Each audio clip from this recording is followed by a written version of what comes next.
Thank you for joining us. We're going deep into the hemisphere.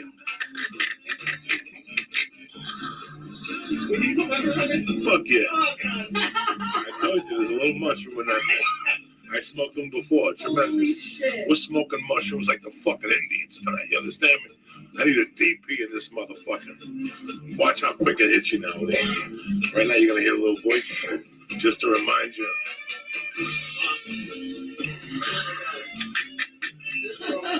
Oh shit.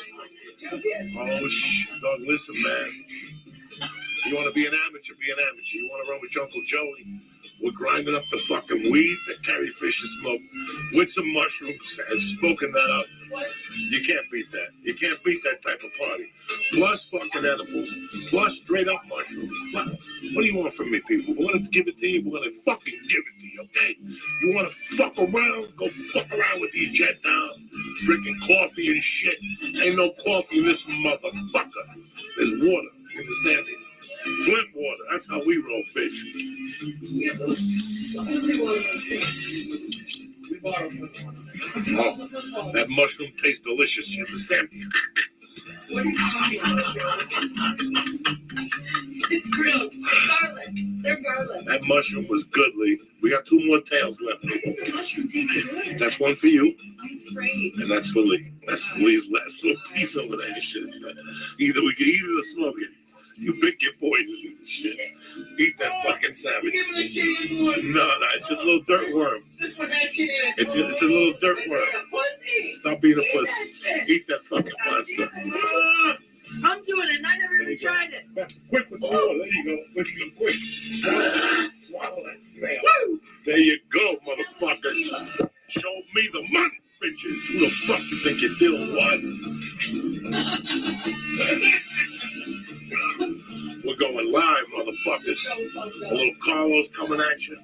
Monday night, get your head together, write your goals, do your 22 push-ups. Fucking adopt a hooker, fucking support a cat, do something, you fuck.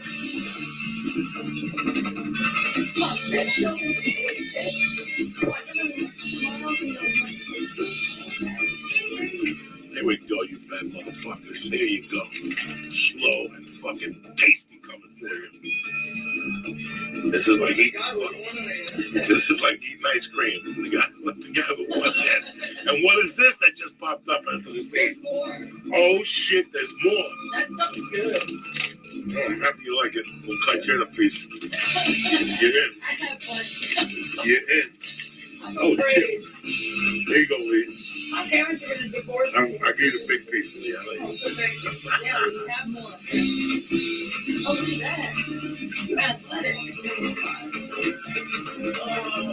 I'm going to chew on this little time. Do whatever you want. You know what I'm saying? You're at the church of what's happening now where dreams come true, motherfuckers. They make this sugar-free. They make everything sugar-free, For real? diabetic-free, whatever the fuck your problem is, even that dude with the one hand. They got hand-free. Sub edibles. Here we go. Carlos coming at you again. Oh, shit. Here. God damn. Wait, this girl's in there too? I didn't know that. Guys, I don't know what to tell you. The only thing I can do after this is put on Pink Floyd and sink the boat. You know what I'm saying? Turn the lights off and call you in 2 hours and see what's going on over there. Lee's over there drinking water like a camel. He don't give a fuck, Jack. Here we go. Are you nuts? What are the words? Don't worry about the words. Just, you don't need to know the words. Ain't no words. He's saying. You don't want to know what he's saying. Spanish? I always wanted to. Yeah, it's Spanish. Oye, como va? I have no idea what it even means. I'm Spanish 53 fucking years. I don't know. I don't know nothing. I don't want to know nothing. So don't bother me with your fucking events. Here we go. Jesus Christ.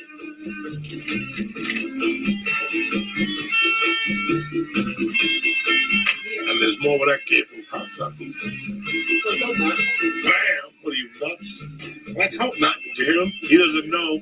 I got some stars I saved from 1998. These things are like fucking expired vitamins. You'll be scratching for 4 fucking days, but I gotta eat. You know, I missed you motherfuckers. What am I gonna tell you? Whenever I don't get to see you for a few days, I get excited. I work myself up. I say, fuck it. You know, this is my family here. This is the song I put on my iPod whenever I get blood drawn. I put this on my iPod and I look the other way.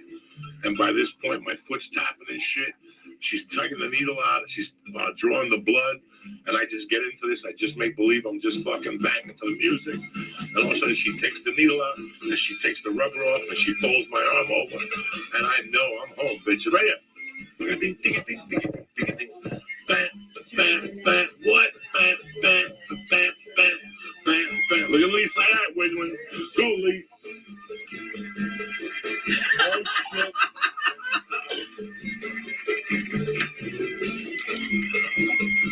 That's right, motherfuckers. This is disco, rock. This is whatever you want it to be. You understand me?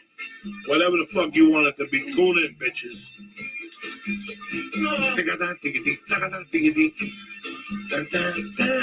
Right? Bam, bam, bam, bam, bam, bam. Are you fucking nuts or what?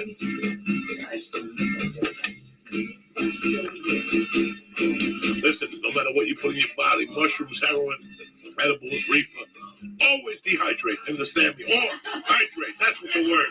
Because you don't want to dehydrate, because that's what makes you see the devil quicker. If you're hydrated, the devil don't show up. The devil don't like water. You understand me? Here we go. Here we go. Are you? Who shows up with fucking Abraxas on a Monday night? Who? Only Dean Delray would do something like that beside me. Listen to this motherfucking sound. Right now, Dean Delray can just come up. He can just fucking. Here we go. Are you? Listen, this is a fucking history lesson. Forget Abe Lincoln. Forget George Washington. It's got nothing to do with how you fucking think. Put this out, man, right now. This will change your life for weeks. You understand me? Listen to this. I don't know what to tell you. The only thing I can hope for, the only thing I can beat this is all the spare ribs. Chance. Like if a Chinese dude showed up with spare ribs right now. Bam, bam, bam. Are you fucking? Oh my God, some fucking spare ribs right now with some yellow mustard. That fucking mustard. Who the fuck you think you're dealing? Listen to this shit coming at you. This is acid music right here. Yeah, Santana knows we're doing mushrooms. Santana knows we're doing shrooms. I want to get this party started. I'm happy that you came to the pre-church party, so you know what type of party it is. There's no misunderstandings. If you're Christian, hang up now. This ain't the podcast for you. When Kate Quigley walks in the room, it's like Uncle Joe. It becomes R-rated, just like that. So if you're a Christian, this is not for you. There's a Disney movie on, XL, something's on, that you can watch with your family and jump up and down. You don't need this shit in your life. But you can listen to Santana. This will make you take that fucking Bible, throw it out the window. You understand me? If you're a Scientologist, put this fucking album on. This is it after this. Who wants to see Martians? You got Santana. You understand me? How you doing, Lee? What are you angry about? I'm angry. Lee doesn't know. He's looking all angry. He don't know what he's about to see. I feel good. I don't know what it is. I've never done like a crazy. It feels like lightning. I've never done it. I don't know what's inside, but I just feel good. What can I say?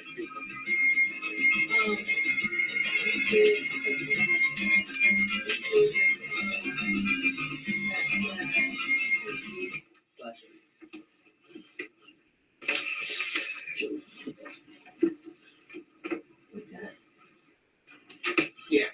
Every once in a while, you gotta switch it up a little bit. I just had a brain fart. And I said, fuck it. Let me put this on right now. To really kick this motherfucker off. We'll do a couple more bong. Let's get your bong ready. Put some ice cubes in it. Is that free? Lee filled up the freezer. Thank you. Here you go, my love. You gotta dehydrate, cocksuckers. If not, the devil shows up quicker than he's ever showed up. One of my all-time favorite albums, 1979, the B-52s. First fucking album. Planet Claire, Rock Lobster. All you need is a Quaalude, and you'll fucking shoot yourself after that.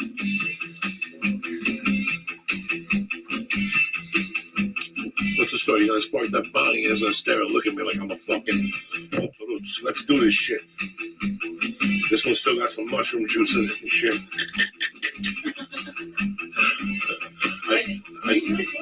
Yeah. You can smoke anything you want. Is that what we're feeling? Sure. Here we go. That's the mushroom kicking in right now, cocksuckers. Just when you thought it was safe, just when you thought, oh, there's going to be a ho-hum week, Uncle Joey shows up at the Flying Jew and Kate Quigley. Who the fuck? Why are these motherfuckers showing up in my house? And that's it. It's Monday night. Nobody has this time. We don't fuck around. Thursday, listen, Friday and Saturdays, it's the amateur hour. You understand? You want to rock with the best one? Led Zeppelin party on a Monday. We throw down on a fucking Monday, all right? Besides that, I don't know nothing else. I got left back in the 7th grade. I got a GED. What do you want me to tell you?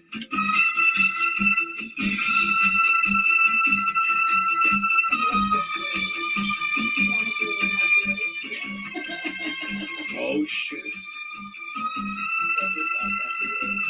All right, cocksuckers, what are you doing into? YouTube.com/C/Joey Diaz.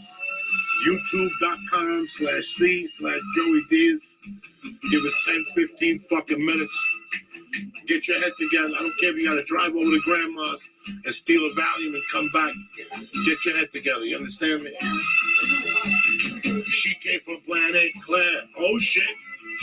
I know she came from there. Are you fucking? Listen, get your life together. Your Uncle Joy won't steer you wrong.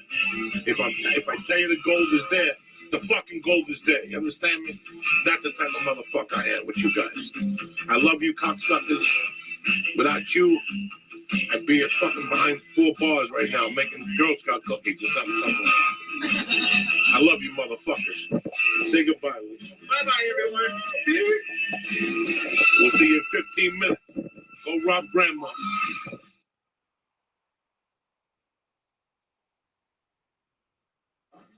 The Church of What's Happening Now is presented by Onnit. This show is brought to you by Indochino. Go to Indochino.com or visit a showroom, and you're going to get premium suits for a fraction of the cost. Right now, our listeners can get any premium Indochino suit for just $389 at Indochino.com. Enter promo code CHURCH at checkout, and don't forget, shipping is free. Indochino.com, promo code CHURCH. And the show is brought to you by HelloTushy.com. Bidets are back, guys.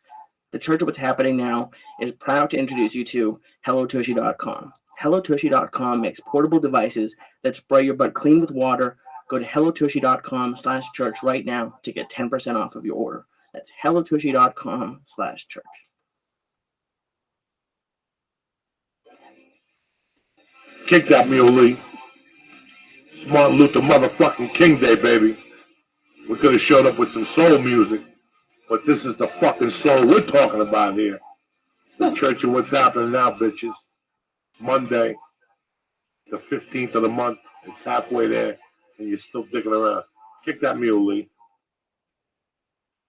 I want them to feel the fucking passion of the Black fucking Crows. I want to thank my main man, John Petrovich. Here you go, baby. Why can't you sit still?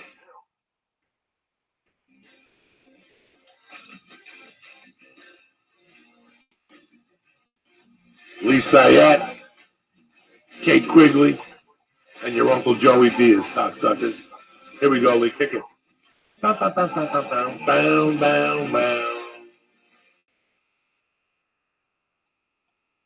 Bow, bow, bow. Are you fucking kidding me? Break out that syringe, bitch.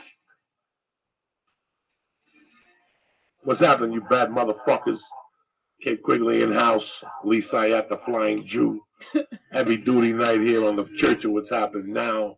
Shroomages, reeferages, chocolates, tequila. We're going deep into the murky waters of your Christian hang-up now. Well, Joey, when you were like going and like partying, what was your drink? Because mine was always tequila. That was mine. I used to switch. Fucking Southern Comfort and orange juice. There was for a while I went on that whiskey 20. What's that other? There's like an aperitif. It's like called 36. It's got a number to it.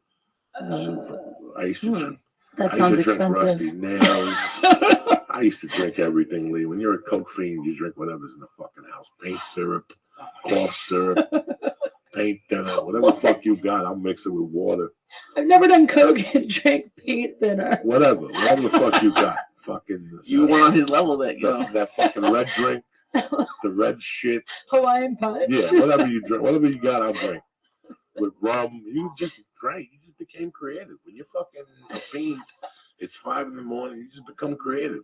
You got tequila and milk. Go. You got fucking chocolate syrup. Put it in there too. No, I think that is how the mudslide was invented. So let me ask you something. So what you're telling me is that all the Asian girls get the hot guys? Yeah, I just said every guy I think has an Asian girl fantasy at some point. Every girl I know who's Asian has a super hot boyfriend. Really? Yeah. In fact, my ex-boyfriend was Asian and super hot. He was like 6'3", and he wasn't super into Asian girls.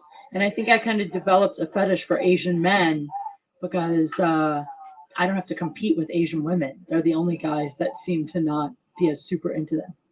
That's crazy. Yeah. I am so fucked up though. I'm literally saying this. I'm like, oh, I'm really fucked up. This makes no sense. Abort. When I was like fucking 28 and I got into comedy, I was thinking to myself, it would be nice to date like an Asian girl. They started getting really hot, like, you know. When I came from Cuba, they were still like fucking to themselves. They wouldn't say nothing. They'd bow. Nobody would say nothing.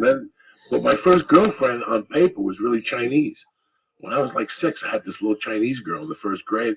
I would go to a house and play with her, and I'd go to a house and eat, and they'd give me like candy with the paper on it and shit. I'm not kidding you. They lived on 88th Street, and her father was a designer for Schultz.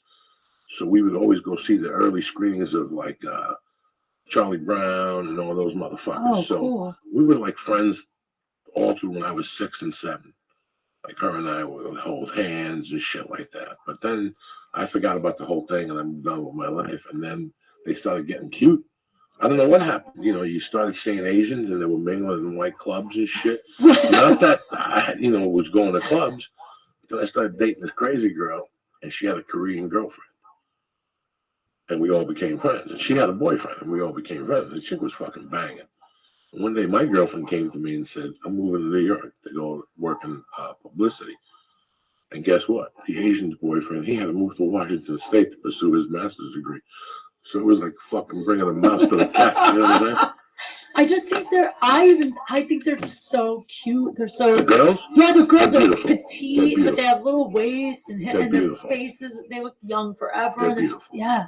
Korean girls, Chinese, Japanese, they're fucking beautiful. I love their bodies. I love how like tiny really they are. attractive. Yeah. I used to want to be one. Even like my daughter's godmother's really a knockout. She really is. She's Filipino. She really is a knockout. Oh yeah, they're beautiful. Yeah, she really is a knockout. I didn't know you dated Asian men. I've dated 2 Asian guys. Good. Yeah. I'm into Asian guys. I like them. Good. No, you're a fucking savage. I'm surprised. I'll date any guy. I'll date any kind of guy if he's cool and cute. He could be Asian or what. He can be whatever. I'm into Middle Eastern guys too. I just found out. Really? Yeah. No shit. Look Yeah. at you. One minute you suck a Middle Eastern dick, the next minute you got a bomb on you. Fucking yelling at people. No, South Joey. Tehran. Who the fuck knows what they're gonna do to you? Next thing you got your eyebrows closed, you can't sniff. You know, fuck knows. I don't know nothing about nothing. What the fuck do I know? But that's good that you're out there. You're doing comedy. You were in fucking Sacramento last week, which is a great club, and I tell you, it's a fun block. They love you. I was out with all the waitresses after the How show. about my big girl, the big blonde? Oh wait, Corey, the bartender? No, she's a big blonde. She got really big. She wanted depression pills or something. Oh. And mixed them with cocktails, and it was all over.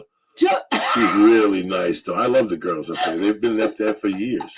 Yeah, they all love That's you. a great club. It's the best. It was so much fun. And Yeah. down the corner, they got a Red Lobster. They got the fucking thing across the street. They got the sushi place. I know, because I talked to you and you said they got a great sushi place around the corner. And it stays open till 1. I started asking around about it. Did you go? I didn't get there. Where'd you eat the 4 fucking days you were there? I ate at the club. Did you get the hotel? Did you get the free breakfast? I got room service one day. Yeah, there's free breakfast. I got room service one day to watch football with friends, and it was $60, and it took 2 hours because they order the room service from like a hotel. Yeah, no, you can't. Yeah. There's no room service there. That hotel is simple. You keep it simple. They got one elliptical. Yeah, they got one kettlebell, and they got one fucking thing. It's in a hut.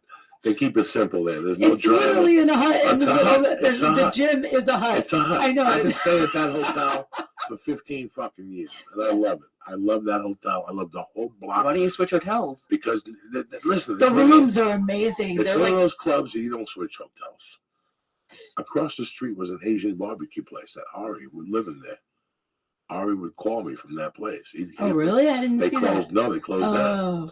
And then they have the Gap. They have that clothing store across the street off the rack, like the Nordstrom's off the rack. Yeah. So you got 3 days of entertainment. Yeah, there's all-you-can-eat frozen yogurt. Yeah, that's right. There's Starbucks right there. One fucking block. There's In-N-Out. One block. Yeah. And Chili's. You don't need a car. No, you don't need a fucking car. There's a car. Chili's. There's a place called Twin Peaks, which is like a local Hooters. You want to attract me to your comedy club? I don't need a fucking car. Like Cleveland. Cleveland is 50 fucking yards. I'm so with you. The hotel to the club across the street is that fucking Mabel's barbecue. Oh. Jesus fucking Christ. That's what you're saying. Jesus fucking Christ. Then they took me to the famous fucking pastrami place. In 2 days, I went to the best places in Cleveland. I mean, it was off the fucking chain. Well, you don't really need that many places because whenever I go anywhere with you, like the true testament if Joey Diaz likes something is if he goes 8 times in 2.5 days. I went to Slyman's. I do that too. I went to Slyman's to get corned beef.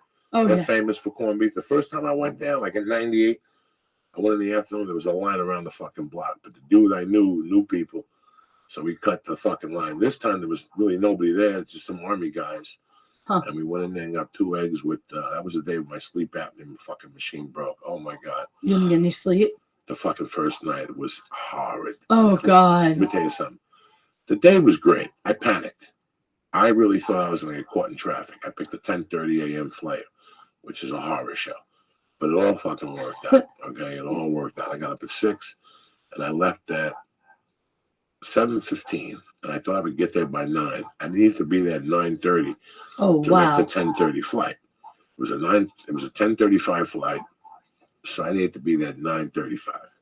So the night before, Lee and I got fucked up, and he set the phone for me for Uber, not the regular car, and not the X, the black car, but the one in the middle, a nicer car. It's like premium or something. So this is only my luck. You understand me? So I didn't even know there was a third level of Uber. It's between Uber X and the Lyft black. started it also. Now. Lyft has it also now. So I set it for 7:15. I'm ready to go. Protein shake, breakfast. I see the baby. The baby comes out before I leave. I give her a kiss. My wife. I get in the car. He's an Armenian dude. Lexus. Beautiful. Fucking cuts off half of fucking Burbank Boulevard. Gets on the 405. And I got to tell you something. I was there in no time. Guy turned out to be great. I gave him a star of death.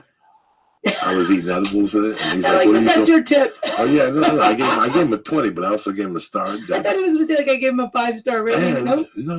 You ready for it? I don't even know how to give somebody a 5-star rating. So you ready for this? Yeah. He goes, "You want me to pick you up on Sunday?" I go, "Yeah." Only an Armenian can figure this shit out.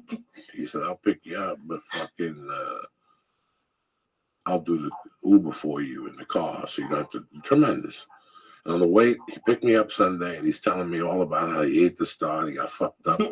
He had to drink a gallon of milk. Oh my god! And he's on new driver. But let me tell you the whole thing. I get into the airport, I walk right through. I mean, it's empty. Boom, first class ticket, upgrade. Boom, walk to the gate. I'm gate 85. I walk all the way to gate 89. I'm stoned to the gills. I just ate a rocket chocolate. I ate like 3 or 4 stars. I must have smoked. Like right now. At 6:30 in the morning, I'm in my backyard doing bong hits of fucking that Carrie Fisher weed, the original OG. What is it? And that's late for him. We've been on planes at 4 a.m. Yeah, when he's high as The fuck. NAOGs. Oh my Oh, god. I was gone. And I usually eat at the airport. I was too high to even stand. So I'm just going to sit right here and mind my business. You were too high to eat? The gate was empty, guys. And all of a sudden I hear, help, help, help, you motherfuckers. And I'm like, what the fuck? Oh And all of a shit. sudden the door swings open on gate 89.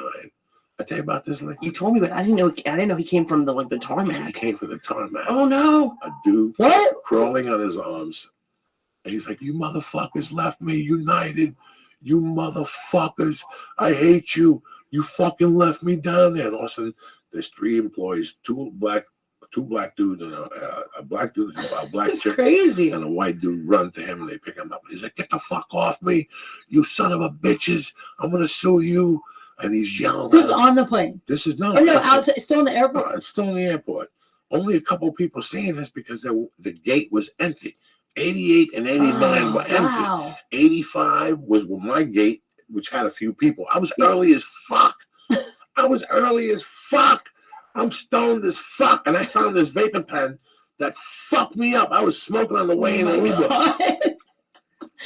So I get to the airport. I'm on fire. In comes this dude. The black dude runs down, gets the guy's wheelchair. Obviously, the ramp agent left him down there and said, I'll come right back for you. And they closed the door and shit and left him there. He tipped the wheelchair over and crawled up the ramp. No. Yeah, listen, this is fucking crazy. So they get him in his wheelchair. He's like, fuck you. And they're like, is there anything we can do for you? He goes, you made me miss my ride. And he's yelling at him. I'm sorry, kid. He's yelling at him. Finally, I go, this fucking guy's going to go to jail. And he was white.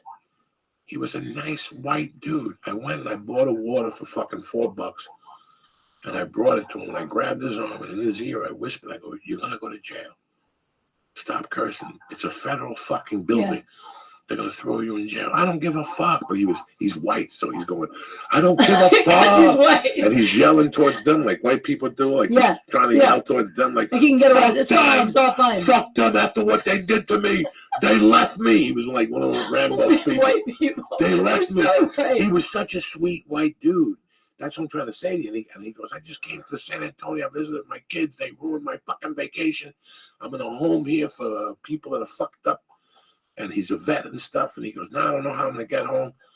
And he's yelling, he's screaming. I had a yardstick and 220s. I just gave him the 220s. And I pushed him a little bit. He said, thank you. He ended up being from New Jersey, the dude. From like some part of New Jersey in the middle. And we ended up talking a little bit. And then I saw some dude in a cart. And I go, can you give him a ride, please? And I gave him a fucking ride. I get to fucking Cleveland. I walk into Cleveland Airport. I'm excited. I'm like, I'm here. You know what I'm saying? I go to the hotel. The 2 producers were on the plane with me. I was talking to them, the writers of the show I pitched. They were on the plane going to meet with the Browns. So I said, let's meet somewhere. Call me when I get to the hotel. I walked into the airport. When I saw Welcome to Cleveland, I was like the Fort Lauderdale shooter. I went in my pocket and took the last star and popped it right under the Welcome to Cleveland sign. Oh, my God. I get to the hotel. I check in. I go to my room. For some reason, every time I fly, I feel dirty. So I always get off the plane, wash my pussy, I change, Me too. I go do what I gotta do. Yeah. You just feel dirty. I don't like getting off a plane. You feel so gross no matter what. It could be a 30-minute flight. You feel disgusting. Let me go home, wash my pussy, shit. Yeah. Clean my ass right. I couldn't even shit this morning before the flight. I was nervous. I wasn't going to make the airport, so I just canceled it. Now you got to fly and drop little farts every 20 minutes, and you can smell that breath coming out of your muffler. You're like, where's Tushy when I need it? Your seat doesn't decline. Oh You're in front of the toilet. You hear everyone shitting. For some reason, Kate, I went against the grain. I'm not going to take a shower.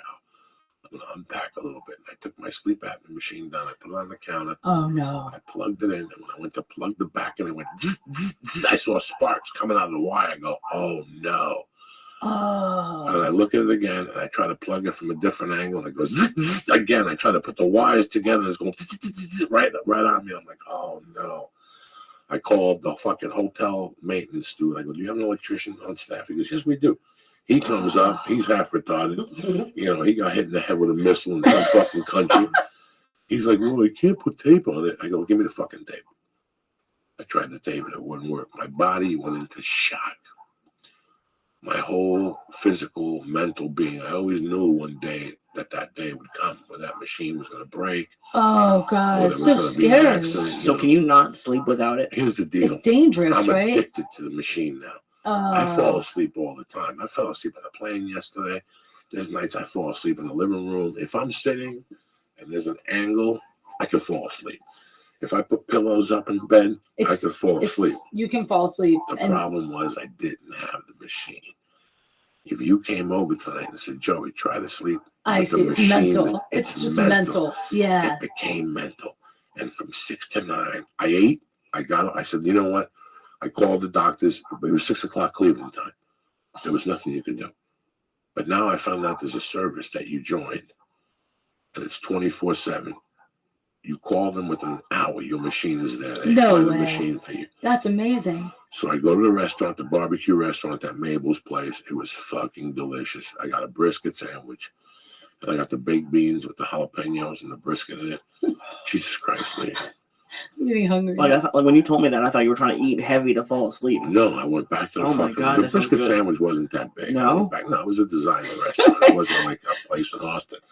It was delicious. That's a good idea, though, to eat heavy to fall asleep. Yeah, that's what I was thinking. That's a I good went plan. back to my hotel room and just panicked and panicked and panicked and panicked. I called the doctors. Nobody returned the call. By 9 o'clock, it had become a reality, and it's like when you have that last cigarette, you could fall asleep. It's when that cigarette is gone that it's really tough. Oh, and in man. my world, it's like being a coke fiend and somebody blew up Colombia. Yeah, You of can't get course. coke no more. Like at 9 o'clock, that's what it was. You can't get coke. You Like literally can't sleep without your it. machine, and now it started messing with my head. Really? So it wasn't like I imagined. I had radio at 6. Oh, Guys. are you afraid of falling asleep? Because you stop breathing, right? Isn't that You what stop happens? breathing, but if I put enough pillows and shit and put the TV on and sit in a certain position, I could fall asleep. I've lost 100 pounds since the sleep apnea. I'm breathing a lot better. So all these things come into effect. It's not the sleep apnea. Even though I had a really bad case of it, it's not the sleep apnea I had when I walked in there, and a lot of it I blame on the jiu-jitsu. The jiu-jitsu's really helped me overcome the fear of being on my back. That back, when you have really severe sleep apnea, you basically wake up on your ass every night. You feel like you're suffocating? Oh my you wake up like you're... God, you wake up holding your chest, breathing like if somebody choked you and you're about to fucking die. And it goes like every fucking 15 minutes. I remember taking, at one point when it got really bad, I would take 4 Tylenol PMs. That could knock out a fucking gorilla. Wow. And the sleep apnea wouldn't allow the Tylenols to let me go to sleep. Oh, you got to be so tense. It's like your anxiety kicks up. I would just smoke cigarettes, stay up, and fall asleep smoking cigarettes. There'd be burn marks all over the carpet. I had to replace the carpet. Falling on the carpet in that living room because all the cigarettes, I fell asleep watching TV. My wife could get up. Yeah. Never caught fire. No. The sleep apnea I had was horrible because I was compounding it with drug use. I wasn't taking care of myself. My diet was bad. I mean, everything was bad about it. So that's why when I went to jiu-jitsu, that was the closest thing that I'd experienced to sleep apnea. And I said, I can't let this beat me anymore. So now I can breathe on my back. I don't panic. That's awesome. That's awesome. That's so good. But still, the other night, by 3 o'clock, Kate, I can't tell you what I felt like because I actually took a pillow and put a laundry bag around it, put the shower on real hot, and I just went in the shower because in the old days, I could fall asleep in the shower when I first had sleep apnea. Really? Yeah. In the shower? Yeah, the steam would open everything up and the slant of the shower. I guess that makes sense. Yeah. So the shower, no matter how it is, some tubs are designer tubs and there's a big slant. It's like getting a massage as you're falling asleep. It's warm. Some tubs are Puerto Rican. Actually, it sounds kind of great. Yeah, I would fall asleep in the tub. I might start doing that. Next, like my homemade water. The reason I never moved out of Hollywood wasn't because it was rent controlled. I had parking, and it had a boiler the size of Godzilla's dick. You ever go to somebody's house and have a $3 million home and you take a shower and after 10 minutes you want to go? Always. And you go, why have a $3 million house? If you have no water, if you have hot water. Yeah. I never understood that. That always happens. Same at hotels. You ever notice the more Mm. expensive the hotel is, No, the less time the hot water works? What the fuck is that? I've sat in those hotels for 3 fucking hours. Waiting. That's why there's no hot water for you, because at 7 a.m. he takes a 3-hour hot shower. I fucking go. There should be enough people at the Ritz-Carlton for everyone to take a 3-hour fucking shower all day, every day. Listen, man, I will keep going to that South Point casino until they have me. They have the best showers. They have the best shower. They do. I would drive off the strip. I'll stay 15 minutes off the strip for that fucking shower. Let me tell you something. That walk-in shower with the water hitting you from the top and the side walls and the shower, and I get super fucking high. I'll eat 5 stars just to take a shower. How great is the shower high? Normally the shower is great. There's nothing like smoking the dope, eating. Listen, here's the lineup. You get up in the morning, you drink a little coffee. Right after like 15 minutes to get the appetite going for the eggs and the bacon, you just take 2 hits off the magic pipe and you just sit tight. You smoke some, you drink some more coffee, you pop a nicotine gum. You get. Wait, I'm sorry. The magic pipe. Sure, that's weed. Yeah. Oh, okay. Just checking. Just trying to keep track of the. Doesn't have to be killer This is weed. my first drug experience. You just want 2 little hits to open up your mind, nice and early at 7:30. I don't want you to pass out. 6:30, 5:15, whenever your day starts. I would like to take my mind back to there. I would right now. The roughest times for me were being young, when we were too stupid to understand why you didn't get up 15 minutes before you had to be there. Up to the 8th grade, we're so stupid because we have to be at school at 8:30 and we want to get up at 8 and just go to school. Of course. All fucked up. But as you get older, you don't realize that hour and a half before, just to sit. Realize why the fuck you're doing this. Realize why God put you on this planet. And also, I need time to take a shit. Right, take a shit and get dialed up and the whole thing. That's the real reason I get up extra early. Have the coffee time. But to get up in the morning and smoke a little bit, just a little bit, 2 hits, put the joint out, go do some shit. Just get your day started, write out your day, what you want to do, what your aspirations are, and then you make breakfast. And then after breakfast, you fucking take 2 bigger hits. And then you lay your clothes out. And then you jump in the shower. And while you're in the shower, you're plotting your fucking takeover. You see what I'm saying? That's it. If you're legit, you bang one out. If there's nobody around, you bang one out of respect. I've never done that in the shower. Maybe I should start. Oh, you come on your feet. You don't know what life is like till you come on your feet. Wait, you've never banged one out in the shower? No, I always did it in my bed. It's disgusting. What? Yeah, I don't know. Better like a desk chair. The shower, though, kind of gets me in the mood to do it sometimes. I'm not a dude. I mean, maybe it's different. Maybe the shower's not. No, you're there. You might as well. You shaved, you shampooed. Yeah, you feel good. You did everything you had to do. You might as well bang one out and leave the house That's how I feel. shape with no regrets. Oh, I don't think I'm not masturbating in the morning. I'm jacking off. Oh, no one thinks that. Yeah, no one. Everyone knows. So you that. get dressed, you go in the fucking car, you start your car warms up. Yeah. You take a breath, you look around, you've already covered all your bases. You had a nourishing breakfast, you got high, you washed your pussy. You did everything that was needed already by 9 a.m. I love it. I love starting the day with an orgasm. I do every day, don't you? What's that? Start the day with an orgasm? No. This is like when I'm in a hotel. Oh, okay. I am done with morning sex. That's it. No? Well, I didn't say more. I forget. You have another person now, so it's not the same. I get anxiety now. And the last couple of times I've been breathing too heavy. And it's like, if you want a heart attack, fuck around before that. You have morning sex and makes your anxiety worse all day because you're breathing heavy? No. The last 3 or 4 times, it's fucked my world up in the morning. Oh. I love it. I love eating monkey in the morning and all that shit. But it has given me so much, like I get so hot and bothered and my pulse goes up. And I can't breathe right.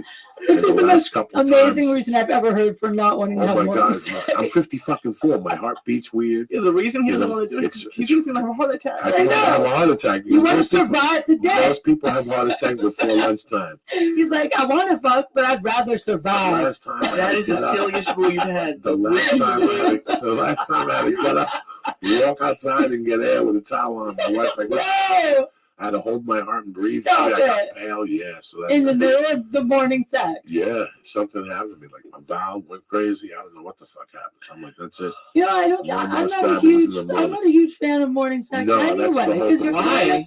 Because this is the thing. The only time I want morning sex if it's like fake morning sex where I kind of half woke up while he was still sleeping and I freshened myself up a little bit and then came back and pretended to be asleep and then we have it. No. Otherwise I feel grungy and I don't like it. No. All right, so I give you a stabbing at night. You wash your monkey before you go to bed. You don't want your monkey to go to bed with that condom juice on it and shit. So now you go to bed, you wash your monkey. Overnight it marinates. It's like a turkey at Thanksgiving. Thank you. You don't cook the turkey. Fucking, you let it boil. So when you wake up in the morning, your little monkey has a little wang to it. You understand? I mean, not like a funky wang. Just like a little different type of wang. Like it smells like gunpowder or something. Just let you know it's there. And in the morning, it's tremendous because you just touch it and you can see it get nice and wet. The juices. Then you get that little, and you rub that motherfucker in 3 fingers deep. You give her a 3-finger Louis, and then you eat that. Then you eat that monkey in the morning. And I got to tell you something. Eating monkey in the morning is top. Wait a minute. What? That's when it's the best? I thought you were saying you didn't. So you love the morning sex. I love eating somebody's asshole in the morning for breakfast. That's my world. I thought that was going in a whole other direction. No, I thought you were eat like, a monkey, after it's gross all you night. eat a monkey. No. I like it with a little whip to it. It's got to have some wang to it in the morning. I really don't like. Girls say this all No, the time. when you soak it up, like it's smell like Irish Spring, I don't like it. Well, never gonna smell. That's why you got to work it and get the old geese out of there. Because if not, you would like to have overnight curmudgeon cum juice in there. No. I want you to take a shower. In fact, I'd rather you go to bed without giving you a stabbing. Okay. And you're laying there snoring. I come up from behind you, take your little panties off, spread your legs, lick your asshole a little bit. I'll pop you up, and when I'm licking your asshole, I can actually watch your little clit swell up. You understand what that does to a man? Joey! Your fucking dick screaming hard while you're eating that monkey. You bang one out yourself just to shoot that first load out so you can last a little bit. And then while it's dead Louie and you're eating her monkey and it's nice and wet, you put that soldier in her mouth, fresh in the morning with bad breath and everything on it. I don't give a fuck. My soldier likes bad breath in the morning. You suck that monkey hard. And now that soldier's hard. Your monkey's wet. While you're sucking my monkey, I'm finger banging you with 3-finger Louis, and I got a pinky in your asshole because I got dexterity. 3-finger Louis. And then I switch back. I flip you around, and I bang you from behind. It takes a minute. You come fast. I come fast, and the party's over. Now we take showers. You make oatmeal. Everybody goes to work. This is kind of turning me on a little. It has to turn you on. The boys are savage and eat. Way before the white hair and shit. Damn it, I would totally do, but I could rock your fucking world, you dirty bitches. I could. That's you have to have secrets. I wasn't good at sex at night, but in the morning, somebody eats your pussy and eats your asshole for breakfast. Your whole day is dead. Like, wow. Joey's not my type, but there's something about him. Hang on, I got to change my plans for tomorrow morning. I was going to say, Kate's outside clutching her heart with it. No, that's the whole patois. Oh my God. The morning is real love. Yeah, if you're going to do it like that in the morning, you should do it every morning. That's the whole thing, man. The pussy leaks more. When you look at the sheet, there's a little circle under it. You changed my whole outlook on morning sex. You're fingering it, and it's getting that juice out of it. Who the fuck do you guys think you're dealing with? I've been around the world 3 fucking times. Shit. I was never fucking, when you're not a handsome dude, you got to work it from different fucking angles.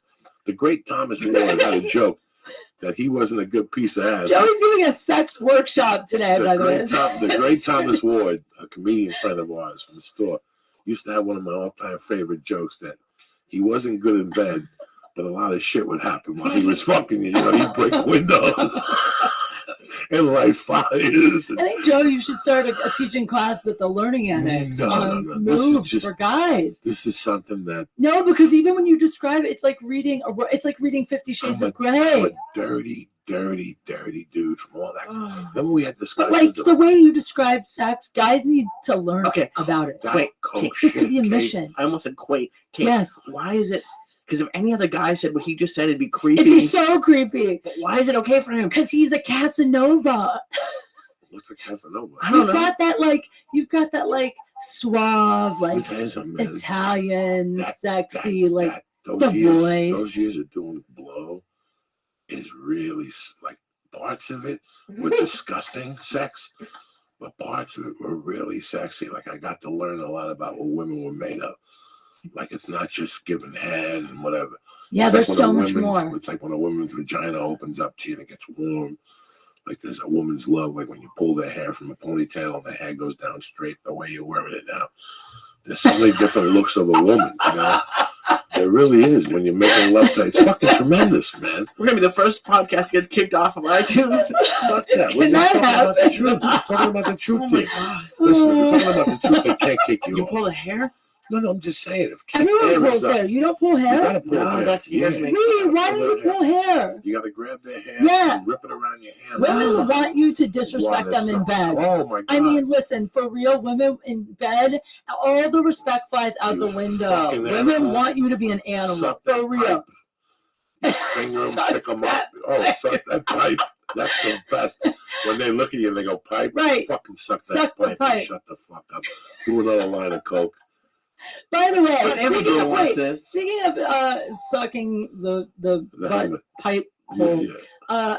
you know, last time I was on here, Right, you I spoke about the anal admitted sex. about the anal sex. Yeah. Did I tell you I was in Las Vegas? And the anal sex story, by the way, never had more phone calls from family. Do you know how widespread your show is?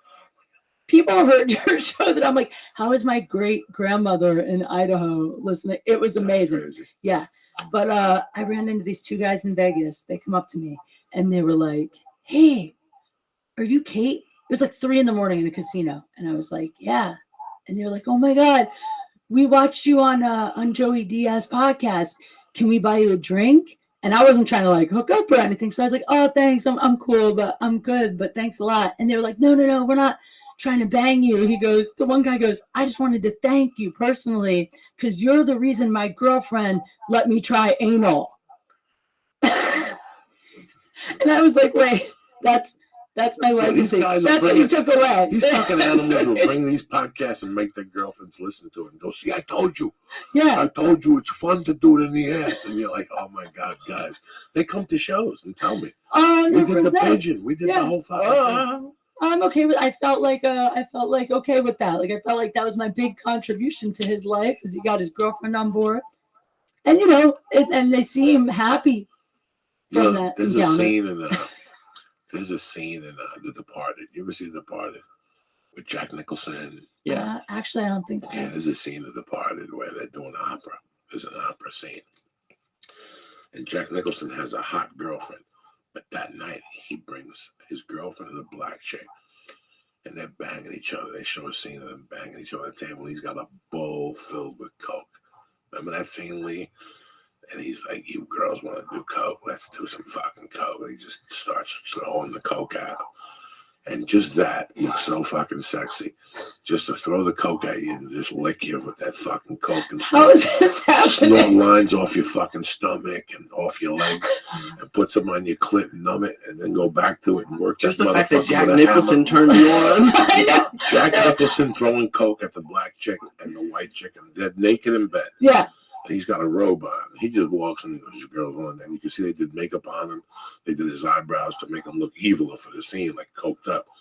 And he goes, "You girls want to do coke? Let's do some coke. Or here's some coke." He just starts whipping it with the coke.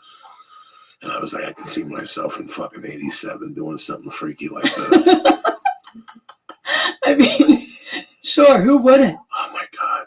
How funny. How something about me brings out the old sex stories in you. Well, no, because we're talking about all that disgusto shit. Disgusto. Yeah. Yeah, it's all disgusto. That's the cocaine disgusto talk. What about shit? You said that you ran into a friend who shit her pants in bed. Or what? No. I didn't have a friend. She was an acquaintance. And the rumor goes she lived in LA, and I knew her. And one day I said, "What happened? She don't work here no more." And they said somebody fucked her in the ass. She shit the bed. And he was a comedian. He told everybody, and she got so embarrassed.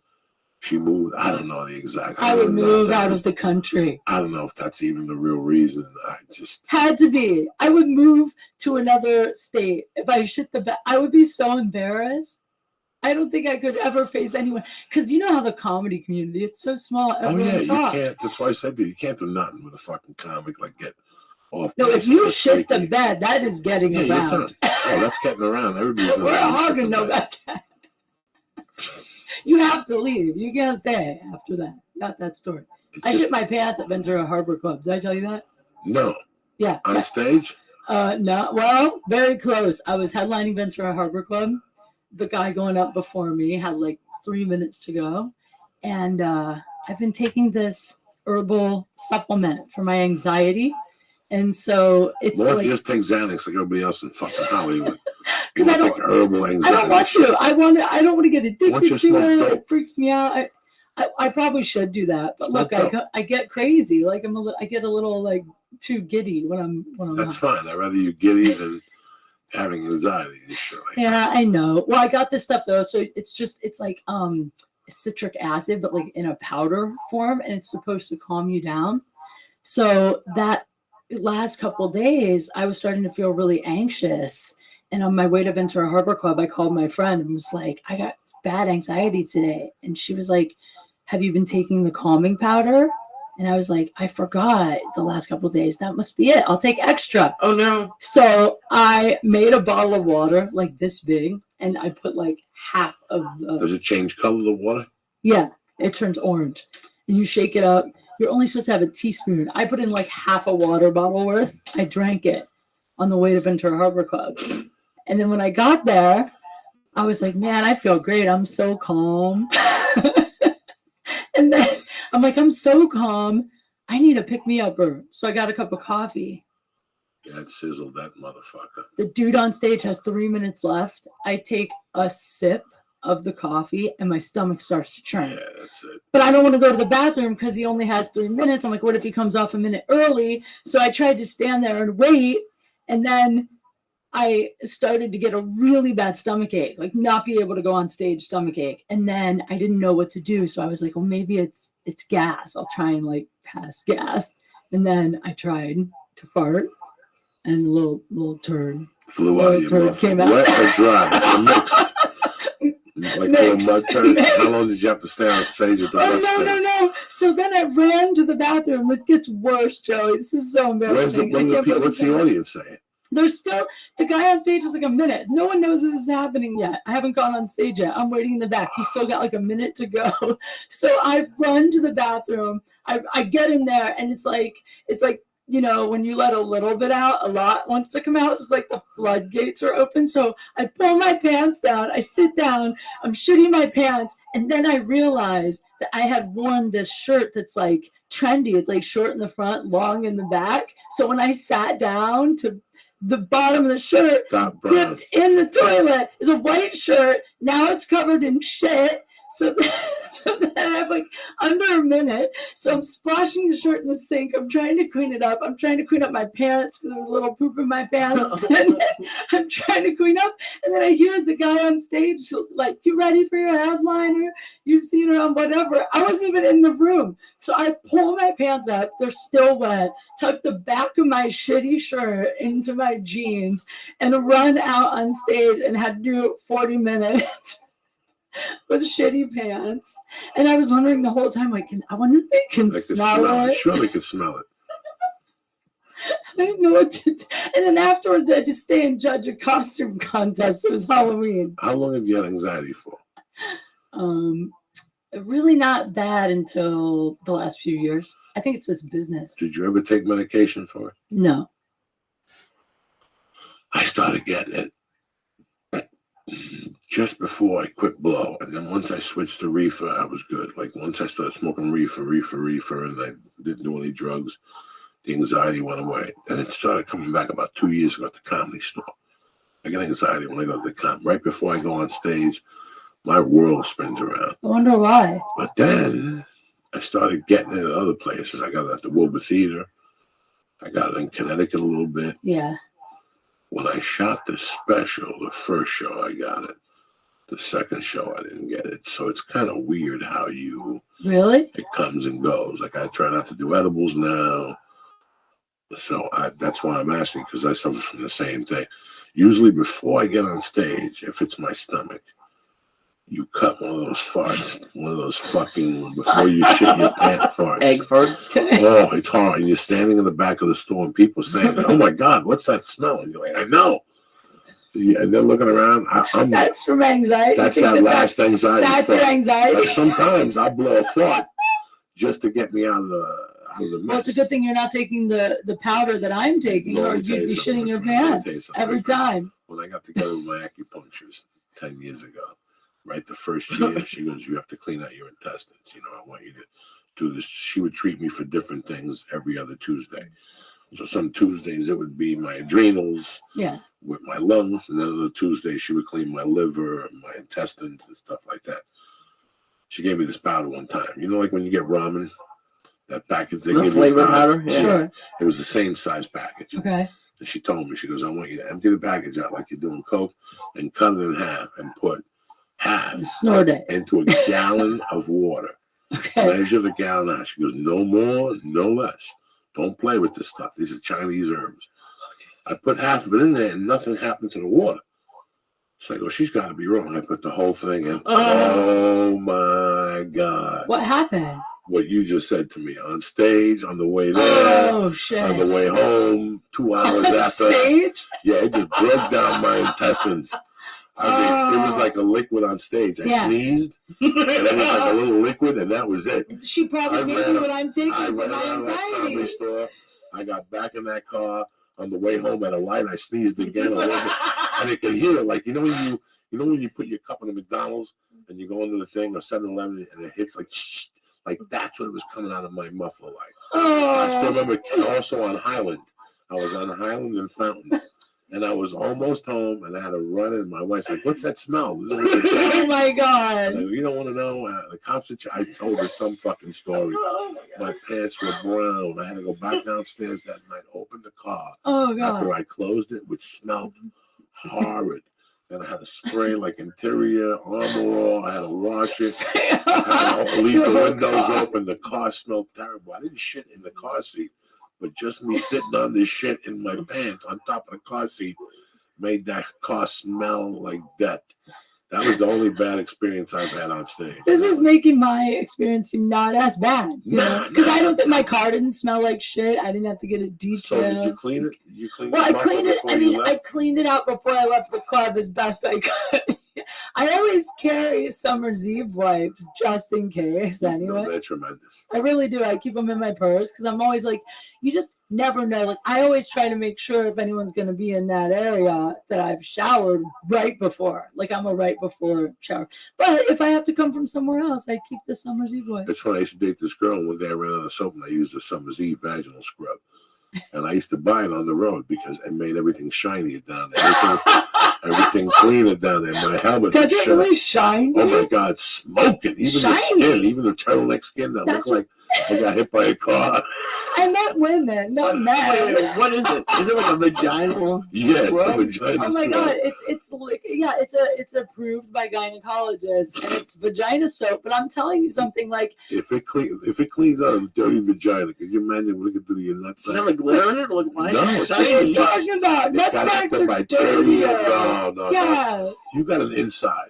It's like a cat's hole. Okay, Everybody comes in there. A little bit of cum stays in there. No, it doesn't. Yes, it does. It develops a fungi and mushrooms like Lee ate tonight. And that's what happens over time. No. That's And growing it's inside of you, Kate. trust me, even gravity holds stuff in there Forever. for a long You time. think there's back semen from like 2 or 3 years weeks, ago? yeah. Listen, if I came in you in 82, your monkey's still going to have a sour taste to it. You know what I'm saying? Oh. One of Well, those that I Coke- believe. One of those Coke sperm shots, you're done for a fucking year. You know what I'm saying? Oh my god. Disgusting. What are we even talking about? Who the fuck knows? I This is have why it's a no podcast. idea. If I wanted to talk about something significant, I'd be on TV. If somebody wanted to hear this shit, they'd put me on fucking World News Tonight, and we could tell Maury Schaefer how World to. news tonight. It's yeah, I don't fucking know. I mean, I think the gravity holds some stuff in the monkey. And fucking You're really thinking about it? yeah, because it's true. Oh, how did we get here? There's certain women that you date that after you date them, your helmet smells a certain way. No. Yeah, I used to date this girl for like 2 years, Wait a second. and For how long? and every time I'd bang her, I'd smell my helmet. How do you smell your helmet? what are you talking How can you even reach that? You scrub your little helmet. No, you With your don't. fingers. Yes, you do. No one does this, Joe. And even- I've never heard of a guy No one's ever doing done this that. ever. And then in the mornings, I would wake up and smell my helmet, and it would smell like a monkey, even when I wasn't with her the night before. No. Yeah, I don't Have you just not taken a shower since you? you know me, dog. I'm I a just shower want to dude. know what guy gets up in the morning and smells it. No one. I've never heard of You gotta that. smell it. No You one. gotta know where you I stand. smell Listen, everything. I love this because I think that all girls should do a little taste test. You know? But I've Wait, never what? heard of a guy doing like. What woman haven't you taken home that before you're gonna dig into the monkey, she goes, "Hold on, let me go pee." She doesn't have to pee. She gotta go double check and make sure everything's clean under. There's no skid marks. Yeah, but There's no old fucking hair down there. There's no fucking toilet I mean, paper. I That's guess. what women yeah, do. but she doesn't finger herself and smell. I don't think. Women will scratch us a little bit. I just won't That's hook up if I know that's happening. Like if I'm out somewhere and I meet someone and I just had a shower, nothing has happened between the shower and then I don't mind. But if there's any chance of anything going on down there, Like when you go to ballet, and Yeah. you post those pictures and you sweaty, that's when people want to eat your asshole. They don't want to eat your asshole after you steam. Joey, wait. They want to Joey. listen. If I dated where you, did that come if I from? dated you, I'd make you come home after ballet and let me eat your monkey fresh from ballet with that fucking little floor, that little ballet shoe smell to it, that little yoga pant wang to it. I would make you directly come home. Don't stop and settle nothing for cigarettes. Don't do nothing. Come home. Where are these men? And when you Where take are off these those little guys? panties that squeeze a little bit of hair to your little top Joey, of your little monkey, Joey. that's done. It's like Pearl Harbor. It's going down. You know what I'm saying? It feels so dirty. You're Japan and I'm Godzilla. You know what I'm talking about? Joey, I can't handle this. What the fuck? I love how we said that's when guys want to eat your asshole. That's when a guy wants to eat your pussy. They don't want to eat your pussy when you're Is clean. that the Let's be honest. secret? Listen, every man wants you to go to ballet. They want you to run an hour. No Go man's do ever curls. actually asked me to go to Go ballet. do That fucking hasn't happened. kettlebells for an hour and come back and see me with that dirty That's- monkey from the night before. A little grind, like if you got up in the morning and just went right to kettlebell class, right from kettlebell class you got at home, and No. let me eat that little swamp of death. See, I think that's definitely not something women are looking for. I just want to put that out. But that's what guys like. They want to get that I fresh don't wang. I think that guys Yes, want they do. swamp of That's death. a lot of Yes, they wang. do. Well, I No, it's I not a just lot wanna of go wang. on the It's not a lot record of wang. to say that no woman wants a swamp of anything. No, they don't. It's No, not a lot of wang. It's disgusting. In your mind, you think there's a lot of wang to it, but there's really not a lot of What wang do you- to it. Wang. It's got a little sweat to it, and that's it. You pull the sweat beads aside. We have different you dive in definitions like of wang. Like, we just changed sexes. I'm so fucking you confused. you dive in like a hawk of death. You Oh my understand? God, Joey, yes. That's the truth. What the fuck are we talking I about here? don't even Where's know, Tony Bennett, man. dude? Okay.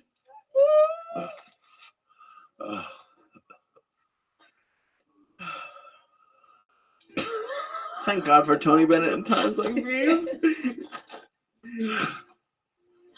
I am so high. I don't even know what. I can't even keep track of the conversation.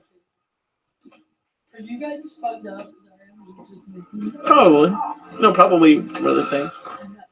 What's a bun, eh? No, it's not. You gonna finish that chocolate? Give it to Lee. No, Lee wants no, it. Lee wants no, I don't. No, I Yes, he don't. does. Lee, it's 10 milligrams. Come on, at this point, who cares? Eat the fucking thing. You go pee. Yeah. Oh my God. Oh my god. Like right now, when you go pee, before you go pee, scratch above the clit and bring it back to us. Bring it back to us. You go first, Dib.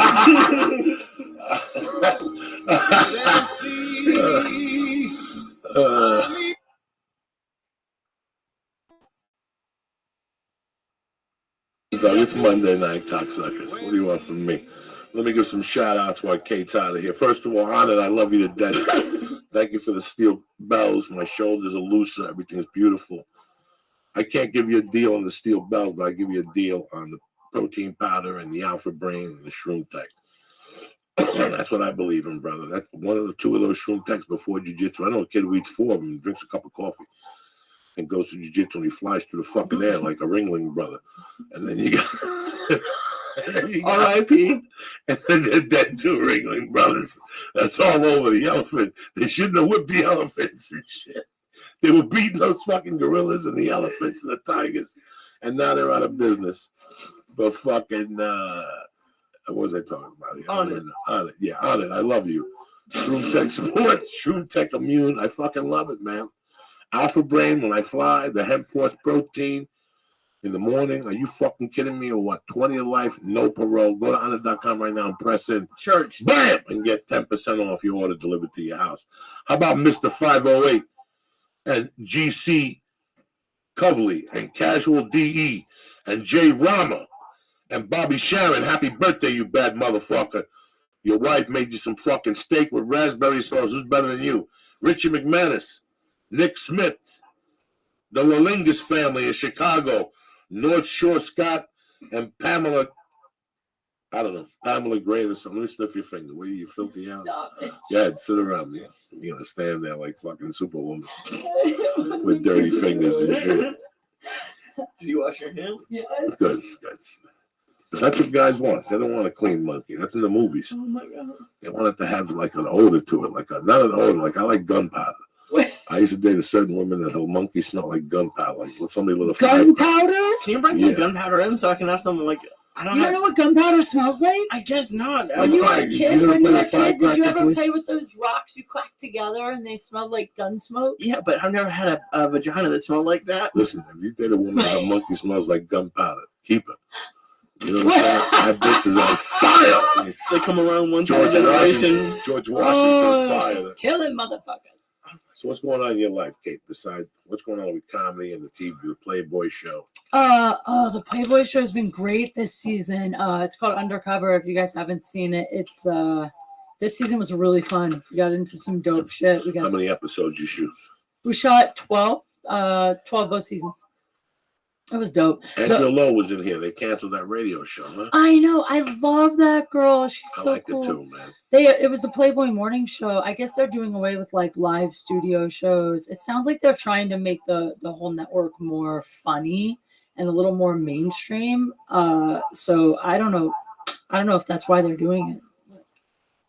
It's weird. And you have an agent, and you go out on the road every week, which is good. I see you hustling. I try.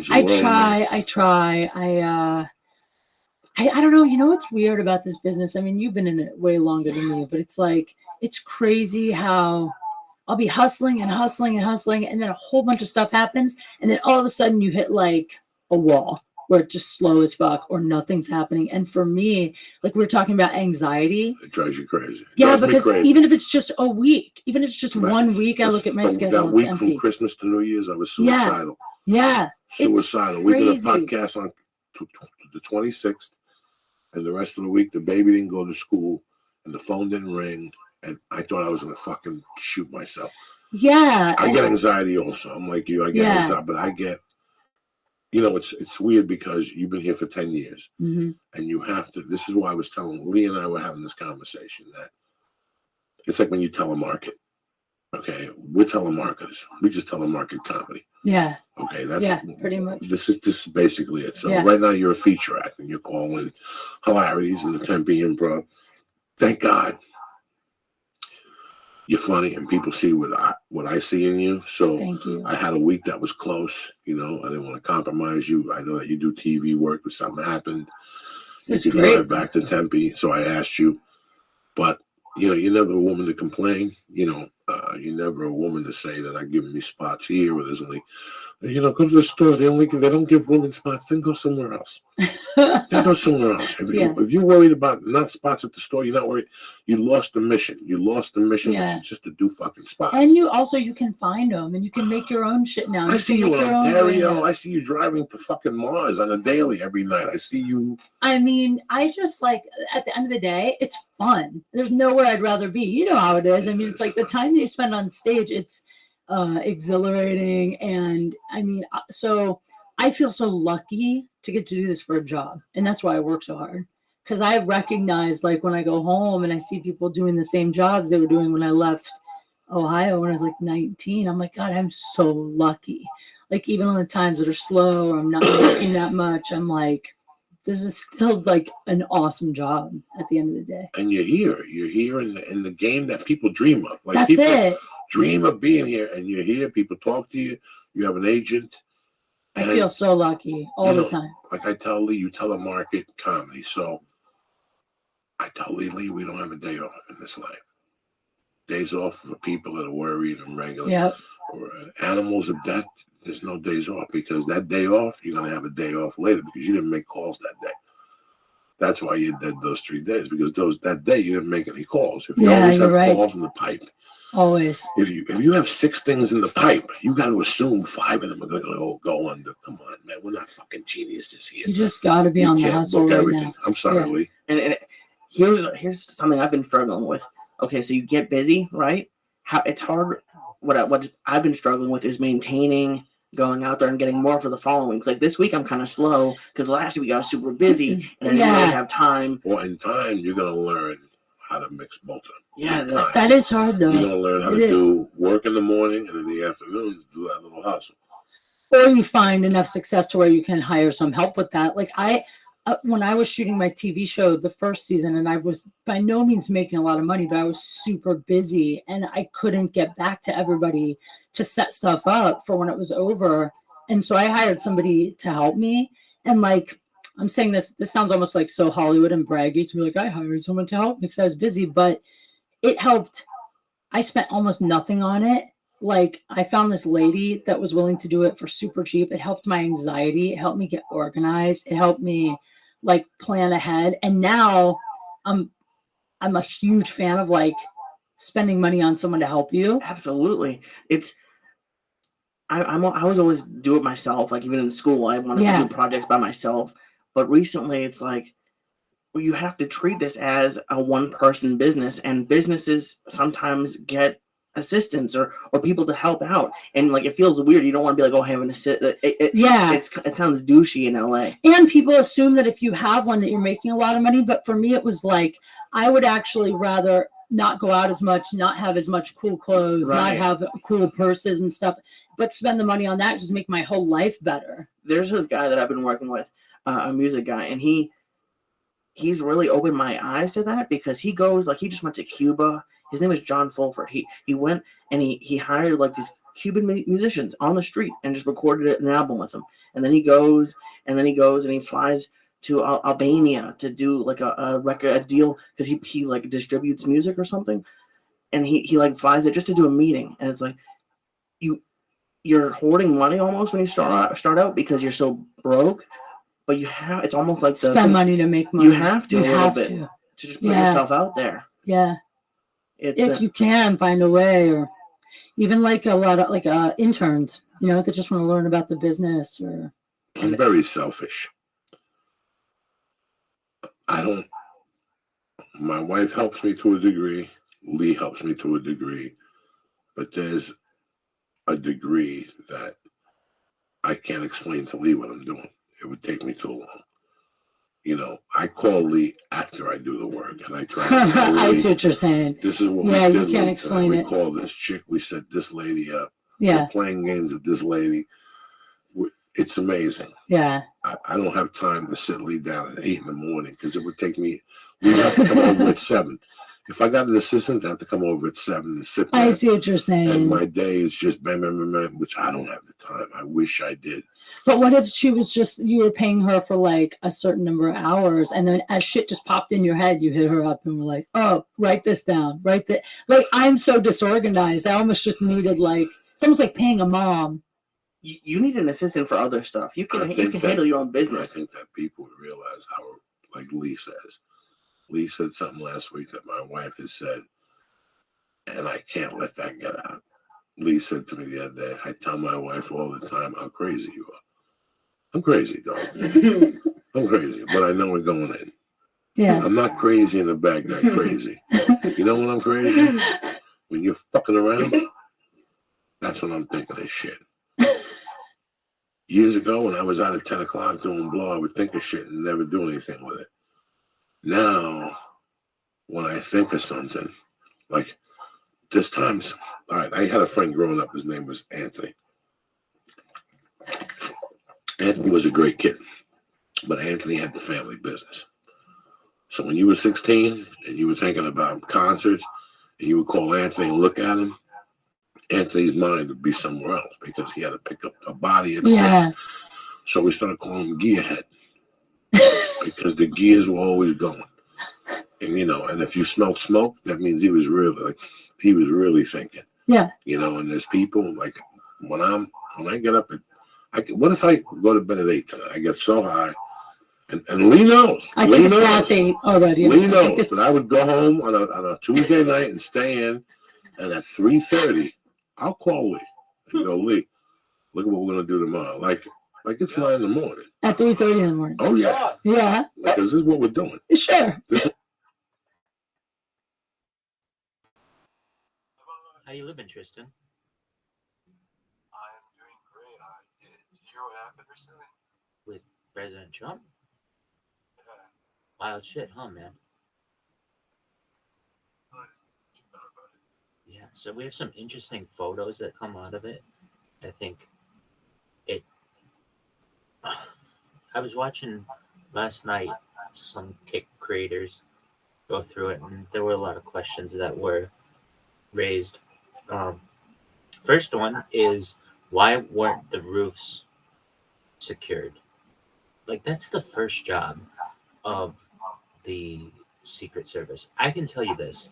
I'm not an expert on the Secret Service, but I am somewhat of an expert on the November 22nd, 1963 assassination of the 35th President of the United States, John Fitzgerald Kennedy.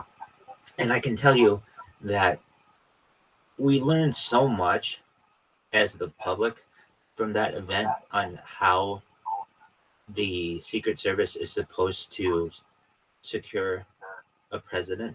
And there were so many failures from that day that were questionable that this one is pretty obvious. Now, there have been other assassinations, successful ones.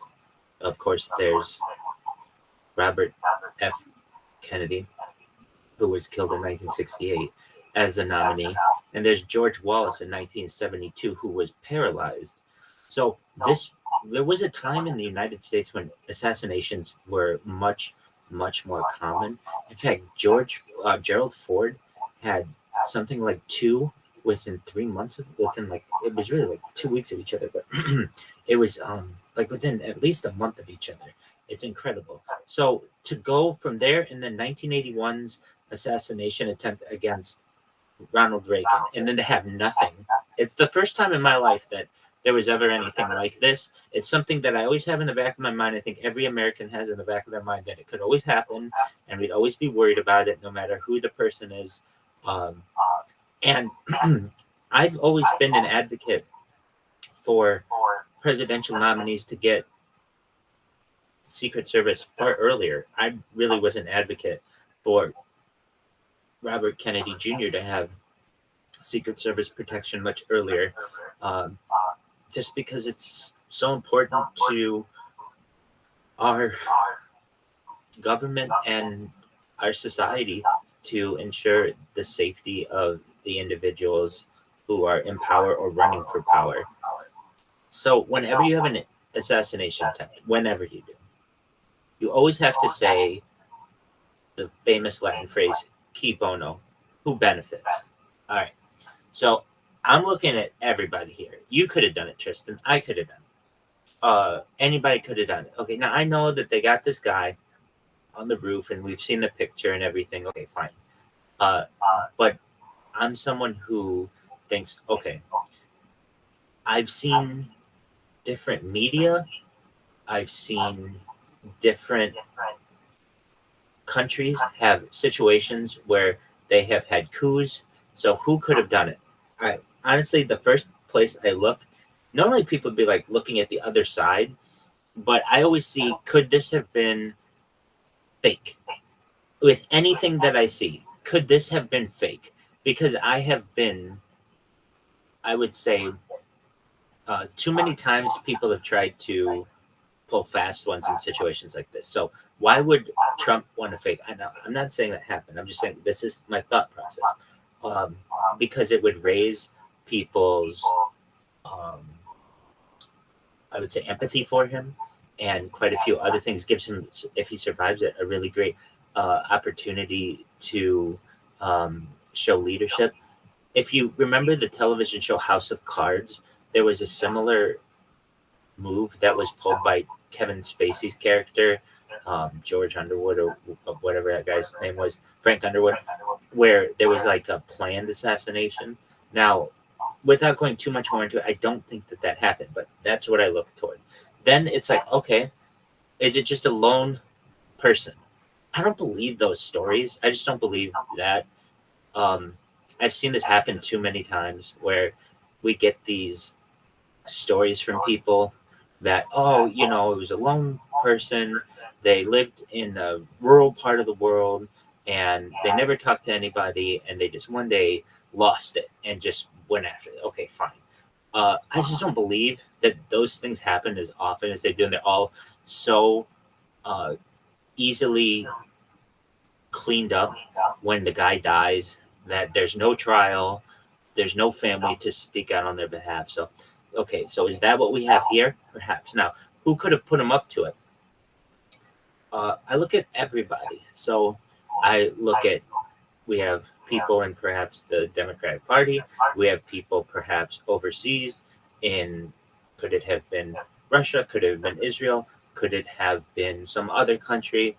I'll say this, the way this one's all playing out, this looked like a hit job by the powers that be to just end this motherfucker. And the way that it's being handled is, to me, like there's going to be a fall person. Probably the head of the Secret Service is going to have to resign.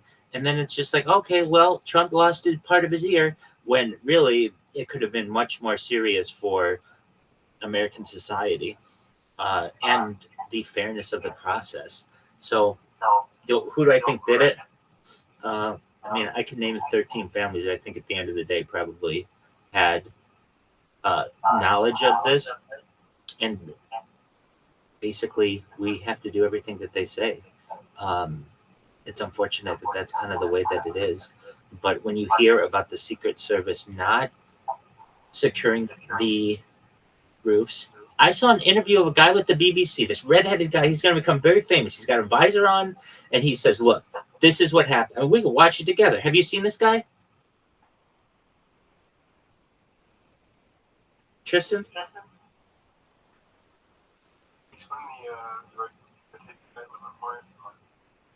Okay, so there is an eyewitness who was saying for 5 to 6 minutes he was pointing at this roof, and he was telling police this and the Secret Service, and he was ignored.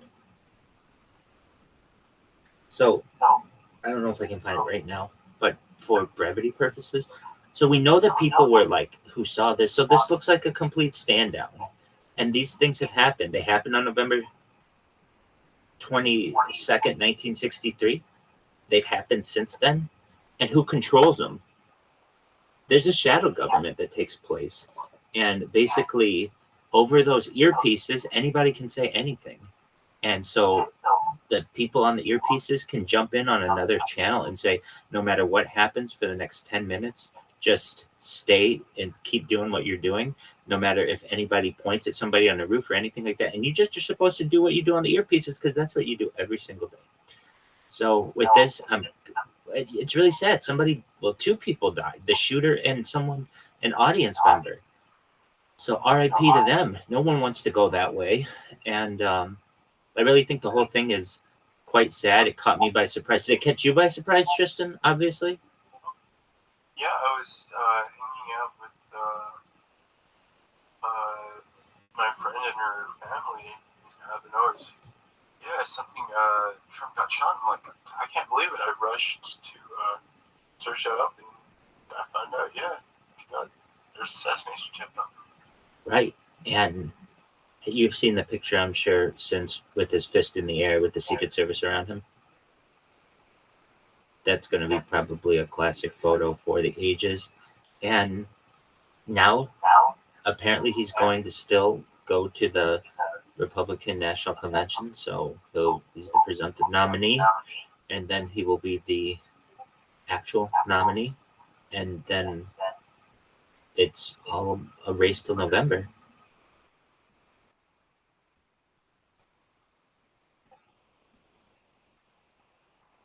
Those are my thoughts on the matter.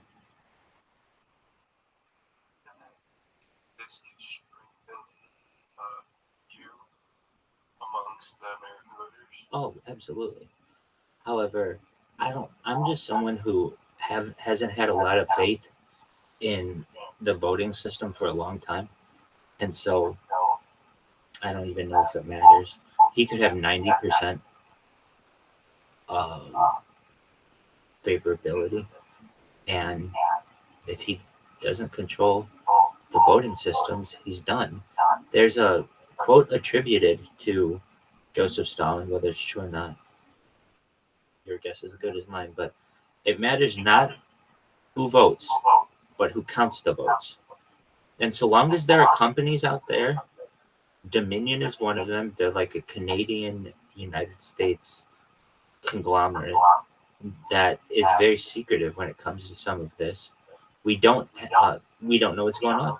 I am for open source voting systems.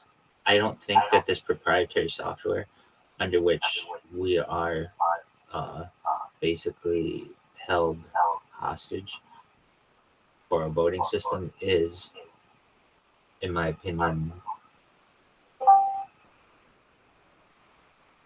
the way that we should be having our elections. But I can't do anything about it. And it's unfortunate. If you even mention that company, then like they, at least in the media, they will sue you and they will win.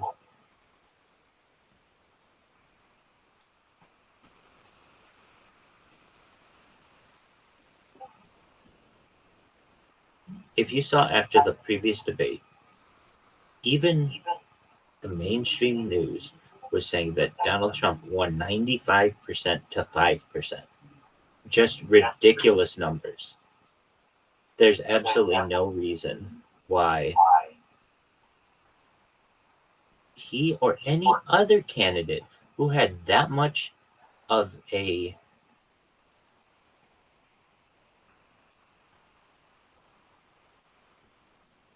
head start, lead on anyone else could give that up unless the system was rigged.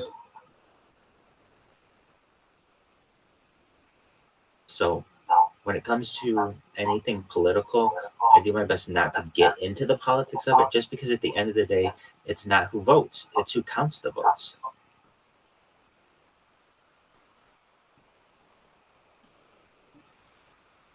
There's another quote that's attributed to perhaps Stalin, but if voting changed anything, they'd make it illegal.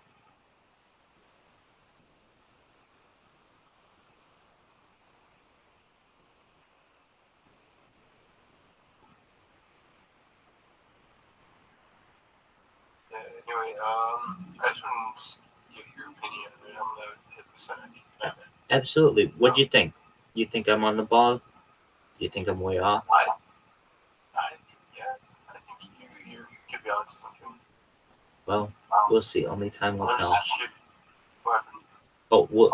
Only time will tell. I know that they were throwing out the wrong person's name last night on Kick, so hopefully we will be able to get all of the true information out there. The guy shot apparently like 5 to 8 bullets or something like that. So they're really fortunate that more people didn't get hurt or die.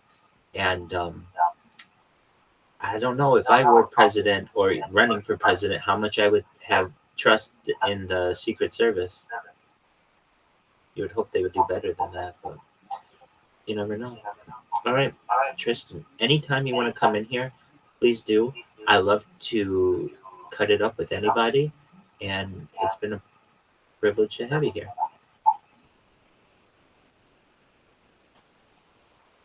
Sounds good.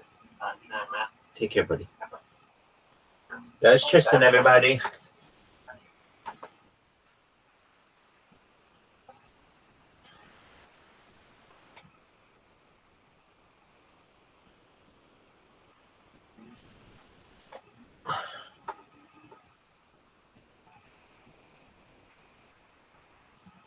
Business is first, even if I'm hungry.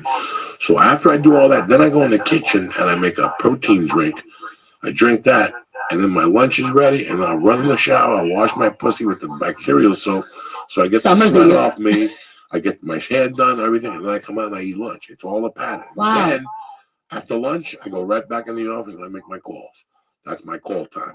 So if I fucking took time out of my money, which is jujitsu, Yeah. I don't make money by going to jujitsu. Yeah. But I have to work the hour and a half before jujitsu, which I do. I start working at 9:30 and I leave at 11. And from 2 to, that's my schedule. Were you always that self-disciplined? No. So how did you get that way? Because that's so hard. Because I do a million different We're things. in business hard to for focus. ourselves. Yeah. You are Kate Quigley Corporation. All these idiots. I'm the CEO. You're a CEO sucking my dick. Kate Quigley is the CEO of Kate Quigley International. Yeah. Lee Sayat is the CEO of Lee Sayat International, and Joey Diaz is the CEO of Joey Diaz International. Whether I got a day job, I'm still Joey Diaz International, and you're still Kate Quigley 100%. Yep. Whatever you do, whether you're Bobby Sharon, whether you're Richie McManus, whether you're Nick Smith, you're Bobby Sharon International. That means you're a bit. Once you look at yourself as a fucking business It changes and you're not everything. fucking around. Yeah. You know, we walk around to a 28, nothing's happened. I went to law school because you're a fucking moron. You're a fucking mumbling fucking moron. They didn't teach you. And then listen, and at 30, I didn't know this. At 35, I didn't know this. And I got to be honest, I don't think I knew this at 40. Huh. And one day in one of my cocaine things, because I was anal, when I would do cocaine, I would do math. What? When I would get coked up, I would do math, and I would do. You party animal. What if I sold 40 kilos at 12,000? I paid 8,000. You're like thinking I'm one of those selling assholes. What Yeah. did you do the calculator? I did no calculator. All Wow. by hand. You know me, old school. Wow. But one night I was just thinking about your time. How we don't take time to think about our time. You know, when I was 25 and married, I didn't think about my time at home. Now I think about my time at home. You know, Yeah. when I come to you, Kate, in 3 years, you're going to hit big, Kate. And what's going to happen is this. Your comedy's going to hit. Your TV career is going to hit. But then some fucking stupid agent is going to come up to you and say, Kate, you should do a reality show. And you're like, well, I already have a CBS show or a Netflix show or HBO show that I'm doing great with. And the other part of my day is spent on my stand-up. Plus, I have a boyfriend I love. I have a dog. This takes... Right. You just don't wake up in the fucking morning, you Kate Quigley. You go to ballet. I see what you do. I do go to ballet. You do everything. That's true. You swim. You play tennis. I've seen you with the tennis racket showing your ass bent over Hey, with the bikini. Not so much, but yeah, of course. One thing about you is you're hard. very athletic. You just don't become, and when you become, you're 32 now, okay? 34. Okay, in 6 years, you have to work a little longer. Trust me. A half hour more. You know what I'm saying? Trust me. I So get now it. we're from an hour and a half to 2 hours. That's 10 hours. Yeah. But some stupid agent's going to come to you and say, I've seen 1,000 times in this town. And say, hey, he just called and they have a brilliant idea. And they're going to pay you this amount. And you're going to be an asshole going to do it. And now it becomes the law of diminishing returns. I totally agree. Now your time can't. So you're going to slip somewhere. You're either going to bomb in Cleveland. Yeah. And then the word's going to get out. And she's starting to bomb. She's She not gotta focused. Yeah. And they don't give a fuck. They're getting a commission. Once you disappear, they'll get some other hot blonde to come in. When she's 18 and you're gone, you control all this. So whether you're a painter, an electrician, because let's say you're a construction kid and you didn't go to college, I'm sure you have a dream. You want to be in a band. Of course. That's what keeps that day job alive, is that fucking dream. If you want that dream to happen, you got to document it. All that has to be documented on how you're going to get to that dream. Yeah. Oh, well, I'm going to start a band and I'm going to write 3 songs. That's not going to fucking work. It's a short plan. That's not going to work. That's a short-term plan with the end with a rope with a noose on it at the end. Oh my God. It's great, just great path. It's you have to. No, you have to have a plan. You have to take care of your time. For everything to hit, it's today. And I started getting it bolder. You know when? Before I got locked up, before I went to prison, I started swimming in the mornings at 6:30, and that changed everything. Because I was like, fuck, this is the first time ever that I have a day job. And before my day job, I put an hour and a half in a fucking pool. Yeah. And now you start going, wow, this is important. You know, you start seeing the things that are important, and you start scheduling. Do you think also that it's you? I don't know about you, but it took me a long time to find what the thing was that was so important to me that I wanted. That's the beauty of the journey. Yeah, and I remember. It's not just going to pop in your head. You're going to have 5 fucking mistakes. 100%. Lee, how many career mistakes? How many career changes do we have? in our lives? I think it's one every 7 years. Every So, 7 years. Oh So- wow, really? yeah, it's But weird. we evolve as comedians Yeah. every 7 years. See, when you first come out here, you write jokes and you get on stage. Then one day your agent says to you, Kate, you have to write your own script. And you become a writer. And the next thing you know, Lee's calling you up and going, Kate, I saw you at the Comedy Store the other night. Can you be a fucking flight attendant in my movie? And next thing you know, you're working. And now you've become 4 or 5 different things. Then you become more popular. And somebody comes to you and says they want you to write a book. I can't write no fucking book. Yeah. Or you could sit with a writer and give him information. He could write this bullshit about you, and you read it 10 years later and go, I'm embarrassed to take this $100,000. Yeah. I'd rather fucking write this thing myself. 100%. Take fucking 8 years and write what the fuck I wanted to be in there. And I wanted to see. So to do all that, you need time. Yeah. You know, it's time. Right. So It's time management. it's time It management. really is. People who go into business for themselves, the reason why they fail is time management. Lee will tell you. Lee knows. So I don't know true. how to do my time. But the first thing with time management when you're in self-business is to take care of yourself.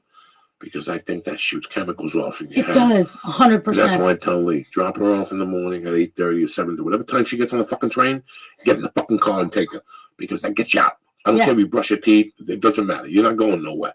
Take it to the bus. Take it to the bus. Because once you're out of the house, then it wakes you up. And that's when your creativity starts coming Yeah. out. And right from there, you take 2 hits off that joint, and you go to the park in NoHo. And you bring 2 kettlebells out, and you're out of your fucking apartment. It's You're so outside true. breathing. And that's when your Fresh air, creativity the really start sunshine. to kick in. Once you get out of that fucking house, what happens to you, the earlier you get out of the fucking house, what happens to you is a fucking miracle. And not once you do it once. Like once you do it on a Monday, and then you do it on Thursday 1 week, then you do it on Monday, then you do it on Wednesday and Thursday. It changes you. And once you do it 4 times in 1 week, you're like, oh, I may be out. Now, I'm not telling you to get up and do anything. Just Yeah. get up. Just get out of the house. Just get Just out of wake the house. up. And then in Move. time, you start doing things. And that time, those 4 hours, you'd be amazed. That's why what was the Army slogan? We do more by 9 o'clock than you do than the whole fucking day.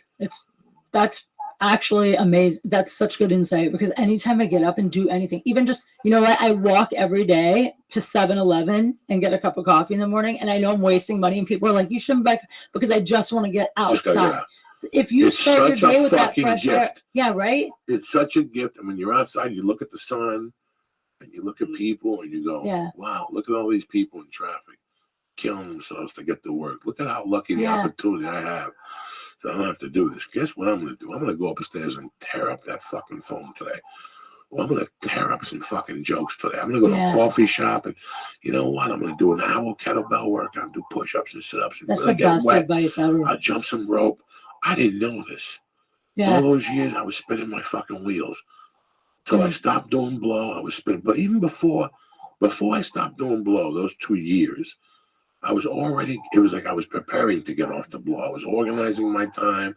I started not hanging out with people. As comedians, Yeah. we think it's cool to wake up in the morning, write for an hour, and then let's call our 6 comedian buddies. We're going to a Dodger game. Let's get together and talk about how bad life is out there. Yeah. That's all you're basically doing. I can't handle You're getting it. I together can't with stand 6 it. comics to eat And Chinese bitching. I food, hate that. to hear a group grow.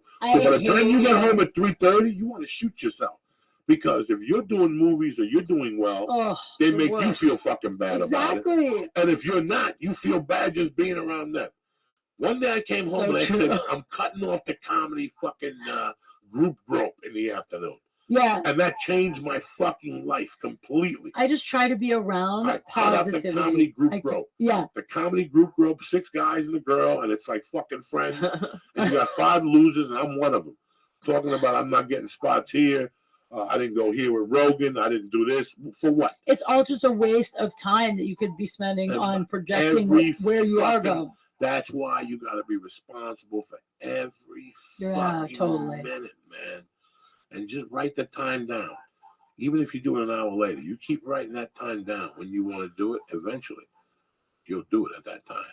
You're so right. If you keep writing it down, 9 a.m. I'm gonna 100%. fucking jump off a roof. 9 a.m. I'm gonna Yeah. jump off a roof. You're going to do Eventually, it. and every day you jump at 9:20, 9:35, 9:18, 9:11, and before gonna you get it know done. it, you keep writing 9 o'clock. I'm jumping off the roof.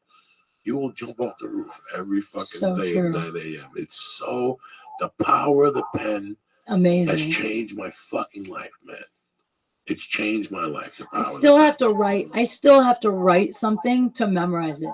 If I'm trying to learn a script, or even new material, even if it's because I really write on stage a lot, so I'll try things. But if it works, I always, have my set recorded. I have to write it for it to really be sunk in. I think there's something between your hand and your mind, or something. To me, even like text messaging, I don't like text messaging. I know you don't. It's so funny. But I tell you why I don't like it, because I'm so old school with that fucking pen. Yeah. If people knew how strong the pen was, they wouldn't text. You're the only person I know who I always call first and don't text. You're literally the only person, because one or two times I texted you first and you never answered, and then you just called me. I was like, all right, this dude doesn't text. It's so funny how many people text me. I just erase them. Especially business-related text, you're never going to get a hold of me. But it's so great, because every time I call you, even if it's just to ask you a quick question, I feel like we have a moment. No. This is I want to hear people's voices, man. Yeah. I'm old school. I want to hear your fucking voice. I want to make sure everything's straight. I don't want to text with nobody. I don't want to text fight either. Nothing makes me crazier than a text fight. And I feel like a lot of guys, because guys don't like to argue, of course, but I feel like a lot of guys are a little passive. They try to avoid the argument, so they do the text fighting. I can't stand it. I'm like, can we just get on the phone for 1 minute and have it face or person-to-person contact, even over the phone? It can clarify things that don't even need to be a problem. It's so funny how you don't want to be that person. When things started changing, I was like, okay, this is cool, but something ain't right. And then one day a commercial came on for some airline company, where the guy comes in, everybody's sitting there all waiting to hear what the boss says, and he goes, things are changing again. Our sales are down, and he starts giving out plane tickets to people. And he goes, we've gotten too comfortable with the fucking emails and this. We're going back out in the field, old school. And I knew that there were still people left like me. Tommy Easter was driving back from Georgia. And I called him and I go, Tommy, what are you going to do? He goes, well, I'm going to drive through here. I'm going to drive. But I go, Tommy, before you get in the car, go online and make a list of all the comedy clubs in that route. Why are you deadheading back? I go, number one, you got no reason to come back here in time. There's nothing going on in the open mic community. I go, if I was you, I'd just fucking stop at every club. Hi, my name is Tommy Easter. I like to do a showcase. And I go, why not? It's an education. That'd be so fun. Doing showcases. The big Mitch Hedberg story was he got in a van with Chard Hogan and a Volkswagen van, and they went across the country one year as feature acts. Yeah. And they did 50 guest sets and 20 clubs hired them. You want to get hired? You want to get hired as a feature act? Yeah. Get in the car and drive across the country and do 5-minute guest sets and say, I'll do anything to feature you. Yeah, for sure. And they'll feature. You don't have to live in LA. You don't have to see nobody. True. You don't have to see Rogan. You have to see fucking local features Louis all the time. C.K. No. Yeah. I did it all the fucking time. Yeah. I remember fucking still, this is one of and you don't get mad at it now. Now it's less stripe. These are comedy stripes. This is why people pay you. These are the reasons why people pay you. Well, I would think it'd be rude, wouldn't let's say you give someone a guest set, right? And then they go up to the manager and be like, hey, I want to feature here at some point. Doesn't that put you off? No? Oh, no, let's talk about this. Okay, so I was living in Boulder. I had maybe 20 minutes. And my good friend called me. He goes, a club in Minneapolis, Arizona, and somewhere else is looking for MCs. I said, okay. I got a car, and I drove 16 hours, and I got on stage on Friday. And the guy liked me, and he put me back on stage Saturday. And they gave me 3 weeks. 3 weeks later, I got to call the clubs about the business. Okay, first of all, Lee, you're not going to go into improvs and know this. Okay, right now, type in comedy clubs in Indiana.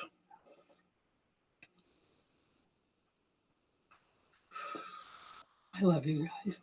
Why? I just do. All right, we got Crackers. Okay. We got Morty's. Okay. We got Comedy Sports. Okay. Let's go to TripAdvisor. Indianapolis or Indiana?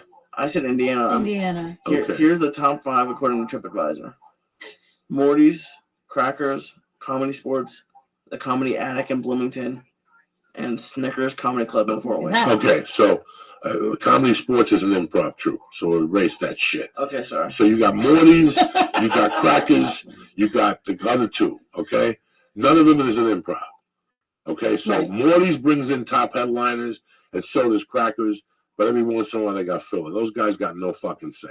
Yeah. If you know the regular local headliners, they got no say. Yeah. If you walk in there when one of those guys is on stage and ask and give them a good reference, say I work at the Comedy Store, I work at the Improv, they'll put you up for 5 fucking minutes. The last 2, what are they? The Comedy Attic. I've heard of that one in Bloomington. Yeah. Both of those motherfuckers will put you up. And then the Snickers Comedy Club is apparently the #1 nightlife in Fort Wayne. Right. They'll put you up too if you go in there because it's like a Michigan headliner. Yeah. They have those clubs everywhere. They have them in Michigan. They have them in whatever. You have to know which ones to go to them. Yeah. See, if you walk into one where the manager's running the thing and the booker's not there, they're going to give you a number. So you avoid those motherfuckers. That's a waste of your time. My friend and I did this in Singapore. Yeah. We were in Singapore on a military tour, and we were bored one night. We had a night off, and we were like, let's just try to find the comedy clubs and see if they'll throw you up. So apparently it's international because we went in, and they were like so excited to have American comics, and they just threw us both up on stage. Yes, you could try it overseas. Is what I'm saying. You could be anywhere. Now let me ask you this: when you went there, was it just people from Singapore, or were there English guys there? And it was mostly people that lived in Singapore, but they were super American. I didn't realize English was their first language. In Singapore, yeah, I didn't know isn't that that either. Interesting. So they were really Americanized. They got all the same jokes, but yeah, it was mostly locals. It was really cool. It was so surreal because we weren't supposed to be in Singapore. We were supposed to be there for like one night and then leave. And like a light bulb broke on the helicopter we were supposed to take to wherever we were going next. And so we couldn't take the chopper out. So we got stuck there. So we ended up getting to perform there, which was like so fucking cool. Yeah. It was. So shout out to the bad chopper mechanic who couldn't let us. That's where my fucking craziness ends. International stuff. What do you mean you won't do it? It petrifies me to death. Why? You mean to perform? Like this, everything. Or to get there specifically, like the travel. I tried Jamaica twice, and I tried Puerto Rico. I could go there. What's wrong with what happened in Jamaica? It just creeped me the fuck out. The island creeped you out? Everything. The food, the Were you there for vacation or for work? One time on vacation, one day to shoot a movie. The rest of the world isn't Jamaica, though. There's like other parts. Yeah, but how can Jamaica be bad? Isn't it like it's like a thing with reggae music the chickens and shit? Rasta, Farians. The chicken tastes weird. The food tasted weird. That Jamaican jerk chicken. I don't like none of that shit. I've never heard that before. I went to Jamaica and it turned me to like all the international travel. You're like, I'm never going anywhere. So scared. Because of my felonies and everything, I'm so scared to go international. They lock me abroad and shit. So I just leave it alone. I'm pretty like I don't have a passport, but in many ways I don't want one. Like when they told me you couldn't have a passport, I'm like, fine, I ain't gonna fucking drive. It's not like I'm going to Ireland. What felony? You still? If you have a felony on your record, is that there forever? Oh, it's like herpes. Unless I get rid of it. I don't know. I thought maybe like it goes away for good service, like after so many years. I've got 2 felonies in Colorado and like 2 in Seattle. What are they? The ones in Colorado are second-degree burglary and accessory to a felony. The one in Seattle is like something to domestic violence, which I didn't smack no woman. I believe that. When let's say you and Lee live together. Okay. So and I was your a great dream, obviously. And I was your ex-boyfriend. Yeah. And I saw you out in a bar and we got into a fight, it'd be domestic violence. That's why. Wait, if I'm out with Lee, and I run into you at a bar and we get in a fight. I think if he lives with you. Oh, because you're my ex-boyfriend. Yeah, that's what happened. Oh. So it was a horror show, but still that domestic violence thing bugged me out for a long time. And then there was like a simple assault charge at a bar. I got busted at the Comedy Underground in Seattle. Like if you walk into the comedy, if you call Ron Reed at the Comedy Underground and go, I'm coming through, can I do a guest set? You got a guest set. Ron's a manager, a comic type deal. Lee, you're looking backwards. Oh, I'm going through changes right now. This is changes. I'm enjoying hearing all the felonies. This is fascinating to me. Yeah. This is deep. Wait, the second one you said you were what is it called when you help someone else with their accessory to you were an accessory. What were you an accessory to? What kidnapping. What? Kidnapping. How are you an accessory to kidnapping? Because this is all the same crime. The whole kidnapping thing with Ken Vella. My attorney plea bargained down to second-degree burglary. An accessory to a felony. It's all one crime. Now, the accessory to a felony. I think you're one of the first people to find this out on mushrooms. Listen to me. The accessory to a felony is very interesting because that's what fucked. That's how he fucked them. Because the court, everybody said accessory to what felony? The second-degree burglary or the kidnapping? And he would say the second-degree burglary, and it's nonviolent. Because his job was to get it nonviolent. It's a long fucking Wait, so were you convicted though? Oh yeah, I got locked up and everything. Oh, but he had a great case. Is He what did you're a great. saying. He did a great job. I was looking at That kidnapping sounds 1 and 2. confusing. I'm looking at kidnapping 1 and 2. If I take it to trial and I lose, it's 48 years times 2. Shit. I never see daylight. The first offer was 12 or 14. Then they went to 9 for kidnapping, and I was like, 9 for kidnapping means I do 9. Are you for terrified? years. I would be. Not terrified That's because my worst I nightmare. thought at that time I was going to Mine too. split. Oh. Like I thought at that time I'd split or do something as it got closer. I was out on bail.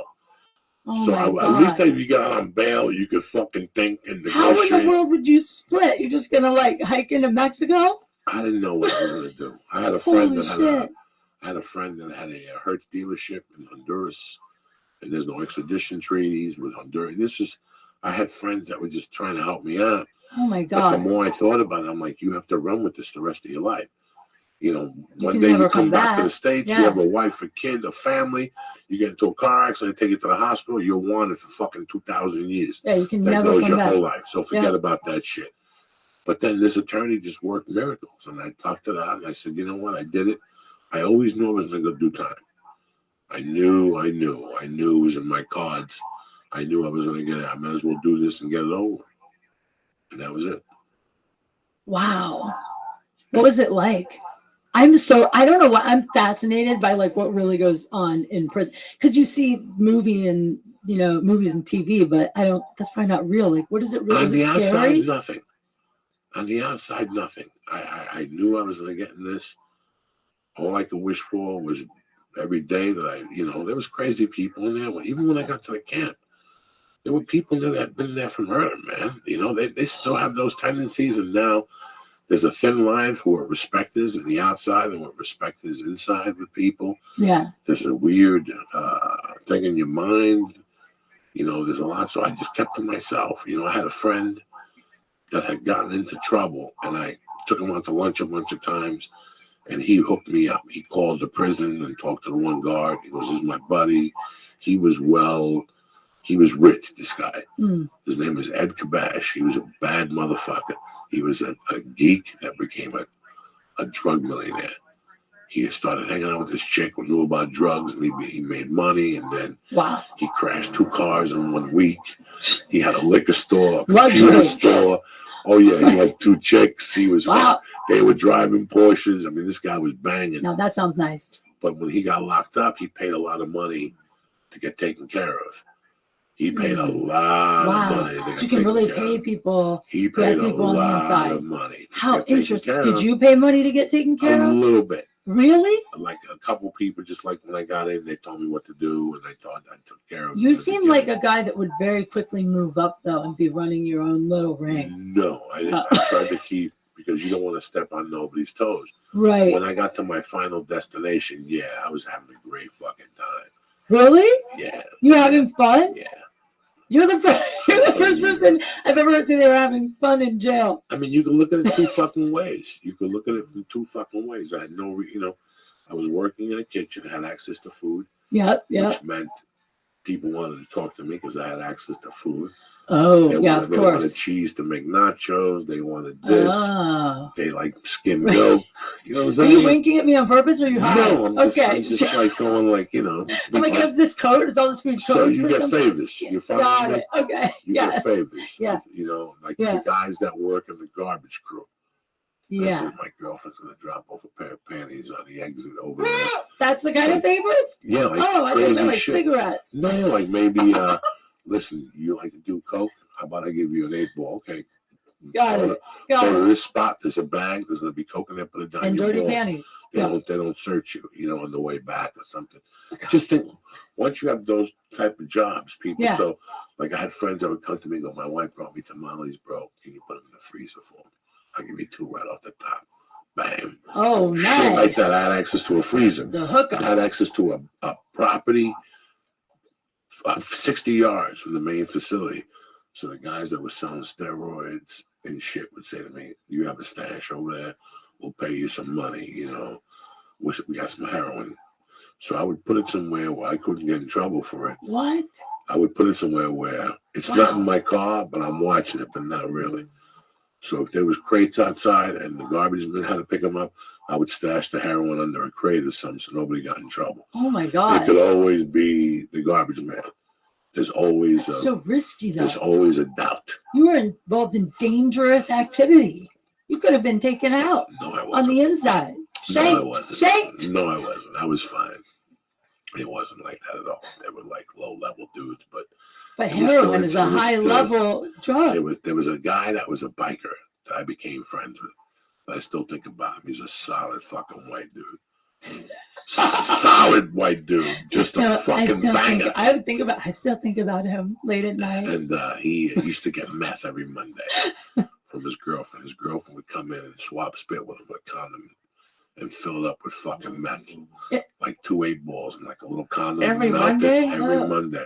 Oh wow. And he would put it over here in his mouth and walk in with it. He would even swallow it and shit. Oh wow. They would search him and fucking he'd come in and he'd call me over to his room and we'd do a little line of meth. And then we'd go play basketball in the gym. And I thought I was fucking Julius Erving. My heart was going to blow up. There was a lot, you know, I still think of those guys. Torrey Piles, a black dude that was a high-level crip. He had 7 fucking girlfriends. Each of them had a different fucking Porsche, Mercedes. It was amazing how much On the money. outside. On the outside. 7 girlfriends. But how long was he 3 in for? kids. He was in there for 12 or 13 years. He was, What? but he got out. Paying for 7 girls? He got, this motherfucker was making cash in there. That's crazy. This is when the Crips were What? going from California to Colorado and distributing cocaine. What do you need 7 girlfriends for in jail, though? You Because he can't- was big dick pimping. Do they have conjugal visits at this jail? Yeah. Oh. Conjugal visits. Oh, I heard they So didn't he have worked this. with me in the All right. kitchen. So me and him, what you do is if you have a visit on Saturday and Sunday, you got to sit next to animals. But if I have a visit, So next to animals. So if I Got take a it. job Monday through Friday, Yeah, my visits are Saturday and Sunday. got it. It's tough for me to finger you when there's 200 animals in the room. But if I take a visit with you on Wednesday, there's nobody in the back. There's 4 people in there. I'll just tell you, come in, bring a basket. You're not serious. Yeah, straight up. Wait, you're Yeah. all in the same room? No. So when you visit somebody Yeah. on fucking Saturday and Sunday, Yeah.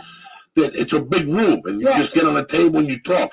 So it's pretty rough for me to finger you Oh. because there's 200 people. So what he's saying is there's no But so on Monday through Friday, if you work in the kitchen, you get visits.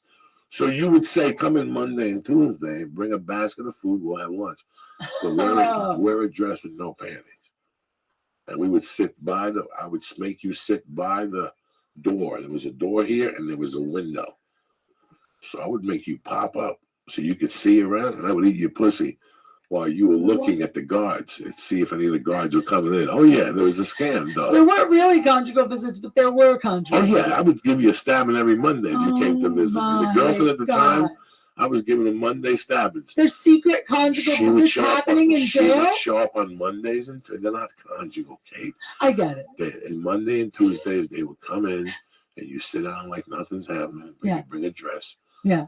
And we look around. The guards leave, pop up that dress. I give you a little stab, a little sucky, and then we talk for 2 hours like nothing happened. You were hooked up. Yeah, we eat Chinese food. You could bring food in and then bring me groceries for the week.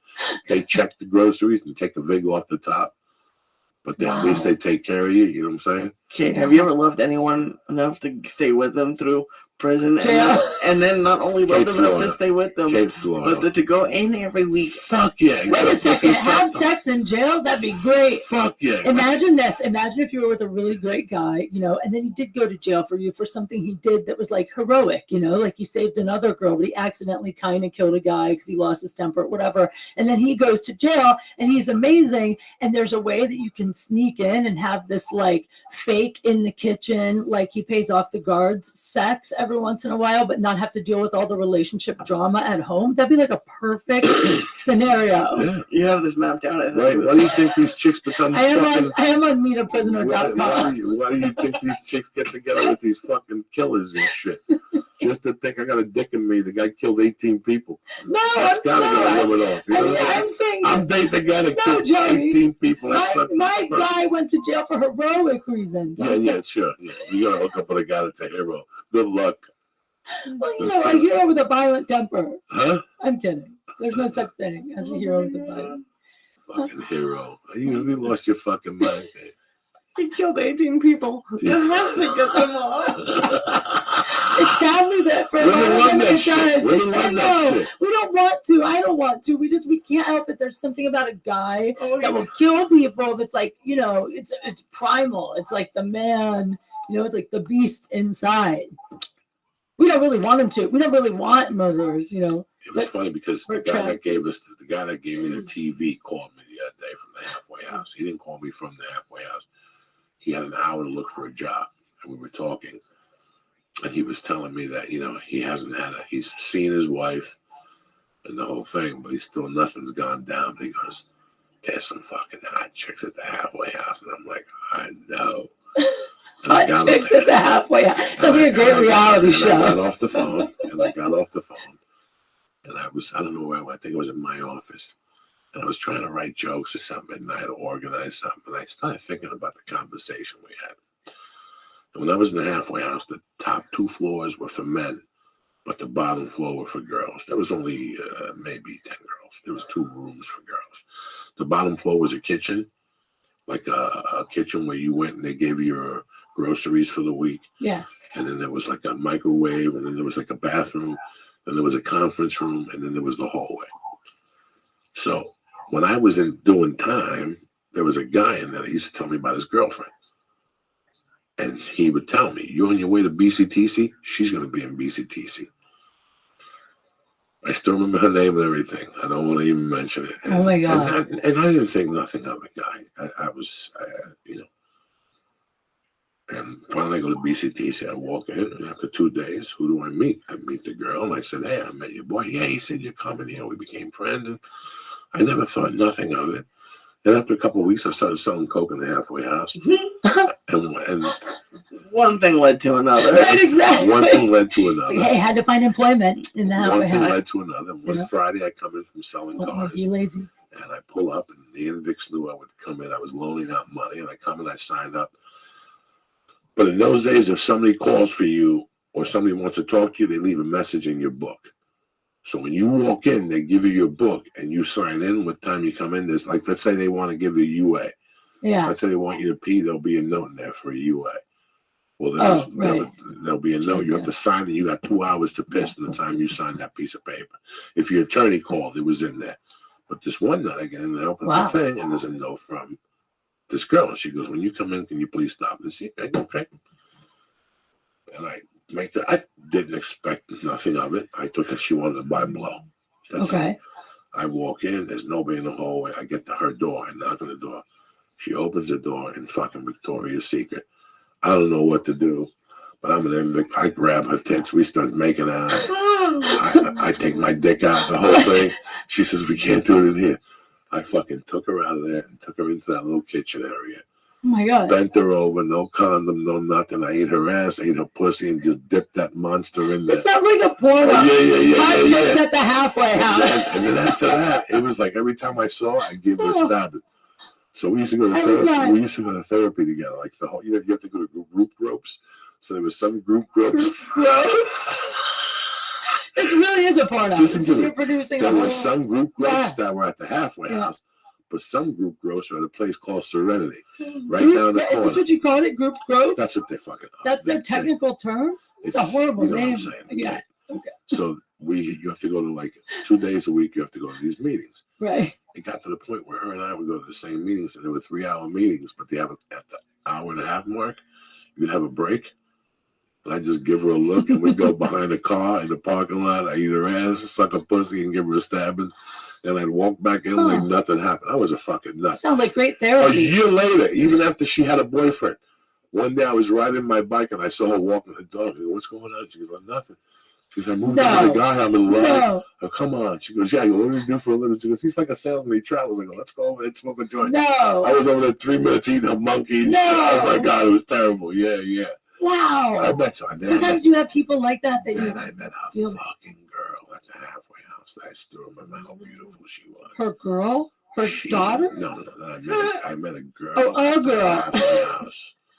That was so fucking hot, a brunette. And she was in that because she was a manager at Macy's, like a purse chick. Uh-huh. And she stole like 9,000 purses, and they fucking put her in a federal From jail. Macy's? Whatever the fuck. It's like Who stealing knows? purses from a Like- dollar store, Like right? one of those fucking purse places. Okay. She was a big time chick. The purses were like $400 Hysterical. in 1987. She was very decent.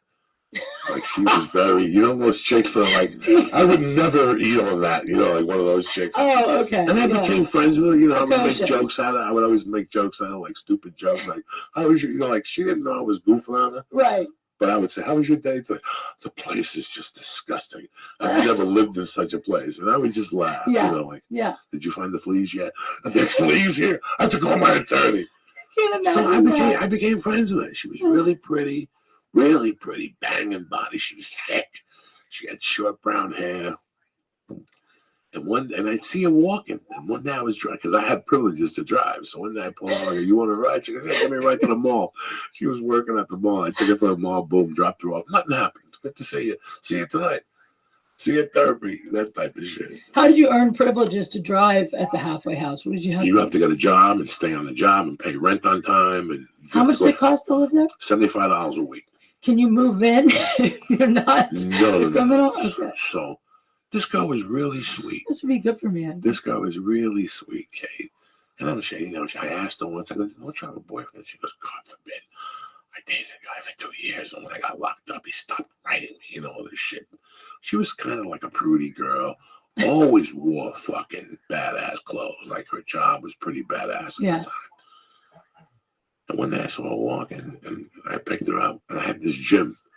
I had this little gym with a punching bag, a radio, a joint, a jump rope, some gloves, and weights. I Nice. rented the gym for $35 a month. I had that gym since G. Celeste, Chicago. It was a No garage. way. It was a garage That right sounds on, cool. like 3 blocks away from the halfway house. I didn't know I was going to end up in the halfway house when I rented the garage. It just worked out that way. So I pick her up, and we're talking. I go, you going to go to work? She goes, no, I'm just bored in the halfway house. And I said something to her, like something off color. Like, I got to tell you something. Why don't the fuck you have a boyfriend? What the fuck is going on with you? Nice. And she said something like, well, why won't you date me? Dog, I didn't even say a word. I made a fucking U-turn. And I'll never forget, she had on heels, like she was dressed like an attorney with like the little dress over her knees and shit. Badass with stockings, with black stockings. I was ready to Hot. fucking tear this Yeah. bitch up. And she's like, where are we going? I gotta make a stop. I pulled into that garage like fucking like, I'm sure. like the dude In the garage. like the dude in Sound to She's so Last. lucky.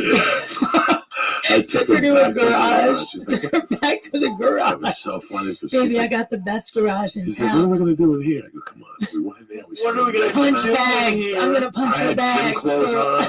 I had like I was headed to the gym and I saw her. We started making out. She was tremendous. She was beautiful. Her hair was short. We started making out. I took a little vest off, a little penguin suit.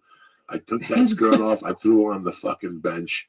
She thought her head was gonna blow up. Like nobody had ever treated her that way. But just like what you A said, weight bench? It was a weight bench? a weight bench. Like nobody had ever put this girl on a bench. Wow. She looked at the bench. She was like, "Really?" I go, "Get on that fucking bench."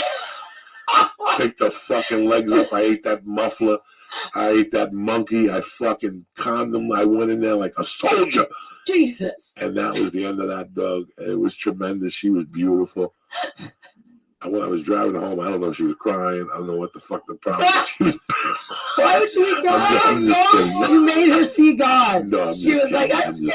I'm just kidding, you know. Oh my God. We were friends after that for a while. I mean, we never had sex after that, but we were friends for a while. We talked even after I got out of the halfway house. She would call me with dilemmas. You know, she was one of those. Dilemma. I wonder if maybe the mushrooms are making me a little more bashful because when you're telling these super dirty sex stories, I'm getting a little like, No, you've all lived these stories. You've been fucked on a but bench I'm 1,000 never times. bashful. I How many don't times you get fucked on a weightlifting bench? on a weightlifting bench, Yeah. not one time.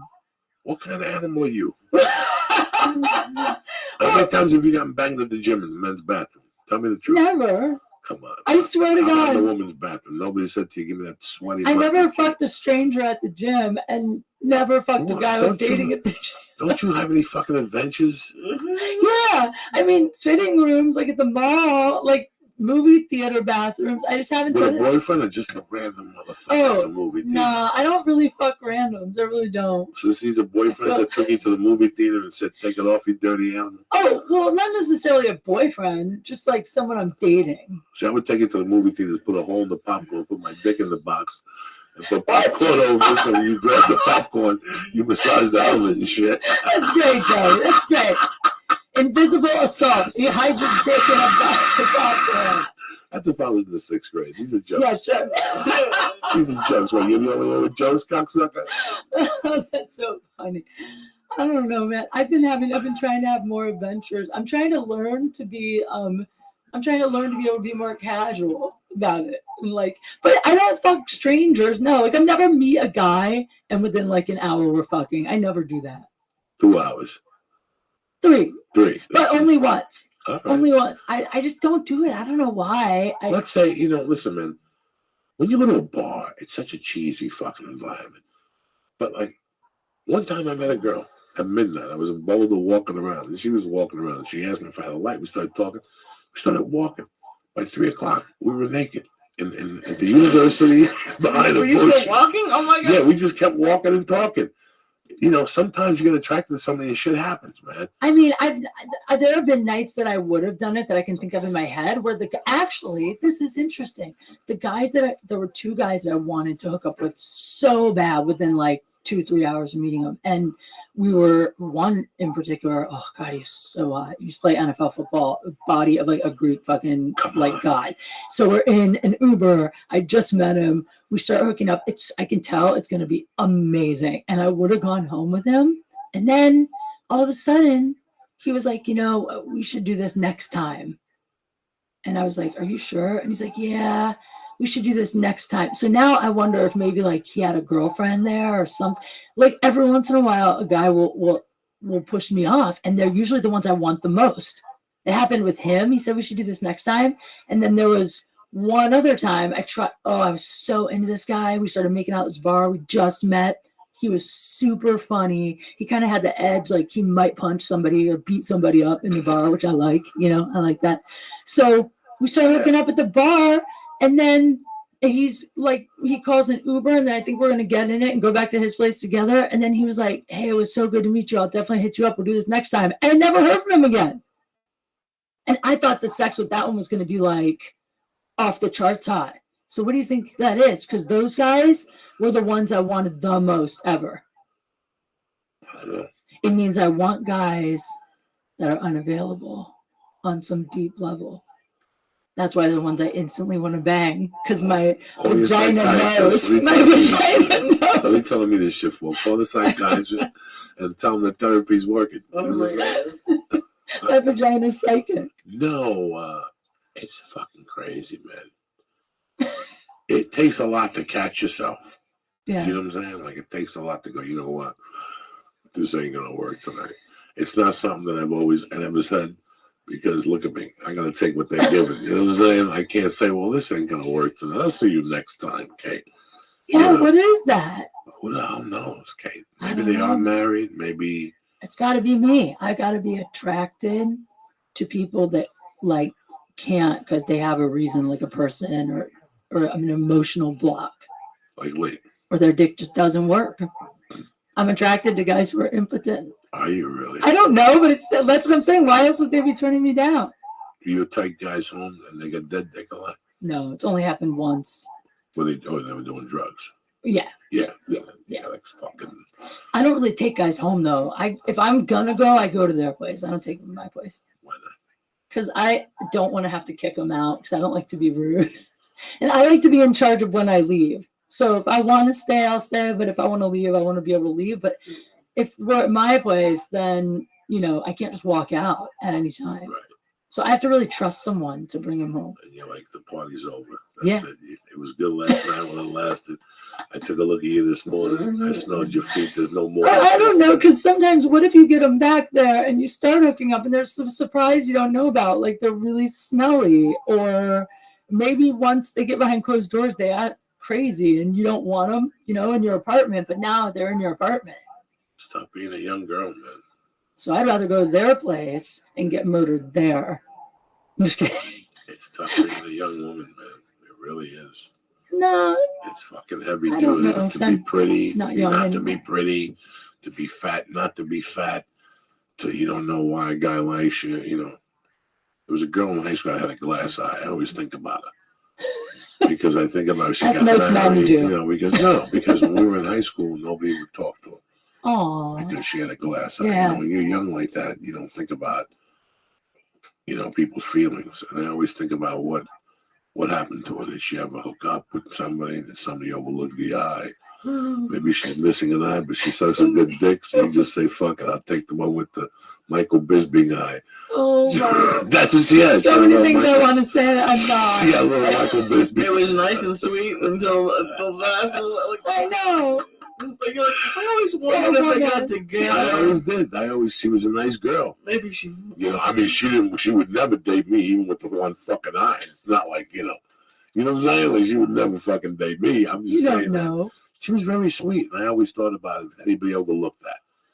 She told me once that she had a crush on a guy, and I knew the guy, and I knew she couldn't get the fucking guy. But I never really said nothing to her. It was out of place for me to say something. But from time, I always think she was a nice girl. If somebody ever dated her, she had the glass eye. That's it. That's sweet. Yeah, there's nothing funny about it. I wonder what made you think of her. I'm like the girl with the glass eye. Who, you? Yeah. No, you don't have no glass eye. My personality is the glass eye. Yeah, sure. Right. It's not on the outside, it's on the inside. So what else do you have beside Tempe, after Tempe? You have a lot of work. Yeah, I'm actually, I got to think. I'm doing Phoenix. Actually, I'm doing Phoenix again at another club. I don't really want to promote it on here since we're coming.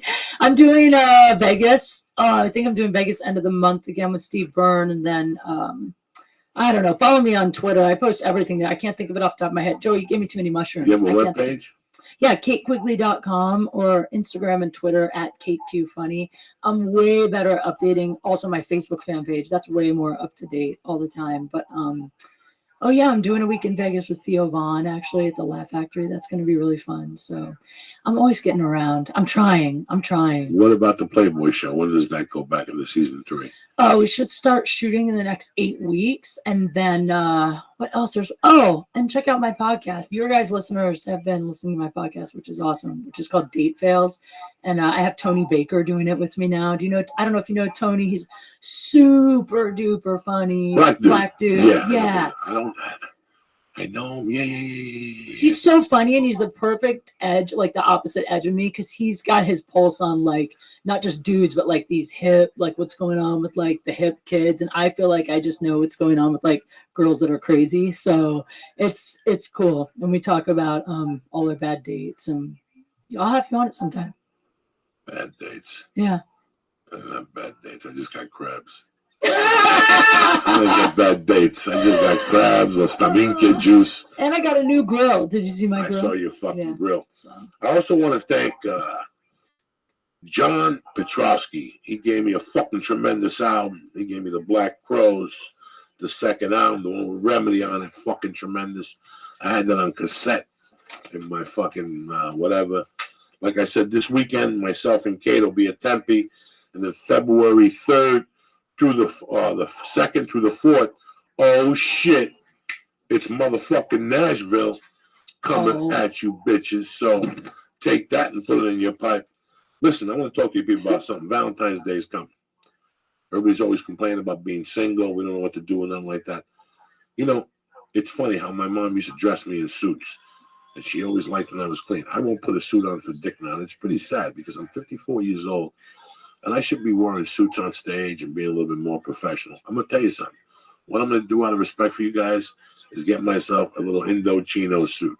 I went down there and got measured. I went down to Beverly Hills and got measured, the whole thing. I never went and picked up the suit because I'm such an asshole. I never go to that part of town. But I'll tell you what, you don't know what it's like to get measured for a suit compared to a generic off-the-fucking-rack suit, all right? When you go to Indochino, man, the fucking things they measure are unbelievable. And I'll tell you what, like I'm telling you, I know for a fact I'm no fucking Mel Gibson, but with a suit, I could sell you whatever the hell I need to sell you. Tell them, Lee, when I put on a suit, I'm a savage and shit. Indochino is one of the largest made-to-measure menswear brands. You get quality suits made to your exact measurements for, listen to me, a perfect fit. You also get to customize your suit just the way you want it. The inside, the outside. Here's how it works. You visit a showroom or you shop online at Indochino.com. You pick from hundreds of fabrics. You choose your customizations from lapels to pleats to jacket linings to more. You submit your body measurements, you place your order, and wait for it to arrive in 4 weeks. That's how easy it is. I'll tell you what I'm going to do. Valentine's Day is coming. You don't want to show up with that fucked up sweater and those disgusting jeans and then wonder why you're fucking single, all right? So this week's listeners, you're going to get any premium Indochino suit for $399. Less. No, Damn. I'm going to tell you what I'm going to do. My listeners, you're going to get any premium Indochino suit for $389 at Indochino.com when you enter church at the checkout. That's 50% off the regular price for made-to-measure premium fucking suits banging. Plus, the shipping is free. That's Indochino.com. Promo code CHURCH for any premium suit for $389 and free shipping, bitch. Where are you going to get that action from? It's an incredible deal for a suit, and it'll fit you better than anything you've ever fucking worn off the rack at Kmart or wherever the hell you shop. Go to Indochino.com right now and press in church and get any premium Indochino suit for $389, and shipping is for free. That's 50% off, all right? Go to Indochino.com right now. Number 2, why are you walking around with a stinky ass? Again, you wonder why nobody wants to suck your dick because your ball sack smells, your helmet smells like fucking piss. What do you think happens to your dick and your asshole when you're 25 years old? It's 25 years of getting fucked in the ass with shit every day. What do you think it's smell like? Flowers? What do you think it's gonna fucking smell like? Oh my god. Huh? Tell me. That's why HelloTushy.com is here to save the day. Bidets are back, motherfuckers, okay? There's no need to walk around with stinky balls or stinky pee stain or that fucking crease between your legs and your nutsack that smells like a goat's fucking neck. You don't need that no more. Go to HelloTushy.com. Bidets are back. Beautiful. Break it down for them, Lee, because I'm too high to break it down. Oh, they're amazing. They saved my life. I should start every day with one. You get on, you have hot or cold. I have the cold. It took me less than 30 minutes to install. It's great. You put it right on, and I can't do anything at the house, and it's amazing. It just gets you clean. I don't do For real? you know. Yeah. Joey does the whole I the want one. turtleneck, the I dipping. clean the balls. I don't do that. everything I in just there. do the just. No way. Yeah. But I perfected this little rock and roll method that gets the front and the back. Shut up. And you know what? HelloTushy.com right now.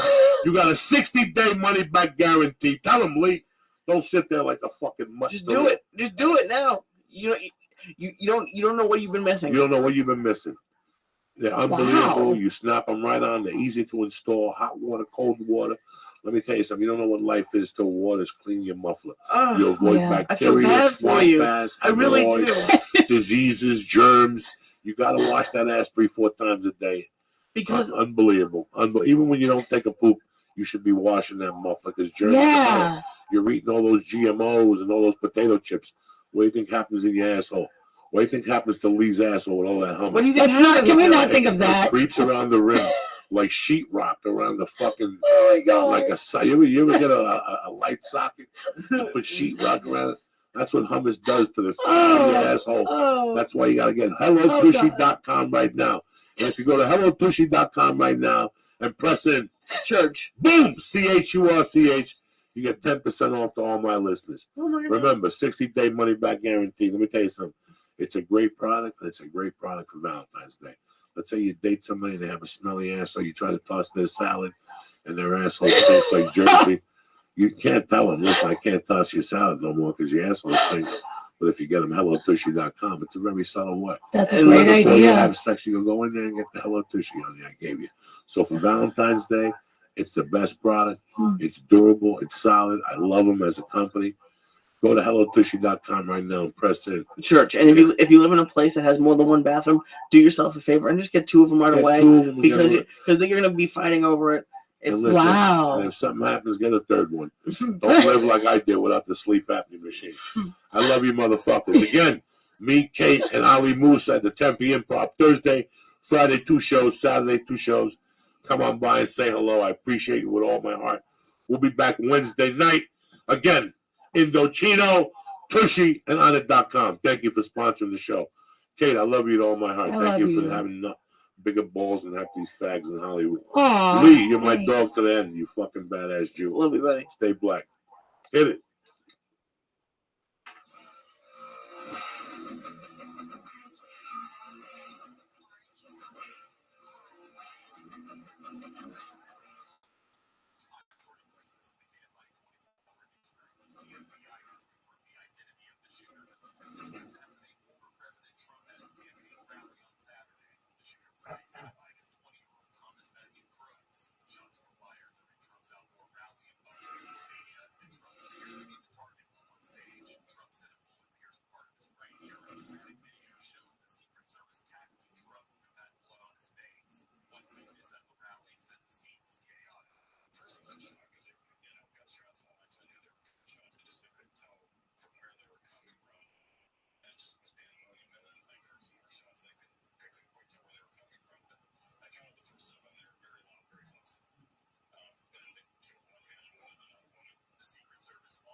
The Church of What's Happening Now is presented by On It. This show is brought to you by HelloTushy.com. Bidets are back. The Church of What's Happening Now is honored to introduce you to HelloTushy.com. HelloTushy.com makes portable devices that spray your butt completely clean with water. That's right, Uncle Mike. Completely clean with water. I don't know what I did with it before I had it. Go to HelloTushy.com/church right now to get 10% off of your order.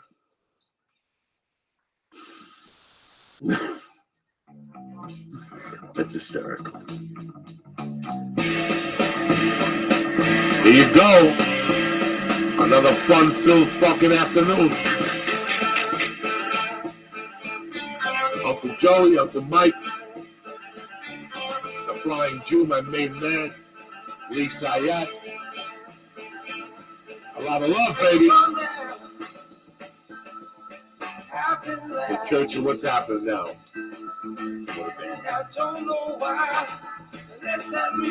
Thursday, the 19th of January. Get your shit together. Well, this is going to happen to you right there. You're going to take your car, your fucking girlfriend, your fucking credit cards.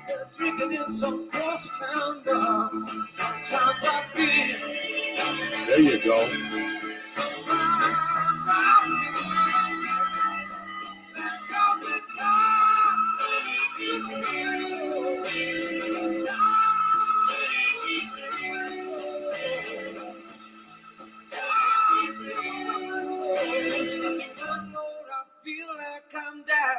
Fucking tremendous. Nothing but fucking balls, heart, and soul. Listen to that motherfucker. What's happening, you bad savages? Lee Sayat, Uncle Mike here. You don't need to know nothing about Mike. Mike's my uncle. He's my best man at my wedding. I've been hanging out with Mike since 1990, since I got out of the halfway house. Maybe a year before I got into stand-up comedy. So we're going to go over a few fucking crazy stories tonight. You said it was like you were around my age when you met Mike. Or roughly. I'm not sure. So 90, I was 27 years old. Wow, yeah. You're younger than me. You were smaller. Oh, a lot smaller. A lot smaller. I just gotten out of the joint when I met you. You were fighting weight. Oh, I was fighting weight. I was hitting the bag. I was swimming. I was lifting fucking weights. I was running in Boulder. At that time in 1990 was a very, when you looked at it, they had a newspaper, Boulder, and they had a section about activities. Everything was health related. In those days, there were bars in Boulder that had a thing called Friday Afternoon Club. At a bar that was one of the hottest disgusto spots in the country. It made Playboy magazine. You couldn't even fucking drive on Arapahoe Boulevard on Friday from all the people that would come from all over the state, Wyoming, just to hook up. It was FAC, Friday Afternoon Club. And beside that, there were the Pearl Street bars, Pearls, where our friends, the Jewish guy's wife, bartended. Wasn't it Potters? And there were those string of bars But that's it. There was one strip club, the bus stop. Yeah. That sounds terrible. They were all CU co-eds. They were all fucking girls from the university. And the funny thing was that the guy died and he left it to a church. And the church inherited the fucking strip club. And they were thinking of selling it. See, we were doing those bong hits. Stop banging on the fucking table, please, for the love of Christ.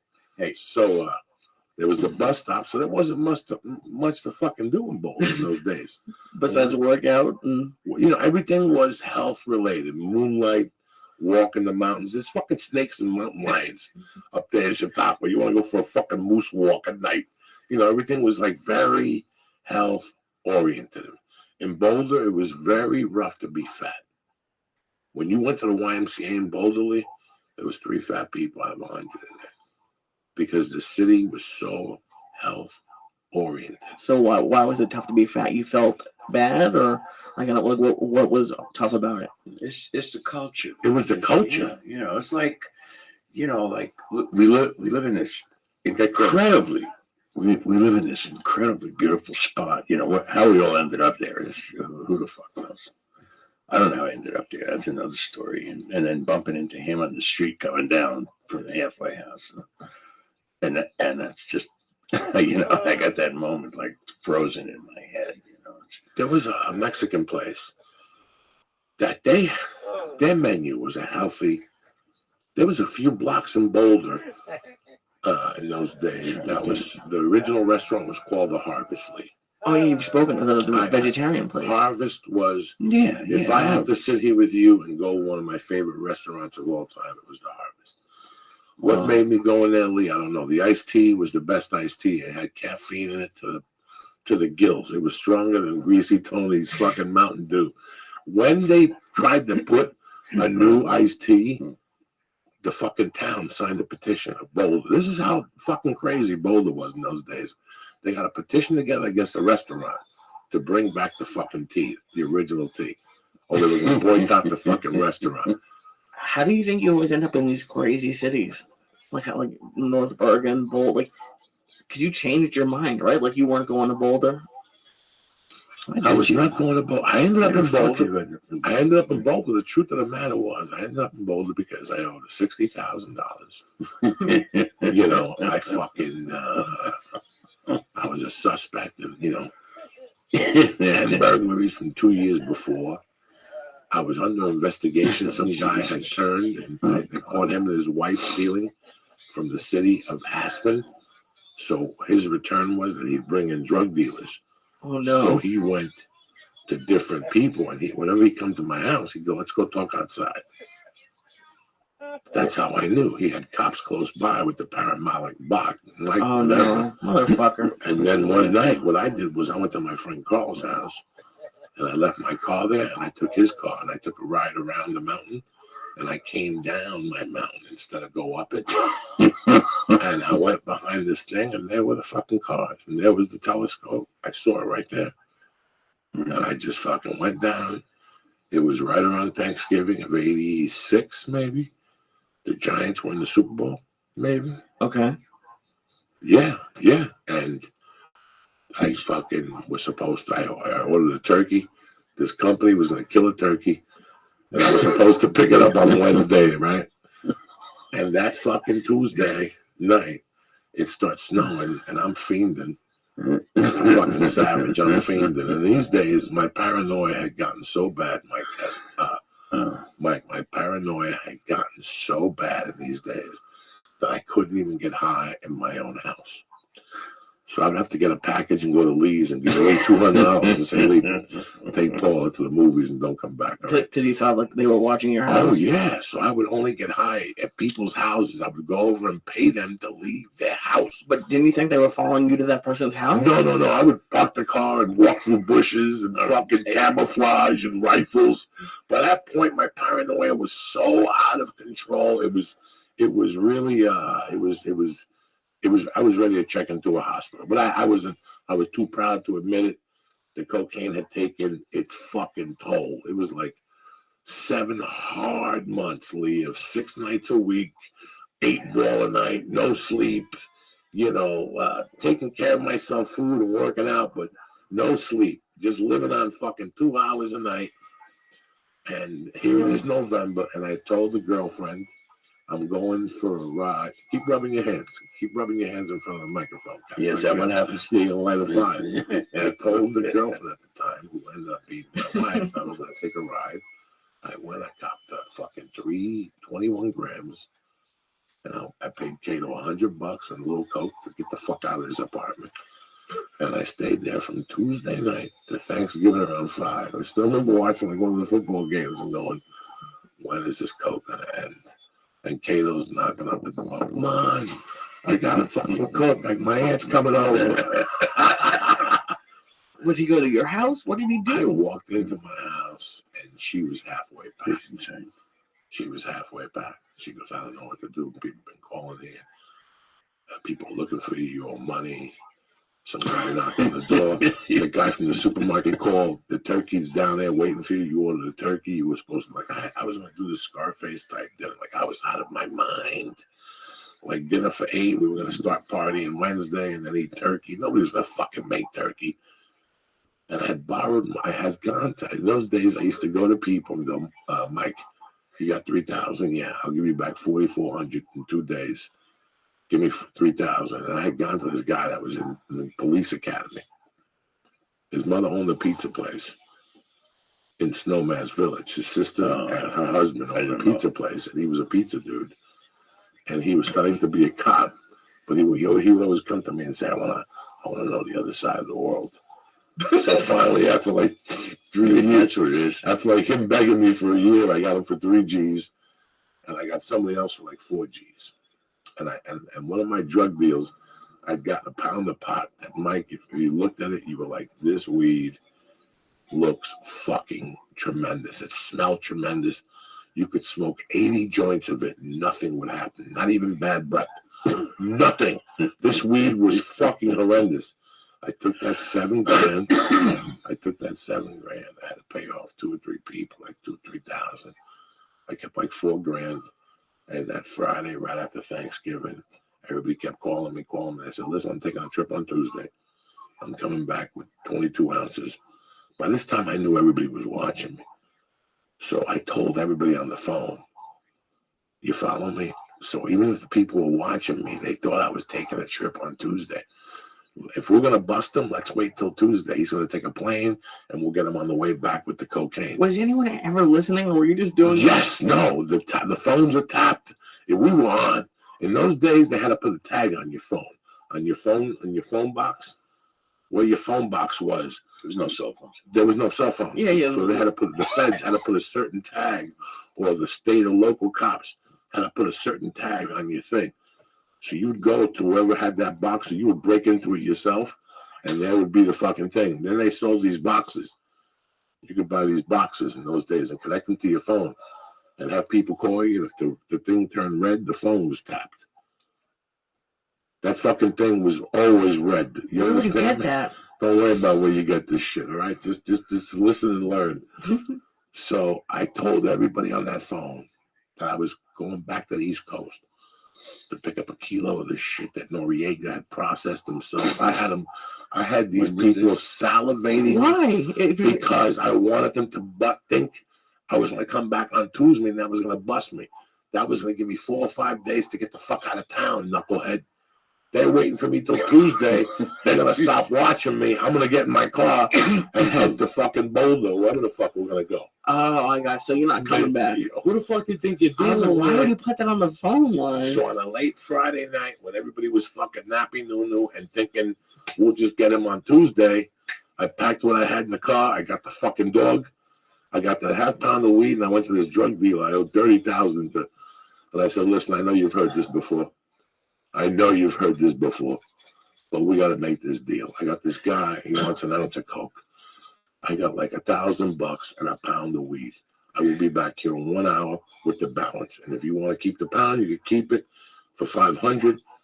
Well, I cut her a deal. Her eyes spun and I had this bag of weed for $500. It's tremendous. She thought she had a deal. I said, don't smoke until I leave. Don't smoke until I leave. I got in that fucking It's a car. dirty business. This coke was fucking tremendous, this girl got. In fact, she lives here now in Los Angeles, and she's a manager. She's somebody's assistant. Randy Jackson, somebody big's assistant.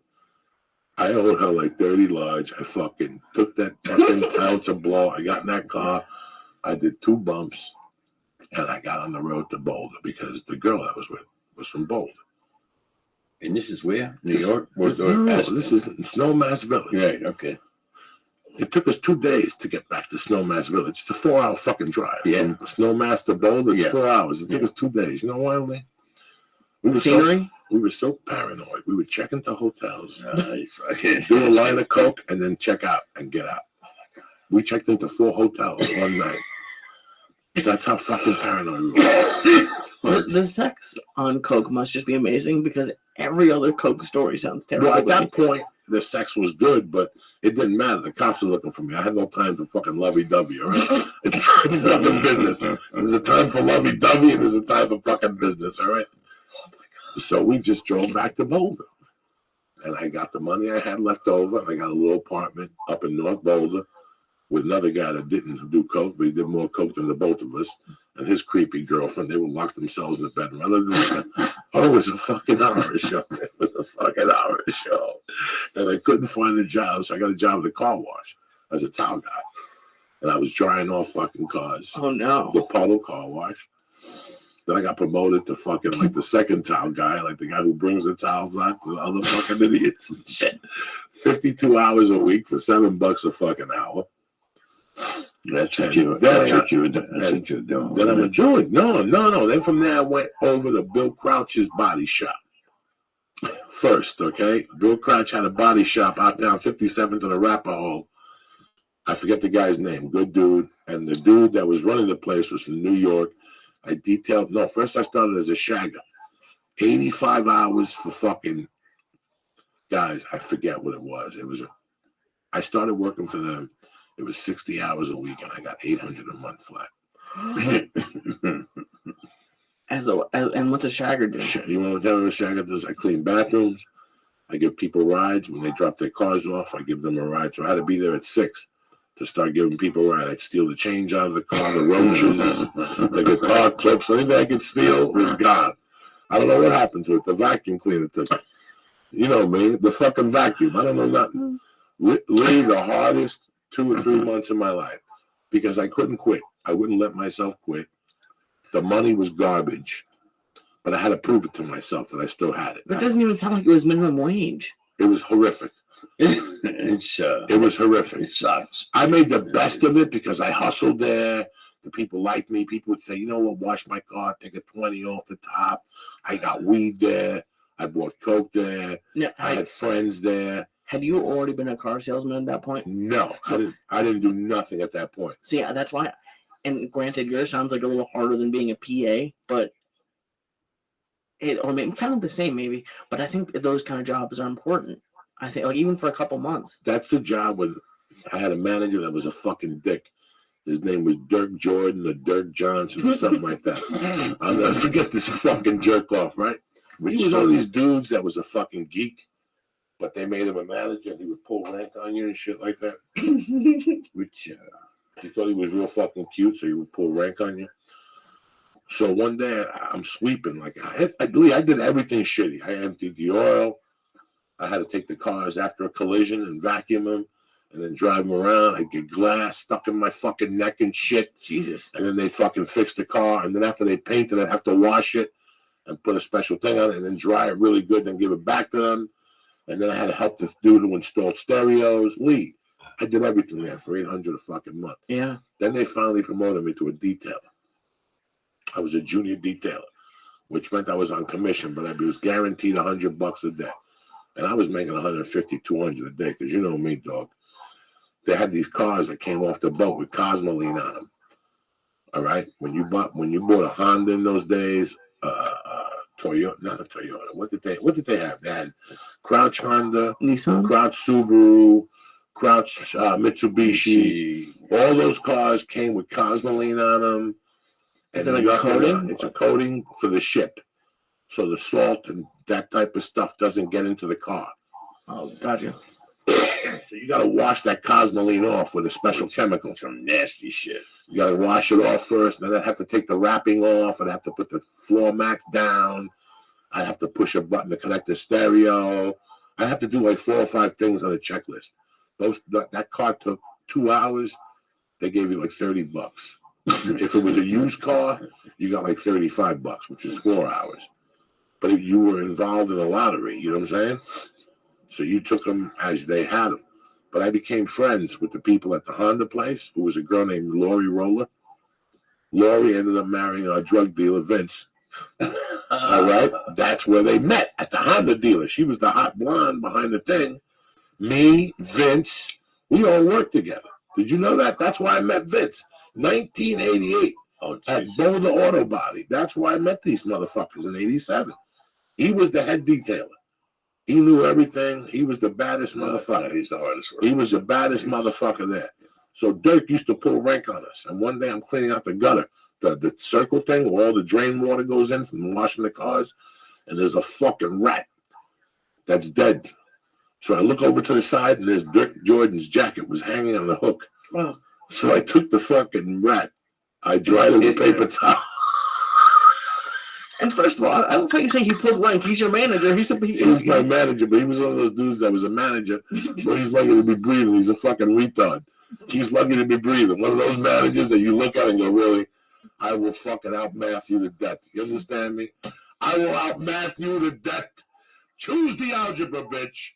Like they just got manager because they'd been there. Yeah, he was a fucking moron, you know, and then he had this little certain rank to him. So I took that rat and I put it in his pocket, right? I fucking I went home. I forgot all about it. And the next day he comes in, his car's all bagged up and shit. He reached his pocket for cigarettes. And it was the fucking rat. And he almost hit a pole and hit like a fucking farmer's thing. So boom, one day I go over to fucking Peter Pinto. I'm sure that's his middle name. That's his name. That's his name. That's Stop his coughing in the fucking microphone. You're worse than I am. God damn it. No, now sniff a little too, right? The fucking microphone. When you gotta do anything, move away so these people don't live the experience. Is that how this works? Yeah, you gotta All right. move away. There you go. There you go. Don't drink water because then they get mad at me. They get mad at me for everything. Every day I got a fucking new note. Stop drinking water. I'm gonna sit for 3 hours and talk and dehydrate. So there was a dude, Peter Pinto, who you knew was a fucking thief. Married to Mary From Mustang. day one. And there's this young kid that worked for Peter. No, I'm lying to you guys. Okay. So in those days, it was the Honda store, the Subaru store, and the Mitsubishi store. The Honda store was very white. Everybody wore a nice suit. Subaru, you could tell these guys might have had a felony, or they might have robbed somebody, or they were on the run for killing their wife or something. Okay, I can live with that. But the Mitsubishi store was the fucking Raiders. They were all, it was the two Indians, Little Means. They had 3 salesmen that were over 6'4". Yeah. 2 big fucking Indians that were over 290, 6'6". And How did they fit into Mitsubishis? those little Jeeps, when they were tipping over, they had them, they were selling them at car. They were selling them at label over there. What do you call that? Sticker? Those guys were making fucking $15,000 a month in 1987 selling Mitsubishis, dog, in those days. That place became a tire store. That place, like years later, became a tire store. That little store generated millions in those years of Mitsubishi, those little fucking Jeeps. No. The ones that were tipping over. No, that's Suzuki. Suzuki! It was. They were selling Suzukis, and we were doing Suzukis. That's the fucking Jeep they were selling. Oh, wow. And they had like 4 salesmen. What's his name? Lee Iacocca. He did that. They were selling. They had 4 salesmen. Lee, at the Subaru store, there was 7 salesmen. And in those days, in 1987, they were selling 135 cars out of there. Wheeler was the sales manager. Peter Pinto was the fucking the new car manager, and there was no floor manager. And I would go in there every day and break their balls. Hey, what's up? The Suzuki guys, you couldn't say a word because you'd get stabbed at that dealership. What does Suzuki sell besides those things? That's it. And they were selling 80 cars a month over there. And the fucking Subaru had 7 salesmen. They were doing like 135 in the Honda store. That store was rocking in those days. It was a new car store. That's before John Elway took over the other fucking store in Westminster and fucked them all up in the ass. Because who didn't want to buy a car from John Elway? Everybody, okay? So I'm dropping off cars to all three dealerships, and I become friends with Peter Pinto. And one day he goes, what are you wasting your time over here for? He invites me over. He goes, you should be selling cars. I said, okay. I'll come over one day. I'll take the day off. He goes, no, you're going to come over for good. I took the day off in the body shop just to see if I would like it. On the first day, I sold 3 cars. I made $1,000. Dog, I had to work 4 weeks to make $800. My first day of selling cars, I made $1,000, and he gave me $100 spiff, cash in hand. That means I get a half gram of Coke. I could fill up my car, and I could still have $10 for a fucking egg sandwich and a soda for breakfast. You understand me? That's how you did the math in those days. It all started with a $100 bill, okay? A $100 bill got you where you got to go. If you didn't need gas, you took the 20 and used it for beer. How did you sell 3 cars in the first day? I have no fucking idea. Just off of just talking to people, blah, blah, blah, blah. So I start selling cars. I start snorting coke over there. Country. I leave. I go to the Chrysler store. I go back to the Subaru store. I get arrested at the Subaru store. All right. I do time. Blah, blah, blah, blah, blah. Uncle Mike moves to Boulder while I'm doing fucking time. I get out. They put me in the halfway house. But I met Mike on the second tour of the halfway house because I was out already for a while. Then they put me back in because I had the drug test and shit. So they put me back in, and now I had to be on. They threatened me. They said, listen, any violation, you're going to go right back to prison. Jesus. So in those days, I didn't even drive. See, before that, I would drive. I would hide my car by the Nissan dealer, and I would walk 2 blocks to the halfway house. That's how you scam them. You park the car like 3 blocks away, deep in the bushes, off an off street where nobody expected it. And then you fucking go over there and get in your car.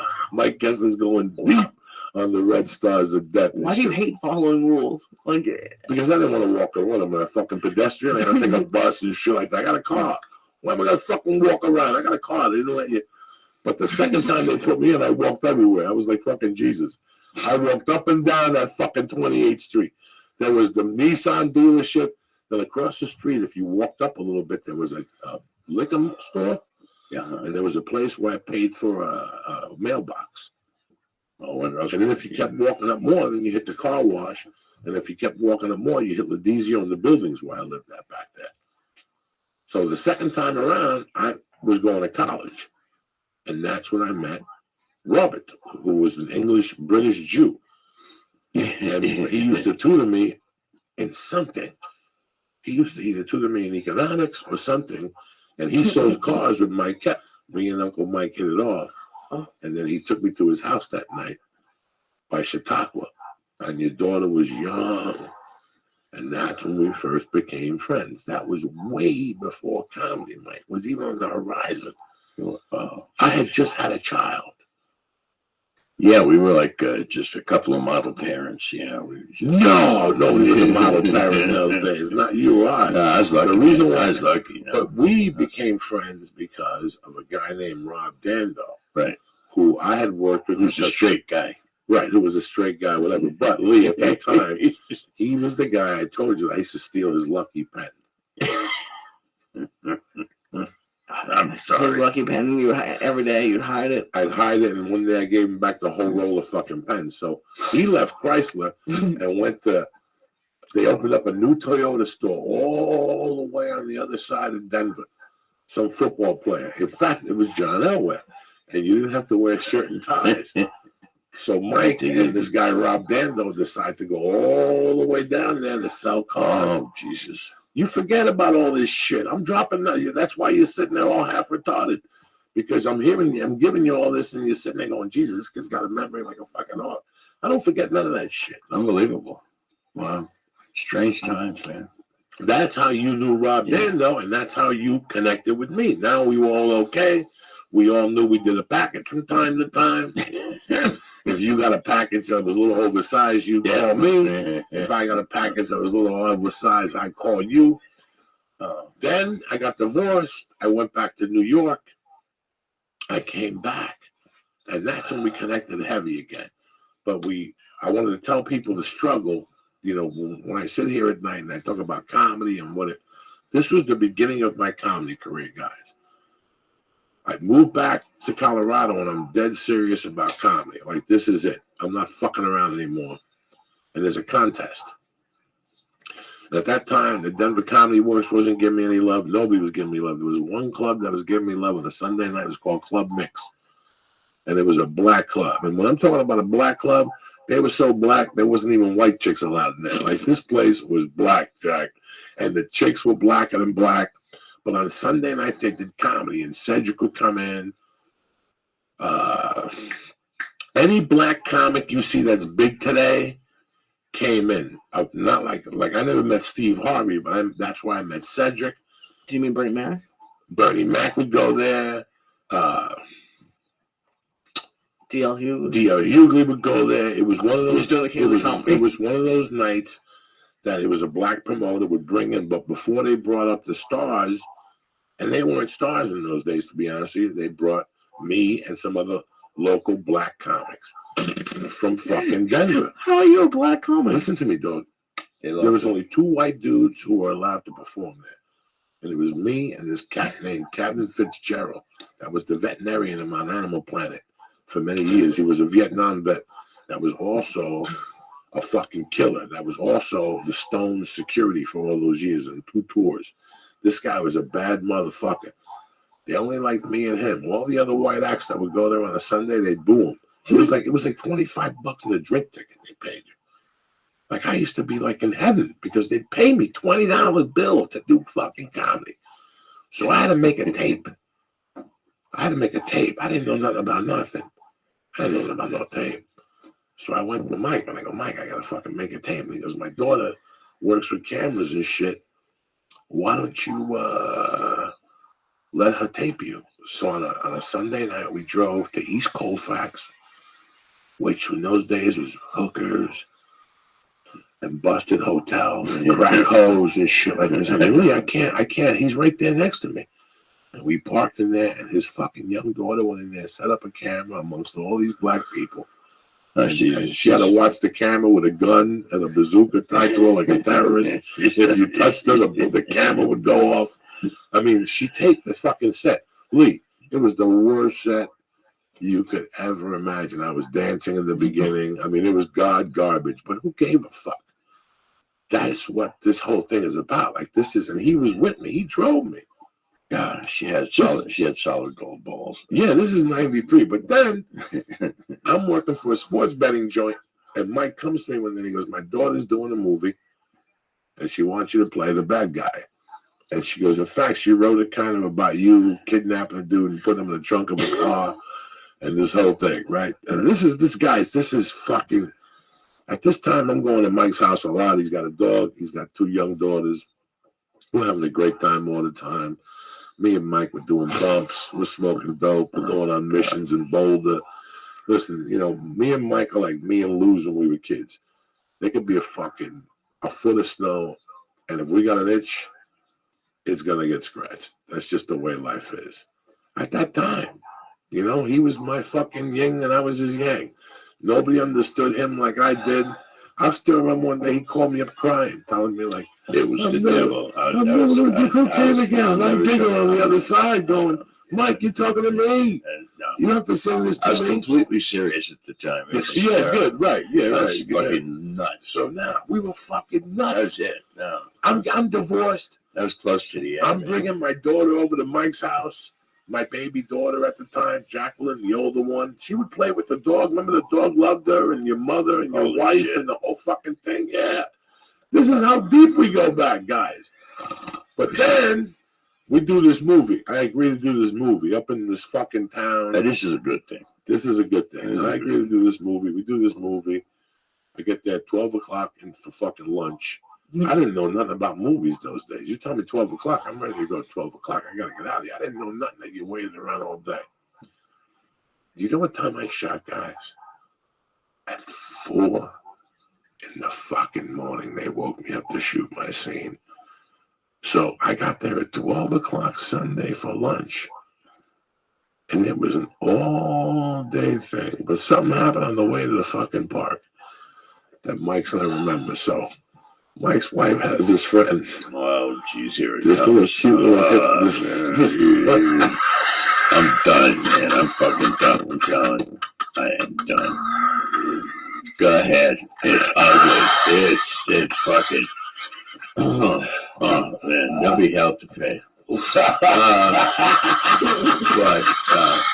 But now the funny thing is, here's the thing: is that this movie comes out and it's like good. Oh, it's a good movie. You know, somebody still has it. Somebody said they found the tape in their house with my stand-up on it. It wins the prize. It was like somebody named Goldberg or something. It won fucking blue ribbon, Academy Award shit. But on top of all this, I'm tired, Lee. We've been there all fucking day. And I think I say something. It was nuts. Yeah, it was 24 hours. I go, Mike, I gotta fucking lay down. Oh, jeez. Here it comes. Oh, jeez. Does he torture you with this? No, he don't. No, He forgot all about it. No, I was thinking about what, it's the women that I love that torture me. They hate me. I become like the devil. So I go, It's like they go, what? Why could you hang out with him? I go to this Toyota long bed I don't know. with a shell on it, right? I don't know nothing. There's a pillow in there. I lay down, right? I'm minding my own business. And all of a sudden the truck opens up and this chick's like, hi, what are you doing in there? I'm like, I'm taking a nap. She goes, this truck belongs to me or whatever. And she goes, I'm kind of tired. I'm just kind of warm and cozy in there. I have like a blanket, something. I'm in there laying down. 1 minute we're laying down. The next minute we're swapping. What are you talking about? It looks warm and cozy in there. That never happens to anybody. She starts laying next to me. We start swapping spit. I start fingering her. Whatever the fuck happens. I don't know what happens. I start eating a monkey. Then we just went for it. Fuck it. We took a chance. Columbus did. While his daughter was shooting like a student film? No, this is 20. There's this really small town outside of Boulder, right? It's like the Lions. Oh my God! It's like Lions, Colorado, right? This is terrible. And there's this like diner in town, and it's like, the diner's real, right? Well, we get the people in the diner to let the kids shoot a film there, right? Okay. This is CU film school shit. So my daughter gets this idea from this story that Uncle Joey told her a long time ago. Because that's what it was. We don't look at him as a criminal. He was a very creative guy. This is how we got through life. So anyway, that's it. But anyway, so this whole town for 24 hours. We shoot this fucking. But anyway, what happened with the woman? Listen, I don't know what the fuck he's talking about. She sits next to me. We start swapping spit. I start thinking that we getting hot and nasty. She's really cute. She's just way older than me. But she was dynamite, man. She had a great fucking body. But her little monkey was pissed. Oh, my God. And I gave her a stabbing. I gave her a stabbing, Christopher Columbus. No condom, no nothing. It was tremendous. No condom is Christopher Columbus style? Yeah, and I gave her like 3 days later, they hate me at Mike's house. And they said I gave her chlamydia and shit like that. Who is it? And I banged her in the muffler and all this shit. I didn't bang her in the muffler. It's never been the same. It's never been the same. They hate me, though. They hate me. Can you tell us who it was? I don't know her name. This is the 20 fucking years. Did she like disappear into the mist after? No, this is well. If you gave somebody chlamydia, wouldn't you disappear into the mist? Well, fucking what's her name? No, man. No. This had to be January or February of '95. Okay. And by this time, I was doing comedy. I was trying to do comedy. I think Mike would drive me from time to time, but at this time, Mike also knew. Mike knew when I had the Rocky apartment, the one across the street from the YMCA, downstairs. You remember that apartment at all? Fuck no! Look at you. No. That Star of Death is killing me. It's almost there. I think it's his all right, basement. but I was doing I comedy. had a bench with yes, in the basement with the bench. And I had the fucking tub, whatever, Yeah. the stand-up metal thing. I don't know why I took a remember. shower. But I was always at your house. You used to make veal scallopini and fucking spaghetti and all I that was into shit. cooking. And then you got a car, and at the same time, I got thrown out of the Comedy Works. And you gave me the fucking car for $600. But, like, you were in Boulder that whole time when I was really angry about. Yeah, you my had some ex-wife. issues. It was really bad for a while. Like, Yeah. That's some tough stuff. Like, he saw it all. He saw the whole thing. He saw me back up my car. He saw me fucking head to the hills and do comedy. And then we both reconnected. So we both left. I left Boulder in 95. Okay. And I went to Seattle. I stayed up there for a while. And then I went on the road and hooked up with your daughter in Boston. She had a boyfriend and they lived in Boston. The young daughter. Oh. The stockbroker guy Yeah. lives in Laguna Beach or something now. Yeah. So then we fucking went. You called me one day and you said, guess what? I'm coming to Los Angeles for something. And we went to a Christmas party on Sunset. Me, you, my ex-manager, Jeff Gatlin, and his wife, and we went dancing at a bar. And you said you were coming back. And you actually came back like a year later, maybe. I don't know. But you came back. And again, now at this time, I'm a regular at the Comedy Store. In my fucking You know, chest. I wasn't doing movies yet, What's but that, gangster? it was starting to click for me. You know, you drove me to the apartment. You were there and met my wife. I mean, you were my best man, 9 years later. But, yeah, I'm It sorry. was about that time, also, you were like, you were allowed to park your car at the store. Yes. I was real impressed. with Yeah, you. yeah. We used to park the car at the store. But also, I mean, there's like 50 guys that can't park their car at the store, right? no, we were parking everything. We were Yeah. parking all the way in the back and shit, drinking for free. But it's funny that at that time I was also in hell with the addiction thing, but I was still moving along. That's what I tell these people all the time, that the coke problem I had was at night. At night, late night, when it was time to fucking work. I was telling Lee when you got here that you drove me to the Spider-Man 2 audition on the Sony lot. On the hottest fucking day of the year, I had to wear a black velour sweatshirt and walk from the parking lot to the Spider-Man's room. And he sat in the car and waited for me. He knew all these guys. He knew Gabriel, Felipe, Fly, Jeff Garcia, George Perez. They used to call him the Wolf. Silent Bob. Silent Bob. From Pulp Fiction? Like that. Yeah, they called him. We were out every fucking night doing something. I never knew that that's where it came from until about 2 years all ago. those guys. You just go, they go, Wolf. I go, The Wolf. They used to call him the Wolf. and I swear, I He never was out with me Yeah. 3-4 nights a week till fucking 11:30 at night. I was just hanging out. I was being like a teenager, I was like an idiot, No. Yeah. It was great. It was It was great fun. talking to you. It was you were here with me now. Now I had backup. Now I had family out here. You were, and then what did we do? We did something. Were you around for the longest yard? Yes or no? Yeah. 2004 when I was shooting down there? No. Yeah. Yeah. I think I was here. Spider-Man 2, all that stuff. Yeah. By the way, I saw that movie the other night. It was on, and I was petting one of the cats, and I said, you know what?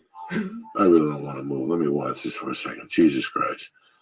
It was the slowest 30 seconds of my life. I thought I was going to die of soft pain. Until Doc Ock takes that girl at a restaurant by her throat, that movie's slower than fucking molasses. Then it picks up. Then it's not bad. That's one of the movies that like, and you're funny, but like that era of Spider-Man movies, everyone loved, and I didn't get it. The only one I liked was the last one where he turned black and he was kind of dark, but then everyone else hated that one. But it was kind of weird. Like I don't know. I thought he was a great Peter Parker. There's one scene where he's looking, he's okay. sitting there, and he's going through changes like Lee Syatt 2 nights a week, and he fucking What up, gangster? What's up, gangster? what do you call that? I was looking at him thinking, Transform. and I looked at him, yeah, and he really, in my mind, I go, yeah, If I had to think about what Peter Parker looked like, it would be Yeah, him. he was. Like, He really does. He really does. So I don't know. you know, Mike. Stars of Death. Yeah, I told you that's Stars of Death. Yeah. It's really weird because Mike saw me at my worst, but then he walked me down the fucking aisle to marry my wife. So it just when you called me and you said you were coming to town, I said, "What the fuck?" He got me a job at an Acura place one time. I sold 3 cars, and the one day the guy got loud with me or something, and I don't know what happened. I told him I was going to throw him through a plate glass window or something. I was fucking crazy, just out of prison, fucking nuts. And I don't know what the guy said to Mike. He pulled Mike aside. Fucking crazy. They said, hurry. Joey's got the manager up by his throat. Right? I don't know why I thought it was funny, but I was laughing my ass off years no, ago. I could not think you'd have heard him already, but by now. But I remember coming over there and kind of asking you, like, Joey, this is like not a good idea. Put him down, would you? You know, it was hysterical. It was like I go visit Mike at his job. I came in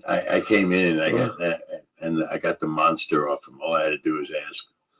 I'm serious. And that was it. You didn't hurt the guy. So. I go visit Mike one day at his job. And I was thoroughly entertained. And Mike's talking about something later. And at that time, it's the guy has been disrespectful, by the way. Nice guy. It was about. Can I say? Then he was a psychotic. You know. This is. I think I look at Mike. Yeah. Oh my God! I was out of my crazy. mind. I was out of my fucking mind. I You look know, at Mike. I go to visit Mike. He's working in the car store. He grabs the manager. He goes. I was crazy. Yeah, I was on a that's different level. psychotic. That's not like a little crazy. And I'm sitting there, I'm going like, I'm hanging out with this guy. What the fuck am I doing? But it was entertaining, you know. And the rest of my life, you know. You know, it's at that Can I point say? that a lot of people listening get to. It's at that point where you figured out what you want to do with your life. I'm still working on But it. you have to have a job to pay your bills. And you're only doing this fucking job to pay your fucking bills. That was the point in my life I was at. Like, all I want to do is be a fucking comedian. When is this going to fucking happen for me? Like, that was what I was going for at that time. And I'm trying to work, and these people are breaking my balls. And all I want to do, that's all I want to fucking do, Lee. And I couldn't figure out how to fucking do it. That's one of the most inner worst that you could feel when you know what you want to do, but you can't quite figure out exactly what needs to be done. You know, and now I gotta fucking get up in the morning and sell fucking cars for a living. Am I fucking retarded? You know what? I'm not doing it. And those jobs like that, I would last a month at them until one day I said, I'm just gonna do comedy and steal along the way. Whatever's not nailed down, however I can make money, I'm gonna fucking do it. You know. One of the times I robbed one of the dealerships, I don't think I have no idea what you're talking about. I plead the fifth. Fucking hell, and they blamed it on somebody else. I don't know a fucking thing. I'm serious. God is my witness. There's no one on the side, Mike. We're not like. I have absolutely no knowledge. He really didn't have any knowledge. You know, we were talking like 2 days later. And I said to him, somebody robbed your dealership. I think it was like $80 or something. No, it wasn't. No, it wasn't. It was like $3. It's 300. Yeah. Dog, in those days, my rent was $400. Why do they have cash in a car dealership? Who's coming and buying a car with cash? They make salesmen jump. They go, hey, if you can like sell me 2 in like the next hour, I'll give you $200. Oh yeah, well then that deserves to be. You know, it's a job that you do when you can't do anything else. And, you know, you can't punch a clock. You can't, and it's really about, you know, can I communicate with people without screwing them over and stuff? You know, just he has a nice car, Virginia. You buy it, I make a little money. If I do a lot of them, we make some money. I start making good money, but you know, we played it straight. Lee, fucking hilarious, Lee. You know, this is why I get happy when I tap into this part of my life when somebody's in the room. It sucks, but it makes me laugh because in those nights, if I would do comedy, how I would reward myself, I would go to Ralph's, the supermarket, on 30th and Arapahoe. I pull in there by myself at about 11:30, quarter to 12. And I'd buy a package of saltines, a little piece of Adam cheese, and a little container of freshly squeezed orange juice. And I'd go to the Acura dealership, and I'd get out of my car, and I'd look at the cars, and I'd eat the cheese and eat the crackers that night. And think to myself, one day I'll be able to buy one of these fucking cars from making comedy, you know. This is real shit. Then I had an Acura. I was planning to fucking rob Mike's dealership and take one of the cars and take it to my house and take the rims off it and put it on my Acura and put the old rims on the other Acura and take it back to the dealership. Lee, this was a complete different person. When I sit here in front of you, I sit here and we giggle about this stupidity, but this is where my head was at. I had a brand new Acura. Me and Mike went to the fucking Denver Nugget game, and I hit black ice, and the rim hit the fucking thing, and I had to get a whole new rim. I had alloy wheels on this fucking Acura. Each rim was $2,000. I had $2 in my fucking account. I don't know anything about it. Yes, you do. Don't fucking lie. But then you were also the driver, before you became the head driver here in L.A., we used to go out every night. You were also the driver in Boulder for a few comedy shows. I forget where you drove me one time. Well, you drove me to Black Club Mix, but then you drove me somewhere. That was named the Club Mix. Yes. But then you drove me somewhere else. I was talking to my kid about it. Yeah. I said, but how old are you, 12? She says, no. She was in film school, right? I think, right? Who? When I met you guys? No, and with this thing, we were this. Isn't that the thing that she shot? What shot? You know, she filmed.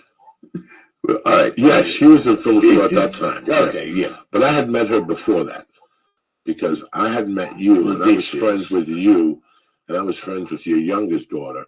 But I would go to a restaurant named Ladizio every day. He was another guy I met in the halfway house that owned a restaurant. Great food. Him and his wife, fucking great food. Great. Now they own the Mediterranean.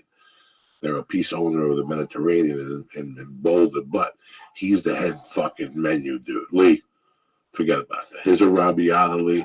He puts pancetta in it. That little fucking like real bacon, Italian bacon, with the fat, more fat, and little fat, all put on one piece. You know what that does to sauce? And he fucking puts chunks of pepper in. You have no fucking idea, my friend. He is one of the best. His pizza, I eat all the time if I'm in Boulder. I haven't had his pizza in 20 fucking years. What am I talking about? He's still there? He's still there. He sold the restaurant, but he still does the fucking pizzas on Saturdays and Sundays at the farmer's market or whatever. He'd be worth it. Man, if he shows up himself with the oven, and that's what he still does his hands on. He's got some great stories. I'm, fucking bad state of my mind. It's maybe April of 1995. I'm broke. I'm at war with my ex-wife. I really want to do fucking comedy. And I got a call from Mike that he's coming over to pick me up because he's working for a guy named Jack Smoot. And he needs to pick up a car. The guy was a wholesaler. When you wholesale cars, at this time, Mike was not on a lot anymore. He had become a wholesaler where you go to a fucking, what do you call those things on Tuesday and buy cars off the line? Auctions. An auction, then you take them to dealerships. So I'm in the car with Mike. What a freak show. I had gotten fired from my Tuesday night hosting job at the broker. Why? Because things happened. Things happen. Well, you're a fucking detective. Threaten somebody. So, no, I got into an argument with the manager there. The manager, it was my time to leave. And, you know what I'm saying? It was an argument that nothing really bad happened. We just argued, and then they said, you know what, we're going to get another host. And by that time, I had already done my time there. I had gotten what I could get in that room. I had already had 15 minutes of comedy. I had met 300 comics. I had done, it was a year and a half. I had done every fucking Tuesday night, you know. When I'm with Mike, it's about 11 o'clock at night. I got a pager at the time. Oh, God. And I got a fucking page from 206, which is Washington. And we run back to Mike's house with a calling card. And we fucking call this number. And it's a guy by the name of David Tribble. And he goes, Joe Diaz, David Tribble. He goes, I hear good things about you. Are you ready to go on the road? I was at Mike the first time I got a road job offered. Oh, shit. That's awesome. And the guy offered me 5 weeks of work right off the bat. Like, right off the fucking bat. Like, and I'm like, absolutely. And I go, when do they start? He's like, tomorrow night. And Mike had to do something. We had to get a car. We had to either rent it. We stole it from a lot. We borrowed it from a lot. An owner didn't. Something wasn't. We loaded that motherfucker up with sandwiches and anything else we could find. And I went on the road for 5 fucking weeks. I came back on the weekends and we switched cars or something happened. I can't believe I did that. Yeah, somebody. That wasn't me. No, somebody had gone to the. Just You know, I remember what it was. It was somebody's girlfriend had gone on vacation. It was her car. There we go. Good story. Something crazy like that. But all those times, Lee, that when I was struggling in the beginning of comedy, like that was real, man. And then he moved to LA, and like I said, we were always out on Mondays. Mondays he would drive me up to I knew nothing about this. I swear to God. Mondays he would drive me up to Universal City to Ernie G's room. Do you remember Ernie G's room? The room Yeah. and we used to get Cuban food up there, and there used to be a Versailles up there, Lee. Oh, shit. Ernie G, the big Cuban. The big guy. We used to go up there on Mondays, and we go to the Comedy Store and Lurk. Yeah, so Tuesdays we'd go to Casa Latina. We'd fly, and Jeff Garcia. I picked up my first 40 there, and then we'd go to somebody else had a room on Tuesdays, and I picked up 60 there, Felipe. And now we had 100. 20 had to go into the gas tank because Mike had to go somewhere the next morning. So we had 80 to work with. Now we got to go to work. Now we got to go to the store. We got to work somebody for a small 40 or a 50. We got to show up with a story. You know what I'm saying? I can't go home with a half a grand. There's too much work. We got to go home with something. Old school, Lee. Old school. We go out with zero and whatever we come home with, we split right down the middle. Uncle Mike, I have a question. Was Joey always making up songs? Because he always does that. I don't know anyone else who does it. It's not like he sings. He makes up songs. he makes up everything. He's a fucking song. What kind of question is that? No, I don't even know what you're it's talking about. What kind of songs do I make? I don't know, the songs when you call me to taunt me, I can't sing them now. But no, does he ever when you lick my nose like this thing? No, because you wake up, he'll wake you up and he'll go, hey, you think about licking my balls, right? And you know, and then like he'll take like a song on the radio, but sing your own lyrics to it. He tells you to go wash your pussy and you know, come on down. You know. He would say that back then. Oh yeah, no, it's hysterical. I don't know. What can I tell you? It's been a long time, man. Entertaining. It's been a long fucking journey, man. And that's what I was thinking about all day today. I wrote a little bit in the book. I wrote 2 different chapters. And just thinking about all these little things, I made notes because it exercised my mind. It made her remember how hard 1994 and 1995 was. In more ways than one. My health was great. But I was getting beat up by my ex-wife. You know, if you've ever started anything, I was starting comedy, one of the hardest things to start, and I was getting beat up there. But guess what? At that time, I was out every night. At least I had. See, for the first 3 years of comedy, 91, 92, and 93, I just jerked around. I was just telling people I was doing comedy. I was getting on stage twice a month, if I was lucky. Right. I was like one night I'd get fired up and go, and I would commit to it. I'd drive 30 miles. I'd eat dinner out there. And I'd go on stage and bomb, and then I wouldn't go on stage for a month. But then I went to New York, and I realized, and then when I went back to Colorado, I was out every fucking night. I used to do comedy after a line dancing thing. So were you doing open mics? Open mics, $20 paid gigs. It didn't fucking matter. It just didn't matter, man. I was paying $400 a month rent. The car I had could break down at any fucking minute.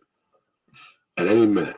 That's what I had. When I went on the road and he hooked me up with that car, that was the fucking car I took to Seattle, and I went and did my thing.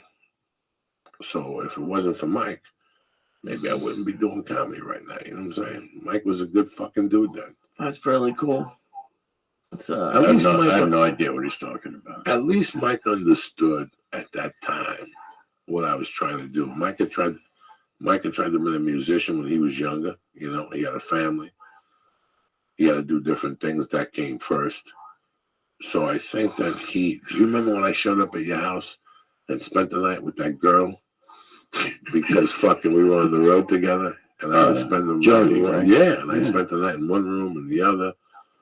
At that night, your wife was cool for some reason. She had forgiven me for a week or so.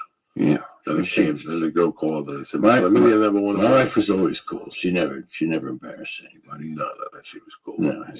But she'll let you know she don't like it. Yeah, that was a bad thing. No, she's a lady. She's like, she's still cool. My best friend. I'll never forget, I went to Mike one day. I go, Mike, what are those people doing in the corner over there? Where is They this some now? blow over there. And he goes, no, those black dudes sell crack. And I'm like, they don't sell fucking crack. And about 3 months later, I'm driving home from the comedy store. I got no cocaine. And who's on the corner by Man's Chinese Theater? Down the block on those corners right there, those 4 corners, where these 3 black dudes are.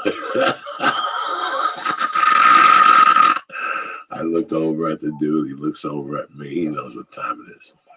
He comes over to the car. He asks me what I'm looking for. Not crack. I make believe I'm retarded. Yes, I do, Lisa. And I said, what can I get for a 20? He throws me a chunk of fucking something. I take it home, Lee. Now, in my heart, I know it's crack. But in my demented fucking cocaine head, I want it to be regular coke.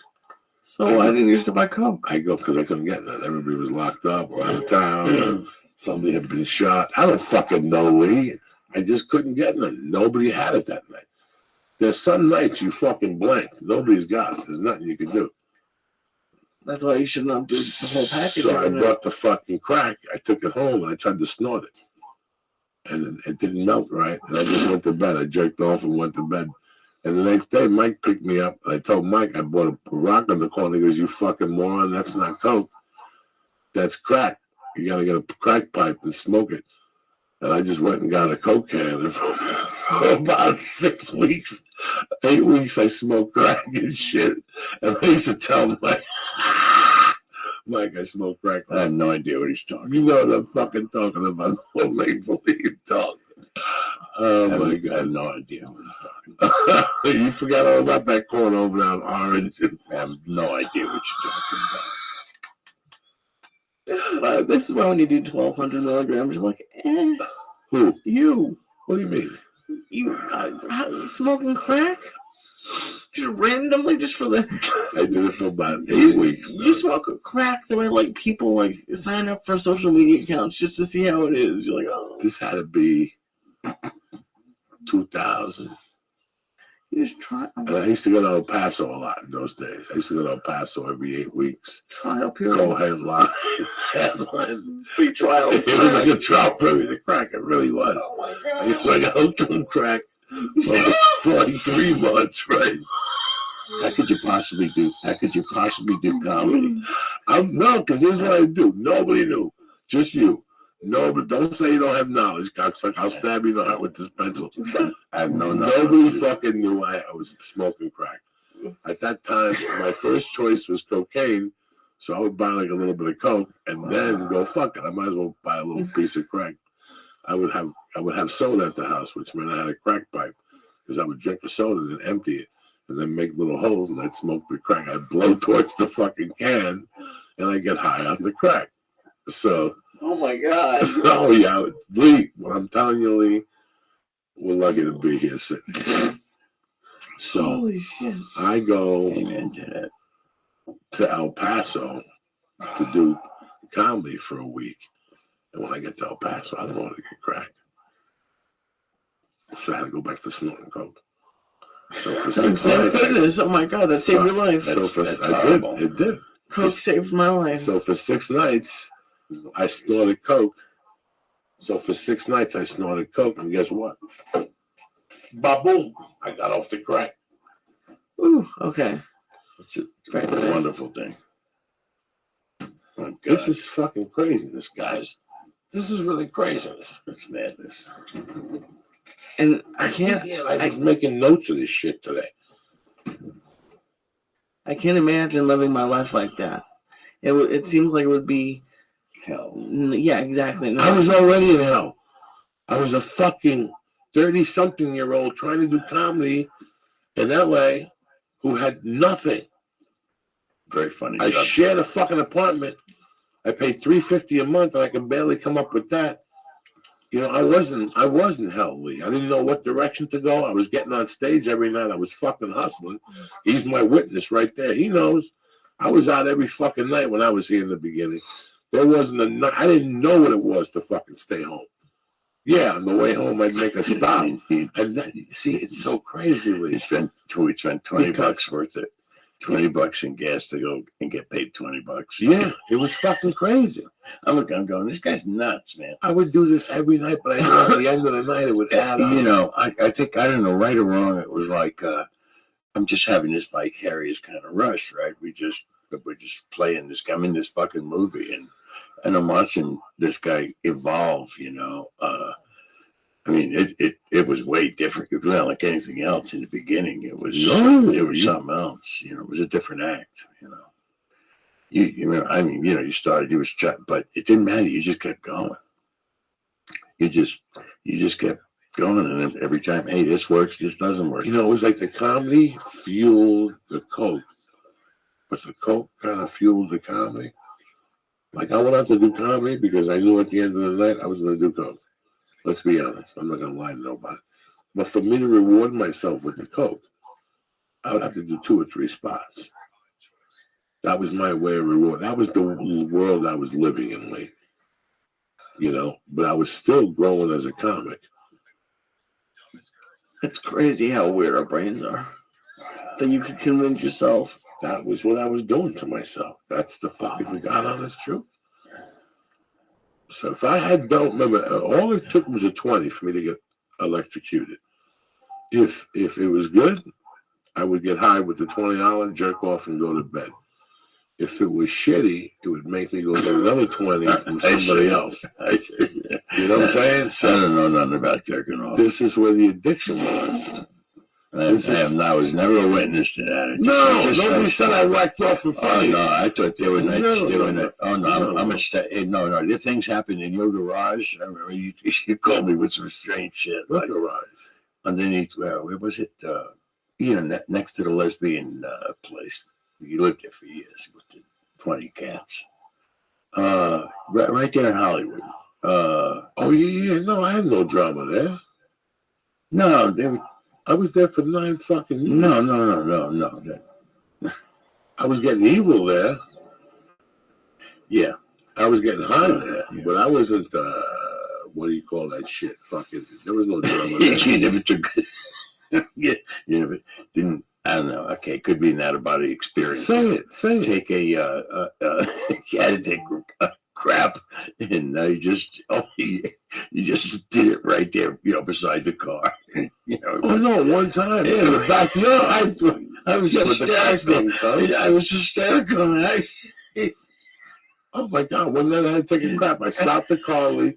I got in front of it in my garage. I shit. I wiped my butt. I threw it over the poop, and I drove over it, not with the tire, wide open. You couldn't even see it. I thought that was hysterical. In his driveway or something? In my driveway. Yeah. Oh, okay. So you just told Mike about it. Yeah. Oh, okay. Yeah, I've heard that. That's Oh God. he's crazy. That was a crazy time, Lee. Lee, you wouldn't have been talking to me at this point. You don't think so? No. You have to hold on to From your 2000 to 2006, I went fucking somewhere and it was getting worse and worse and worse. Do you think you would be talking to me though? Like, do you think you'd be looking for that kind of help or no? No, you let me go. I'd be like your other clients. I wouldn't call you back with a credit card. I wouldn't call you back with the money. I would be an hour late. There was always a story. You know, oh, I'll give you that money next week. Lee, give me 100 till next Tuesday. So it was just one of those fucking things, guys. You know. But I'm happy to see you're still healthy. I'm happy to see your kids are healthy. I'm happy to see that everything's still working. I'm happy to let these people know that we proved them wrong. Whether you're going to say you don't agree with none of this shit or whatever, that's fine. Guys like you and me, we proved a lot them to wrong. do. A lot to do. Things to be done. And it's been a wild ride, Joey Diaz. What do you do now for work? I sell real estate. It's like cars without wheels. And do you like it? Oh, I'm having a ball. How long have you been doing it for? About 3 years. You don't give up either. No. You could have went up there and got a retirement from your little Vietnam check, right? Yeah. And you said, fuck it, you still work. And how old are you, God bless you? 70. 70 years old. Yeah. Look at you. There You you inspire me, you fuck. Let's go. Stop tapping on the goddamn table, Mike. That shit comes up on the microphone. Don't you hear it, you fuck? No. Lee, he was a worse driver than you were. Because he'd tell me Fat Tony stories and look at me and drive on Sunset. I almost died 82 fucking times, Lee. Jesus. Lee, it was a fucking nightmare. I told him one story about Fat Frankie forever. He goes, oh, Jesus, not another No, Fat Frankie story. It was a Fat Frankie story constantly. Not another He would Fat drive me Frankie fucking nuts story. with a Fat Frankie story, Lee. It would drive me fucking bananas. You have no idea, but I would make him cut people off. He used to go with. What do you make you beat? What do you make you beat the people, Uncle Mike? What do you make you go vote for me or like beat people or zoom around people? I have no memory. You know, we used to wait for the mailman to come to the thing before he could make a move. Like Hollywood? Yeah. Yeah. We had the Filipino mailman. We would wait for him at attention. I would make him pick me up every day at 10 to 12. That was a painful period. Mike, pick me up. No, I'm serious. Oh God, Jesus. Because I should, at that point in my life, I should have been struck by lightning. I mean, if there really was a God, that would have happened. That's how evil I was. here's how it went, Lee. He'd get a call from me at 10:30. I'm coming. Obviously, it's the past, long past. Lee, come get me. I don't know Mike, come anything get about me. it. He'd come get me by 10 to 12. He'd come get me. And then from there, we'd shoot right to Gardner. And we'd wait for the Filipino mailman. And whatever we would decide, it would be upon the Filipino mailman. Mike, what do you got? I got 20. Mike, what do you got? I got 27. Okay. I got fucking 22. That means we got options. We got a starting point here. We got something to work with. You know what I'm saying? If the checks don't come today, then we got something to work. You got anything coming in today? No, okay. So all our whole day would be based on the Filipino mailman. You played the lottery every day. Every day. Once we saw that truck, we knew something was coming. Now, I'm not going to lie to you. I knew most days nothing was coming. But in my demented cocaine world, something was always coming. And guess what, Lee? I got surprised once a week. With like what level of check? It was a divine intervention. In those days, the level of check that I needed was $63 because I could take that right to Whitley. They'd give me $58 after taking money out, and I'd go on my way with the check in. See, now it's coming back to you, cocksucker, because that's how the day worked, Lee. So we'd pull over right under a tree on Gardner, right in front of fucking that building. And as soon as the mailman would come along, he'd say, "I have a check for you today." And I'd get out of that fucking car and I'd wait till he put the check in the box. He couldn't hand me the check because it said, "You can't do that. You have to put it in the fucking box." And he closed the box. Before he closed the box, I already had the key in that motherfucker. And I go, don't close it yet. And I would just open the thing and the checks would fall out. I'd put the rest of the mail in there and I'd take the checks out. "Let's go. We got to go. And Mike, let's go to the check cashing place." And we'd go from Gardner to Whitley on Hollywood Boulevard in 3.2 minutes flat. On the way to the fucking check cashing place, I'd already have Johnny Yayo on the fucking phone asking him where he was at and how we could put this move together early. Because the quicker we could put the move together, that's it. You don't have to think about the rest of the day. The rest of the day was fucking a piece of cake. Once you had what it took to put the day together. Now, if I woke up and I had $200 in my pocket, I would call Mike to go get Chinese lunch. Those are good days. That's a good day because I know I got a 60 for a G-Bowl of Roux, and if Mike needs a 60, I got it. That's how it worked in those days, Lee, believe it or not. If there was a check, we'd cut half of Hollywood off and go to the check cashing place at Whitley, cash that check, and from there we'd make a move. He'd disappear. He'd drop me off, and he'd pick me back up at 8:15, and we'd make the move and seal it, or we'd figure something out. I have no idea why I thought that would be fun, but that's what that's what it was. Yes, it For some reason, it was right. You know what I'm saying? No, it was a different fucking time, man. Yeah. For some reason, I don't remember it being anything other than fun, but I'm sure I could have spent my time better than that. You know, but you know. You tried. You were making money. You were supporting the family. You were feeding fucking mouths. You know, you were still having a good time with me because it was in your fucking blood. You're a New York City guy. Yeah. What are you gonna do, dog? You can't be ashamed of what the past is at any point in time. I mean, no, we're not even going into fucking specifics here. God forbid we go into fucking specifics. God forbid. But no, it's just that there's a time where you feel you're in control, and there's times you feel you're not in control. That's all. I'm still not in control. I'm 53 years old. Who gives a fuck? The more you're less in control, the better. You know what I'm saying? When I've been in control is when I haven't been in control. Right. Do you know what I'm saying? Does that sound right? No. What I mean by being in control, you're not in anyone's bidding at any point. You know, you got to do what you got to do, but nobody's got a leash around you. You know, you're not punching a clock. You know, you're an entrepreneur. You know, I always thought that I had this money coming to me. After my mother died, I thought that my dad would call me up one day, and I thought he would give me like $500,000, but I'd take fucking $5,000. Do you know what I'm saying? That's what I'm saying. Like, could you have gotten a bank account, but you just wanted the check immediately? Like you just do that all the time. At that time in my world, Lee, what was the necessity for a checking account?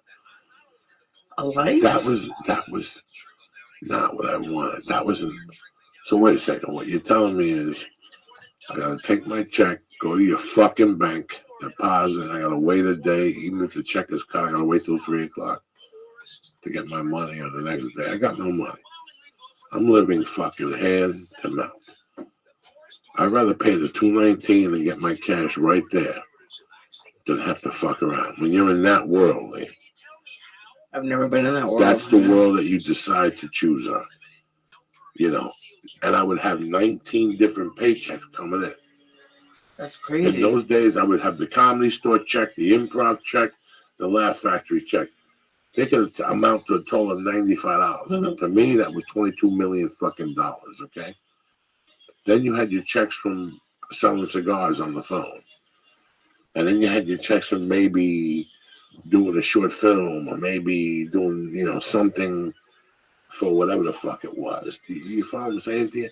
The more months I lived here, the more all those checks increased.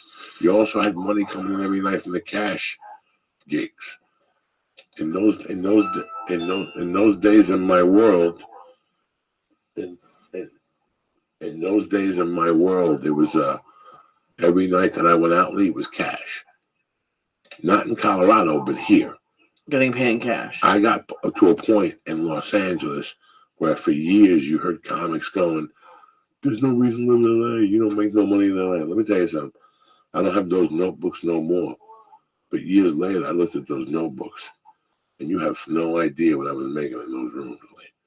Well, that's the point. It's not that you can't make money if you're only doing the Comedy Store, Laugh Factory. When I got here in '98, it took me about 2 years to get settled. But from 2000 to 2004, I had gigs every week from $40 to $250. Those $250, damn, it feels good to be a gangster. $250 was like driving to San Diego on a Saturday night or something. Now, are there other comedians who make a living just still doing that circuit? Listen, man. Again, you could, I guess. Yes, you can. Yes, you can. Whose phone is this? Would you turn this shit off, please? Yes, you can make a living. It just, Okay, hold power off. There it is. Yeah, there you go. There you go. You can make a living, Lee, but you can't drive a Maserati. At that level in LA. Is it? Yeah, is it? At that level, okay, Lee, your buddy there, Tommy Easter, his level in LA right now, an apartment, not fucking Beverly Hills, in the Valley, okay, a day job, and at night, his goal is 200 a week in gigs. Guess what, Lee? It's out there. I know people who do it. You know how you get out there? You have to go to other gigs in Silver Lake and all those other gigs. And then those people will tell you about a Tuesday night where a guy pays $85 for 20 minutes up here in fucking up off the 170 up there, whatever that is up there. La Clarita, La Lucenta up there. I don't know these, but that's how you get those rooms. They'll start asking you about rooms in Santa Barbara. Those rooms are $150 on a fucking Thursday night. If you put together a $250 on Saturday and a $150, that's $400. God forbid you go out on fucking Wednesday and Tuesday and pick up $100 and $100. You understand what I'm trying to say to you? There's a living. But the more you go out and talk to people and meet people, people will approach you and go, hey, man, what are you doing next Saturday, the 23rd? I got this gig at this fire department that we do once a month. It pays $75. Do you want to do it? And next thing you know, you're like, can I do the gig by 9? Because I got another gig right next to the city next to it that pays $200. So everything always works itself out while you're hustling. If you believe it yourself, like that's the level I was at in LA. I can't lie to you. And at that point, Lee, I look you straight in the eye and tell you I was struggling. I was probably making $1,600 a month cash on the road in LA. I was probably picking up another $700 on the road in those days as a feature act. All right. And I was probably picking up anywhere from $1,000 to $2,000 in TV and film every month. And I could look you straight in the fucking eye right now and tell you I was walking around fucking broke in those days. I can barely make rent for $350 and help my wife with the fucking phone bill $50,000 a year and groceries. Yeah. Walking around broke. Bummy clothes, the whole fucking deal. How much of it do you think went to cocaine? What do you fucking think? 45, 40? 80%. Wow. Because my wife only saw the checks. She didn't see the cash.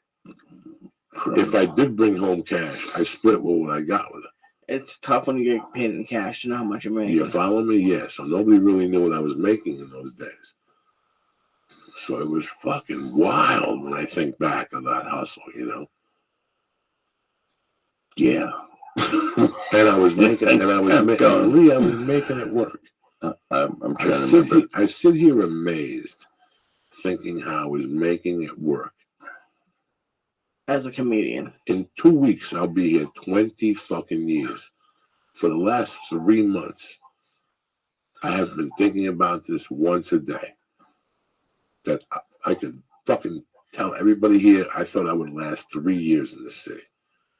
I thought I would last 3 years, go back to Boulder, murder my wife, go to jail for the rest of my life. And that was how this fucking story was gonna end. This is the tragic story of another fucking sack of shit that got taken by drugs. If I would have made it 5 years in this town, I thought I'd be lucky. When I first got off that fucking RV, in the back of my head, I was like, listen, if I make it here 3 years and get a part as an extra, I'll be fucking thankful to God. At least I could tell people I was in LA. That's how I looked at it. Oh, wow. It's a weird town, LA. As soon as you get here, it just feels competitive. I don't know. At least it does for me. So it's weird. 20 years is amazing.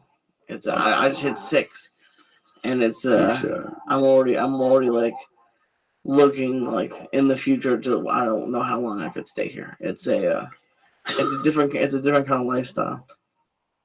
Lee, your life wasn't planned for you. Do you fucking think I thought I'd be here for 20 years? No. Have you lost your goddamn mind? Yeah. I thought I would last 3 years tops. Once I got into the store, I was like, I hear they only give you spots for a year at the store. So I got like a year to really put the pieces together. I was sure I wanted to go to New York. I hated it out here when I interned out here. Jesus. Lee, you know what? I didn't have a choice to hate it or not to hate it when I came here. Do you know that? I got to be honest with you. Let me give you some shout outs.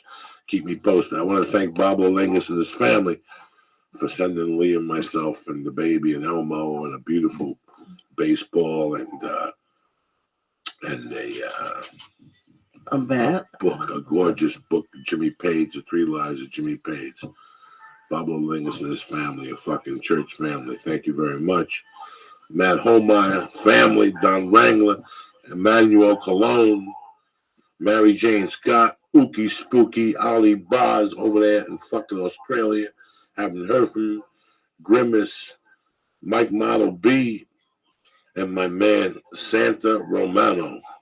I want to give you a little love there. I don't know what's cracking up in your life and shit, what you're doing. But that's the real deal. Wasn't whether I had an option to stay here or fucking not, Lee. This was it for the next couple of years until something fucking happened. I didn't know nothing was going to fucking happen. You didn't consider going back to Denver to do it or New York? Listen, the only thing that was going to happen in Denver if I went back to Denver was tempers were going to escalate and something was going to happen between me, that poor woman, and her husband. That's all that. I would have given it 6 months. That's Mike can't fucking think right now. Oh, man. Mike can't answer questions right now. No, you're saying. If Mike could remember for 5 minutes the anger I had in my heart in those days. No, That's why it's even to never mind that I'm still doing comedy. Just to think of getting that anger out of my heart that I had. Because there's no way you could progress in your life with any type of anger like that in your fucking life. And I did it 3 or 4 times. I thought I was so angry at somebody I was going to fucking kill him. But you know what, man? How'd you get out of it? How did I get out of it? How'd you get out? Because I remember there's a time you learned. You know what heals all wounds? Yeah, you and us, you were talking about I'm not fucking going. Oh, no. It was terrible. Yeah. It obsessed me.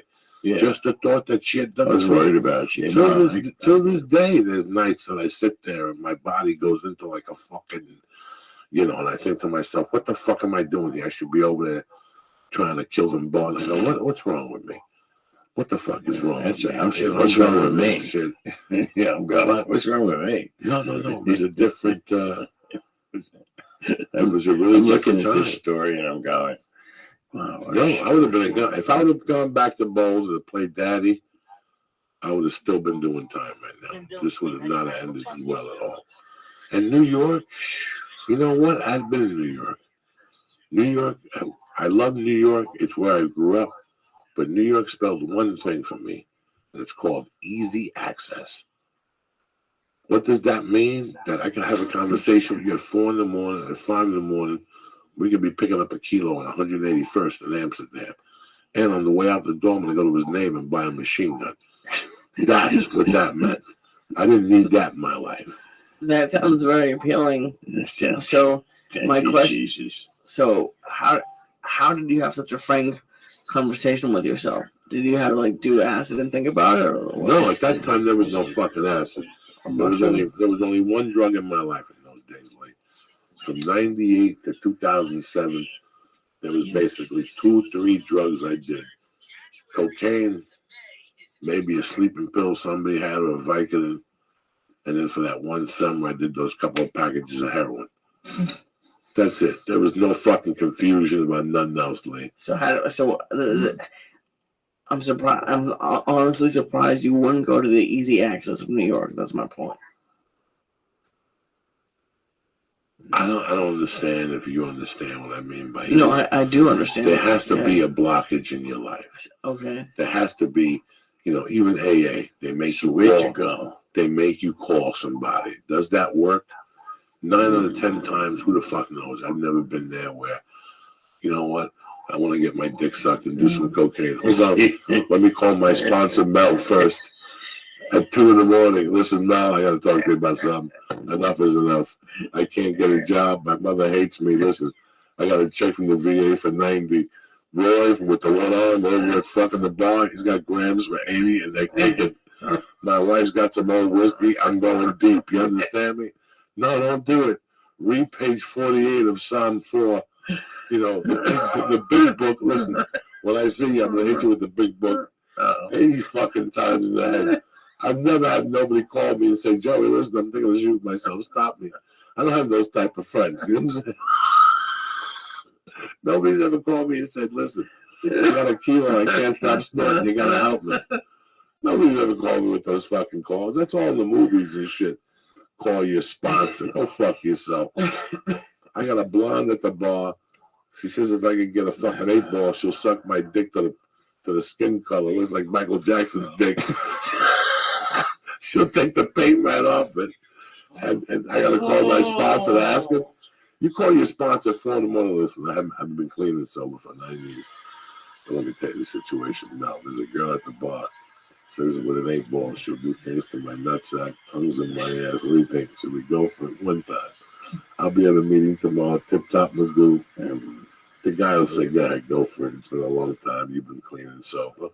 Things happen, Lee. Who the fuck knows? You would, if you had an AA sponsor, you would torment them. Quit AA. Let me tell you something. When I was in the halfway house, I found an AA sponsor for a while. I found an AA sponsor, and he talked me into. I was trying to go to NA, and he talked me into AA. And we would meet once a week in Boulder and talk about what was going on. I had a meeting with my sponsor. It was part of the Boulder halfway house thing. That was part of it. He had to sign the piece of paper. Why would you go if you weren't an alcoholic? Because the principles were the same. Okay. Addiction is addiction. That's how he explained it to me. He was a realist. He was like, I talked to him for about a year, even though I was doing blow. He was a real dynamite white dude. Dynamite white people from the heart of this country, like Omaha, Nebraska, son. This dude was tight. He wasn't judgmental. I learned a lot of fucking little things from having like a little fucking sponsor. And guess what happens? I disconnect with him. I bump into him 18 months later. He goes, you look great. You look great too. I said, listen, I gotta be honest with you. I've been smoking dope and snorting coke. He goes, don't worry about it. He goes, I've been smoking dope like a motherfucker myself. Fuck all that nonsense. That shit don't work. He went off about something. That was the end of that. That's hysterical. I'm sorry. Yeah, No, but I believe it. No, I believe it. I believe it. I believe it. I just don't think I could call else to know shit like that happens. The time listen, for 3 or 4 years, it wasn't that I wanted to do coke. It was the situations I was getting myself into. Yeah. Wait, what do you mean? We're a suicide mission, You're at the Comedy Store, bro, and there's a hot chick, and she's visiting from fucking New Jersey, and she's talking about she wants to party, and she's a freak, or whatever the fuck is going on. I don't know, Lee. Just different situations. People come to the store and they're looking everyday kind of thing. Somebody comes to look to buy blow, and you get them a gram, and all of a sudden they give you half of it. You know, It happens to everyone. Yeah, sure, it does happen to me all the time. Doesn't it? Yeah. Jeez. listen, it's man. not a normal When you're hooked on drugs, whatever drug it is, it's like a metal. It's just like carrying a gun. I've said it 1,000 times. When you put a gun on your waist, it's like a metal for trouble. When you do drugs, you know, Yeah. I gotta tell you something. Yeah, that's what In 30 years of doing drugs, let's pretend I did cocaine for 25 years. You know, in those 25 years, how many times I got approached by people asking me if I want to do heroin? Maybe 3 times. You know how many times people came up to me and asked me if I want to do meth? Maybe 3 times. You know how many times people came up to me and asked me if I want to do blow? Oh, about 1,000,000.8 times. Why? Because you're a magnet for that shit. In Hollywood, I knew 2 people who did heroin. I knew these 2 lesbians. You can ask Josh Wolf. Me and Josh Wolf were friends with them. These 2 ladies were solid women. Both of them good looking, tattooed up. They would lock themselves in that apartment, eat monkey, and fucking shoot heroin. And they wouldn't take showers.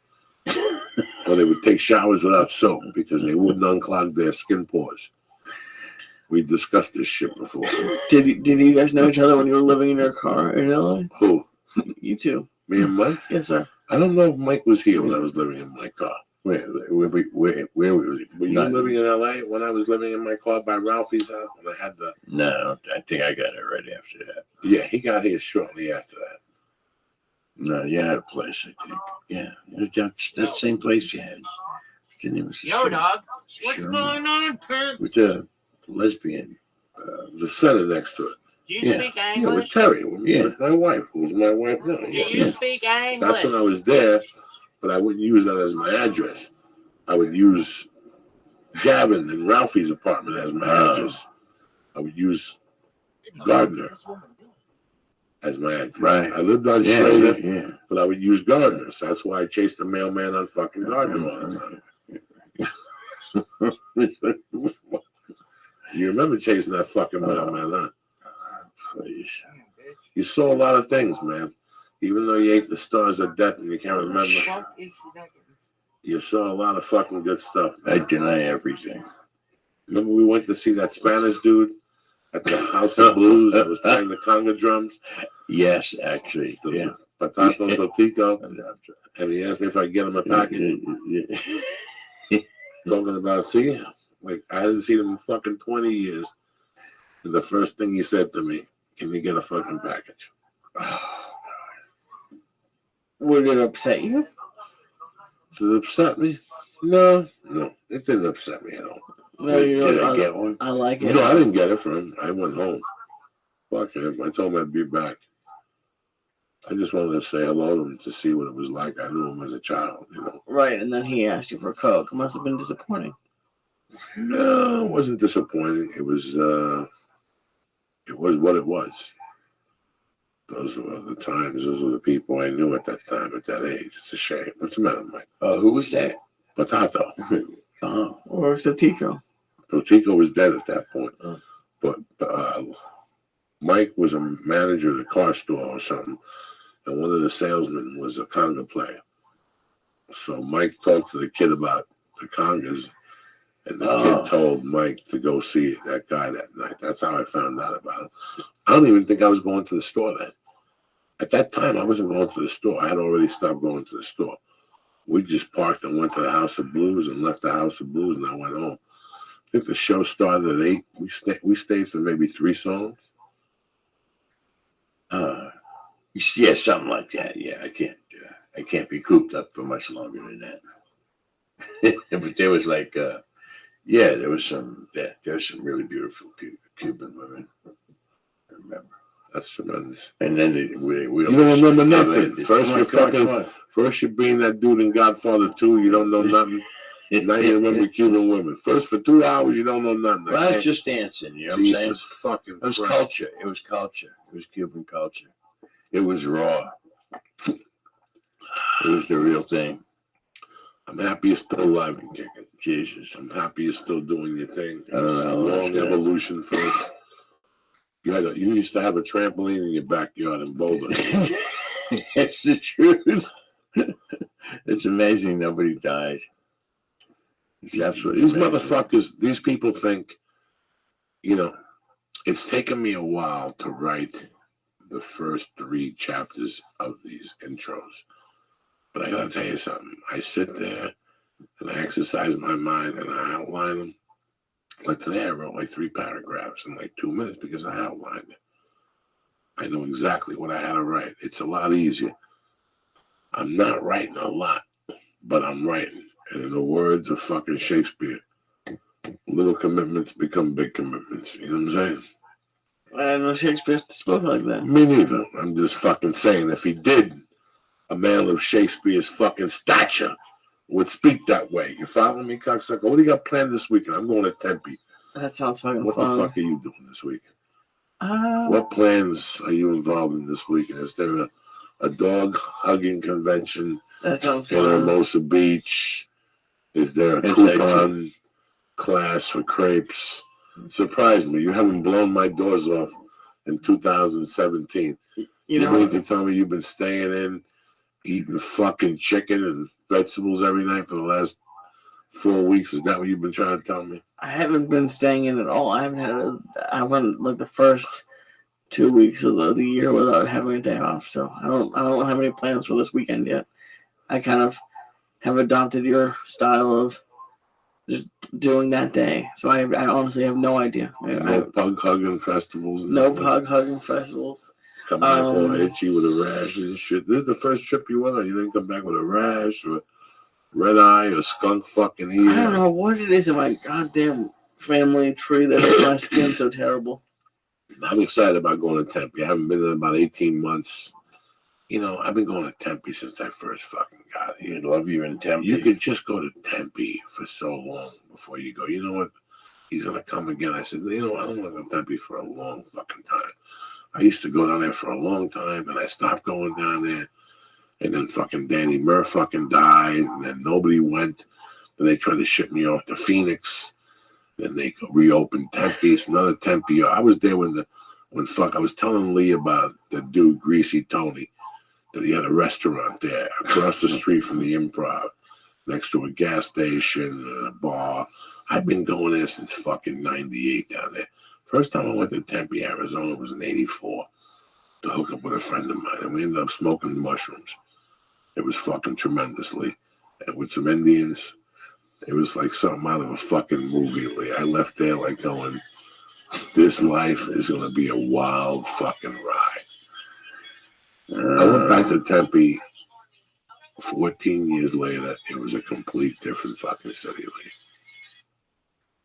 It had grown, that whole area had grown leaps and fucking bounds the first time I went down there. I think that's one of the weirdest parts about getting older.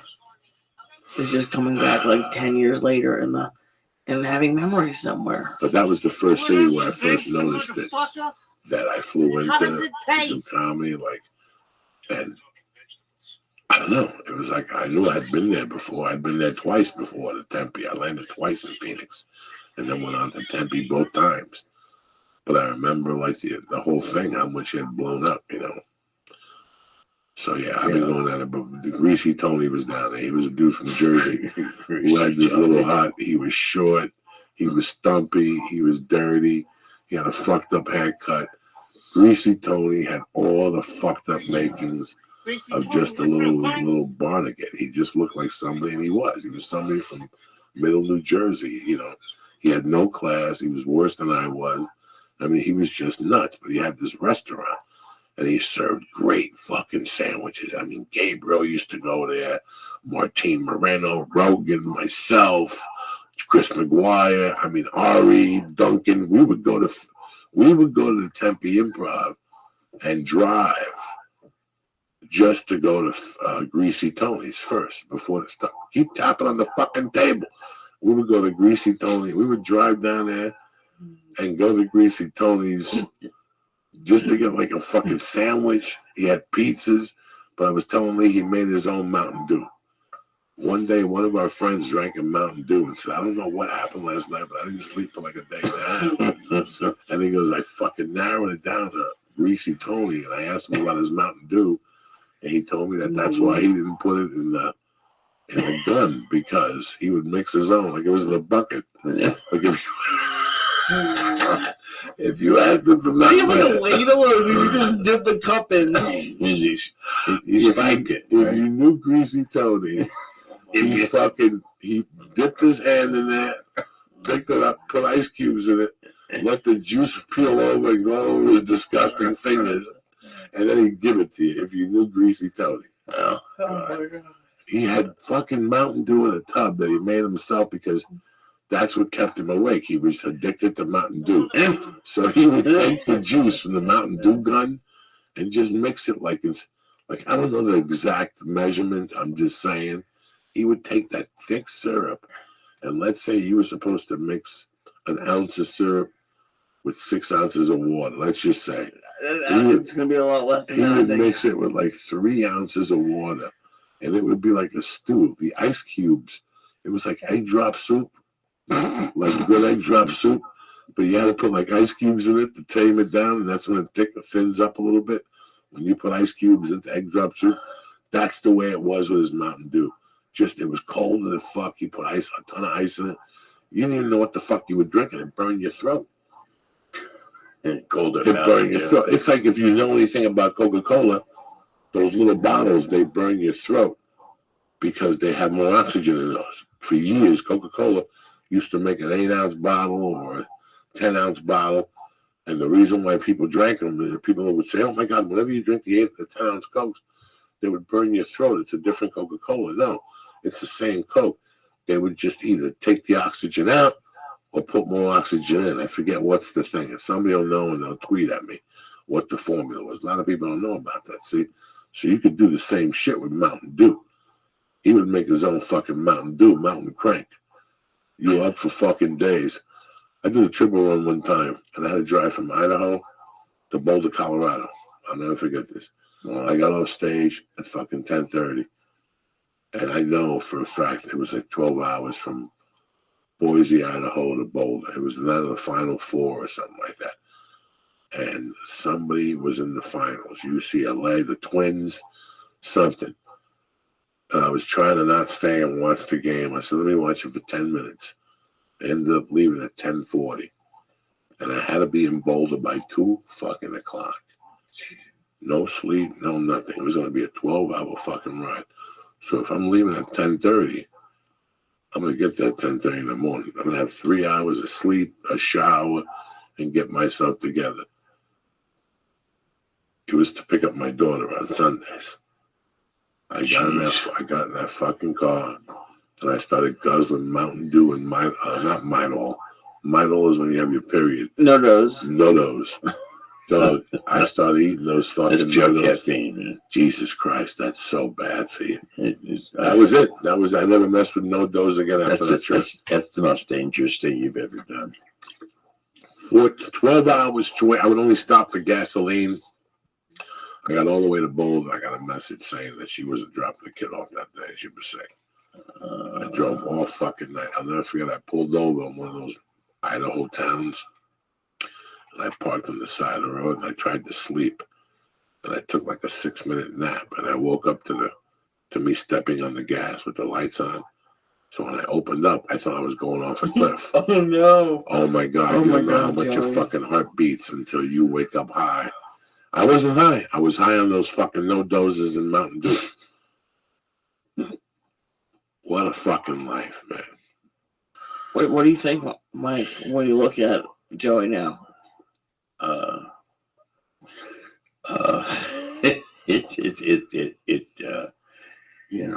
The miracle continues. I mean, look, it's these. What did I eat? The Black Death and stuff shit. Yeah. So it's this long journey, right? And it's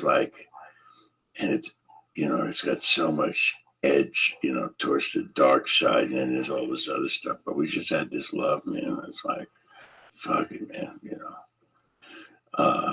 But what a strange trip. And What a really strange trip. strange fucking trip. 1990, it's 2007 fucking teen.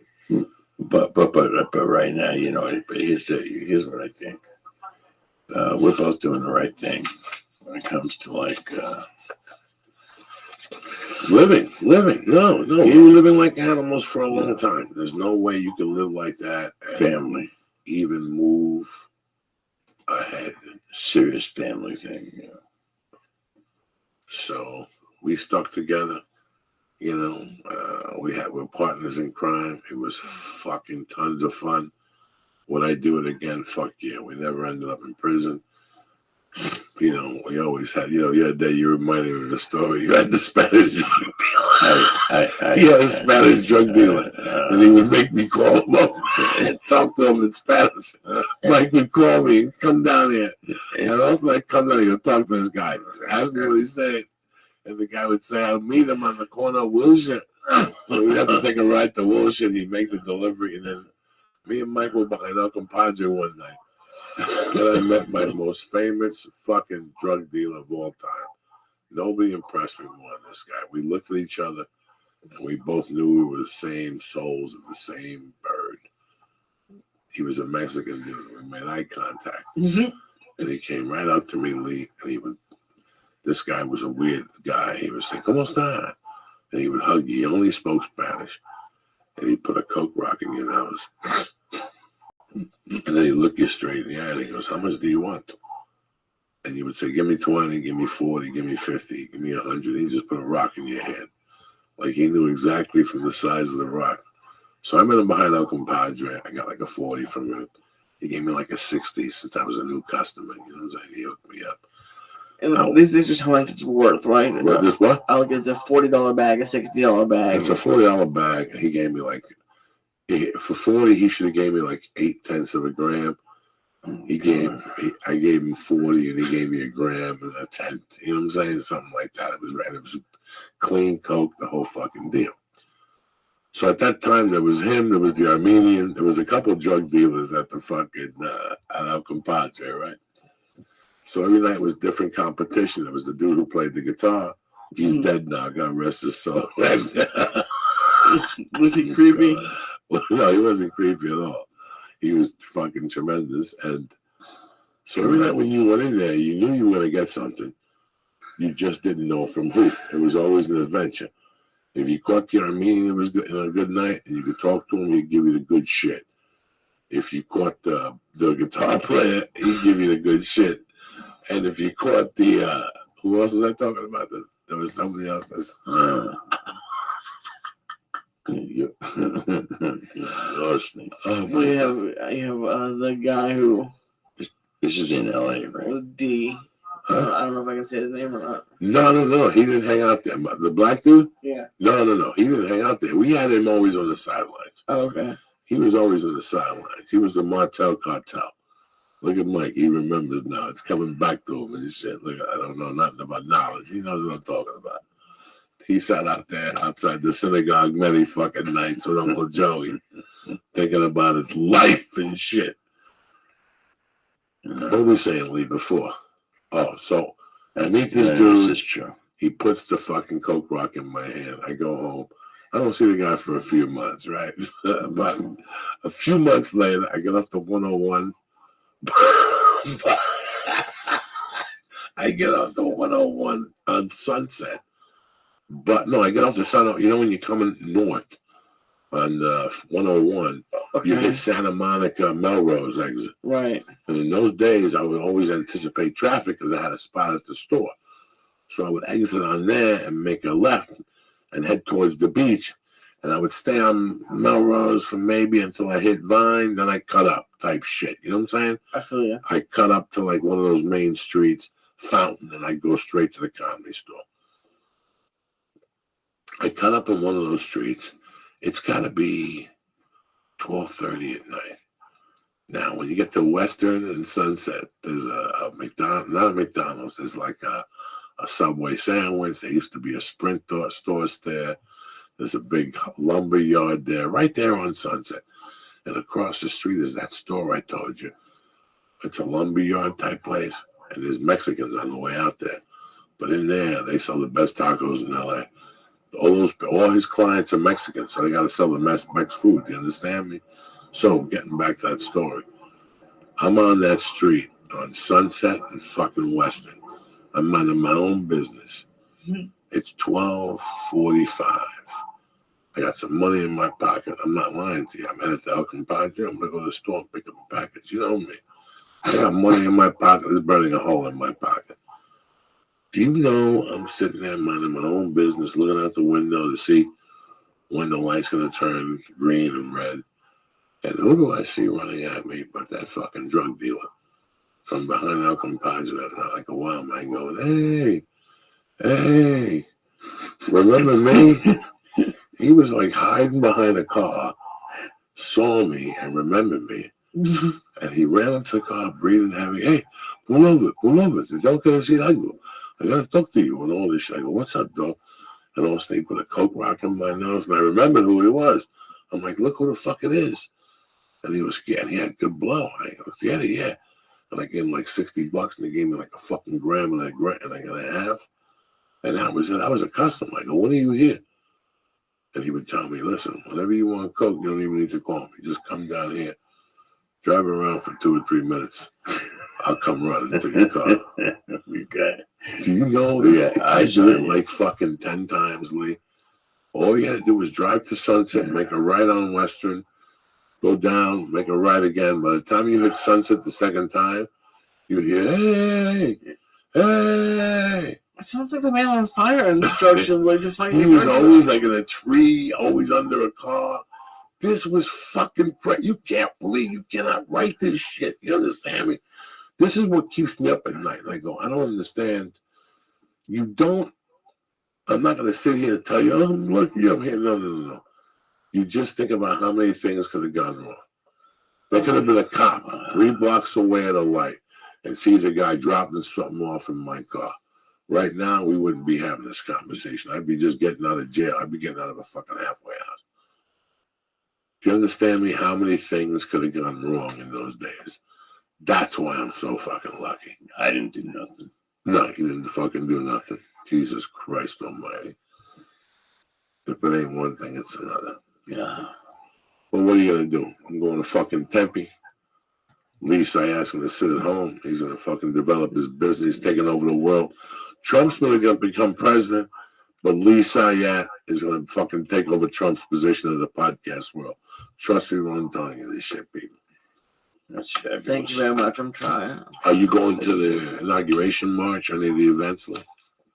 For Trump? No, I'm You busy weren't that invited. weekend. No, it's I'll watch some of it probably. Are you going to any of the demonstration marches or anything like that? No, I don't go to You're not that. going to downtown LA on Saturday?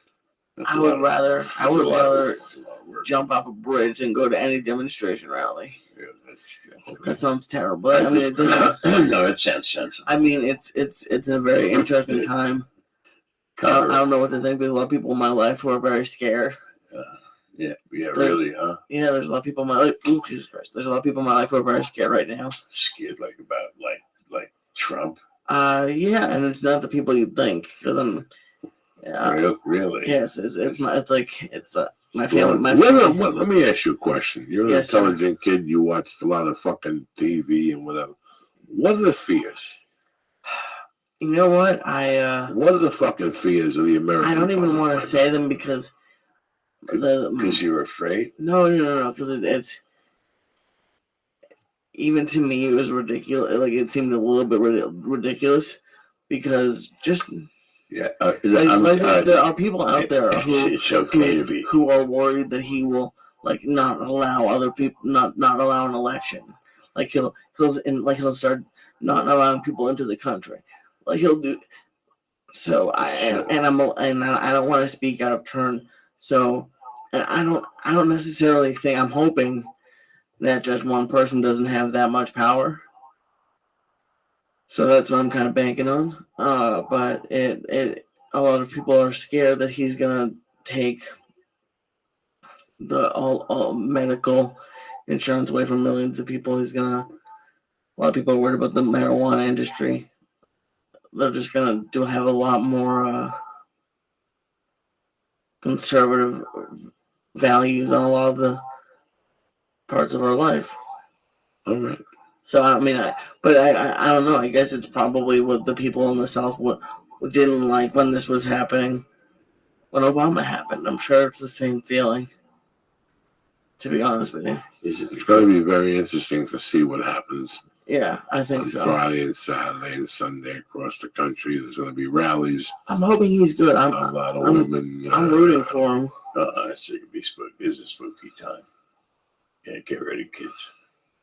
Fasten your seatbelts. It's going to be a rough ride. You know, it depends what happens. Oh, now you got a fucking crystal ball, cocksucker. Yeah, Before you don't know nothing, you want to plead the fifth. I'm And now you want to tell these cocksuckers No. they're in for a spooky time. Not spooky. No. Hey, listen, remember the 60s? People used to do this, right?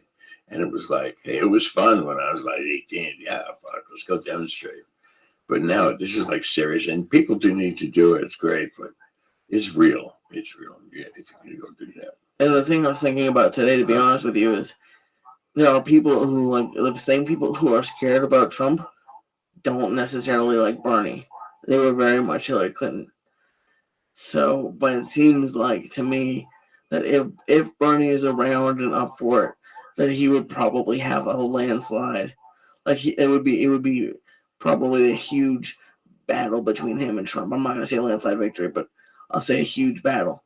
Because people feel like he got robbed of a chance. I was robbed. So I think if in 4 years he's still up for it, either him or Biden would have it would be a better battle than the last one. Anyway, Yeah, he's there, and it don't matter. Listen, when he's we go to the supermarket, we're there by ourselves. That's the thing. There's no president there. There's no state agency. Cut you a fucking check. America's a very strong thing. Absolutely. You know, people have their fears. Believe in yourself. Yeah. Fuck everything else. That's why Really. the days are back, bitches. You understand me? That's the best thing about this whole situation, that the days are back. They've made a strong comeback. If it wasn't for HelloTushy.com, you'd still be wiping your ass, getting blisters, and scratching your hemorrhoids with that cheap fucking dollar store paper. But thank God for HelloTushy.com. We put a new revolutionary, what's it called? Lee, help me here. What's it called when you can snap it on? It's portable. It's portable Bidet. with hot water and cold water. Yeah, it's amazing. I have just a cold water one, but it takes literally 15 minutes to install, and you don't have to have any sort of special tools or anything crazy. It's really easy. It's like I think I had a wrench, and I probably could have done it with my My hands. wife installed it. That's why I don't talk about this shit. I just listen. I just take a dump and I sit on it, and I put the water on. I gotta tell you, it's a different dimension. Oh yeah. I get a lot of you people. I did a 90-day test on my muffler, and things have changed down there. You understand me? Listen, Valentine's Day is around the corner. Everybody wants a clean asshole. Here's your chance to give somebody a Valentine's Day card and tell them at the same time their asshole smells like a goat without them knowing it. You know what I'm saying? You can tell you I love you, and your asshole smells like dead fucking apes at the same time. Go to HelloTushy.com right now. There's a 60-day guarantee on these things. But let me tell you something. If I sat on it for 90 days, you with your little bony ass, you do great with it. You follow me? Go to HelloTushy.com right now and press in. Church. CHURCH and get 10% off. You understand me? This is the way. Listen, you can't walk around with that swamp ass all day. No, you can't. That's how you get bacteria. It goes to the back of your scrotum. If you're a woman, when you fart, it backfires and it goes into your monkey. You can't have that. So that's why you got to have a portable bidet. It keeps away the hemorrhoids. It takes away the swamp ass. You'll be tip-toop, magoop, ready to go. You understand me?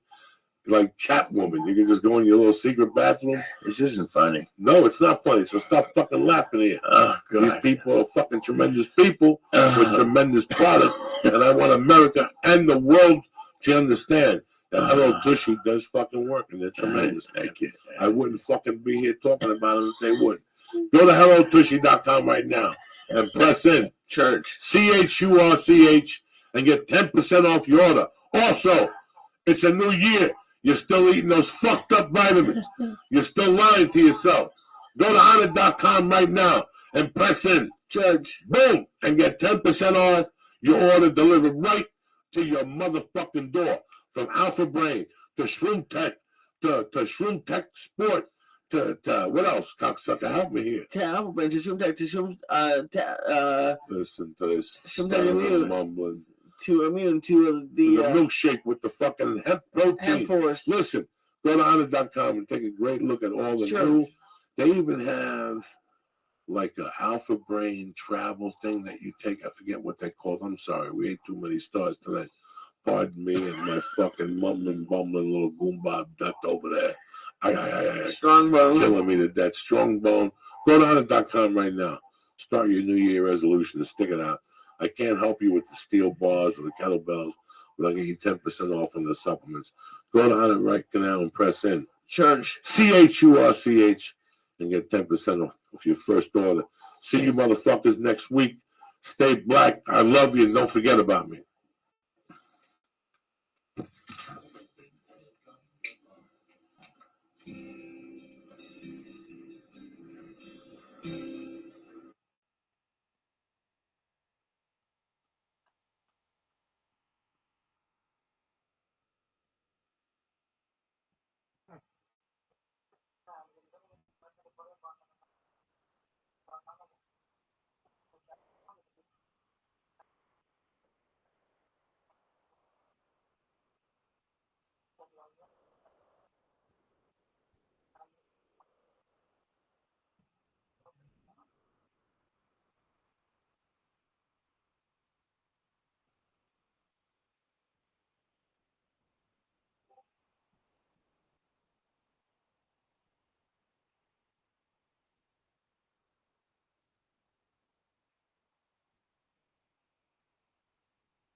Mr. President.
Never did it need to be so high.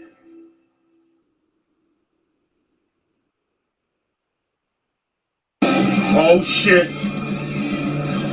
It's a good night for you motherfuckers to tune in. January 23rd, the day the devil was buried at sea.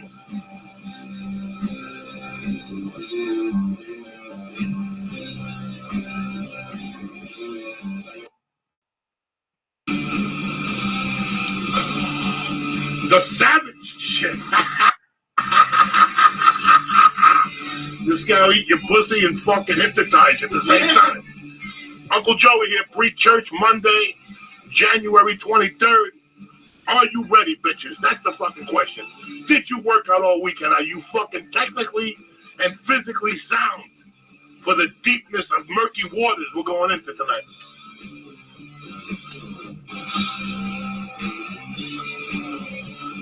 I don't think so. I got my trusted buddy here, Lee Sayat, the King of Israel, and your Cuban uncle, Uncle Joey here. If you're 18, hang up now, bitches. We got no time for fucking education tonight. Tonight's one of those nights, it's raining out. It's a good night to see the devil. The devil always shows up in the rain.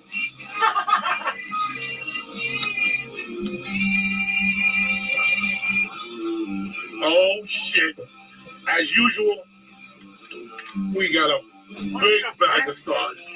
You know how we do, but we're going to open up with some fucking wacky tappy. You know how we do. Just like the fucking communist bitches. I'm going to split this one with Lee, so you don't say I'm chiseling him, you know what I'm saying? Tremendissimo a la fucking mamalissimo. Look at these fucking things. These things will fucking kill you. You think the fucking moon will send you? How are you? Forget about this motherfucker. They're fresh too. You got a little heart to. How are you?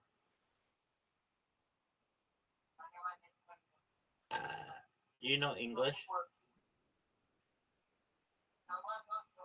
Yo, baby, do you know English? Yo, girl, do you know English? Fuck you, cunt. Go raid grandma's fucking volumes. Whatever you got, whatever you ain't got, drop it. No, I want you the guy next to you. Yeah, it's for you. Was that one for me? The balls on this fucking guy on a Monday night,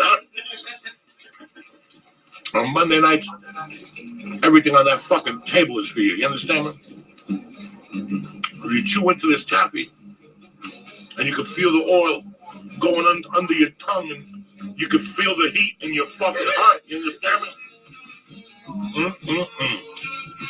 Little fairies wear boots. Hopefully, your feet aren't sore from marching. You fucking morons. You want to march? Move to Russia. Oh, shit. We're going to open up with like 6 of these. Because they're amateur. This is amateur hour. Look at this. Look at this. Look at this. Look at this web of fucking death. Look. I pulled the Coke snot like this one time with blood. Oh, shit. Oh, shit. You don't know what you're fucking asking for. You built the animals. Oh, Jesus Christ. Oh, 5. Look at that. Look at that. Tail feet. Tail for week. Not leaving me out. How many you got there? 2, 3, 4, 5, 6. There you go. 1 for good luck. What the fuck? That's each 7. That's 825. We could do this in our fucking sleep. 7's more than 825. Whatever the fuck it is. Who gives a fuck? 1,000 million. I got time to do math. It's somewhere in that range. 7 times 125 is what? It's fucking 700 and 800, 875. Going deep. We might as well do another one and do an even G Solaroo. You know what I'm saying? That's what you got for counting. Next time, shut your mouth. Next time, shut your mouth. You know what I'm saying? We're eating these things like fucking potato chips, bitches. I wish you were here. I wish you were here. Let's get that bong of deck ready.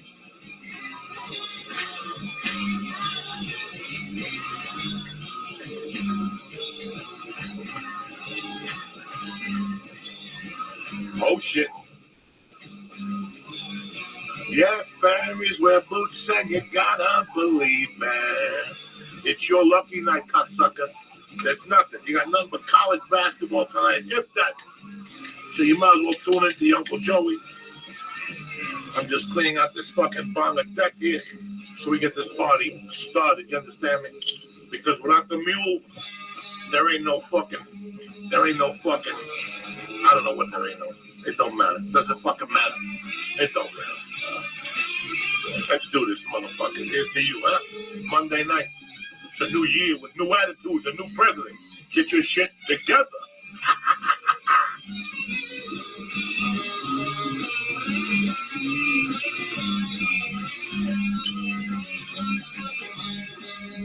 Now that fucking pussy bong right there. This weed's is still a little on the wet side. We're gonna fucking take this to new levels right now, you know what I'm saying? And that's it, and that's that. I hope you guys got a bong in your hand and a bazooka in the other, because we're going deep to eat those stars. Look at the wax paper from this fucking thing. Look at this shit. You still want to live in Iowa? Get on that fucking bus. We're smoking weed deep here.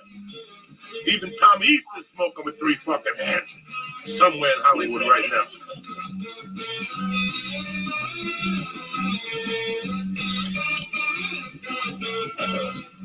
Oh, it's a beautiful night to do a couple bong hits and hang out with your buddies.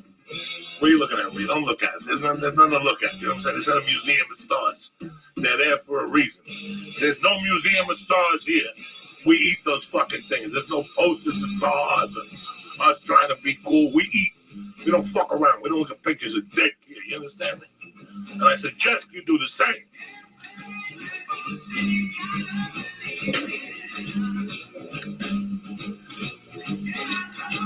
Look at Hillary. Where the fuck you think this hag is now? Washing that dead pussy somewhere.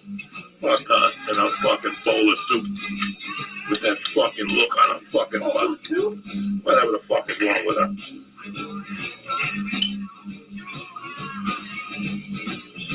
All right now. Here we go, cocksuckers. So I went to the doctor and he said he could give me. He said, son, you've got to stop. 'Cause smoking and tripping is all that you do. Are you kidding me? When I first heard this, when I first heard this fucking jam, I almost jumped out the fucking window. But I didn't have the air conditioner was there. 'Cause smoking and tripping is all that you do. Are you fucking kidding me or what? Once the doctor tells you that, you gotta take a different angle.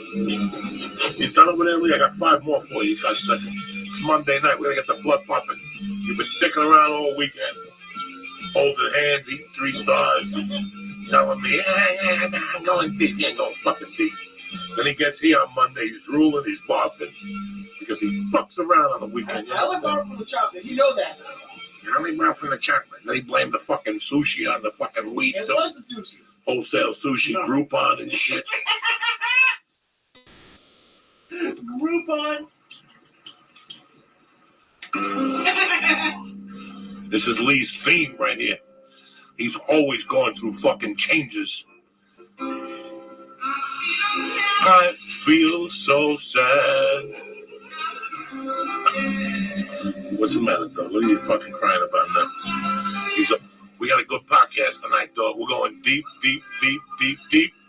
And Ralphie May is getting tow trucked up the stairs as we speak and shit. You know what I'm saying? Ralphie May's sparking. We're sparking. You're sparking. I've done something. Lee's going through changes.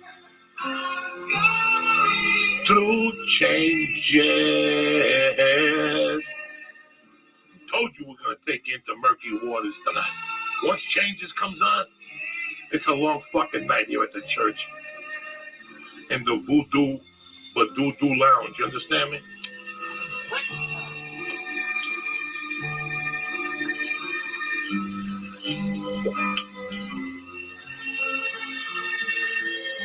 This thing is fucking clogged. I gotta get a thing with a bigger fucking hole. You understand me? It needs a hole like fucking, like Madonna's ass or something like that. I need a hole like that. Because this is fucking killing me. I gotta pump this to death. I boil this thing. I'm gonna have to get a fucking drill bit or some shit and bore a bigger hole in this motherfucker. We found a way.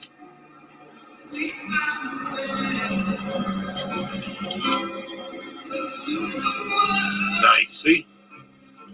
Isn't this nice? We're just sitting here like gentlemen right now, just fucking shit amongst ourselves, see?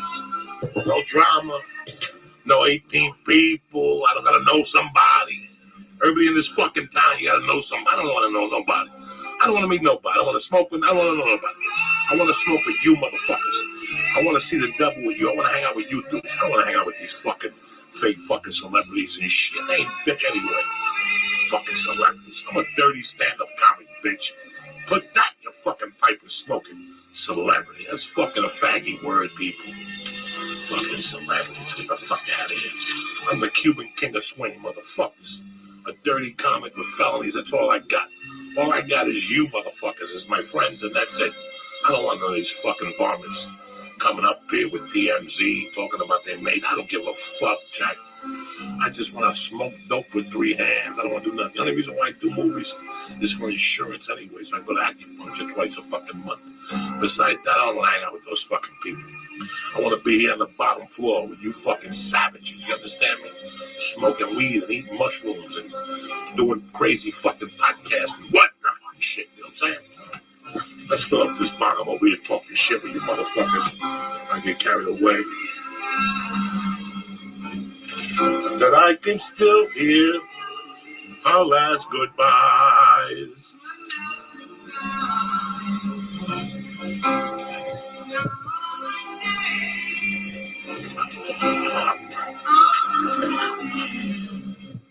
Look at this fucking monster here. Look at this fucking thing, okay? Look at this fucking monster of death right here. This thing will eat your pussy and hypnotize your clit. You know what I'm saying? Look at this fucking eye right here. Death. What the fuck you think you're dealing with, cocksuckers? We told you. Ralphie Mazier, we got stars. We got Gorilla Biscuits. We got everything here. This is Lee's favorite song. He's going through changes and shit.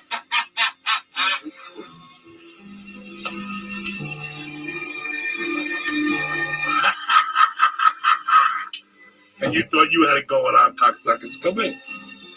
Move the jacket, Lee. Move the jacket. Move. Watch the suit. Watch the suit. How are you, brother? Have a seat there, man. Nice to meet you, man. How are you? So what's going on, American people? Everything all right in your world? What are you thinking? Did you march? What the fuck are you going to do with your life, huh? Madonna said, fuck you. You people got all that stuff. Oh, shit. They're playing our fucking anthem. Oh, shit. Look at him. That's Lee stuttering at night. Look at him.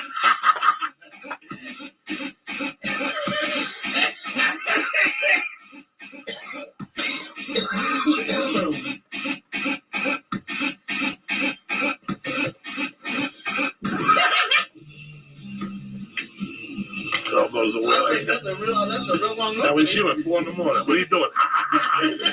The fuck? Talk to me. When I first met you. Lee, what the fuck? You gonna do a bong? You gonna sit? Absolutely. Excuse me. Fucking neat.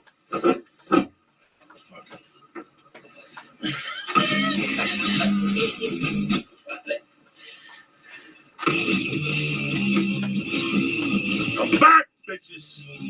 Like that fucking pimple. Yes. You want to rock? It's Monday night, fuckos.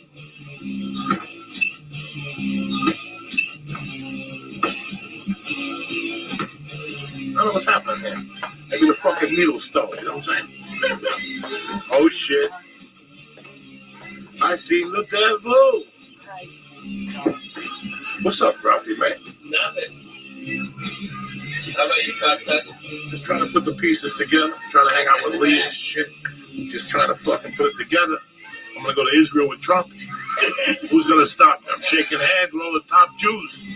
Who's gonna fuck with me that shit? All the top Jews. You understand? Top Jews. Top Jews with paperwork. With paperwork. Jews with paperwork. Their family wasn't. They were there at Nazareth lighting Jesus' house on fire. I'm talking about those motherfuckers. They show up with paperwork. You know what I'm saying? No bullshit stories, no allegations. They show up with paperwork. When was the last time you showed up with paperwork? That's what I'm talking about. Sorry about that. The cameraman fell over. You know what I'm saying? So what's going on, Ralphie May? You ready to talk some shit? Yeah. Ralphie May starting his residency in Vegas this Friday night. I suggest you jump on a plane, bitches. Tell the wife to wash that pussy in that asshole. We're going to see Ralphie May. We're going to gamble. And if I lose money, you'll be sucking dick on the strip, honey. That's your anniversary present, you dirty bitch. Ralphie May this weekend. Where you at? Harris, you fuck. Get out there right now. Book your plane ticket. Go to southwest.com right now. Fly out Friday morning. Get your pulse up. That little young girl you want to take, you want to fuck her in the ass? Ask her. Let's go to Vegas and see Ralphie May. She'll go, wow, yeah. You want to get your dick sucked? You gotta hang with the big boys. If not, you're gonna be in your hometown jerking off with posters at cheerleaders. Oh, I love her. Fuck. Are you fucking retarded?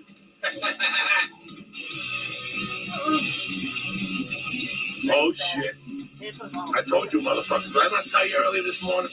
Tonight was not a good night for you. Call in today. Today at work, you should have told me my throat's starting to hurt a little bit. I'm not feeling good, boss. I'm not feeling good, boss. I got a viral thing going on. And that's it, and that's that. We're gonna do one bonging with Lee. This thing's fucking clogged to the gills. I hate this fucking thing.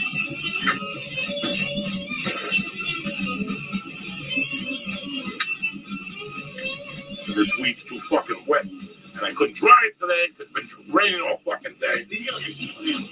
That's what you need to do. You don't know weeds riding seats. What is it? Hey, Lee, well, why don't you get your hair dried if you don't use no one? I never had one. Yes, you This has been for a while. Yes, you did. You used to have a hair dryer. What you're about. Oh, shit. Oh, shit. You gave to me.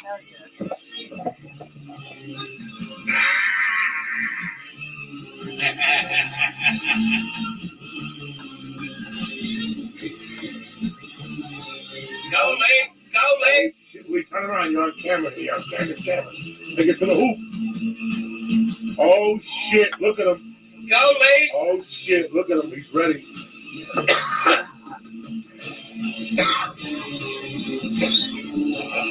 Anyway, go get a fucking joint.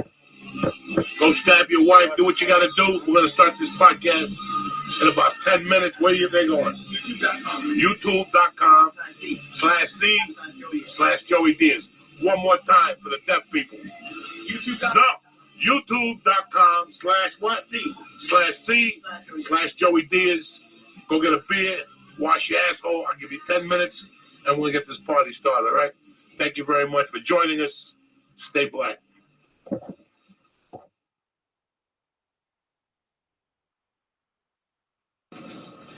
Go, Lee. The Church of What's Happening Now is presented by Onnit. This show is brought to you by MeUndies. MeUndies are the perfect gift for you and your Valentine's this holiday, and they come in limited edition prints, and even better, for a limited time, our listeners can get a 20% discount off of their first order, and shipping is always free in the US and Canada. You have to go to MeUndies.com/Joey. That's MeUndies.com/Joey. The show is also brought to you by ZipRecruiter. To find candidates in any city, industry, nationwide, Post once at ZipRecruiter. Right now, our listeners can go to ZipRecruiter and post for free when you go to ZipRecruiter.com/church. That's ZipRecruiter.com/church. Kick that mule, Lee. It's Monday, bitches.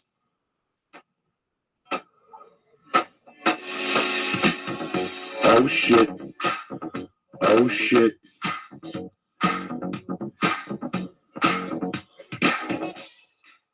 Monday, January 23rd. The Church of What's Happening Now. You're here. Lee Sayat, Ralphie May, and your Uncle Joey Diaz. Oh shit. Kick it, Lee. Blow those fucking speakers.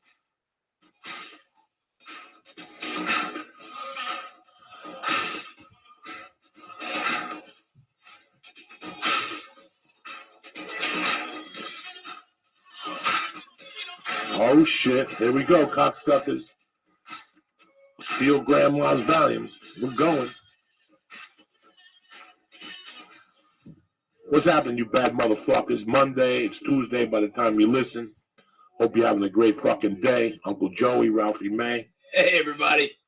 Before we get the podcast started, I got to apologize for Wednesday night. Mike Kessler was on here. I love him to death and everything. He's my uncle. He was at my wedding. I love him to death, but Jesus fucking Christ. Before he came on the podcast, his retarded fucking daughter told him not to use his last name. There's something going on. She's suing somebody for poisoning her. So she's seeing fucking DEA agents in front of her house. This poor kid was always fucking retarded. Okay? She worked at a restaurant. She was dating a dude for 9 years. Also, one day she comes home and she's fucking a lesbian. Just like that. No fucking training camp. No nothing. She just becomes a fucking lesbian right there. You know there's a fucking problem right there. I don't say nothing. I keep it to myself, okay? She gets a dog with this ugly fucking lesbo. They get a house, then the lesbo beats her up. Domestic violence. Who the fuck? Because she's a fucking nut. Then she went back to Dick, then back to, she's worse than Ellen's old wife. Remember the chick? Oh, yeah. Donnie Brasco? And then she went and had 2 kids, and now nothing.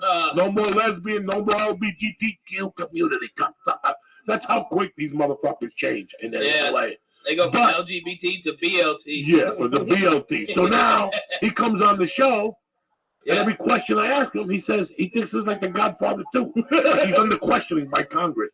I did not remember that certain fucking thing. Mr. Senator, you owe my client an apology. When the fucking podcast ended, I launched into him. Then his fucking retarded wife called me. What did you give Mike?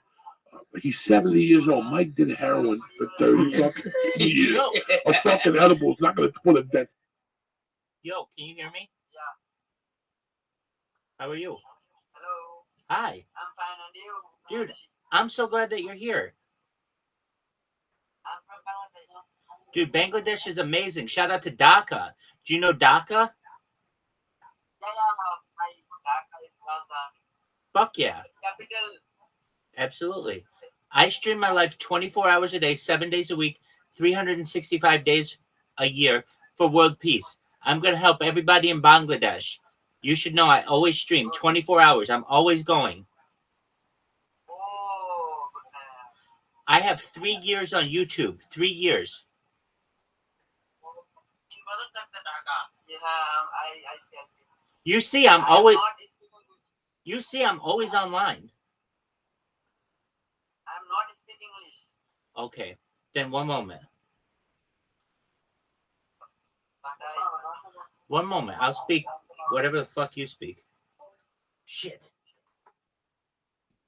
Fucking crazy, and I do drugs. Right. But the mental health issues, they come, and I feel them from time to time. Last night I went off at the Hindu at 7-Eleven because he wanted to charge me 10 cents for a fucking bag. Man. I'm in there every fucking day. I'm in there every day. And they always give me a bag. Last night, this particular fucking doc gave me like the evil eye and then charged me 10 cents. I fucking went off on him, and I threw $1 at him.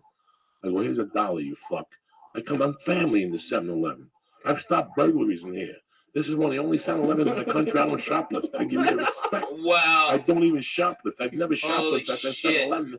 You don't shit in your backyard. They're right there. They're good people. Yeah. Family at the 7-Eleven. Yeah. It's not the ISIS 7-Eleven on Chandler and Laurel Canyon. I went in there today, dog. That's straight up ISIS. That's ISIS is all I up wouldn't in eat there. that motherfucker because they're poisoning you. They're poisoning you with like that gas. They're trying shit out on you. That hot dog will blow up. Yeah, I don't fuck with that. That's I had to drive my friend there today. I was with that dude. When the taquito is ticking, you know what I mean? Yeah, I hate that shit. So yeah, I'm very sorry about the podcast last week, guys. You know, it was never my intention. I had to sit here and talk with myself with Lee, and he kept sitting there. He didn't know where he was. He was tapping on the table. That is He so was swallowing overrated. his nose. He was fucking doing everything to irritate the shit out of me. But anyway, now that's off my chest. How are you, cocksuckers? It's a beautiful fucking Tuesday. Ralphie May, what up? Hey, baby, it's so great to be here in part of the church. I love it. We got the new Pope, Coco Boom Boom Diaz. Where's the package? Look at Lee. Lee's got a look on his face. I Look got at Cardinal Lee He Sayat, has the to only stop Jew. sprinting. Look at him. I know he's back. He's Well, what do you all think? fucked Yeah, Got when the you, China eyes. when you start me off with, I don't know whatever thousands of milligrams you gave me, like it got to the point where the nice lady at the store that we go to told me I need to take a tolerance break. She told me. I've seen her so much that she's like, Which lady? the blonde, the skinny one. She's very nice. I think her name is like Sky or Cute. Oh, Sky. With the black, it's blonde over black hair. Real cute. yeah, I like her. Everyone over there is great, but she's like, because I went in there and I even told you, I was like, I asked for something new, and she's like, well, you've tried everything. I'm like, no, there has to be something like new that's more than 50 milligrams, and there's literally like I walked around the store 3 times, and there's nothing that you haven't given me, and there's nothing. There's nothing strong enough in weed stores now. Like I have to poison myself with 2,000 milligrams to get anywhere near stoned anymore. Like Isn't it great? Yeah, no You're doubt. fucking very fortunate. Now you're bulletproof, That's Lee. right. You're bulletproof. They can't fuck with you. They can't stop you. What if one of those dirty Russian cocksuckers tried to put something in you? You'd be like, go fuck yourself, you truth Sarah. Yeah. I'm fucking Lee, I've been the telling flying them that for Jew years. Sayat. That when ISIS comes, they're gonna poison these people, and you're gonna be the only one standing. Everybody else is gonna be on the floor. All these other Jews are going to be puking and weak. shit. Not You'll, you, be Lee. you'll be in training. We're in strong. training. Is that why you go to multiple stores? Like, is that like, Yes. Is that just they don't know what you're doing? We're doomsday preppers. Well, Ralphie, you like I've only heard stories about you. I think it's like from Ari and then from Joey about like you had like before mason jars were cool. You had like a pint mason, like a gallon mason jar of just weed on the table. On the table. On the table. I still got it. Where was that place at? It was close at Pico. Yeah. Off Pico, the first place you moved to, when Sean Rouse was living with you. Yeah. He had a fucking container in the fucking middle. It was a pound of weed. It was fucking awesome. It was huge. It was one of those big ass. He would go to that place on Mondays and turn out their lights. Turn out the lights. 3 ounces of this, 4 ounces. They would sit there and go, "What the fuck are you doing with this?" I know. And the truth is that most of it I gave it away. Yeah, I gave it away. The clubs would tell me, like the waiters, when I get there, the waiters would go, "He showed up with these fucking Chiba chews." Yeah, and I think it's just the coolest thing to do. You know, I mean, the first time my buddy Ari Shafir, of course, you know Ari, right? You know Ari. Absolutely, yeah. Okay, Ari. First time he ever saw an ounce of weed, I handed it to him. Here, Ari. You're hilarious. I love you. Here, try this weed. You know. We were the first. I mean, in my generation, he couldn't believe it. In comics, I mean, in 2003 or 2004, I was the first one to start making some money, and that was a stoner, you know. So it was like, fuck, we're all going, we're all partying, okay, we're all partying. Coco, take this, try this, and you know what?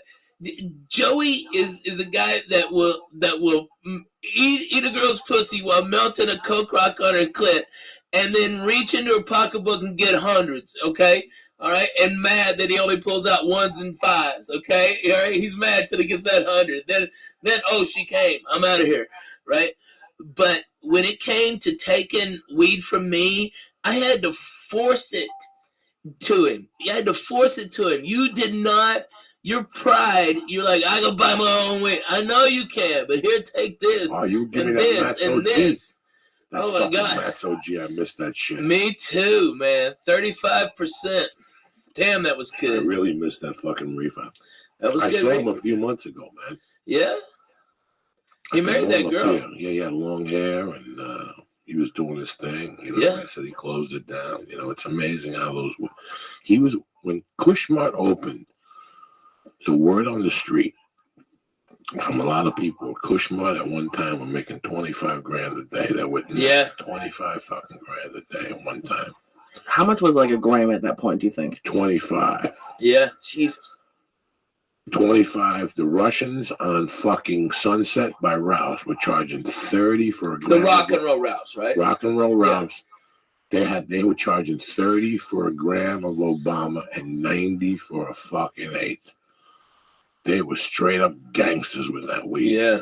That place on Formosa, what was that place that we used to go to, the pharmacy? Yeah, but it was the West Hollywood Collective. No, we used to go to a pharmacy for a while. Where we the pharmacy with the F. When you bought the tickets for us to go see Clemens pitch, and it was 1,000 degrees in August. Yeah.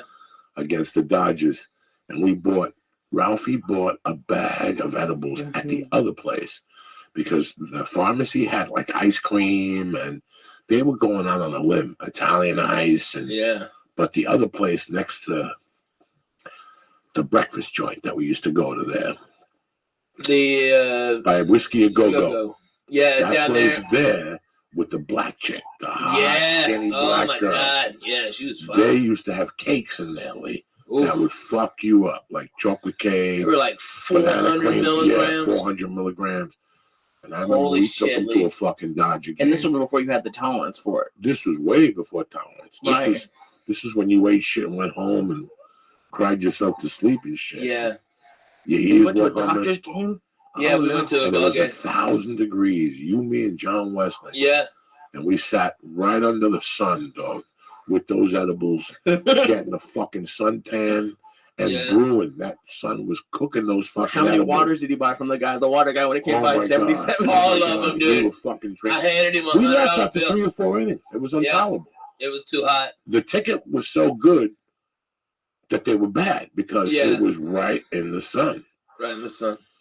Yeah, those are tough in LA. Especially, there's something weird about heat on edibles for me. Yeah, no, they make you sweat a little. Yeah, it makes it I don't know. I don't feel good if I'm too hot. I can't do an edible. I get hot. Like it's one of the weird. Joey always makes fun of me that I pass out in the studio after when it was really hot. When it was the summer, I would take my shirt off.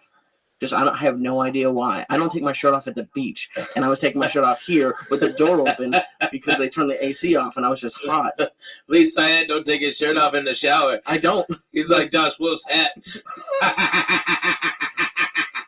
It's fucking crazy. Let me tell you something, man. That shit makes me sweat like a motherfucker. Oh my god! Like I refuse to exercise. Like if I eat an edible and I get somewhere and there's stairs, like I'm fucking pissed. Even if it's 2 little stars, which will not get me high, they will fuck me up when I'm walking up those stairs. Yeah. And when I run out of breath, it makes my mind think I'm passing out. Yeah. Like I went to radio one time in Boston, the elevator broke. And that motherfucker made us walk up to the 3rd floor by the 2nd floor. I'm like, dog, you better bring the radio station down. No, I'll do a phoner from down here. Yeah, I'll do a phoner from down here. Yeah. I thought you were going to do like the 8th floor, the 10th floor, the 3rd floor. But these are long. It was an escalator. And it's 3 Boston. escalators. The ceilings are really high. The fucking electricity went down, so they wanted us to walk up. Jesus. They were running the radio show on the generator. I can't do edibles and do anything.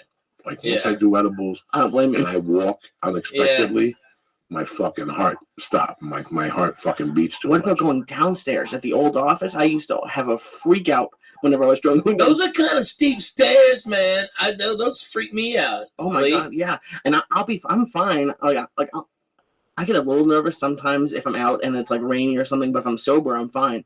That was my biggest panic at that office, was that people were going to see me walking down the stairs and they know I'd be stoned, because it took me like 5 minutes once, because it would take like a couple tries. It was scary. Like my depth perception's off.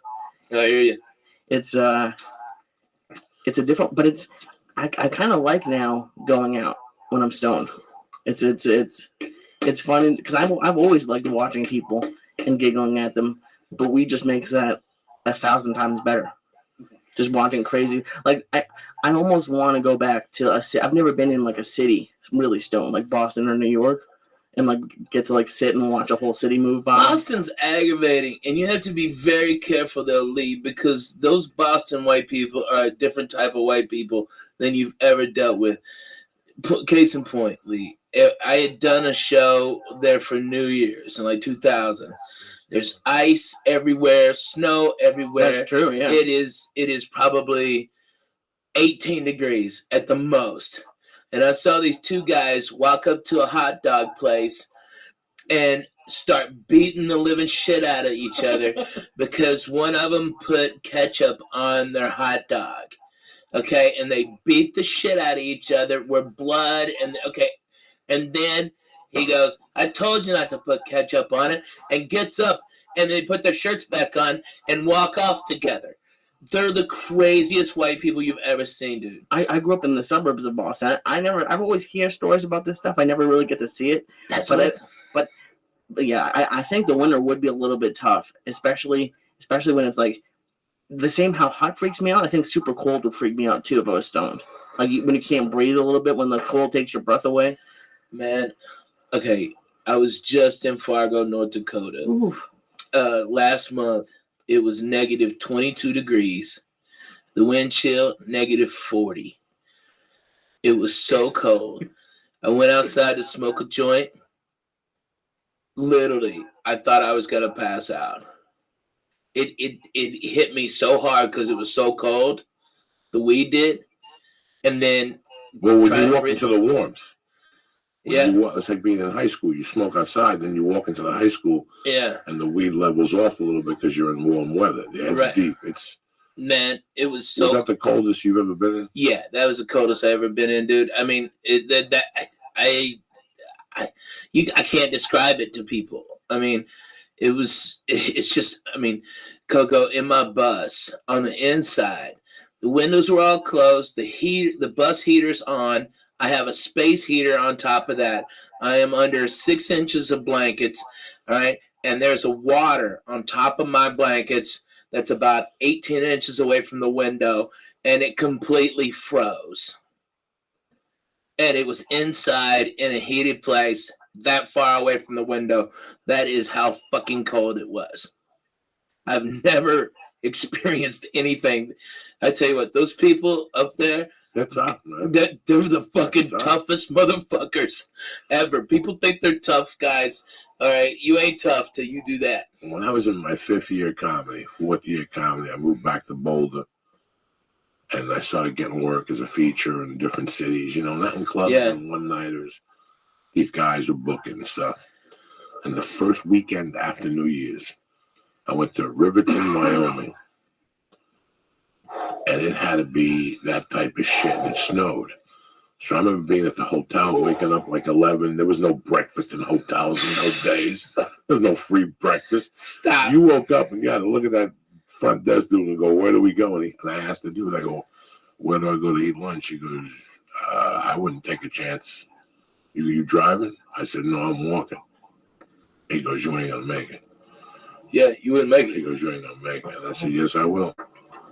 And I went out there, dog, and I walked and walked. It was fucking brutal. Brutal, dude. It was fucking brutal. Especially with the wind. The wind is what, at least for me, is what got me. Oh, my God. It was cold and under your skin. The last time I was in Minneapolis was January 2-3 years ago. And it was one of those days. And I went outside to smoke. It cut you. And as soon as I went outside, I could feel the jeans getting cold. Like my skin touching against the jeans. And already they were cold. You could only stay outside to smoke maybe a half a joint. I'd turn it off and hide it right there at the Mall of America in the bricks. Genius. That's exactly what I would do. And I'd go back an hour later and take it off the brick. I do that everywhere. I find the dumpster and put it on the ledge. And you go, or a fucking trailer. In Jersey, there was a trailer they just built behind the hotel in Edgewater. There was still a construction trailer. It had a flap. I put the joint on there. I'd smoke half it, put it on there, go to my room. It's better than you. Hours later, what happened when you would smoke cigarettes? I know you don't just smoke cigarettes anymore, but I've always wondered that. When you have to smoke a cigarette and it's that cold, you go outside. Jesus. And trust me, with the cigarette, it could be 10 below fucking zero, and you go out there. Yeah. My tour manager Ben, he was out there in it. It would take him 10 minutes to put on all the extra clothes to go outside and smoke a cigarette. Now, did you grow up in cold weather? Yeah, Arkansas had 4 seasons. You know, we definitely had 4 seasons. It would get cold. I mean, you know, we had holes in our house, so it felt colder than what it really was. It's funny because I grew up in cold weather. You grew up really in cold weather, man. But the weather has gotten colder with climate change. Is that what they call it? Like global warming and everything.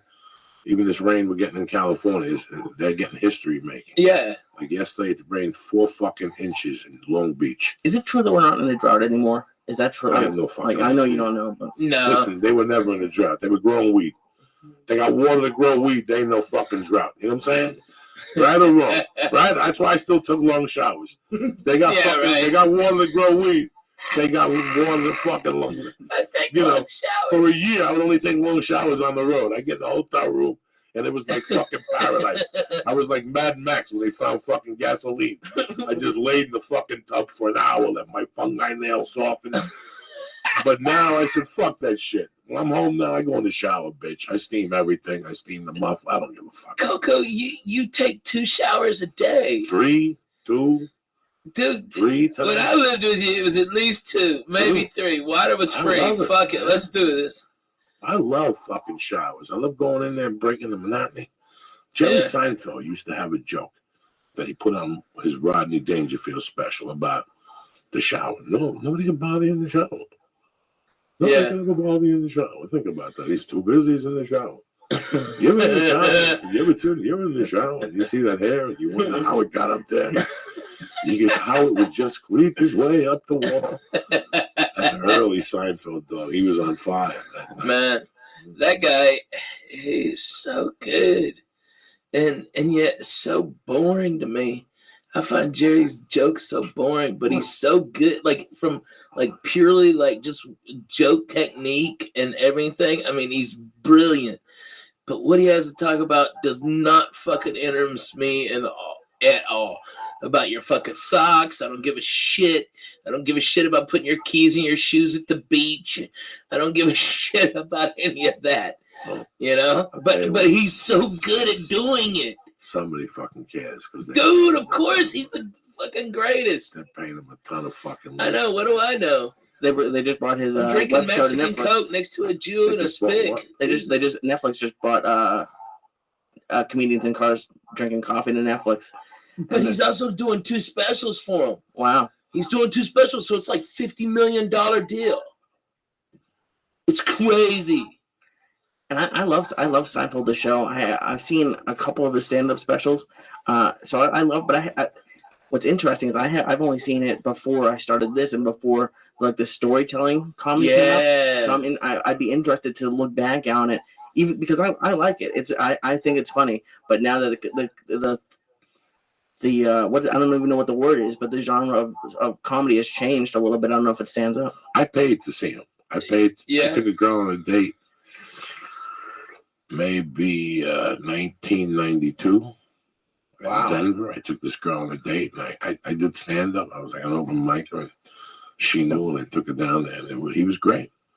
He was fucking great. He did like a Q&A at the end. Oh, wow, really? I was ready to ask him a stupid fucking question. I'm happy I didn't. So it was before the show then, if it was 92? It was around the show. The show was, I don't know. It was the show starting? It had a tough first season. I think the show was starting. He had a really hard, tough season. A lot of people don't understand how. Well, you know, they always said that if it was today, the show would have never made it because they would have fucking cut him by the 4th episode or something like that. But I still watch the show on the road sometimes. I still watch it. I still giggle. That shit makes me laugh, man.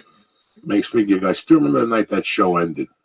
Oh, it was like a fucking big deal. Like, improvs didn't even do stand up that night. No, they got a big screen. It was a Thursday. They got a big screen, and just people came in and watched it for free. John Panette, I saw that episode the other day.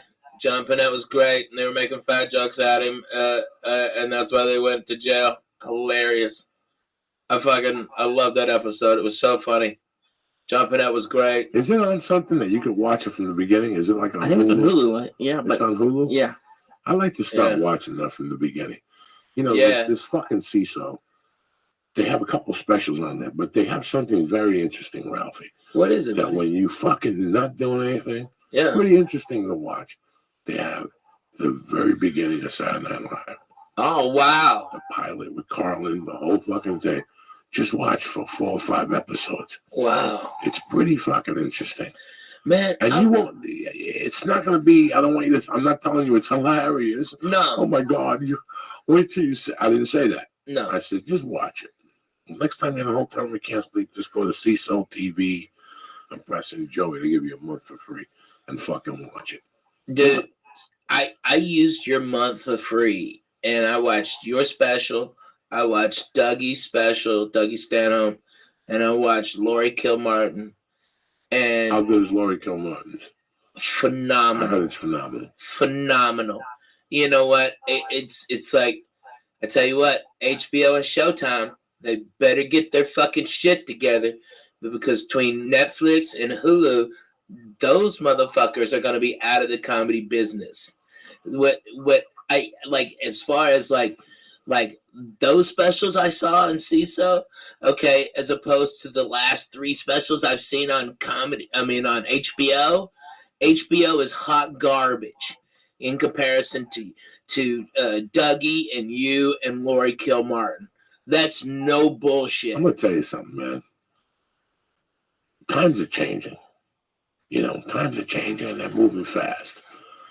And I told you that a week after the special came out, I got a call from an agent that I almost signed with. And he congratulated me. He goes, I learned something very interesting this week. That somebody else had put on an HBO special, nobody's talking about it. And you put on a CISO special, everybody's talking about it.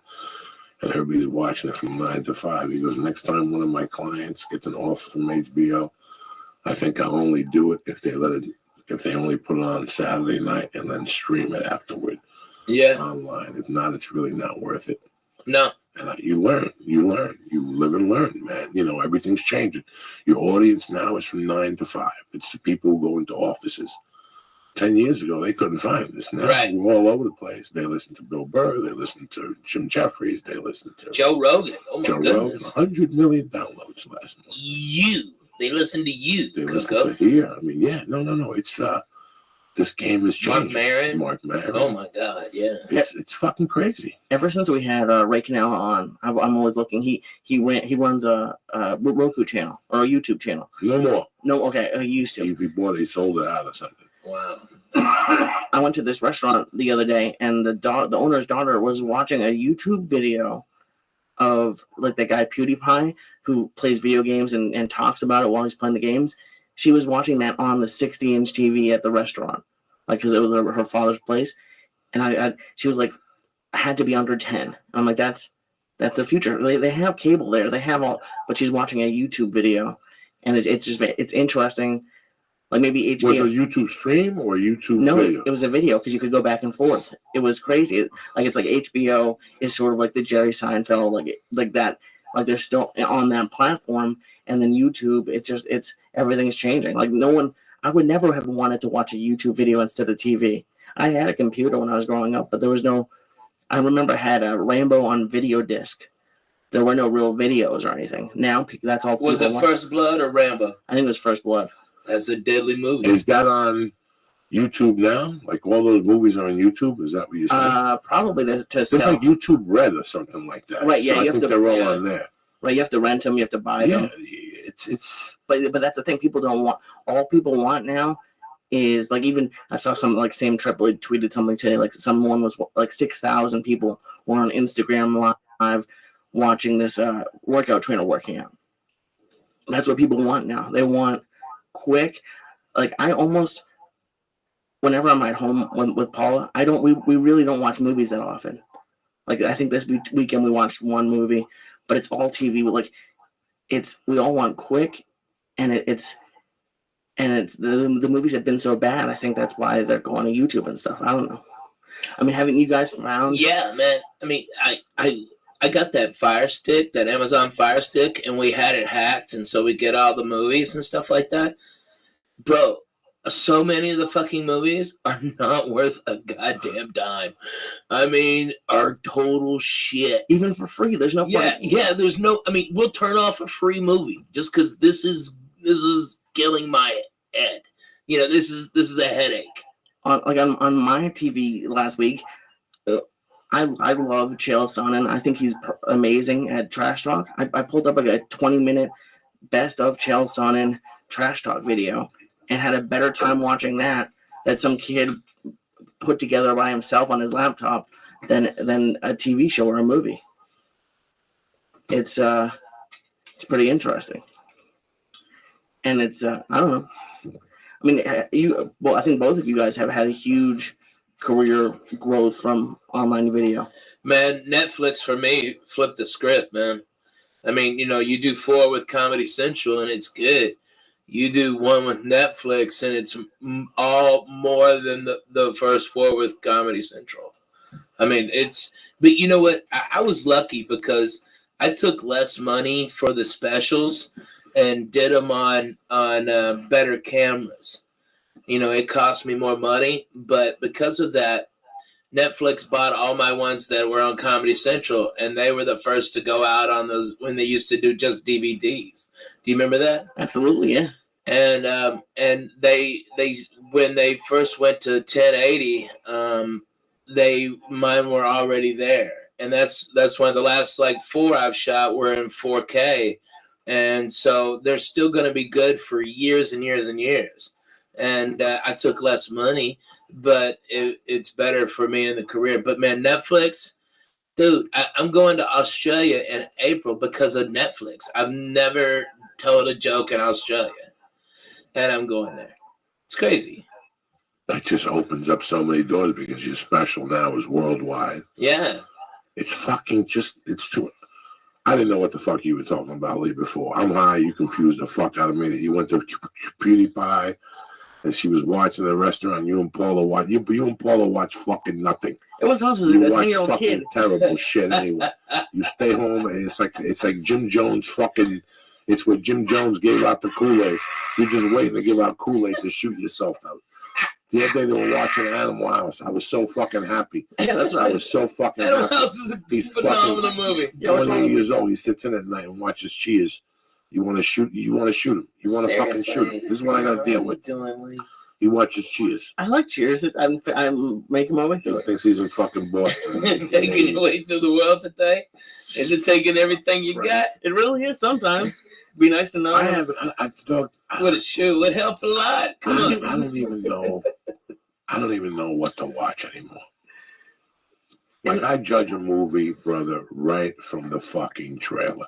Man. And I could tell you from the trailers now if this is the movie. Yeah. Do you follow me? Like, you could see it and go, that's the movie. That's as good as that movie is. Don't even take a genius no more. Don't even take a genius. I grew up a movie buff. I still watch trailers. You could see it. You know, all these assholes that did a movie and it was great, but they were on top of their game at the time.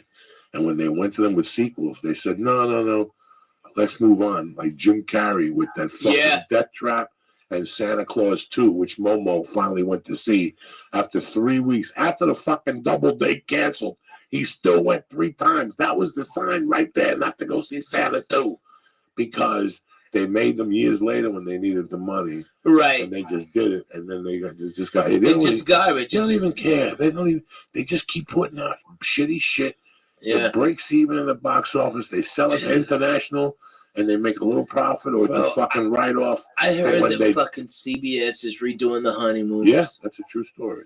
Oh, my Listen, God. man, there's not an original fucking idea left. Not an original idea left. This new youth is fucking garbage, dude. This is hot garbage. Garbage. And the networks have caved because they don't know what to do. They panicked. So they said, what shows work? The Honeymooners. They didn't know that it was the Honeymooners with Jackie Gleason. Yeah. That was said at the Entertainer. You know, they didn't know that it was fucking Uncle Buck with the fat fuck, not fucking the black dude. Yeah. You understand what I'm saying? And I got nothing against nobody. I'm just telling you the truth. John Candy. Yes, John Candy was Uncle Buck. That's it. Leave it at that. Yeah. Leave it at that. Yeah. Leave it at fucking that. Fuck yes. You see, they're remaking Training Day as a TV show, but they just switched the races. Oh, Yeah. That's all they did. Oh, They just made the Yeah, blind. I mean, that looks if you can't say my nigger, okay, then kill yourself. Okay, you can't say my nigger I on saw fucking that TV. yesterday doing football, and I was Oh my god! they're using that fucking mutt in the Titanic to be wild and shit. Seriously though, dude, you Bro, gotta be able to say my nigger. Have you watched Lethal Weapon? You know what? I like it. Oh, I like that. I think it's brutal. You think it's brutal? I like it. I like tough. Damon Wayans. It's tough to play Riggs. It is. It's real tough Listen, to play Riggs. It took. I was such Lee. Here you go. When I got arrested for kidnapping in 1987, Bruce Lee died in 1983. In 1987, if you came to me and said, "Joey, you got to watch this kung fu movie," I tell you to go fuck yourself. I hated kung fu movies more than ranch dressing. Just because of your allegiance to Bruce Lee? There's no reason to watch any of those stupid fucking movies without Bruce Lee. Right? He was here first. I like Chuck Norris. Chuck Norris, Men Wear Black, Good Guys Wear Black. Dude. Dog, Code of Silence. What was that Bruce Lee where they just start like warming up? Return of the Dragon, all that shit. But Chuck Norris till about 85, The Octagon, whatever. What was that movie? Return of the Dragon. Him and Bruce Lee fought in the fucking Coliseum. But until that time, I wouldn't see dick. Like, if you came to me with one of your stupid fucking movie ideas back then, I'd tell you to go fuck yourself. But there was this one dude in Boulder at the car dealership in Detroit, Michigan. That was my dog. His name was Jim Wheeler. I lost contact with him 10 years ago. He's from fucking, where's that comedy club outside of Detroit that's been there? Mark Ridley's Comedy Castle. What's the name of that town? That's where he was. Something Oak. He was from there. Oak Brook or Royal Oak? Royal Oak. He was from Royal Oak, Michigan. This motherfucker met Bruce Lee and got a book with his autograph. What? The Tower Jeet Kune Do. He was cool as shit, Jim Wheeler. He was a kung fu dude. He fucking came to see me when I was in county.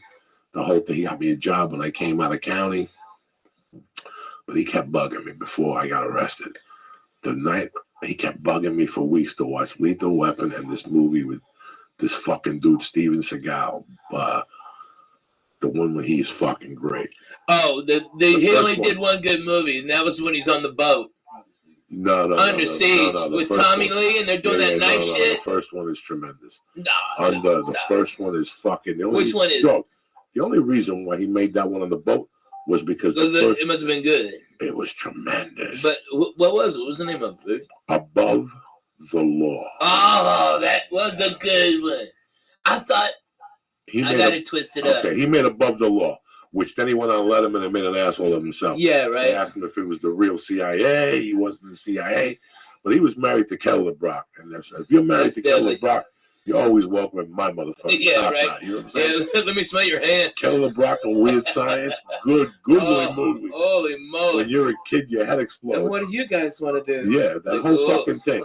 But then he released the one when he goes to Brooklyn. Who Shot Bobby Lupo?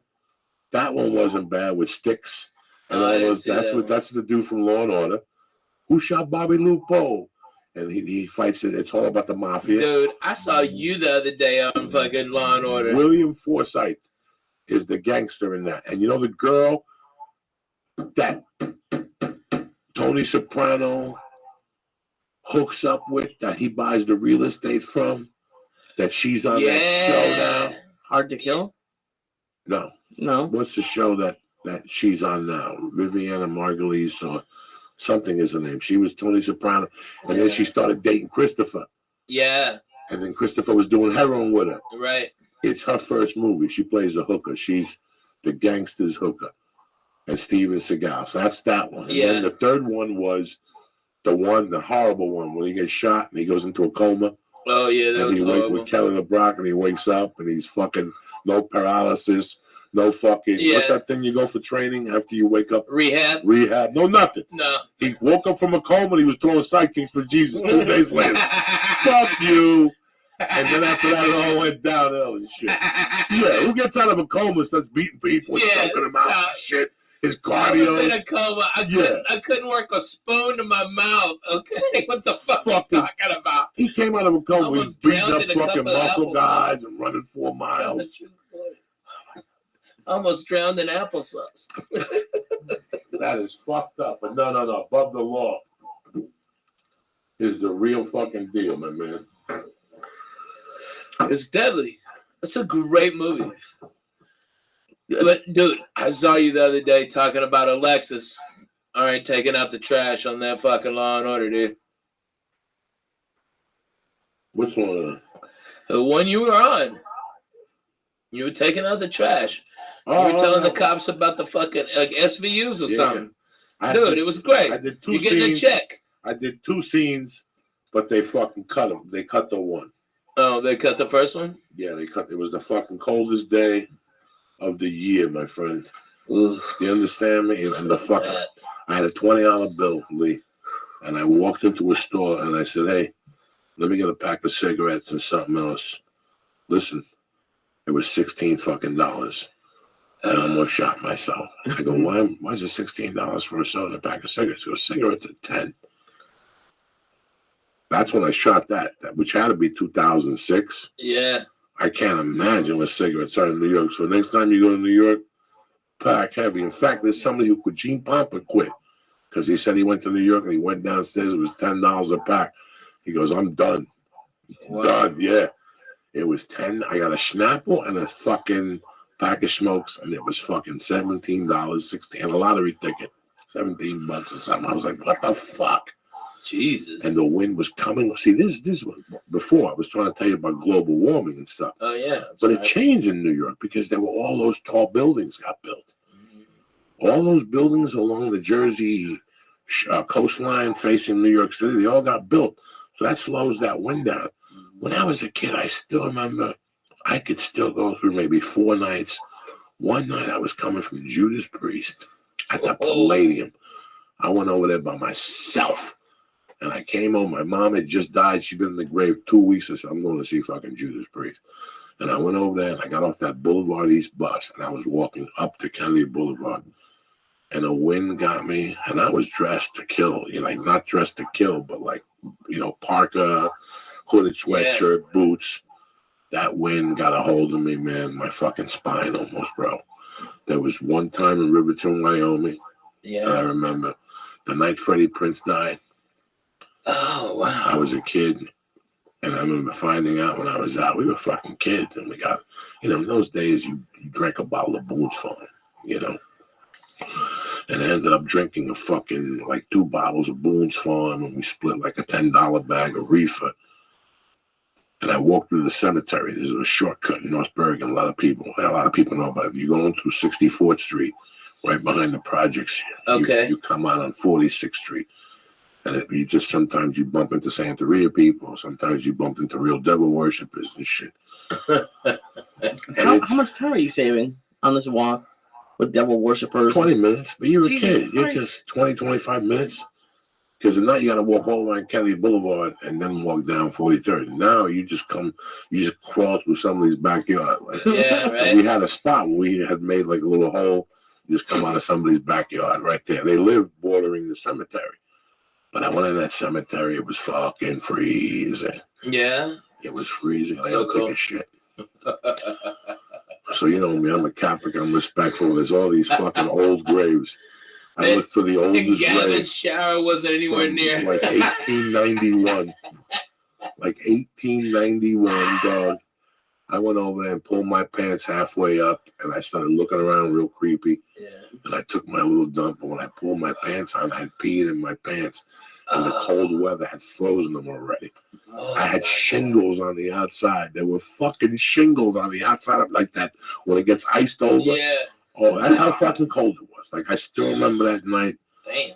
And one night I went to the fucking Island of Insanity party at Hudson County Park.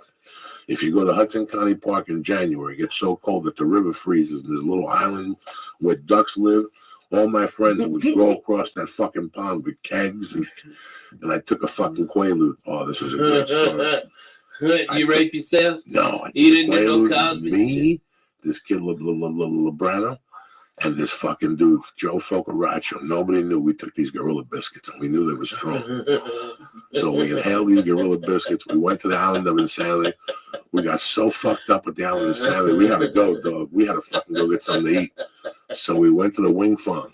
It was on Bergenland Avenue when we were kids. We were professionals. Wing Fung? The Wing Fung Chinese restaurant. We were on foot, so we couldn't walk the chance. No, we couldn't walk the chance. It was fucking freezing. We walked out of Hudson County Park. We made a left, and there was the Wing Fung. But the problem with the Wing Fung was we would always dine and dash in that motherfucker. So as soon as we walked in, these motherfuckers started lining up. They called their cousins, their uncles. So we had money to pay that night. Right. You know what I'm saying? Like, we just sat there. You gotta keep them off guard. We had to keep him off guard. Now there's this kid, Joe Folk. He's still on Facebook today, and he's got a hook nose. Joe Hook. Joe LaFolk. They used to call him Joe LaFolk.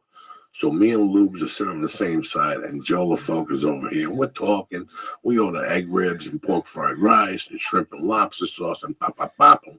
And we're reading. Everybody's eating. Pork fried rice with no peas or carrots. And all of a sudden, Joe Focaccia's fucking feeding his face. Right? He's feeding his face. And all of a sudden, I could see. It was like he ate 4 stars, right? He got fucked up, Lee. And all of a sudden, his face, he just fell into the Chinese food. And he's snoring, right? He's fucking snoring at the table, right?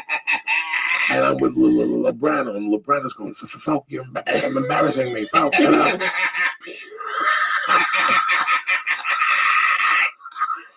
Why would you go to Chinese food but after this? Because we were fucked up and freezing. And in those days, you couldn't go home smelling like reefer and like duck shit. So to tame the high from whatever pill we took, we went to the Wing Fung. And we fucking ate, and we stayed there for like till we ordered extra noodles. We took up because it was 10 below fucking zero out there. Man, yeah, fuck that. That's cold, Jack. And I walked home that night, and I fell asleep in the hallway of Gollum's fucking hallway. There was a building next to Dragon Grocery. It's still there, and it's still called Dragon Grocery. On the way down to my house on Gibbonite Terrace, it's still in the corner there, one of the longest hills in North Bergen. It goes this way, and there's a bodega there. And next to it, there's an apartment building. I say 3 floors, and you have each floor. I knew the girl on the 3rd floor, and I must have been freezing. I blacked out by the time I got there. I got off Kennedy Boulevard. I blacked out. I still remember I had a baby blue hooded sweatshirt with like a duck vest. Yeah. Like a duck jacket, the whole fucking jacket. So Right. I was pretty warm. I had gloves on and shit, but it gets better. I wake up in this hallway with this fucking, like I slept in a fucking hallway. Was it even a hallway, or was it the alleyway? Where people's mailboxes are? Oh, okay. So It's in a hallway. It's inside. I mean, it was still cold in there, but it wasn't 22 below. I fucking woke up, bro. I went to the grocery store. I bought an orange juice.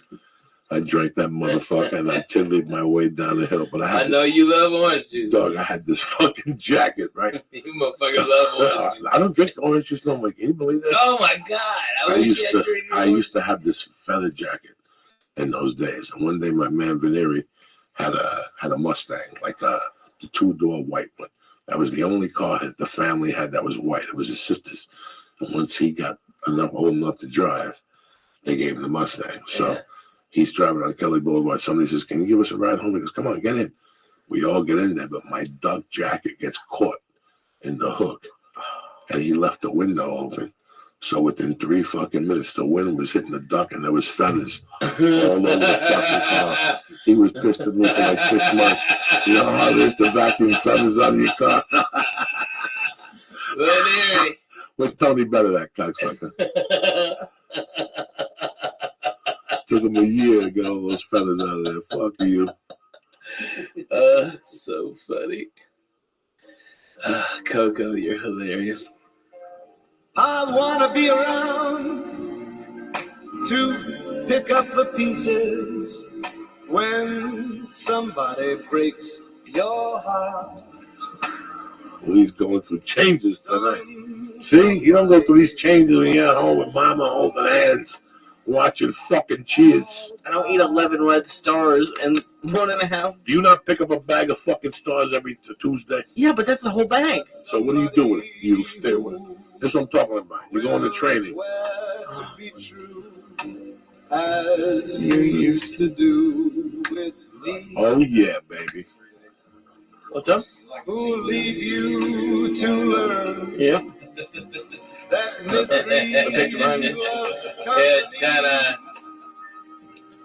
Wait and see. I mean, I want to be around. Unfucking believable. Man, you know, I was doing a show in Louisville at the old Improv when it was there. And I ran into Tony Bennett, and he said his assistant, which was like a 30-year-old hot chick. And he was performing the next day. And I go, Mr. Bennett, if y'all are just putting it out there. Mr. Bennett, I'm a stand-up comic, huge fan of your music, Anthony, and I'd love for you to come over and see the show. Didn't think a thing of it. That was a waste of my breath, right? He came to my show and stayed 2.5 hours for that show. I didn't even know he was in there. And at the end, I was doing those finger banging shirts, and he goes, "Hey Ralphie, can I get a shirt? You know, the fingers." And that was the coolest I've ever felt. Was when Tony Bennett was asking him for a finger bang shirt. How strong is that? Poor Tony Bennett. He's bad, But man. he's badass. 80 something. Badass. 80 fucking something. That song came out the day I was born. No, it didn't. Yes, it did. Look it up. I believe you. That's fucking crazy. He's so good, dude. He's still killing it. He's I still saw out him there. last year with Lady Gaga. So he's got to be 80, right? He's older than 80, I think. Look it up, Lee. You got the computer. The computer. You sound like my daughter. He is Computer daddy. 90. What? He's 90. He was born in 26. That's Yeah. fucking heavy duty, my friend. That's as That good as it means- gets, Jack. That means if he stops, he dies. Yeah. That means if he stops working, he dies. He knows that he'll get stiff and shit. He doesn't want to do that. So he keeps fucking moving. He probably paces himself. Probably does a show every other night like Black Sabbath was doing, you know. Yeah. 3 shows a night when you're 60. You know, when we had the doctor around here one time, I asked him, when you prescribe testosterone, who are your biggest clients? Movie stars? He goes, for a while. Or football players? He goes, but it's musicians. He goes, all my musicians have fucking testosterone, man. And they go out there fucking 3 nights a week. Yeah. And then, you know, look at U2's coming back. Man, they're playing Joshua Tree. They're playing Bonnaroo this year. I don't even want to know what they're charging for tickets. I just thought about $300. Yeah, it's got to be 3 because Cat Stevens is charging 3 at the Beacon fucking Theater last year. Yes, he did. Wow. Yes, he fucking did last September. $300 a ticket. That's the welcome to the new. What? Get changed his name to some like Muhammad shit. I don't know. Though. My friend's a Cat Stevens fan. He paid the $300, and I know for a fact. I heard her tonight, and I was thinking about her tickets when she came to LA. Who? 300 was light. 300 Barbra Streisand. Oh my God! 300 yeah. was light. I was telling me and Lee were howling. That's a different audience. The So. first row, that's the top Jews. Oh my God! Those they fly over from Israel. Yeah. They take them out of a cave. You They got come over to cantors LA in there, right just to in be seen in there. They got Just to cantors. be seen amongst those Jews, like that circle. You pay They got $10,000 for arugula the ticket. cookies. Come on, tell me, Lee. Arugula cookies. No, Come on. she was. Yeah, that's gonna be the new. Yeah, so you know this for a fact. U2's charging 3. Yeah. And that's the shit seats. I mean, and that's what they're getting at the door. Okay, and everyone. I mean, they're doing Joshua Tree. They're doing just Joshua Tree. An Which is album. tremendous. It's just a fucking amazing album. 1987. It's an amazing album. Bullet to Blue Sky. The cheapest ticket I can find for their Agora Hills one is standing room only, and it's $50. Who? $52. U2. Wow. So to stand up, you have to. I don't know, like The place in Nashville is $300. Because I was trying to buy it. Where are they playing? Bridgestone? Yeah. But they might not now because they just got Bonnaroo. They're going to be playing Bonnaroo. It's going to be 90,000 people there. They'll still sell out 2 nights later in Tennessee. Dude, oh my God. Still sell out in Tennessee 2 Still nights out. later. Yeah. That don't mean dick with them. No, but Bonnaroo gets real shitty about that. They don't want nobody performing. They didn't want me performing anywhere in Tennessee for like 4 months before and 3 months after. What's up, Doug? I think most people spend their entire working life like hoping for retirement. Do you guys think about retiring at all? Is that even a goal? I mean, and that could be like doing nothing or doing a couple shows a week. I don't know what that would even mean for you. That's a U2 tribute band. No, it's Hollywood U2, and that's just opening for them. That's a tribute band. No, Jesus Christ. No, it says U2 tribute Hollywood band. U2. Look, I swear to God. All right. You say I got to deal with? That's his opening for them. Do you say I got to deal with? I swear to God. You say I got to deal I'm not with? that much. Agora Hills. Where are they playing at Agora Hills? The Canyon Club. No. YouTube's not the Yes, Canyon they Club. are. They're not. You It's big called dummy. Hollywood U2. You big U2 dummy. This is what I got to tribute deal with. You band. see what I'm saying? You As much as you're fuck. slipping, that's it. Take a strike from them. I know. I'm saying, where are they going to play at Agora Hills? There's only the Canyon Club. They're not going to do the fucking Canyon Club. They'll play the Staples. You say I got So why do they have it on their YouTube website? It says Hollywood U2. I don't know. You say I got to deal with. I try. I took You know a I strike. love them. Fine. I Okay. took a strike. Here, is this a good one? U2 and the Lumineers at the Rose Bowl. Yes. Yeah. Okay. At the Rose Bowl. The Rose Bowl. Not the fucking Canyon Club. I thought they're opening up at the tour. I don't know what the difference. Yeah, jeez. Where's that song before? Remember Black Sabbath when Ozzy was stuttering? What is it? We should just put sound bites on this shit.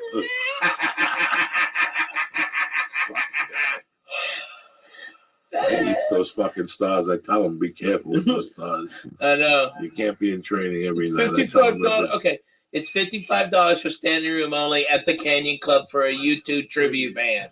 Okay. Oh my God! So who would pay that? I don't know. I gotta get their fucking emails. No shit. Them fucking morons. Oh my God! I went to see the cheer. Oh my God, they were so amazing. Oh my God, I'm like Maybe they're March. just tricking people like me who didn't know. Yeah, you'd be up there, U2 Bono. and it's a fucking chubby dude. Yeah. It's How Bobo. much they want for tickets? And at the Rose Bowl, they want $250.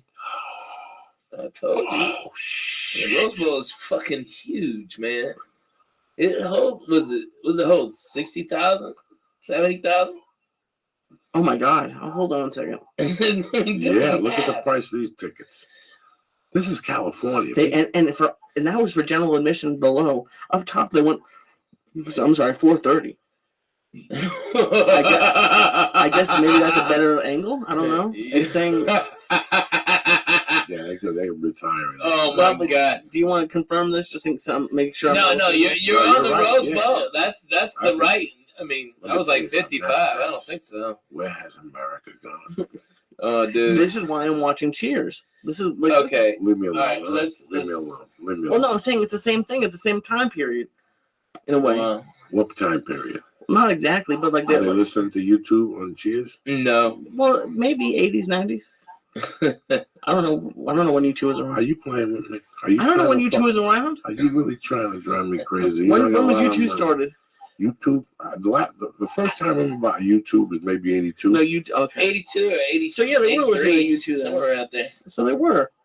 What? Why They're didn't you- so good, dude. They're really So fucking good, man. Really, you like U2? Oh my God, yeah. And they fucking blow it up in concert. You'll sit there and fucking drool. It seems like Bono would annoy you. He got annoying. He got on my nerves on one of the tours. He walked on stage with a cane and shit. Let it go, okay? Stop. Jimmy It's Page never sunglasses had a at night. cane. Yeah, like all that Yeah, shit. fuck off. But you know what, man? He shows up and he delivers the goods. And the guitar Yeah. player's a savage. The bass player's a savage. The drummer's a fucking savage. They're all They're fucking bad, man. savages. So I ain't mad at nobody. I know. I love music. I like me. I like what they did. I like the early shit. I like some of the shit they play on the radio sometimes. I mean, I wouldn't go buy it if that's what you're asking me, but I like it. I really like the Joshua Tree, but I ain't paying $250 at the Rose Bowl. I got for shit seats. And it's $50 to fucking park, and it's $9 a beer. You know what? I'll buy the fucking CD and put it on my iPod. And the next time I take a 5-hour flight, I'll drop Purity Stars. Yeah. And I'll do it for fucking free. Okay? Man, those dudes with those stars need to hook me up. Those are great. We'll put up a fucking email. You can take the stars with you. You know what I'm saying? Fucking love it. Like, you want another one? Fuck yeah. Fuck yeah. Lee, here's one for you too. Oh, sure, why not? There's 3 of them. We might as well. Fuck yeah. Fuck yeah. Right. Come on, Lee. Oh, shit. Like this, Lee. Oh. Can I have another water, please? There's no more water. Have some of that. Thank you. There's no more fucking water. Okay. Why can't you just swallow it? It tastes pretty good. Mm-hmm. And what? He's gonna about puke. Watch this. He gets fucking. No, just try to eat 12 of them. I like them. I love these drinks. Oh my god, these are. I personally, what do you think, Ralphie? I think gummies are number one edible for me. Yeah. That or the old breast strips. Did you ever try those? I came out after the breast strips. I didn't. Oh my god, those are great. I know, are they extinct for sure? Yeah, nobody's got them. I think just one place still got them. The place over in Santa Monica. By La Cienega. Really? Right there in Santa Monica? Mm-hmm. If not, they should. I'd go in and buy them out, man. I'd go in there and drop $2,000 on those. I mean, that's the whole point with an edibles is just to get it over with, to do it quickly, to not have. I mean, I like smoking. I don't mind smoking, but it just doesn't last long enough for me. So edibles, I think that's why I don't like the big cakes and the cereal bars. Some people do. They're obsolete, those things. Yeah. They're obsolete. Those big things. Oh my god! I don't think anybody's making cakes anymore. No. There's a company that has them. Remember the guy showed up here one day? Right, yeah. And he had like really delicious stuff, but 60 milligrams. I'm wasting 3,000 fucking calories. Yeah, no way. It's not worth the aggravation. It's a fucking huge piece of chocolate cake they got. But then I don't see baking goods anywhere. No. And I generally go to 4 places. I got that place, Buds and Roses. I got Perennial. I got the Russians #1. And I got the people over by Victory there. And I don't see those. I don't think there's no more banana bread. I don't think there's no more banana bread. That banana bread was deadly, though, Jack. It was delicious. I don't think there's any more banana bread. People won't go for that. That banana bread was good. The stars are 7 calories. Yeah. 7 fucking calories. You don't even know this in your system. Mm-mm. At night, you wake up to pee at 2 and it's real yellow. But that's it. It's glowing in the dark. You wake up and wow, and in the morning go, oh shit, that star has some kick to it. Yeah. That fucking meal. Look at that toilet. It's shining and shit. It looks like that shit in the fucking. What's the old man movie? The shit they stole from the moon and put in the pool. What's that movie with Cocoon? Oh, Cocoon, yeah. Like Cocoon. Yeah, exactly. It glows like Cocoon and shit. Yeah, right. You wake up at 2, you pee with those stars of death. You're like, ooh, that kidney's working overtime, Jack. I know. We're putting the strain on those motherfuckers. We might as well eat steroids and kill that fucking liver. Speaking of Ralphie, Joey has tried to, or doesn't try to, he does torture me. He's the recently best. With his boogers. And I think you must have been around at that time. Have you ever seen him eat a booger? Who? Coco eat a booger? Yeah. No. My favorite Joey booger story is we were at the Comedy Store in like 2000. Okay, and me and Joe Diaz were the only ones smoking weed. Okay, up there. There were a bunch of lamos. It just wasn't in. Me and Coco were it. And we kept on getting the ear beating from this black guy who said he was a producer from Fox. He was just doing this to come into the shows. He probably wasn't even a PA, a production assistant. You know, this guy was there, and he was so fucking annoying and telling us about what TV show we should do and stuff like this. And Coco, I guess he had a head cold, and the boogers he was pulling out, Lee, They were like hard at the beginning, and then like really thick and wet at the end. I've seen it. Okay, you know what I'm talking about? Those they're amazing. It's like half Triscuit, half snail. Okay, and he'd take those and he'd go to this guy and rub him in. Okay, that guy must have had 20,000 snots on the back of his jacket by the end of the night. Coco, I saw this one too. Lee, he got one going on one finger, all right, and then went with the other nostril with the thumb, all right, and so he had two, and that one looked like a fucking seagull shit on that guy's shoulder. It was so thick, and it was amazing. And this guy was such a fucking asshole. It was the most tremendous. I used to put snots on my high school teacher, Mr. Zink. And I used to hang out with a daughter. He used to wear the same black jacket every day. And once or twice a week, I'd go up to him and tap him on the shoulder and say, "What up, Mr. Zink?" And his back had fucking thousands of little dried snots. He would never wash the jacket. It was just little snots on. Who else did I put a snot on? I put a snot on a few people. But that guy, the producer, was the fucking best, man. That was the best. Man, there's so many charlatans that came to the store. Oh, so many. So much shit. So many people called me and sent me emails with just so much bullshit. I don't think people understand. It's not the auditions and the other shit that wears you out. Bullshit. It's the fucking bullshit. Oh my God. Oh my God. Why do you think I live in Nashville? I think that's the fucking key to this, just to avoid those people. There is so much bullshit you have to cut through when you first move here. At first, you look at these people and you're like, really? You're doing this? And then you find out they're fucking extras. They're so full of shit. Oh my God. Oh my God. If somebody's doing a day extra work, all of a sudden they starred in this movie. Or you may have seen them in that movie. It's like, no one saw them in that movie. You know, it's just annoying as shit. But speaking of movies, too, you gotta tell. Does the church know about the Eminem story? Does the church know about the Eminem? Yeah. When he threw it at someone in the movie? Yeah. And it bounced off his fucking head. Okay. All right. Yeah, when we walked out, the guy had the Eminem.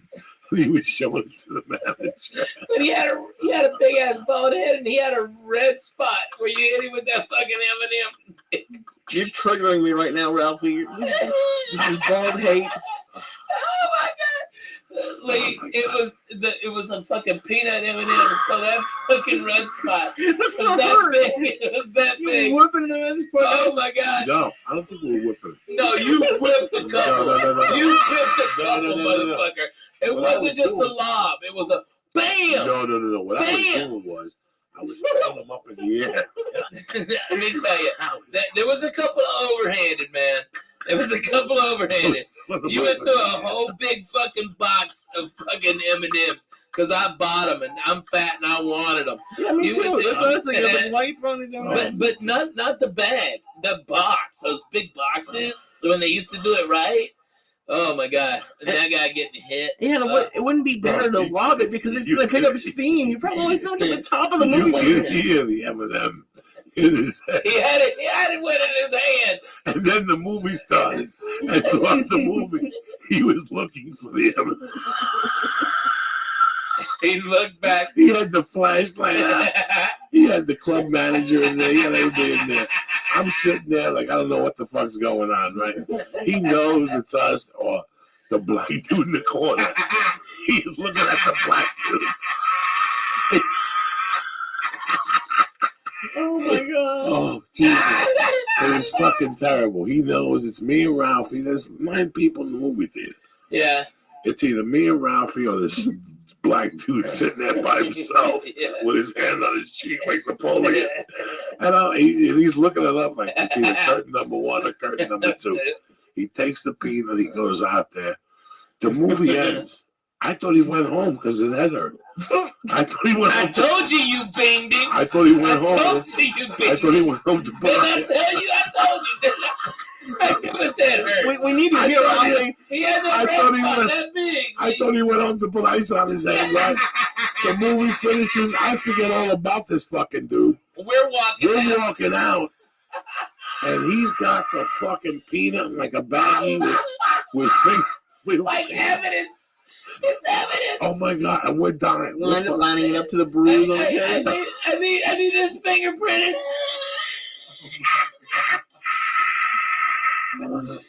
Oh God, Cooker. So funny. There has to be like a Facebook group for all the people that you tortured throughout the years. Oh my God! Like we don't know who he is. He's a masked man. Bro, since I was a kid, set your asshole on fire. I'm gonna be honest with you guys. Since I was about 6, I've been the king of the lob. What? Like, I'm the type of guy that'll get a rock and go 5 feet away from the corner of a roof. The king of the like the 11th floor. Yeah. And I won't even look down. I'll just go, whoops. And take my chances. And then take the elevator down and see if there's somebody down on the floor or if it went through a windshield. Yeah, right. When I was a kid, I was fucking crazy, man. What were you laughing? Rocks, pennies, whatever I could get up to that roof and get away with. You were gonna kill somebody? I was thrown off the roof. I didn't give a fuck. I was crazy. I did not know. I did not know. You know, when you're 5 or 6 and you run around, you don't know and you don't give a fuck. And then my family took me to Puerto Rico. And we went to fucking San Juan, and we got in a hotel. And the hotel we had like the 5th floor. And my mom and the ladies went out. It was just ladies and me and the ladies' boys. It was me. The kid's name was Johnny Crespo. And there was another kid there. I forget. That my moms were all friends. I had to be like 7. And when they left, I went out in the balcony and started throwing ice cubes off the fucking balcony. And I could see the island. You know, I would throw like 10 of them and get the timing right. You know what I'm saying? Like a couple would be walking, all of a sudden it land over here. And they go, fuck you. And they walk, sideways and keep walking. So I would sit there for like 10 minutes, and that one night, right there, I threw it. And I saw the thing hit this dude, and he goes down, his wife goes down. And I run into my room, I put the bucket in, the whole fucking deal. And within like 20 minutes, they knocked on the door. And the guy had to be taken in a stretcher, the whole fucking deal. They measured where the ice cube could have came from. They wanted to check the balcony. They checked the balcony. Some of the ice cubes fell out, and there was water now. So they asked us to fucking leave, and they were going to press charges. And it was I told you, I was a devil when I was a kid, though. I was into all that shit. That was my world. Throwing shit at people and tormenting people. That was my fucking world. I don't know if you remember, but do you have did you feel like it was exciting to do something? Did you know it was wrong?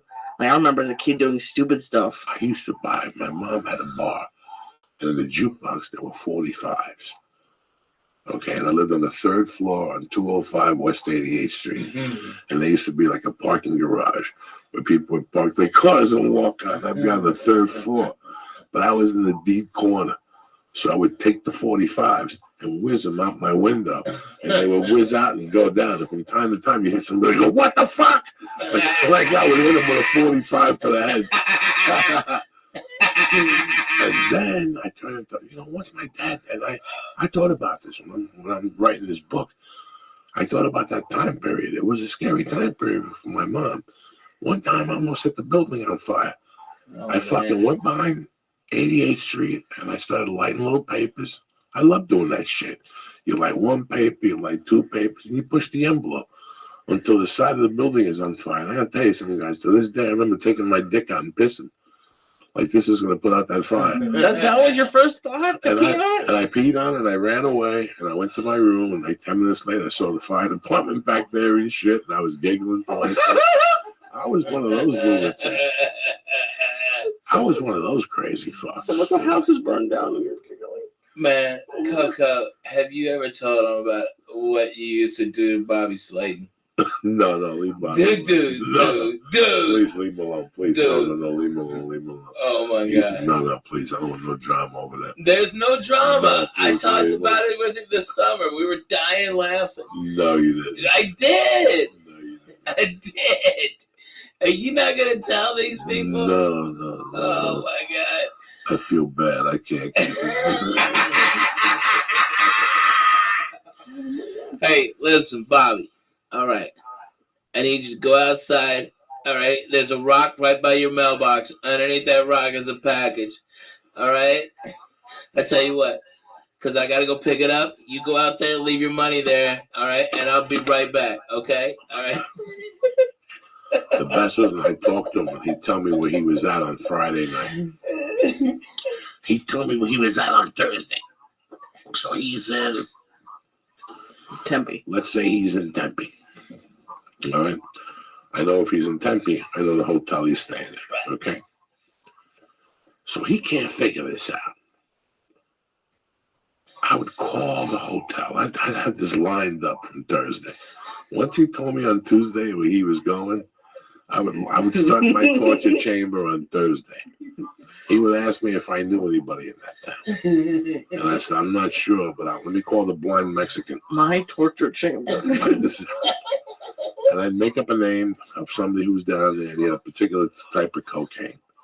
I wouldn't know at this time. It could be, I would tell him it was El Chapo's cousin. He's got the coke from 1984, you know. But I would start setting him up on Wednesday. I would ask him, are you taking some down there? Wait, he goes, I'm taking a little bit, but I'm going to probably run out by Saturday. Perfect. I'd cave him. I'm going to talk him into doing it on Friday night. I'm going to talk him into doing it all on Thursday. So Friday night, he's got to struggle. And by Saturday, I got him on the hook. I got him walking miles to the corner, make a left down this alley. You know what I'm saying? All for no payoff for you. Just I'm at home howling my ass off. That's it, though. When 10 minutes later. All right, so I'm on the, listen, you know, it's 2 in the morning. It's 1:30 in the morning. I get home, I'm stoned. But it's 3 in Houston. It's 3 in Houston. It's probably 5 in New York, right? Oh, my God. Right, so let's say I know Ralphie's in New York. I'll call Ralphie at 3 in the morning. He knows. Yeah. And if he's up, he'll pick it up. What are you doing? And I'll break his balls about spellbinders. That we did the floor or something. Right? When I get off the phone with him, I leave him with like a question. I go, Ralphie, yeah, let me know if I can do that weekend, whatever. And when I got off the phone with him, I'm like, who can I torture? And I called, this is why I had Slayton in the box. By this time, he's looking all over Tempe. He can't find no blow. And this is when I set him up. You know, I tell him, I get him perfectly. I call the hotel, ask him what the name of the bar is on the corner. I call the club. No Yelp. Oh, yeah, no Yelp. I call the club, ask him who the waiter is. Oh, I'm a professional. But no Google. No, and I would call him up. What's your creepiest waiter name? And I call him up Thursday. I call him up Thursday at 5. I know he's in his hotel room. He just had a vodka. He just did one little blast. He's listening to the Stones. He thinks he's Keith Richards. About 5:45 is when I put the first call on him. What's going on? No, I'm sitting there. Hey, did you find out if you can get me any? I said, listen, I'm waiting to hear right now on the amount. But I did speak to Chapo's cousin. And he's on the mule right now. I'm going to give it to some friend of his in Tucson who's going to bring it to you on Friday night. You know that junk you brought down with you? Do it. Get it out of the way with it. Because you don't even want this around you when this shit comes up to you. The shit they're bringing is what the 3 wise men showed up with. And I get him salivating at the mouth. And then I call him again at 10. I tell him I got him touching him. I got him touching him. And what does he want? And he tell me, I don't know, 2 or 3 grams. You know what? I like you. They're going to bring me a 7. One big fucking rock. Wait for me tomorrow, okay? And then he called me all day, and I wouldn't answer the call. Can Coco be at my house going, no. No. No. How are you?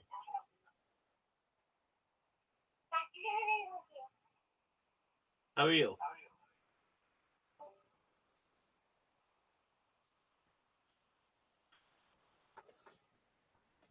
You there?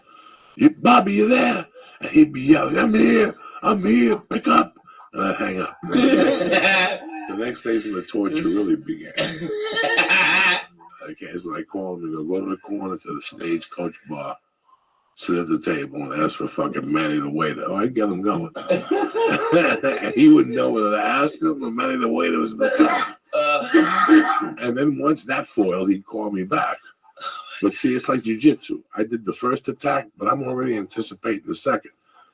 By the time he calls me, he's going to say, I went into that place, I sat there for 3 fucking hours, and the fucking waiter didn't say nothing to me. His name was Manny. I go, what the guy look like? I don't know. What the fuck? They all look the same. You know, he's Mexican. He 5'8", brown hair. I go, this guy's fucking white. You stupid. Yeah.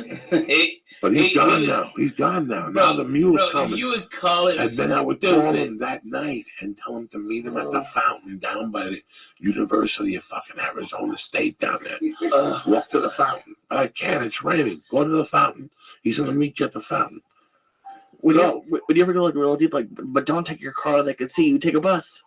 Oh, I would, no, I never took him for those murky ones. Okay, listen, I was there when Coco said that he had the yellow Peruvian gold, okay, and Bobby, you can hear Bobby, oh my God, I haven't had that in forever. It's the Peruvian gold, all right, and Bobby, I'll put it outside. I'll put it in your mailbox in an envelope for you. All right, I'll be right there. All right, have that goddamn money. Don't fuck around this time, Bobby. Don't fucking. And then he'd hang up, and we'd sit there for 3 hours laughing. I would have 3 coke dealers on the hook at one time, and I would torture 2 of them. Would just get caught. Like if they said to me, "I'm gonna leave it in my mailbox," oh, you just doomed yourself, because that comes with 1,000 stories. And by the way, this is exactly how he does it whenever we're doing like a lot of edibles or something like that. He'll call me starting 2 nights before, tell Paula to stay to Mother's. Do you have your answer? Tell Paula to stay I don't want to find you on the floor. You know what I'm saying? Oh my God. That's so funny. I'm saving that acid to crack him. When he sees this acid, I'm waiting for the fucking perfect night. You almost give me a panic attack on Wednesday, by the way. That's why I took a lift here, by the way. I never do that anymore. I took a lift here because he had tortured me for about 36 hours, and I was convinced that it was the strongest, most potent in the world, and I was gonna freak out. Did you take a lift home that night? I had to. My car wasn't here. So funny. All right, so talk to me about this fucking Vegas thing. Man, it's great. We're at Harrah's. How many weekends a month? At first it's going to be 4. I'm starting next week, and I go for 4 weeks. So 4 weeks straight you're in Vegas? Yeah. It's just Thursday, Friday, Saturday. At one show at 10 o'clock. It's the best show in Vegas. Thursday, Friday, Saturday, 10 o'clock. That means you can go out, have dinner, okay, at a reasonable time. You can get some drinks in you. Come see me. You're done at 11:30, and that's perfect. That's when Vegas starts rocking. You know, it's so much fun. So they go right from you to fucking playing blackjack. Fuck yeah, I'll be out there with them. These guys at Harrah's, I mean, Harrah's is a Caesar's property. They give me chips to go out and gamble with. I'm going to be on the $5 chip. That's fucking cool. You know, these guys are really, really spending a lot of dough. They're giving away trips. We ought to do one on here, bro. You know, you love your fucking fans. The church people, I love them. Why don't we send a couple of them out there to Vegas? Whatever you want, brother. Dude, let me get it together. Church guys, church members, listen up. We're going to fucking get a thing together where you listen to Coco, all right, and my brother Lee, and I will fly you to Vegas, wherever you are, Canada too, wherever the fuck you are. I'll fly you to Vegas on me. We'll put you up. You come to the show, all right? Maybe we can get some of those stars or something. I don't know. We'll work something out, okay? All right? So I'm talking to you guys like D in Colorado, Noble, Darren Noble. I love him. And my man Ookie Spooky. I love that guy. Spooky, Tammy Winkler. That's my girl and shit. She's bad.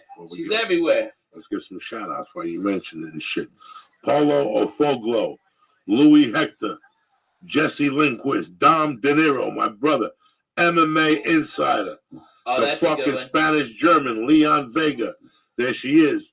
Tammy Winkler, aka Ookie Spooky, Julian Thomas, and Horning. I love you motherfuckers. Thank you for always doing your thing. You know what I'm saying? Our friend Yeah. Bobby Sharon had the cold today or the flu, so Everybody's got the fucking cold. Something, man. Get well. Yeah, I told him to get well. He put something up there. No, this is good. You're in Vegas for 4 weeks straight. Yeah, man. Everything slows down for a while. And then Right. where do you go for 2 weeks after that? I'm going, those 2 weeks, I've got a weekend in Canada at 2 casinos, Calgary and Winnipeg.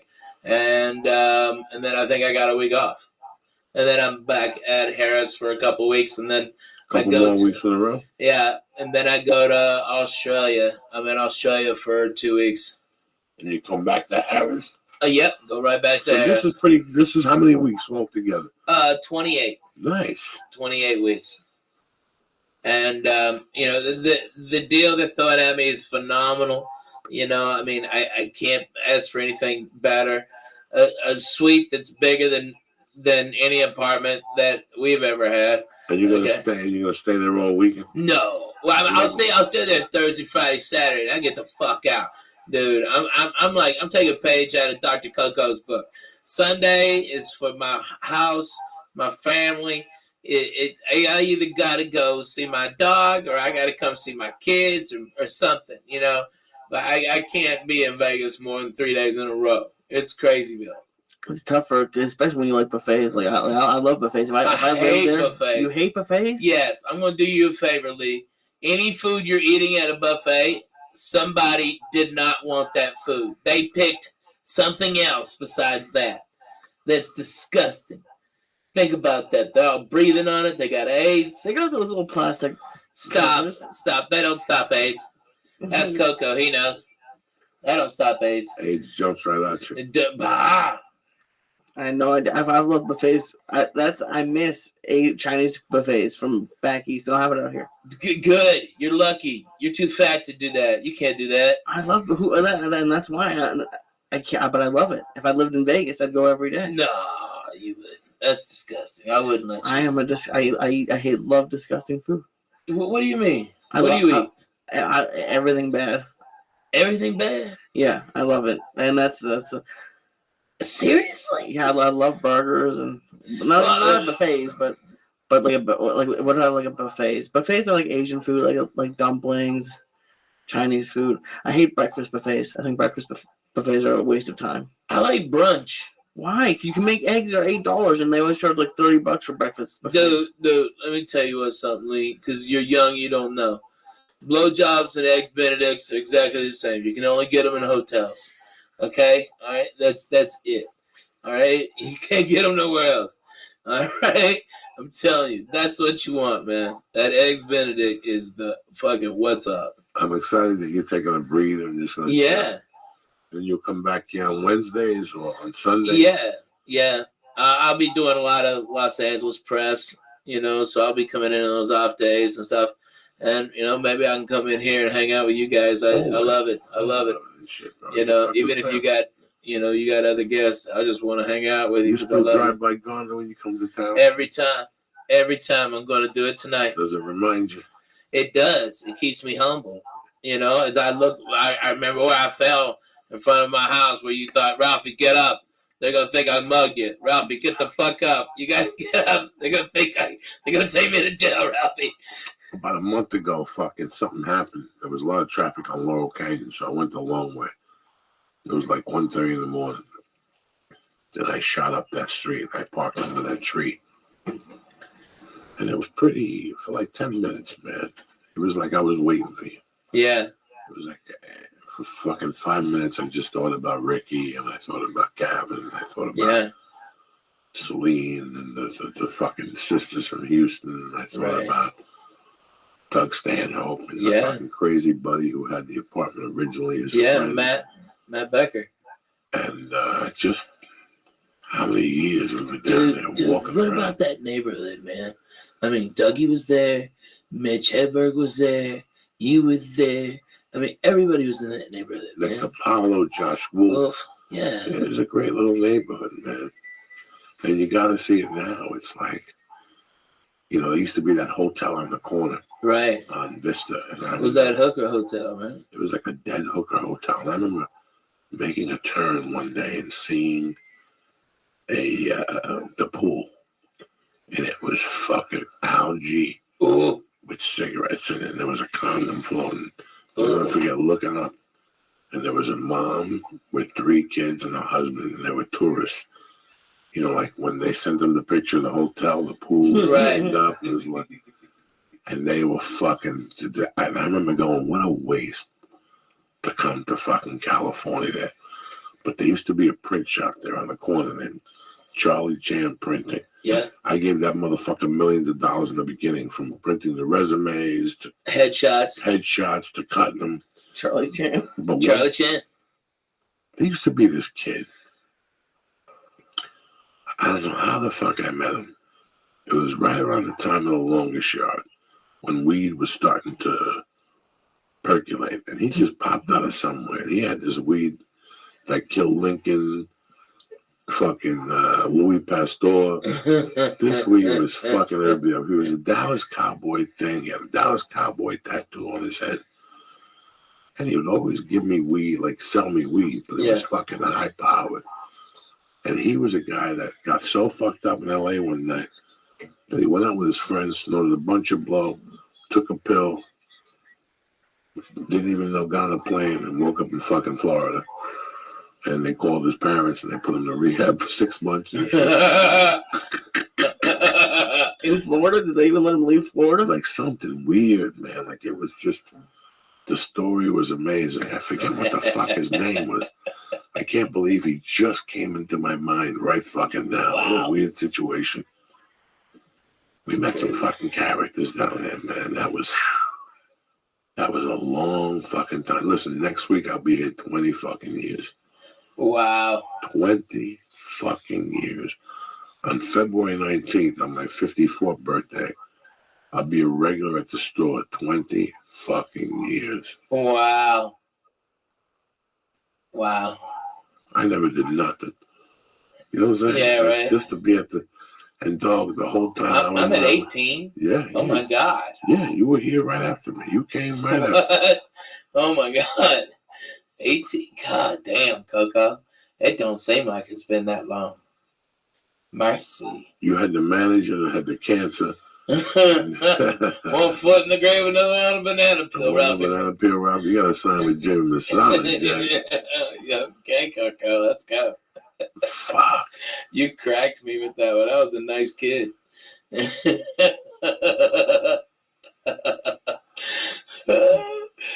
My manager, Ben, when I first got here, she signed me in San Antonio during the Latino Laugh Festival. They fucked up and let me go first, and I got a standing O. All right? So she signed me on the spot. Come out here, and within a week and a half, 2 weeks, I found out she's got terminal cancer. All right? All right? Okay? That's almost something that happened to me. Okay? All right? She had terminal cancer. My whole reason being out here, I've already said, fuck everybody in Houston, fuck you, I'm going to LA, suck my dick, and now my manager's fucking dying. All right. But she had you, she had Monique Marquez or somebody. Yeah, she had Medina. Okay, so yeah, one Joey day, Medina. She was a little kind of fucking dirty.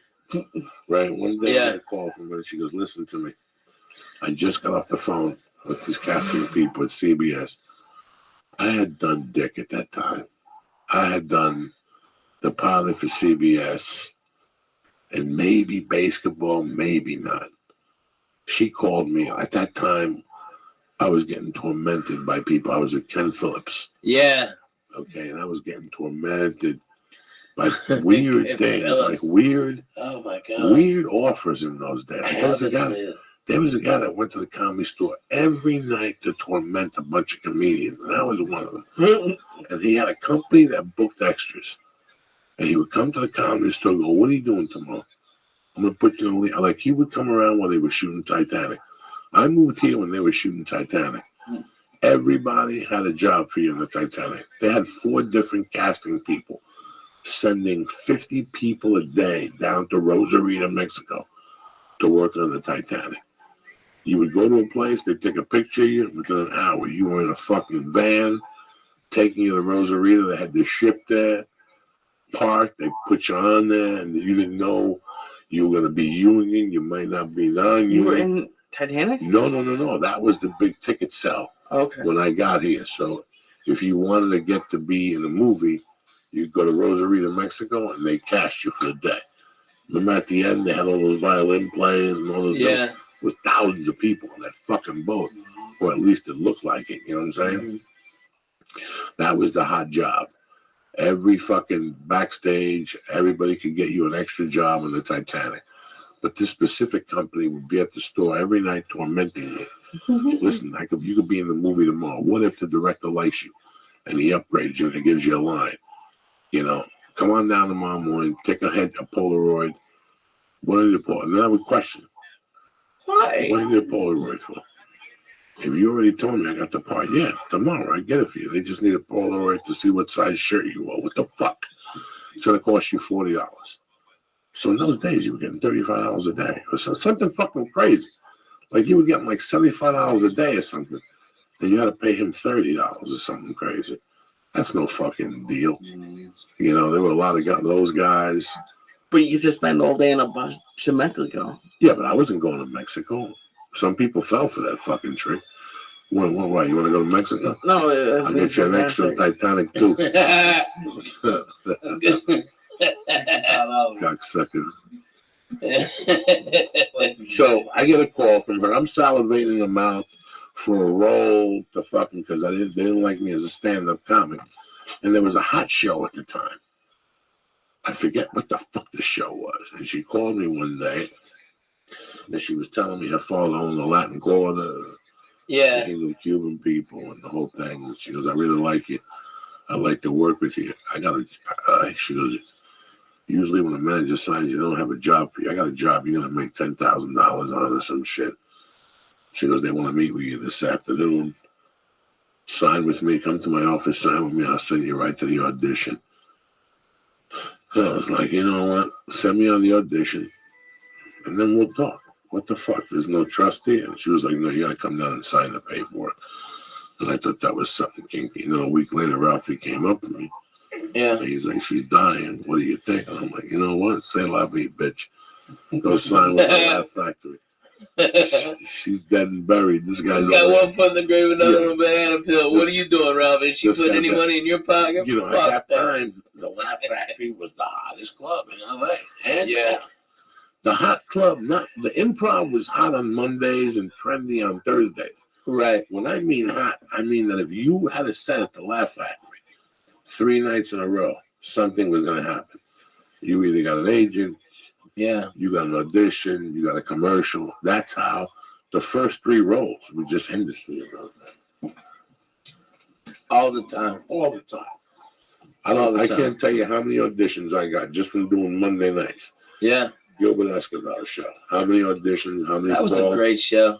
On Monday nights when that genre was very hot. That was the hottest show in LA. It was. Pablo, Carlos, deadly, and Willie going in there every Monday, and then Paul George Lopez would go in there. George Lopez would go in there. Paul Rodriguez.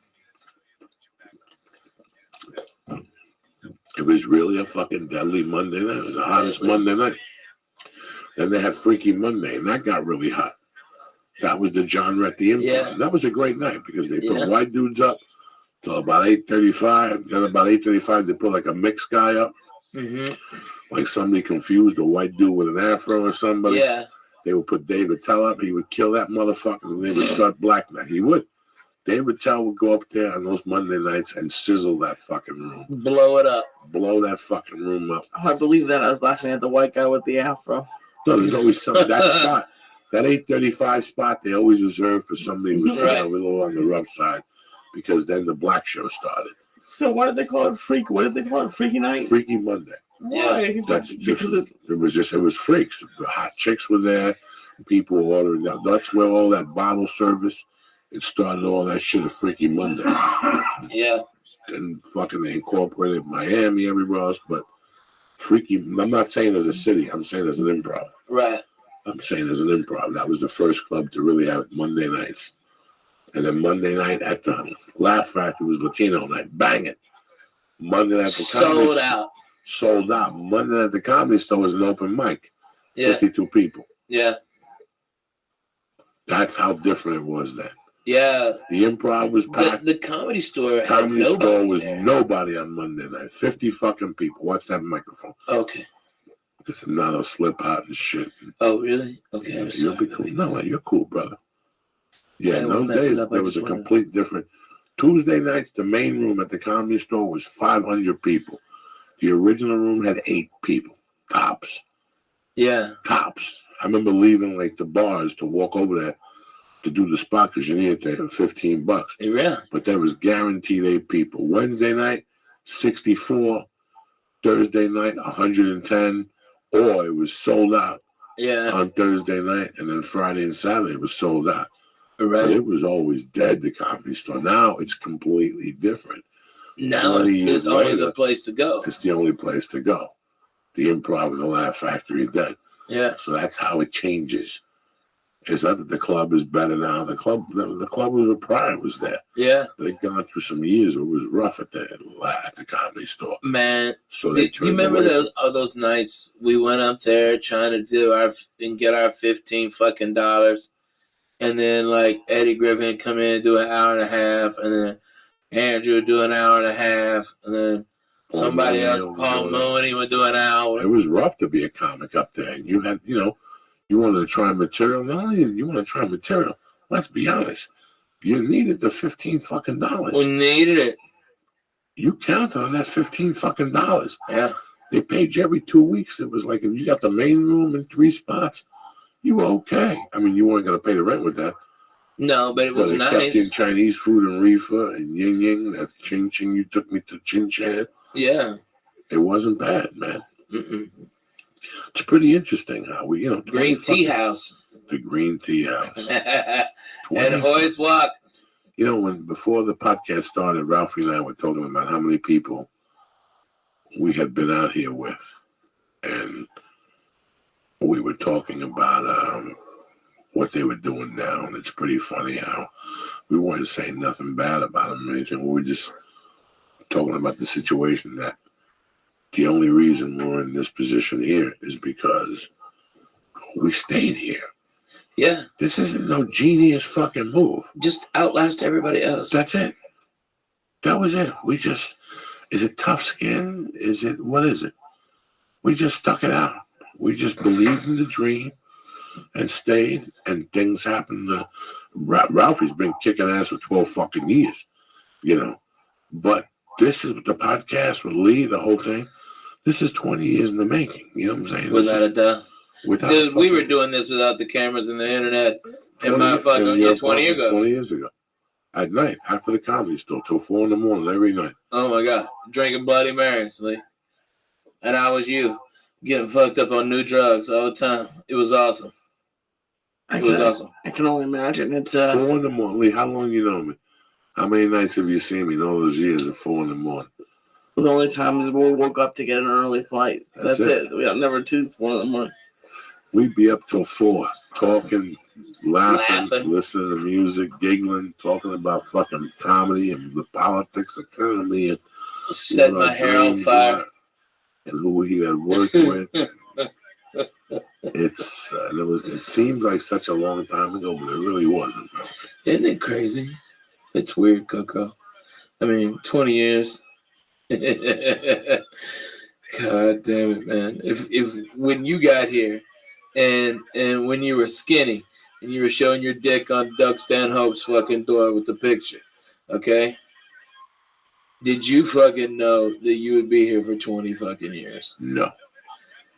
Right? At that time, when I was doing that and acting that way and having a great time and doing blow and hanging out with the stripper chick, I thought I would last 3-4 years up here. Yeah. How close did you get to move back? Did you ever seriously think about it or no? When I got into that last fucking tussle with the stripper, that fucked my head up for a month or two. I got on a plane and went right to Miami for like 5 weeks. And he paid me like $500 a week, and I bought clothes again. And I bought a black bag, and I bought T-shirts and underwear. I mean, I had to start from fucking scratch, guy. Yeah. I had to start from fucking scratch. Where was all your stuff? I got towed in the apartment. Oh, that was The apartment got towed. I couldn't get into the trunk. The fucking headshots, the boxing The gloves, trunk was in it. the frisbee. I got a lot of your clothes out, but all the good stuff was in the back. There was nobody got nothing out. That motherfucker, they had that car under high patrol and shit. Dude, they did. They had that car. There was no way they would even let me go in the fucking trunk. I begged them at that police station, guys, you can keep the car. I'm done. I understand. But at least let me take my shit out. Nope. They caught me while I was taking a shower. And all my shit was in the car. I was taking a fucking shower at a girl's house in Van Nuys. The tickets were from Hollywood. And I went out, and the car was fucking gone. I knew they were going to clip it any day. And in those days, I'd always take my big bag of clothes in with me. But that particular day, I just wanted to take the little set of clothes. And they got me in fucking Van Nuys. And that was the end of that car. With all that shit. And then her and I got into a blowout. And I'll never forget, I threw a fucking ribeye at her on the street. She maced me, and I threw something at her. The tooth. And then she threw a roll of pennies at me. And I'll never forget that once she got in the car, and I said to myself, I just threw a pot roast at her or something. Like an uncooked that was marinated that we were driving with in the car. Pot roast. I said, you know what? This relationship has to with a fucking deadly weapon. And I called Joe Chadwick in Miami. And I got him to give me the American Express number, and he got a plane ticket. I went to Miami for like 5 weeks. And there was what's that fucking store that the clothes are real cheap? TJ Maxx. Whoa. Even cheaper. Marshalls. Old Navy. They had an Old Navy in Coconut Grove that had winter clothes for $. Because who buys winter clothes? Right. I would go to Miami in January, and they would buy winter jackets for January for 2 weeks. They would be $3, $5, fucking $6 out of a brand new banging fucking jacket for the winter on the road. You know, shit like that. I just bought clothes in there. It was, I came back. I stayed on Ralphie's floor. On the couch. Come on. On the couch, the floor, John Westling. We made Westling sleep on the floor.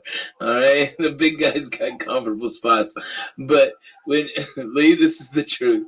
When we couldn't sleep, we we're all talking. And it's a studio apartment, and it just get quiet. And then Joe Diaz would fart. And then like giggle, and then we'd start laughing and fucking. So one of us else would fart. We couldn't get no sleep. So go. Put on that Joey Medina album, and we put on his comedy album. Oh my God! It was a bootleg show of his, and we never made it past 5 minutes. We were all out. No, you did not. Yes, I swear to God, that every was the time. Joke in the morning. It was like. Dog, hey, how far did you get? How far did you get? How far did you that get? Shit got magic fucking powers. Oh my God. We never got past 6 minutes. How many comics friends go to like insane asylums or like I can't imagine being a friend with you guys are brutal. Like listening to someone's like they're a year or more of their hard work and you're like I'm going to sleep in 6 minutes. This is better than a lullaby. We're dicks, Lee, but it's the truth. That's what we did. I mean, was it better to lie or is it better to tell the truth? Oh, tell the truth. All right, then. I love it. I'm just saying. Oh, I'll tell you what, man. Ralphie, I wish you all the luck in Vegas. I'm happy you're doing this. Thank you, It'll sir. slow you down a little bit. You've been on the road a long fucking time. Long time, man. A lot of miles, bro. A lot of miles. You got nothing to prove. Theaters, small arenas, comedy clubs, crushing it. It's nice. You went to Vegas. You take a little breather. You get some sun. You breathe some desert air. Yeah, man. Yeah, And jump in a you know, fucking it's steam like, bath. You know what I'm saying? yeah, you know, I get to work out. I get a steady thing going. You know, I'll be in just 2 time zones a week, not 6 like we were in December. Okay, you know, I'll just be in my house or in Vegas, and it's like that's the greatest. That's the greatest. I mean, it don't get much better than that. You can't wait to travel. And there's one day you go, you know what? This fucking 1 hour and a half before the flight shit's getting fucking old. You know what I'm saying? Yeah, man. It gets fucking old. Yeah, today we were thinking that. All right, well, man, let me read these things and we'll get you the fuck out of here. I know you got All right, Coco. do radio tomorrow. I love you. No, I love you too. I'm happy you came on. You know, I'm happy you came on tonight. Man, you're fucking fans, dude. They're great people. They're so nice. I don't even call them a fan no more. They're fucking family. They show really up. are. They're gentlemen. The fucking clubs even say they're so gentlemen. They're come so in nice. stoned to the gills and they fucking. They order tons of they food. order tons of They food. get I cut thank much. them. They This is drink. why I do this. They're so good. Coco. The other day I got Lee. You would have died. I almost sent you to that. I told you, look into sponsorship, you know, this and media and this, and it's all bullshit. Because I don't want nobody fucking with these people. Yeah. You know what I'm saying? If anybody's gonna fuck with them, it's gonna be me. Let me fuck with my own people. I love these guys. They know I get up early and I play music. I have a good time, man. I would have done it anyway. You gotta put something out there for them to get motivated. You put a Periscope tape out. I get fucked up I on love your Periscope fucking in the morning. Periscopes. You know, man, listen, it's an outlet now that we don't have to fucking wait to pitch something. Yeah, right. That's it. Those days are done. You feel like doing something, do it. Do it. Do it. Who gives a fuck what you say on Yeah. it? Do it. That's it. If you start with 3 people, eventually you're going to get 4. Yeah. Eventually you're going to get 8, and then you're going to get 12. And now what, bitch? Yeah. Now what? I got 12 people watching me now for a week. You're going to get 13, but you keep doing it. And one day you'll get right up to 38. And I don't even know how the fuck that happened. Do you tap? No. You keep fucking doing it. You keep on going, man. Nobody's special here, bro. Exactly. We just believed in that dream and kept doing it. We hung in there. Fuck yeah, Coco. We just kept showing up, bitch. That's more than half the fucking battle of life. Show the fuck up. You know, I mean, when people wouldn't show up, who got their spots? Me and Coco, because we were there early. We didn't have no spots, but we were getting them and smoking weed out back on the steps like doctors. When you're broke, you get to that spot early. Fuck yeah, you do. You get to that spot early. It's like that fucking first line in the Pope Gutty's Village. Oh, how come nobody keeps me waiting when they're looking to borrow? That's my favorite fucking line in that movie. Damn, that's a good movie. Anyway, MeUndies has been on the podcast for a long fucking time now, and for one reason only.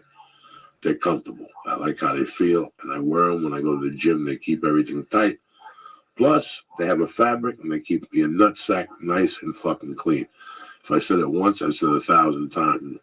When I had the surgery last time for my nose, I couldn't bathe for a day and a half. The next day I went in there, I took a whiff, and they smelled like hip-hop Magoo. You understand me? Fresh as a fucking... And you know why? Because of MeUndies' special material called Moldog. But listen, this Valentine's Day, give a gift that they can unwrap again and again. Matching underwear from MeUndies. Who's better than you? Valentine's Day, it's near, and it's go-to time for the thoughtful gift hunting. MeUndies has covered you with limited edition matching pairs of undies for you and yours. Has Valentine's Day got you stumped? Forget the cliches and give a gift that looks great, feels great, and will make everybody happy. MeUndies. You ever give a girl a pair of underwear, you knock them right off their fucking horse. You understand me? The only thing is make sure the size is right. Because if you give them a big pair, they're going to smack you right in the face. And you're in no danger getting a fucking hand job. You understand me? Fancy dinners, chocolate last night, flowers last week. Fancy dinners, chocolate last a night, and flowers last a week. This year, give the gift of looking great and feeling great. Every day with the world's most comfortable underwear. MeUndies, all right? MeUndies are the perfect gift for you and yours this holiday. They're unbelievably soft and come in limited edition prints.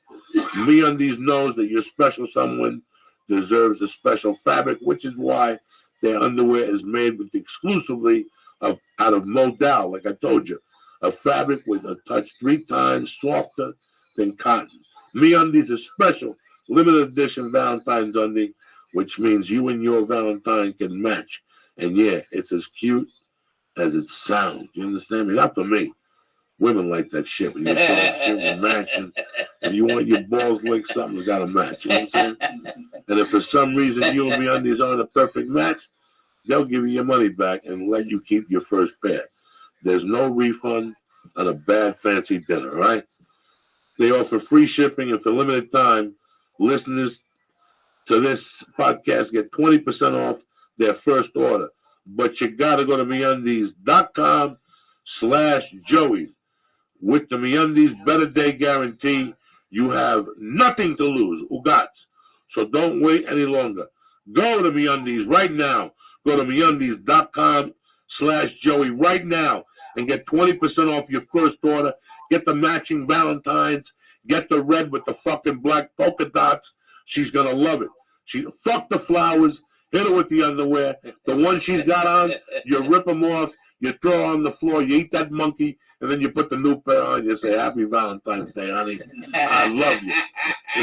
We've been together 10 years. Your monkeys never tasted so delicious. Oh, man. And that's because you got MeUndies on. Again, go to MeUndies.com right now /Joey and get 20% off your first order and free shipping. Who's better than you, cocksuckers? All right, here we go. Let me ask you people something. Are you hiring? Do you know where to post your job to find the best candidates? Posting your job in one place isn't enough to find quality candidates. If you want to find the perfect hire, you need to post your job on all the top job sites, and now you can. You ready? With ZipRecruiter.com, you can post your job to 200 plus job sites, including social media networks like Facebook and Twitter. You ready for this one? With a single click. Find candidates in any city or industry nationwide. Just post one time and watch your qualified candidates roll into ZipRecruiter's easy-to-use interface. No juggling emails, no calls to your office. Quickly screen candidates. You rate them, and you hire the right person. Boom, fast. Find out today why ZipRecruiter has been used by Fortune 100 companies and thousands of small and medium-sized businesses. And right now, my listeners can post jobs on ZipRecruiter for free by going to ZipRecruiter.com/church. Again, ZipRecruiter.com/church. That's ZipRecruiter.com/church. One more time. That's ZipRecruiter.com/church. All right, do me a favor. Go post jobs on ZipRecruiter right now for free. I want to thank Onnit. I want to thank MeUndies. And I want to thank ZipRecruiter. But most of all, I want to thank my brother Ralphie May for stopping in. Thank you so much, Coco. You know, I hope you guys support It's a pleasure, man. Listen, thank man, you. If you haven't gone to Vegas, I'll tell you what. You look at his calendar, you pick a date, you go on the hotel thing, Lee will fucking help you. You pick a cheap fucking hotel, whatever you need to do to get there. You know, from time to time, you deserve a break. They got great deals in Vegas. They got fucking great deals if you look for those things. Harris is a really, it's a nice hotel that's reasonable. And the thing I like about Harris is it's right on that rail line. I'm almost positive, even in Harris. Yeah. So that means the MGM, it's connected to the entire strip. You go for a couple of days, you see Ralph, you get a massage, you take your wife, you come on her titties, you get a nice fucking dinner. Who gives a fuck? You only live once. Like I said, Ralph, you'll be there how many weeks? Coco, it's going to be 28 weeks this year. Right. And this is what I'm talking about, people. And, you got 28 fucking weeks to fly in and make a weekend of it, all right? You church people, y'all come up to me. You tell me you're part of the church of what's happening now. And guess what? We're taking pictures and hanging out. I'll probably hit you up for a number. All right, so don't come empty-handed, Jack.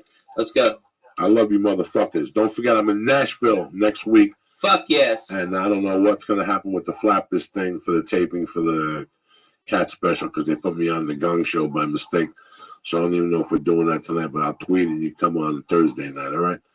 And that's basically it. Ralphie starts where this weekend? I'll be in Harrah's at in Las Vegas, right there on the strip. What's the date? Thursday, what? The 26th, Thursday the 26th, Friday the 27th, and Saturday the 28th at 10 o'clock. Best time January to see a show. 29th was my first pinch, 1982. No, really? January 1983, I got pinched. Was that the jewelry job? Nah, possession of some tools and shit. Mr. Holloway bailed me out. Yeah. You know how we do. What's up, Lisa? You going through changes again? I am. You know why? Why? Because you I'm don't not going train to. I did. correctly. Oh my God. You're fucking lying. And the reason why I'm bugging out is because Ralphie said that they give you chips when you go. That's like my dream. Where? At Harrah's. Harrah's, yeah. Well, you come, Lee. You're gonna be part of church weekend. Ralphie, I'll be there every day. We'll see if we can get Coco to go out there, and maybe we'll make a big thing of it. Me, you bring the girls if they want to come. I get spas, so I'll send Terry to the spa like a doctor. All right, we'll go down there and get massages and get steams and shit like that. That's the best. Who's better than you? All right, and we do that, and we go to Vegas, having fun. We bring some church people in. You know, my man Darren Noble wants to come out. Those fools, dude, all my friends are watching us right now. My Twitter's blowing up. Oh, shit. They love us. I love them. They can't do nothing about it. Too. I know. It's like, Coco, you know, it's like, if we can't fucking have fun with our fans that are friends of ours, then what the fuck are we doing this for, you know? It's like you see those comics who try to big time everybody. It's like, what the fuck are you doing, man? These are the people that love you, that pay your fucking bills. It's a fucking nightmare. They're fucking nightmares. It's like a jungle sometimes. It makes you wonder how I keep from going under. Hit it, Lee. Come on. I love you, motherfuckers. Stay black. And don't forget Uncle Joey, Ralphie May, and Lisa. I love you. We'll see you motherfuckers Wednesday night. Same bat time, same bat channel.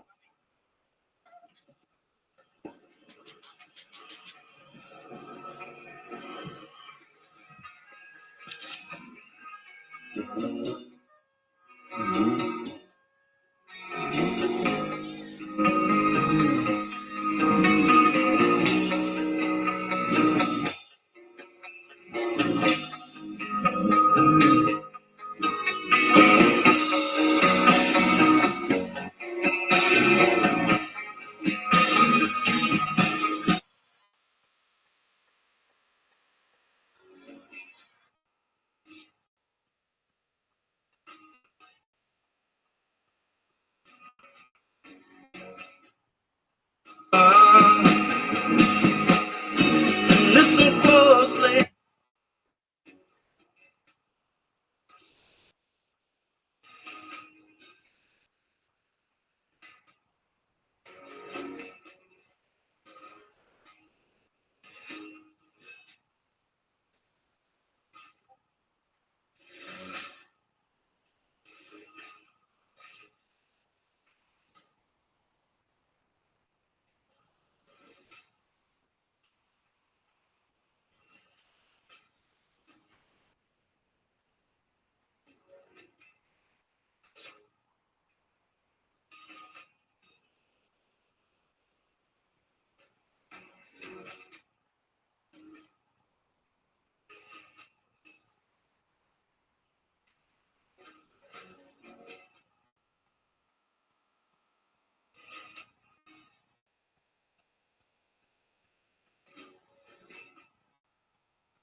The Church of What's Happening Now is presented by On It.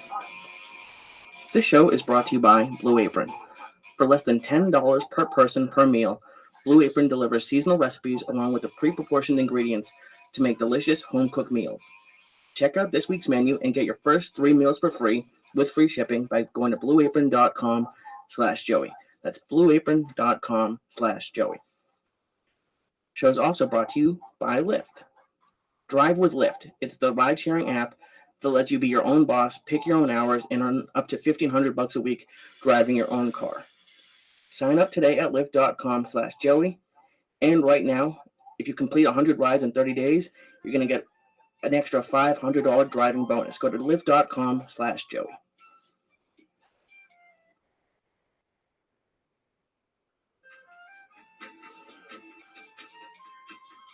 Oh, shit. You know what time it is when Bob Marley's in the neighborhood. You know, man. It's the Church of What's Happening Now. Lee Sayat, Eleanor Kerrigan, Yes. and your Uncle Joey Diaz. Kick it, Lee. I want the speakers to blow up, Lee. I want the computer to blow up. I want you to press fucking death. This is as loud as it goes. Oh, wow.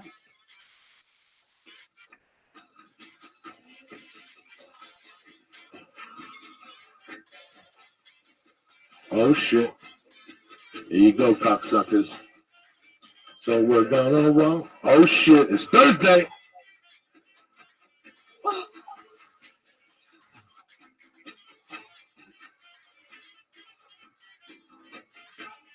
Smoother than the motherfucker, that Bob Marley. What's happening, you sexy motherfuckers? Oh, my God. Welcome to the podcast Kingdom of Death. Lee Sayat, my favorite Jewish person in the world. Hello, shalom. Eleanor Kerrigan and your Uncle Joey Diaz here on a beautiful Wednesday night in Los Angeles.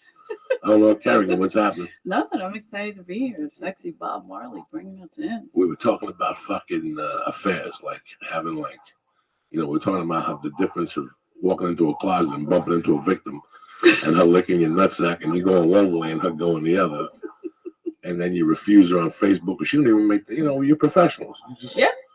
And then you have the people who start a complete different family, and then at the end, we're talking about how you're never going to leave your wife. Right. And women they'll look you in the face and go, oh, yeah. Because I had a friend like that. He was going to leave his wife. He was going to leave his wife. He was going to leave his wife. You know what happened? They got drunk and they killed the couple together. Oh, Jesus. She didn't go to jail. He went to jail. And guess what? When she got home, she found out she was pregnant. So she had to move to Florida. He's living around here, out of jail, riding a bicycle. Because they don't give him a license. I was going to just say, so his license. Well, they took his license for this life and the next one. He can't even drive a chariot. If he comes back Chinese, they won't even let him drive a rickshaw. He's on bicycles for the rest of his life. Unfucking believable. All for killing a family? You lose your license?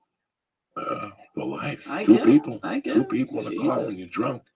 Oh, I see. Can't get out of that one. Yeah, drinking and driving. Got you. I thought Can't get out of that one. It's 6 a.m. Whoa. So, that's tough. Fuck. And she used to tell me stories that they'd be fucking, and the ex-wife would be banging on the door. Let me in. I know she's in there. You motherfucker. I have 2 girls with you. And he would keep fucking and drilling her and shit. Oh, geez. And she loved it. They love it. They love it. Why do people love the excitement of the secret, the big secret? I don't get it. I don't know. Fuck I know up. the last 5 years of my cocaine use, it was basically I got high from going to get it. Right. Sneak. I get it. You know? Yeah, that's true. Like I was one of the last people to get a medical marijuana license. I didn't believe in it. I'm still old school. I like going to the guy's house and driving home with it in the trunk. And nobody knows nothing, you know. I always like that. That's the intrigue of it. It makes you feel dirty. Yeah. That's part of the whole thing. Going into a room when you're a regular fucking nerd. If you buy weed and you walk into the room and Sons of Anarchy in there, you're at the right place. If you're a nerd, you leave there like, this is okay. See, that's why I like weed stores, is because I never once bought weed from a dealer. It scares the shit out. I know I'm going to go to the undercover cop. I'm going to get stuff laced with something. So I like it. Paranoid. Yeah. That's welcome to my life. It's more fun that way. Well, that's how, you know, I came up getting out of a car in Harlem. First of all, you had to go to Harlem. We got weed in Jersey. First of all, you had to go to Harlem. And then once you got to fucking Harlem, you had to park in front of, you know, down the block, do it right. Like I go to the weed store here, and there's people double parked in front. I always ask them, roll down the window, would you park in front of your drug dealer's house? No, don't bring attention to this place. Yeah. Go 50 yards down, you fucking amateur. I agree. With hazards on in front of the fucking weed store. Go down the corner, stupid. Let's just wear a It sign. was all part of it. And I'd have Eleanor in the car waiting for me. And I'd walk into a pool hall, you press the buzzer, and you walked in, the guy had 10 different types of weed on the table, and you took 2 or 3 bags, and you got in your car. Now, we're professionals. Amateurs go right back over the bridge, not us. We got on the West Side Highway.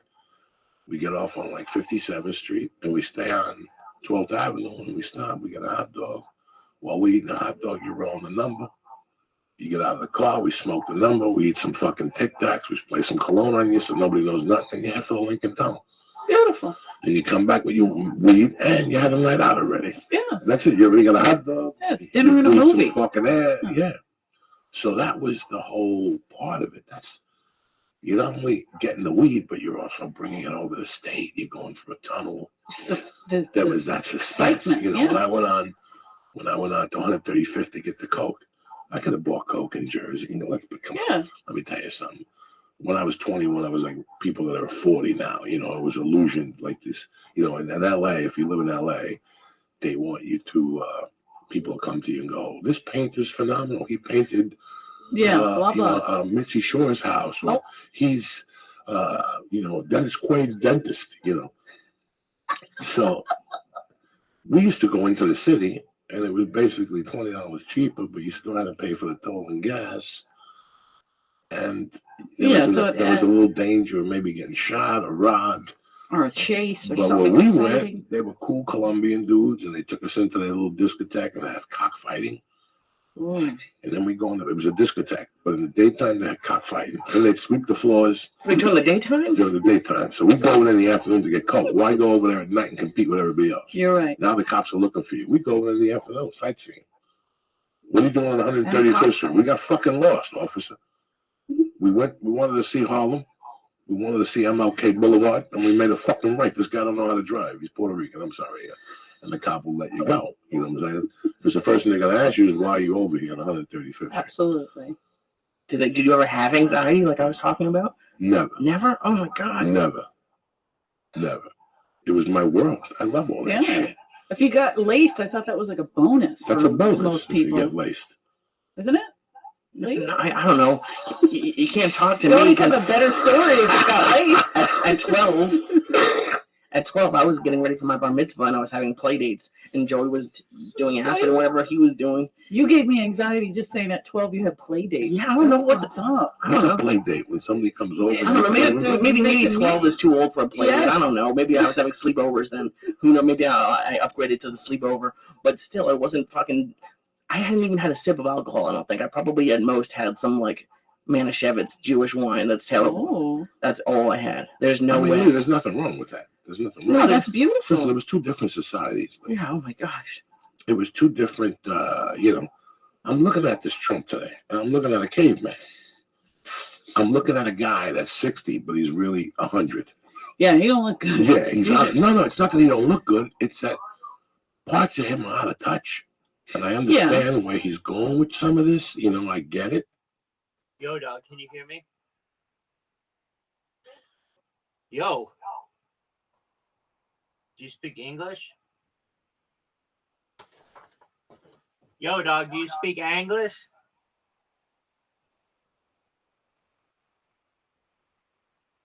Yo, dog. Dog. Do you speak English? Like, all right, now I know how to play this motherfucking field now. You know what I'm saying? I'm going to go for mine now. For 10 years, you're nicey nice. Everybody's really nice and shit. But, you know, sometimes people's thinking is fucking a little older. He's thinking of other thing. I don't fucking know. Yeah, man. I just think he looks like he's in over his head. I mean, wouldn't we all be? You think it's going to be this cakewalk. It's not. I think it was Leon Vega who said something today that was pretty interesting. He goes, for the first time, we got a guy that's doing everything he said. Maybe it's not because he's a politician, you know. Yeah. It's a little food for thought, you know. He's doing everything he said he was going to do. So maybe we're that's scary. Yeah, that he's doing everything he said he's going to do. Oh my God, the fucking states with the refugees, they're shitting themselves. Oh man, I can't. They're shitting themselves. People are panicking right now. Everybody's panicking right now. You know, they signed that fucking immigrant act. I'm not even an immigrant, and I think I'm worried. They're going to send me back to Ireland. Fucking wall so you can build jobs and shit. And that's just he's going to build that wall and milk it. I'm boiling potatoes. It's going to be union fucking labor. He's going to milk. How long is that wall going to fucking be? They said like 2,000 miles. Like that's how long the border is. But then, like I was watching something. There is a wall in some parts, and then other parts it's like it's a river. Gate. It looks like a gate because Freddie is in El Paso. It was Freddie Soto. So when we went there, he showed me there's like holes in the gate. I mean, there is a gate, but it's not really. There should be something. How crazy is that when you when you go to El Paso, you look left. Yeah. It's fucking beautiful. And Juarez is right there. And you look right, and it looks like it's like Shanny's, Lee. It's like it's poor right there in front of you, right there, right fucking there. You sit there, you're like, Jesus Christ. That's big of a difference. That's people weird, are on top of each other. I mean, I haven't been to El Paso in 10 years. I don't know what Mexico looks like today, so if I'm out of touch. But San Diego, you can see Mexico from San Diego. What's the border there? What's the famous one everybody went to? Tijuana. I mean, because me and my little sister, we were driving to La Jolla. This was years ago. Driving to La Jolla. We went too far, and I was like, damn, this neighborhood got bad fast. This is San Diego. There's a bad neighborhood. And we were at the fucking border. It was right there. I did a one-nighter one night down there. And it was one of those shows that's supposed to start at 8, but it started at 9:30 because of a Laker game. Yeah. So it was already going to be a 2 o'clock fucking night to me. You know what I'm saying? Because we didn't finish that show till like 1. And when I pulled out of there, it was like fucking Harlem. In 1968, it was fucking scary, dog. Right? I made that left. I don't know what the name of that town is. There's a name. It's not San Diego. It's a little town with switches. Mm-hmm. It's fucking scary. It really is scary. I love the guys. I am petrified of Mexico. Like I went to Mexico one time in El Paso, and that was enough for me. I knew I didn't belong there. I knew that a guy like me could get into a lot of trouble there. There's no reason for me to be down there. Because what am I going to do? I'm either going to... It's not like I'm going to go to Mexico to sightsee the cultural spots. Yeah, I'm going to go get some fucking food. Yeah. You know, I'm going to walk the street vendors, but come on. You know, I'm going to think I'm cute and go get 2,000 volumes. Oh, yeah. For 3 pennies a piece and try to smuggle them. That's how they used to party. But that's how everybody did it. I can't. So many people did that. I went down to the one by El Paso. And I got to tell you something. I've been to a lot of bad places. I just knew it wasn't for me. And forget about nighttime. Yeah. This was daytime, nice on a Saturday at 11 in the morning. Real easy. We ate. My friend bought a leather jacket, the comic I was working with. Okay. Bought a leather jacket. And that was enough for me. It's so weird. Like, I didn't grow up. I grew up like upper middle class probably, but the town I grew up in was very similar to the people that like Trump. They're like, it's very rich. White. The most white, but it's weird. Like growing up in that town and then coming out here and dating someone from Inglewood, I knew in my head that places like that existed, but until you go there, you really don't, even though you know it. So like with this stuff, it's like you were saying with Trump, he's a 100-year-old in a 70-year-old body. Mm-hmm. He knows that there's poor people. Sure. But he ignores them. I don't even. It's ignoring, but I don't even know if he can really wrap his head around what that means to be that poor. Yeah. Like a lot of people where I grew up voted for him, which is fine. I don't care who you vote for, but they were like, he's one of us. And I'm like, he wouldn't even drive through our neighborhood to get to the airport. What are you talking about? He's not one of us. He's never been to where we're from. He's never been down in South Philly, just hanging out in the streets. You know, the closest he got was the debates. Well, they didn't do that, though. That was Hillary Clinton that went and did the DNC. He didn't do Philly.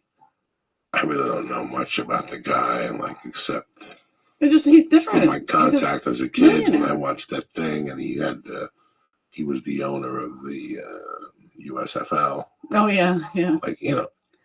Like I told somebody one time, he's always doing something.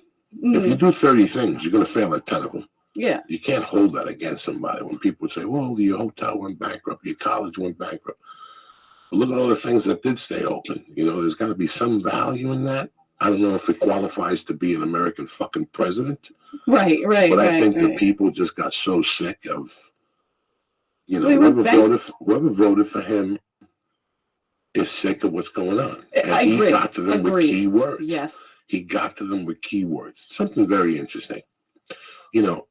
I know there's a lot of Middle Eastern people that listen to this and Muslims, and I love you. I fuck around. I crack stupid jokes. But let me tell you something, man. You know what was one of the destructions of Miami in a smaller scale? Mario Boatlift. I'm Cuban. I'm very proud to be Cuban. But as a Cuban American, if you ask the people in Miami who lived there at that time period, absolutely, to be honest with you, the Mario Boatlift was one of the worst things that happened to that state. And even in my hometown, West New York, there was a battle for 2 or 3 years. These animals were battling. And what people don't understand is they were animals. Yeah, I hate to say this about anybody. He emptied the prisons. He emptied the prisons. He emptied, and mental health places, but he emptied the prisons where they put you in there and there's no feeding schedule. Right. They feed you. There's no showers. There's no TV. Sometimes he'll come in with a loaf of bread at 4 fucking guys. It's a loaf of bread between 4 of you. Figure it out, bitch. And he brought them into Miami, So today I heard some guy saying that on the news that a Jewish guy was saying that the Syrians, there's no proof that they're involved in any terrorism whatsoever, but I think even like the Cuban Mario Boat Harbor situation should have been, but they didn't know. So now they should know. Well, but I thought that the boat harbor, they did that intentionally. They emptied the prisons. They were like, okay, you want to go? Goodbye. Here, take these. And they sent the prisoners. It was fucking, and it's amazing because there was no internet then. So nobody knew what was really going on. About 6 years ago, I got invited to do what's fucking your boy's Spanish friend? Dom Herrera has a Cuban friend that he's been tight with for 50 years there. He's an actor. He did all the Miami Vices and all the Bad Boys. Yes. Good guy. He turned me on to a guy. Can't think of his name. Guy called me and he goes, I cannot send you the script. It's this, but he goes, I'll meet you at this coffee shop. Where do you live? I met him at the Hunger at Aroma, where the line is out the door. And he goes, I'll leave it with you there and I'll sit at the other table and write and read it and let me know what you think. This script, usually I read 4 pages, dog, and I'm like, I'll read this later. Yeah. This motherfucking script, I didn't put it down to page 68. And by that time I had white tears from my eyes, and it was about what really happened during the Mario Harbor that we didn't know about. There was international pirates. Not international pirates. There was you would come to, any other fucking thing, what the Chinese people do. You would come to me and go, Eleanor, do me a favor. I don't know how to ask you this. You're my only friend and you have a boat. Can we get on your boat right now and go to Cuba and pick up my grandmother, shit like that? And then on the way back, people would stop us, pull the grandmother off, shoot you. and say, give us Right. $50,000 for your grandma. I mean, it was fucking horrid. Like this was, and I go, how did you get it? I go, listen, first of all, I cannot give you a whatever on this because I don't know anything about this. He goes, neither do you, nor 750,000 people knew that this even existed because there was no internet. Right. There was no internet. These stories only, like in the 80s, there was a time, Lee, if you lived in Coral Gables, you could wake up, go outside, just to thank God, and look over by the ocean, and there'd be a bag of cocaine in the ocean that's ready for you to steal. Like that was just part of it. Or you could just fucking see 20 bags of weed in your little fucking canal there. This is just occupational hazard. It was happening in Aspen, Colorado, where they were finding bears dead in a duffel bag, eaten. They would eat the coke. They would drop the fucking duffel bag from a plane. And 3 Puerto Ricans were supposed to pick it up. They didn't read the compass right, but fucking Smokey the Bear is walking around minding his own business. He gets his head with a duffel bag. He goes, what's in the duffel bag? Yeah. He takes a big chunk out of that motherfucker and rip it open. And what do you think is in there? 98% cocaine. I think I saw that scene in Narcos. Dies of a heart attack. Yeah. And all of a sudden they find the bear next to the blow 3 days later. They had those all the fucking time. That is crazy.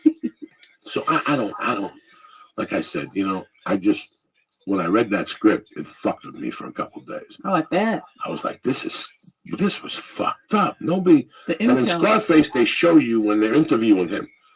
And they already had intel on what was going on, who was coming in. The Cubans weren't saying nothing. They were telling, remember when he beats up Manolo? He goes, why are they taking you? What'd you tell him? Because I told him that I was a psychiatrist. What's that line? Jesus Christ. And it ends with, you should have told him you were a horse. Yeah, right. Oh, fuck. I can't remember how it goes. Lee, put on Scarface. Stephen Bauer. Yeah. Stephen Bauer. He's a good friend of mine. He's the sweetest he was guy. on the court. Oh, you're kidding? I'll text him. I know he's around here somewhere. I don't know exactly. Nice. With the girlfriend. Yeah. With the bimbet and the fucking dogs. And my really good friend used to be his assistant, and so she would bring him to my shows a couple of years ago. He's fucking great though. He's fucking funny, man. I ran into Sebastian Maniscalco, and I was with him, and he goes, "Is that Manolo?" I go, yeah, and I go, me and the 80s stars. Listen to me. I had him and Angel Salazar. Oh, no. In studio up there. And they're fun. And Lee Sayat was purple, and Angel would just get up Were and you go dying? do a blast. He would just get up and go do a blast, Angel, and come back, and he was a different person. Here you go, right here. Right here. Uh-oh, let's see. Yeah, sanitarium. That's what he says to him. That's what he says. Yeah. But it's so accurate how they depicted this. Well, except that they put non-Cubans on the bus. Well, none of these people are talking about Cubans. Exactly. Only one Cuban, there's 80 people. Right. Steven's not even Cuban. Yeah. They didn't go for it. I thought he was Colombian. Yeah. I told you to tell him it was in a sanitarium, not sanitation. Sanitarium, yeah. Well, you didn't tell me. No, I told you to say you had TB and you were in a sanitarium. You was cured. And he was cured. Why did you tell me that? Come on. You should have kept your mouth shut anymore. They'd have thought you was a horse and now you out. Doug, this movie, when you put Scarface Fucking now, great. it becomes a comedy now. This is a fucking Absolutely. comedy. Right here, hit this one. This is another one that he fucking kills you with this. He kills you. ¿Cómo se llama? Antonio Montana. And you? What you call yourself? Jesus Christ, look at him. So good. And my father, he was from the United States. Just like you know. He was a Yankee. He used to take me a lot to the movies. Learn, watch the guys like Humphrey Bogart, James Cagney. They teach me to talk. I always know one day I'm coming here, the United States. Listen, Doug, I saw this February 1st, 1984. Oh, wow. At the Sea Caucus Harmon Cove at the matinee. And it was sold the fuck out. We had to sit. In Sea Caucus. In Sea Caucus. right off a plane. My I'm in friends, the middle of the weeds. listen to me. My friends took me right off the Newark fucking plane. You see that old guy right there? That's sitting over there? Mm-hmm. I did a movie with him in 2007 when I got off the cocaine. And we became friends. He's an old Irish guy. He was in Okay. Dog Day Afternoon. Oh, yeah, His yeah. name was John something. I think he's dead now because they put him in that SAG home up there. But me and John ran for like 6 to 7 months, maybe a year after that. I'd pick him up on Wednesdays and take him to church. He refused to go down to Santa Monica Church because I don't want to fucking be sitting there with gay people. Oh, that was my favorite church. And I he went would, there every Sunday. yeah, and he would go to the one on Sunset, Sacred Heart, Sacred Mhm. Sacrament. But every time I'd take him there on Wednesdays, there was a lot of Chinese people. We couldn't figure it out. We'd go every Wednesday, and we finally figured out Pacquiao went there for lunch. Oh, wow. For the lunchtime. That's the mass where there's no priest. They just put an album on. On a Wednesday? Because they used to do Latin. Yeah. I've been to the Latin mass I've there. never been to a Latin mass there. Yeah, they have I think their 10 o'clock on Sundays is Latin. But Did that it's- by accident once. It's so funny how, you watch all this shit. Like, this isn't a fucking joke. But you I know? meant that you were right. They didn't cast any Cubans, but I meant the actual situation, how it happened. Them coming in, how they got in the country, and stuff like that. That was pretty accurate. Yeah. Correct? Yeah. I mean, it was, they interrogated you, and some people got like Angel Salazar and Stephen Bauer, the bass player from Ozzy. Oh, They came over they went to a church. Rudy Sarzo. So they Right. just move you around. So Right. Rudy grew up in North Bergen. Rudy grew up in West New York by me, and he graduated high school Memorial. But then they would move you again to wherever they needed Cubans. Oh. You know what I'm saying? Like, I don't know. And Angel Salazar, too. He came over on like a bus plan or something where you go to New York and they take you to Miami. Angel went somewhere before New York. Yeah, They took him somewhere before New York, yeah. He was in Atlantic City and somehow met my brother Billy, who you met, the kid is what they call him. And then I saw Angel years later. He goes, "Your brother's Billy, the kid." I was like, "Oh, shit." You know what the sad It thing made me is? so nervous. I have no idea about my history. Your history? Yeah, like I Oh, can't. or I'm- Cuban. I'm I mean, no. I'm completely inaccurate with my shit. your Like family? it was or- my uncle who told me that I was born in Cuba. Got it. Okay. I just found this out That you maybe weren't? 20 years ago. No, that you were. I thought I was born in New York City for 20 No, you fucking years. didn't. Yes, I did. I thought you always said you were born in Cuba. And then my uncle was like, "What are you talking about? You were born in Cuba." He goes, I was there when you came over. Your mom had to pay some people on the plane, and you and your dad came over, and they got a New York City birth certificate from a Jewish, because my dad knew some Jews on the Lower East Side. When he came from Cuba, he was young. My uncle fucking spilt the beans in '84 and told me some fucked up shit. It was like a week from hell. It was like somebody telling you everything that you thought. He's the one that told me. He goes, "Did you ever know why your mom had an alias?" And I go, "No, I didn't fucking know. I never even thought to ask." He goes, she murdered a guy that was raping his sister at a dance. Because she was 16. He got a white. He goes, I still remember being at home and her and my other sister leaving. And I always noticed while I was growing up that those two sisters were always tight. They even look like each other. That's They're not like murder, twins. by the way. That's justice. But they still looked like my Sorry. mom. So my mom had to leave overnight in like a raft. No. And they took her to Chicago, and then she went to New York, and then she met a Puerto Rican family. So when she went back to Cuba, she took the name of the Puerto Rican chick's mom, Sophia Cecilio. Okay. So my mother's bar was under the name of Sophia Cecilio. But there was a problem. She paid Social Security to Sophia Cecilio. So when my mother died, I got no Social Security because my mom was Denora Valdez. Do you understand me? Mhm. So I didn't know all this shit till fucking 1984. It was a week of Are you meetings. serious? Yeah. Ooh, that's awful. That's right after you graduated high school, right? 2 years afterward, and I just came out here. I needed to see family. I go, let me go out there and see my uncle and hang out with him. It was a week of torture. The week ended with us pulling pieces on each other on fucking Vermont Boulevard. Is it Vermont? It's the last street all the way down there. Not Vermont, yeah. I think it is Vermont or whatever the fuck. Yeah, close. I had to take a cab. He called the Virgil, cops. Vermont, all that. Yeah. He has a Mexican bar down all the way down there. What the Western? Western, Well, okay, it's the Western. last street before, and I came out there. That's where we had the shootout. And one day I got a ticket for having a phone out in Hollywood. And my wife goes, "Don't go on the 110. Go on that street." I don't know what it was. It was fucking Vermont, but take it all the way to Western and hook a left down there.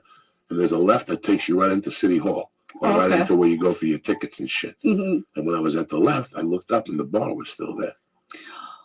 And I go, "This motherfucker's still alive." Even though I lived here and I wanted to kill him, I never went over there all those years. I had it out. I said, if I ever fail here on the way out, I'll go shoot him, then take the plane to Colorado, go chop up my wife, and then take another plane to Jersey and fucking snort till the cops come get me. You know what I'm saying? I was just going to go Mama's deep. little boy. Oh, fuck yeah. So I thought about it. At that point, I didn't talk to him for like 25 fucking years. Wow. And that's the first time I didn't say nothing. Then I got an audition for a movie, Mm-hmm. and I had to go up the Pacific Coast Highway.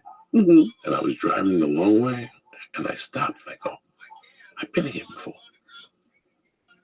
And I go, "What the fuck?" And I walked out there, and I stopped the car. I go, "When the fuck was I here? Joey, is this a dream?" And it was 2009. And I picked up the phone, I called my uncle, and I apologized. And he fucking was excited, and we hooked up for years. Now we haven't talked for 2 years again. Now we're mad at each other. My cousin fucked it all up, but nobody's gonna call nobody and apologize, so fuck these all. My wife is the one that told them all to go fuck themselves. My wife finally said, "Let me ask you guys a question. So you're mad at me or Coco? That's fine. But this little girl loves you, motherfuckers. This is the game you're gonna play? Now you cut off for I don't sure." like when they they just like played that. shitty fucking whatever. So my wife was the one. I said, "You know what? You're absolutely right. Fuck the motherfuckers and shit." Yeah, I got a sister-in-law. She had a problem, like argues with her parents, whatever. But they never stop putting the kids. Never stop seeing the kids. Does that make sense? Like she's like, "Oh, I want to flip out on my mom," but she lets the kids go there, see them. She drops them off, go hang out. Never take it out on the kids. It's not fair. Okay. If the adults fight, the adults fight. Shit happens, but never the kids. That's fucked up. What's up, Lisa? I was like, no, I'm great. I was thinking about this today. It was were you guys excited to leave home when you left home? Was it to move out? Yeah, I couldn't wait to move out. And I have a great family, even my extended family. But there was a lot of fighting, and we never really super got along, like with some parts of it. And I was happy to not have to go to that anymore. But now that it's been like 6 years, I kind of miss it a little bit. Even with the fighting, even with all that. Sure, because it's what you knew, you grew up in. Yeah. I wouldn't say excited. I guess I was excited to try something different. But I moved out of my mom's right to LA. So I didn't leave and stay in Philly, you know. If I would have moved out and only moved to like a nicer place in Philly, I don't know. Maybe things would have went different. As a kid, I traveled. I never did. I traveled. My mom. How'd you get to do that? My mom liked traveling. So every summer for sure we went to Miami, and every Christmas to Puerto Rico. That was always a given. Sometimes I'd go to Miami, and then once my uncle came to visit me, then my uncle said, "You're more than welcome to come out." My mom was like, "I'm not getting on that plane." So I would fly by myself to LA. He'd pick me up. I'd stay out here for a week. In those days, they treated you like a soldier. It was a regular flight, but they put you in first class close to the stewardess. They give you wings, a coloring book, a hat, a fucking pair of drums, wings. They give you everything. And then you got off the plane first. Now you get off the plane last. And they give you a bunch of paperwork like you're a fucking foreign prisoner. Oh, yeah, because everything's on high alert. And everything has to be in first class. Like this little girl I flew with. You don't know if they're selling that kid? Eminem's manager's daughter flew with me. Okay. And I was talking down the plane, and she was telling me how hard it was for her to fly. Like, Yo, parents have to be at the terminal before the plane takes off and check. Yo, what's up?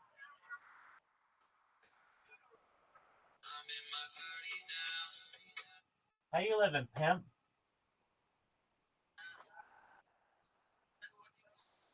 Dog, do you have Discord?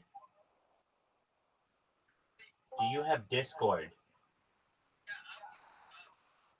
Okay, so I stream my life 24 hours a day, 7 days a week, 365 days a year for world peace. I have more data online than any person in global history. I'm going to tell you my Discord link, and I want you to join my Discord right now. You'll see I've got 500 VCs going right now. It's discord.me/rabbi, RABBI. Discord.me/rabbi. You got it, dog. I'll send it to you right now. How you doing, dude? Excellent. Where are you in the world?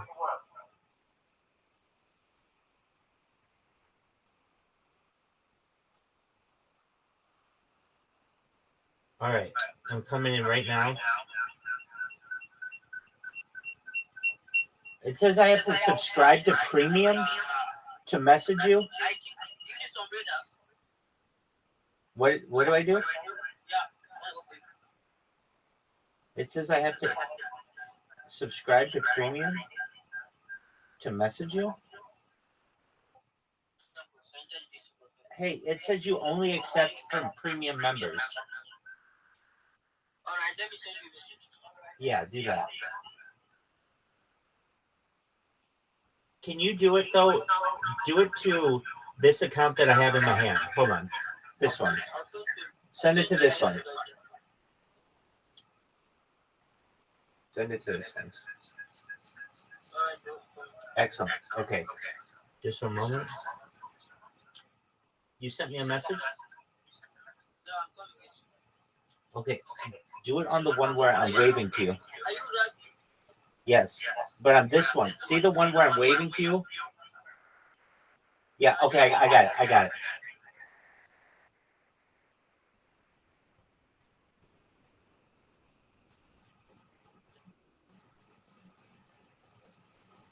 Excellent. I'm in there right now, and you'll see it's the biggest deal about global history. Have you ever seen the movie The Truman Show? EFCC. Have you ever seen the movie The Truman Show? Yo. EFCC. Yo, baby. Can you hear me? EFCC.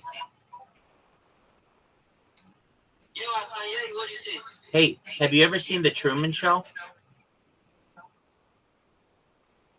Yeah. With Jim Carrey?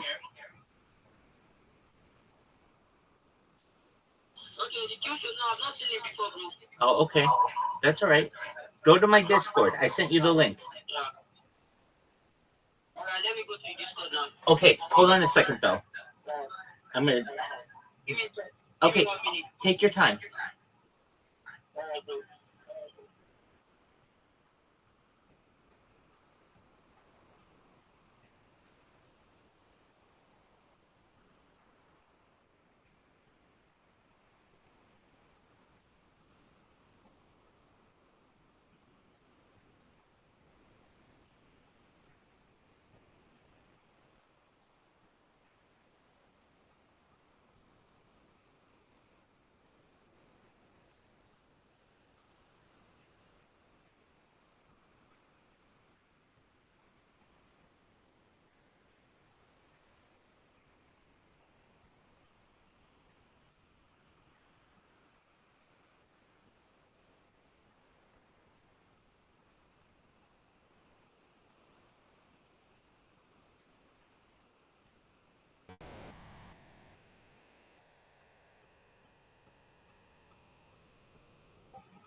EFCC.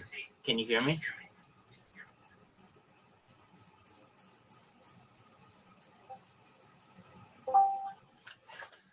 Yo.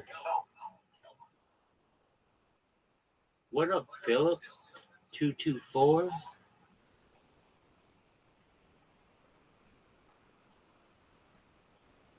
Yo, how are you? Yeah, I'm here. Yeah, I'm good. I'm here. Oh, dude, how are you, dog? Yeah. Welcome. I'm so glad you're here. Okay, so let me explain to you what I do. I stream my life 24 hours a day, 7 days a week, 365 days a year for world peace. I've been doing so now for more than 3 years. I have more data on the internet than any person ever. I have more archived on the internet than any person ever. You can go through this Discord. You'll see I've got 500 VCs. Go into all the chats. Click on the chats, and they all have something on them. Let me check. Let me go through it. Absolutely. And explore.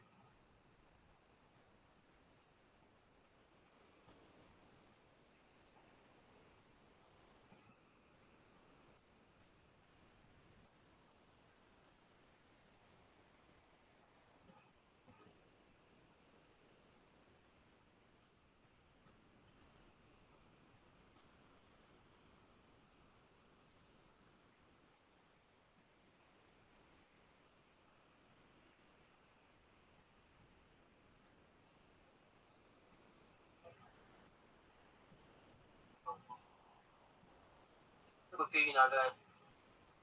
Him go pay you. I'm go pay you. No fear.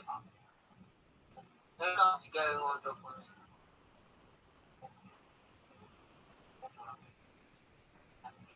But give the person. I don't say the person go run now.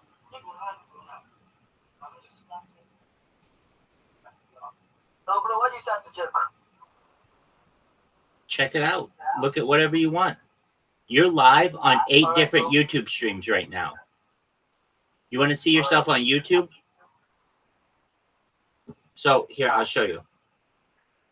At the top of the Discord, you'll see there is a link that says 24/7 live YouTube streams. Do you see it says 24/7 live YouTube streams?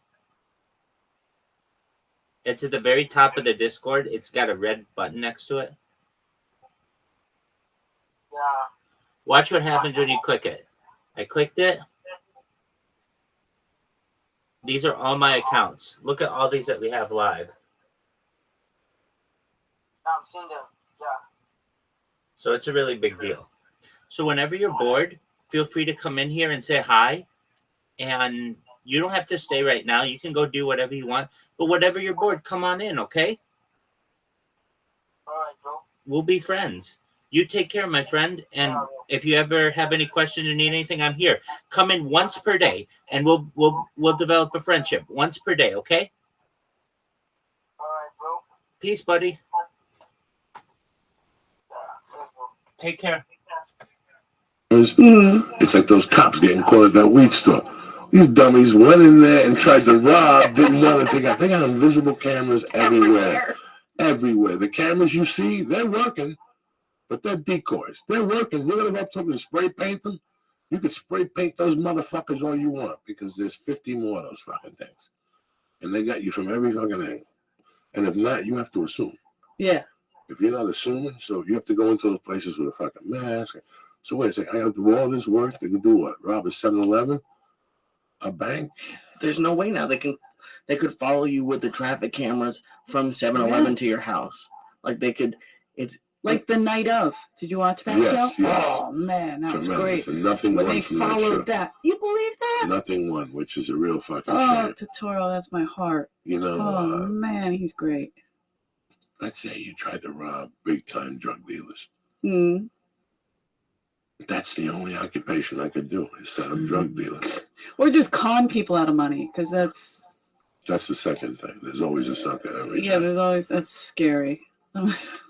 My mom was sending money to, she read this thing about this Indian reservation and she felt bad. Her white guilt kicked in and she sent like $10, and they send her every month new ones. We have, this happened on the reservation today. Can you send? I'm like, are you really serious preying on these old women?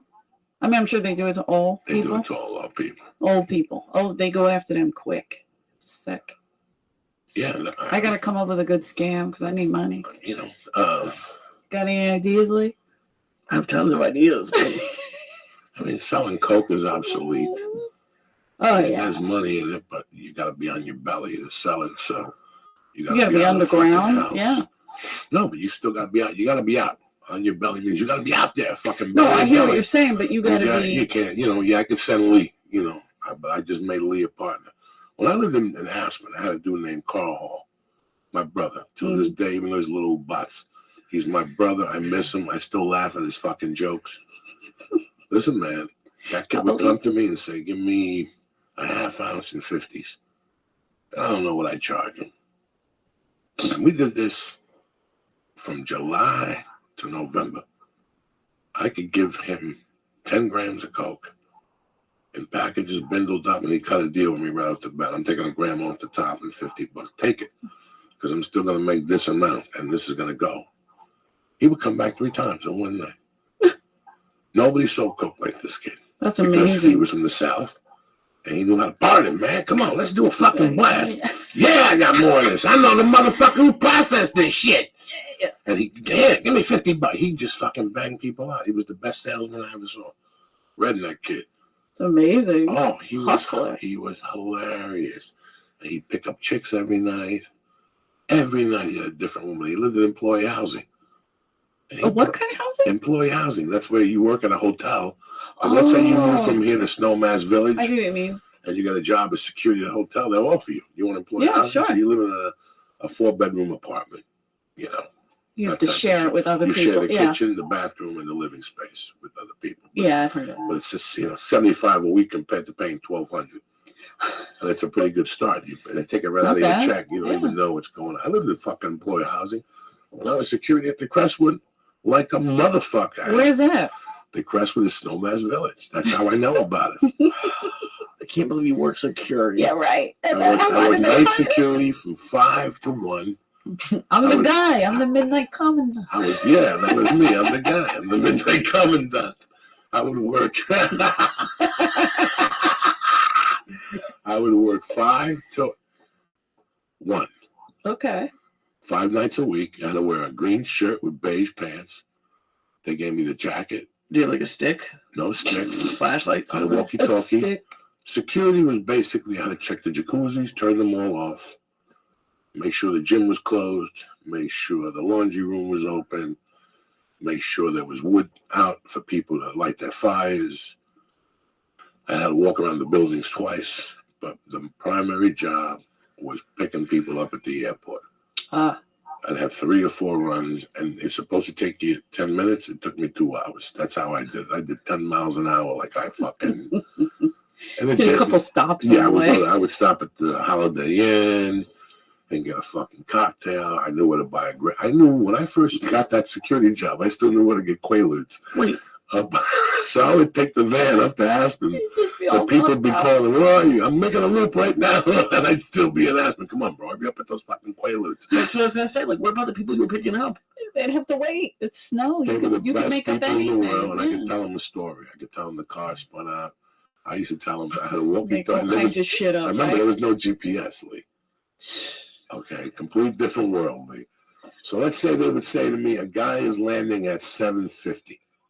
Okay, that means he's landing at 7:50, and he's got to get his luggage and walk down and his skis. That's a 35 fucking minute, 40-minute hike because you got to wait for luggage, and then you got to wait for the big things, and everybody brings skis. Yeah. Okay, so I knew that I was good till 8:30, 8:40. So I would leave there at 7, and I would do 150 miles an hour to Aspen. I'm sorry about the water bottles. I would go to the In-N-Out restaurant way before In-N-Out Burger and all this other punk shit. Yeah. In-N-Out was a sandwich shop owned by Oh, wow. Really? That was the name of it? it? Was the original. It was owned by a dude that's now still a restaurateur up there. And a friend of mine from Buffalo who still comes to my shows today. This is 1985. And this kid still comes to my shows today. That's amazing. My dog, what the fuck was it? Hercules. Right. And his dog Kali were Goombas. She was a female, she was a wolf. He would come to the house and the two dogs would fucking play. Yeah, a wolf. But I fucking bumped into Steve Schiavone. You don't know how many years I thought about that kid, Steve Schiavone. Mm-hmm. He was one of the best kids I ever met in my life. I mean, I'd just been fresh out of New York City. I'm in this new city with my buddy Jimmy Burkle, who's, God rest his soul, he was my Goomba, my guardian angel. And he had a girlfriend. So on the weekends, I'd be lonely. And I'd go to the In-N-Out place. It was open till like fucking 9. And that's the first place I ever tasted a sandwich with Sprouts. I almost vomited right there. And they're both laughing because they're both from Buffalo. I would have thrown up. Oh my God, the first time, but dog, they had some fucking, what the fuck was it? That was the first time I ever ate a sandwich. I grew up in New York, and that was the first time I ever ate a sandwich with Russian dressing on it. They changed my world. I don't even know what the rest. They would have like turkey, and they even put bacon and avocado in those days, and Russian dressing. It was off the fucking chain. It was a small place, smaller than this. You had to stick on the stairs. There'd be a line around the corner because it would just go in, buy a sandwich. Only you could fit 3 people in there. Wow. So I became friends with Steve Schiavone. Around that place was Captain Video. I took him for like 10 G's. I had a fucking pyramid cocaine scam, right? One of those cocaine pyramids. Yeah, a pyramid cocaine scam. You know, just one of those 1980s pyramid cocaine scams we all got into. Give me 10,000 at 5 o'clock. Sure. Tomorrow night at 6, I'll bring back fucking 15. That's right. That is a And you good. just didn't bring back 15. And the last time, I did it for a year and a half with him, but the last time, I got a letter from his wife. What happened? I was counting on money. We're still waiting. The Chrysler stock is down. Wait, he told his wife he got involved in a cocaine pyramid scheme? scheme? Oh my God. Bro, I had about 9 different people involved in that cocaine scheme. Come on. That's how it works. You got it. That's how it works. Listen, everybody wants to make money. I'm going to make you Scarface without selling coke. How are you going to do that? How much you got under the bed? 8,000. What's it doing for you? Nothing. I'm going to put your money to fucking work, okay? You're putting your money to sleep. I'm going to put your money to work here. I don't want the 8. Give me 5 to start off with. What do I get? 6,500 back. When? The next day. So let me get this straight. At 6 o'clock, I'm going to give you 5,000, and the next night.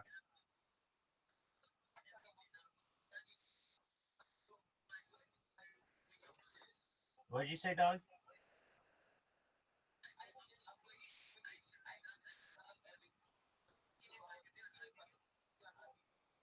Yeah, definitely. Come on in whenever you want. I mean, I don't have a cryptocurrency, dude.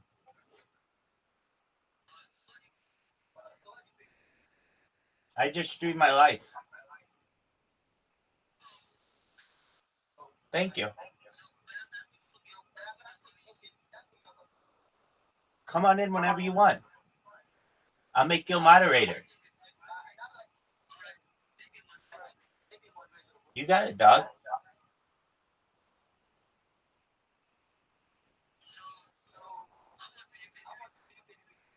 Oh, I don't pay anybody anything.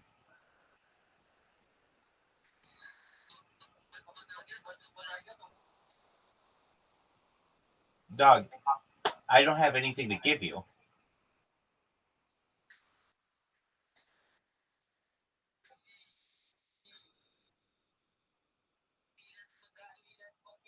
LFG, baby. LFG.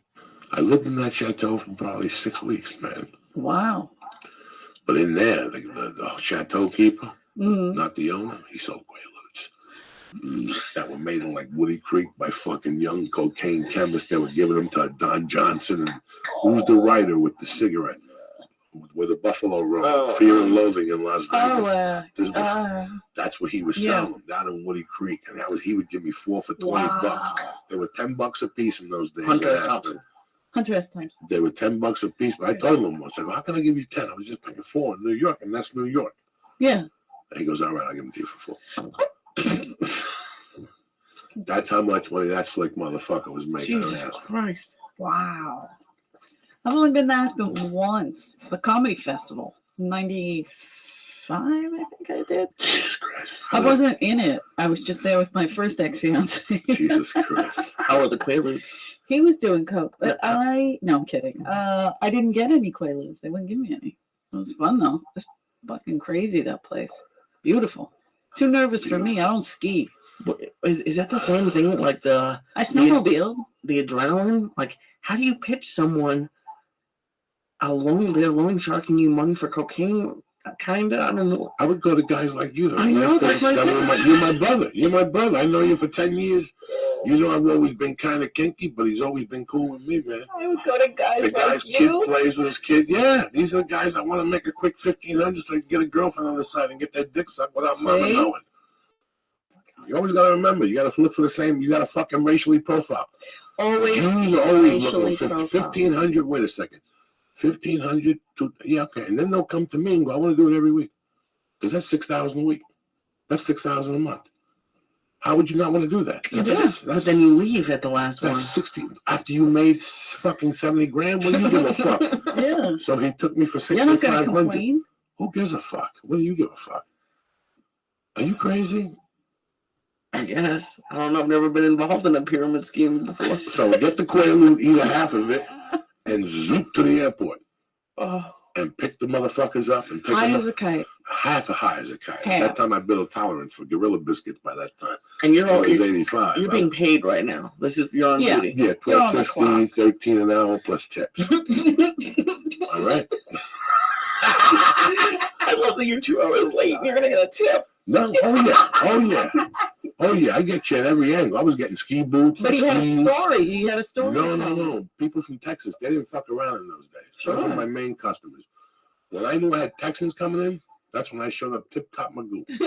With sodas in the car and donuts and welcome to Aspen. How are you? How was your trip? So Where are you from? You're a Yankee? Yeah, I'm a Yankee. What's going on? None.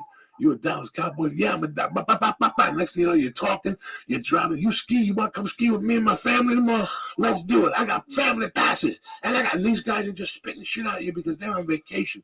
They just made $200 million last year. Right. That's what it cost to go up there. You know, Easily. the house that I house at in 1985. Okay, the guy was on the board of TGI Fridays.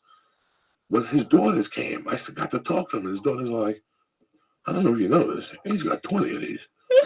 I said to him, I go, when I signed on here, you guys are supposed to come here all summer. I've never met you guys for a year and a half. And they're like, listen, we got one of these all over the world. It was a $3 million house in 1987. We got one of these all over the world. In every city. Name a city. Go ahead. Bangkok, Tel Aviv. We got a building. That's how much money I had. The girls were like in college. Mm-hmm. To my mother's grave. I was a coke fiend. I never talked to them. I never was not anything perverted. That was my job. I had a girlfriend. But here's the beauty of it. To my mother's fucking grave. They would drop in those days at the liquor store. Like 6 girls would come from California. Okay. And would drop in those days maybe 1,000 in booze. The liquor service would come.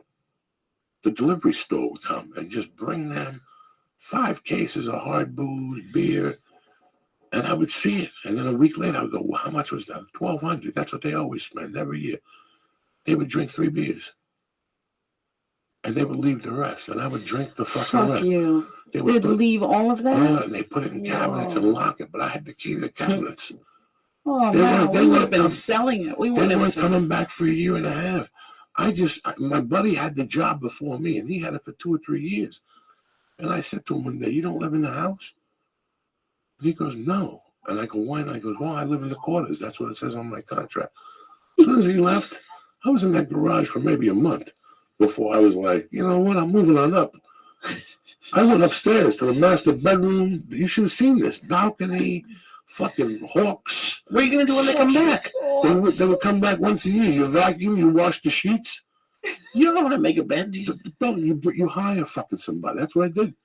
I hired fucking 3 chicks. I give them a grandma ball. Start cleaning. Don't stop till this house is fucking banging. I was one of those chicks, Lee. Come on, Lee. Oh my God, I make a That's kick-ass clean. That's what people do up there. They have cleaning services. Of course. That's it. People come in, leave. Somebody comes in, cleans the house, picks back Magoo. Super wealthy. Oh my God, these people were fucking 435 Faraway Road. Wow. That was the name of it. Okay. And this is in Aspen. This is in Snowmass Village. I can see how much a house is worth now. Uh-oh. See how much it's worth. See if it's even still fucking there. Village. I don't even know where that is. Faraway Road? It's Aspen, Colorado, down the hill. Okay, at the bottom. Aspen's the top, and then you have that fucking Independence Pass. Yeah. Where it saves you an hour if you're going to Denver, but it's only open from fucking July to September. Oh, okay. Because it's a lane and a half. A lot of people don't like that ride. Like I had two tough friends that sat under the fucking, like they were petrified, yelling, screaming. I'm driving. How much? It's for sale right now. How much? $4.995. Wow. And it is for sale. The estimated mortgage is $20,000 a month. Is it beat up? Look at the picture. No, it's beautiful. 7 beds, 7 baths. Put it on there. Let's see. Whoa. Oh yeah, no, this place is rocking, dog. Jesus. Oh my God, you're gonna bring back memories. I might. There was 12 of us in a 3-bedroom row home with 1 bathroom. God, you should have seen this. Fuck that. Oh no, they redid that. Oh my God. Whoa. Yeah, they redid that. That's beautiful. Oh wait a second. Whoa, they didn't redo it. That's the part Joey would clean up. Let's see. They left the windows. All the windows were like that. The fireplace. Let's see the rest of the pictures, Lee. Pick that around. Yeah, look at that fucking place. Yeah, that was the back there. That was the ski in, ski out.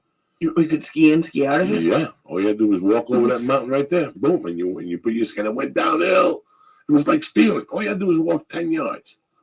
Wait till they show you the bedrooms. Oh my God. But yeah, they redid this. I like that furniture too. It's like rough looking. Yeah, they redid this. I wish I was a real girl and knew the decor. Oh my fucking God. Look at that sled. I would play on that. Oh my God, Joey. I don't think those people still own it. Obviously. I mean, they're selling it. Oh, you mean it's a different... Oh, listen, I haven't been in there in 30 fucking years. I haven't been in there. Yeah, that house got redone. I have not been in there in 30 fucking years officially this last November. 86, 206. No. Wow. That is fucking beautiful. You got a fireplace in your bedroom? I would be scared to live there, but I would visit. I don't like that. You could take it down. No, that was never there. That was never there. They redid this like a motherfucker. Are you into that? Do you ski? Or you? At that time, I did. At that time, I've never skied. When you move up there, you're like, I'm never fucking gonna ski. It's too cold and shit. And you sit there for 2 months, and this is all people talk about. I guess if I was around it, from November 25th, from November 15th, the season starts like the Thanksgiving Day, but a week before that, to fucking April 15th, that's what makes the town tick. Yeah. Snowmass Village Garugatz. In the summer, people come and they come to the balloon festival and they do the Tour de France where people ride their bicycles around a fucking hill, tiddly do. And they, they have that type of shit. And that's back in the day. I don't know what they have now. Yeah. The party spot, you want to get your dick sucked in that day, you went to Aspen. In those days, like now, I can't. Now it's like everywhere else. I've sucked the dick in Aspen. But did you really? But in those days, I love you, Eleanor. Aspen was like I don't know. Like I remember being in a restaurant. Like the first week I was there, and there was somebody 2 tables from me. Like somebody fucking, that I growing up in New York City in North Bergen, I never fucking saw some. When I grew up in North Bergen, I saw Richard Gere. Before I left New York, I saw Richard Gere. I saw the fucking good-looking white kid, the Irish kid that lived in the village, and he was dating a friend of mine. In fact, the husband showed up at the Comedy Store one day. He's friends with Richie. Oh, and he goes, you know my wife? And I go, yeah, Ariana. I go, what's her name? He goes, Ariana Alvarez. I go, she used to date, in high school, she used to date. The Irish actor. The Outsiders. The Outside, Rob Lowe? No. Patrick Swayze. Who else is in The Outside? I can't think of one person right now. Matt Dillon. Oh, Matt Dillon. Yeah. So I saw Matt Dillon. The Irish kid. Matt Dillon would come over and take her to a bar right in my neighborhood. And I would go up to the cop blow and I'd see him up there at this fucking dive. And I wouldn't say 2 words. I was too embarrassed. I went to Aspen the first week I was there. I saw people. I don't remember who. And I got picked up hitchhiking by Don Henley. I got picked up hitchhiking by John Denver. I got picked, I bumped into these fucking people. You would hitchhike? Yeah, because they have a hitching post. It's allowed. Yeah. So right outside the hotel where I got the Quaaludes, there was a hitching post. You'd sit there, and the car would come up and go, And you go, Snowman's Village, get in. How you doing, Joey? Eleanor, what's happening? Nice What to do you meet do? Eleanor, I'm a cop. I'm paying Snowman. Oh, no shit. What do you do? Right now I'm trying to go to see MC. At that time, my cover was I was going to Colorado Mountain College. It really was. I would take fucking 6 credits. What did I know? I didn't even have a high school diploma on paper. Did you know that? On paper. On paper, I did not How'd have you a get high in? school diploma. I lied in those days. Colorado Mountain College, when did you graduate? You have transcripts? Not really. You could apply to North Bergen. Okay, we'll get them on the phone. Okay. When do I start class? Tuesday. Thank you. Jesus. And I took, the whole time I was there, I took courses at Colorado. In fact, that's how I became an electrician. Oh, okay. I took a You course could for take a trade. residential wiring. Nice. I would take like a stupid course, and I would take like a history course. I would take like, like a business course or something, like a health and exercise, and I would take like a fucking history class or something. There you go. It didn't matter. You know me, I'm a fucking retard. No, I love But that it. always kept me Busy. legit and with an excuse. Right, yeah. To get out and breathe. I would get out and I would come back, hitchhike. Trouble with the air there? Because I remember First, I got there April 30th of 83. And to be honest with you, like at that time, it took me maybe 4 weeks to acclimate. And 3 or 4 days a week, guys, I would sleep all fucking day. Yeah, because it was hard. I didn't realize how and bad. especially at that altitude. I went right to Snowmass. It's not like I went to Colorado Springs or went to Boulder. We went right up there. And the first night, the Sunday, I told somebody recently, I think I told on the podcast, I fainted the second day in Aspen, smoking a bomb. I fucking went down. I remember people doing the oxygen during the. Oh, yeah. Because I was there during the festival and they'd have them on the side of the stages for comics. So they would always do the. I'm thinking of taking my wife and my daughter with the daughter's godfather and his wife. He called me nice. Because he called me the other day and he goes, "Hey man, I got Friday off." Well, there's this place for sale. No. He called me last week and he goes, "Hey man, I got Friday off. Do you want to go to Denver to watch George Masvidal against whatever?" I go, "You know what, man? I'm going to shoot this thing next week. If I don't have to shoot on Friday, I would think of taking a late flight Friday night right out of Burbank." Yeah.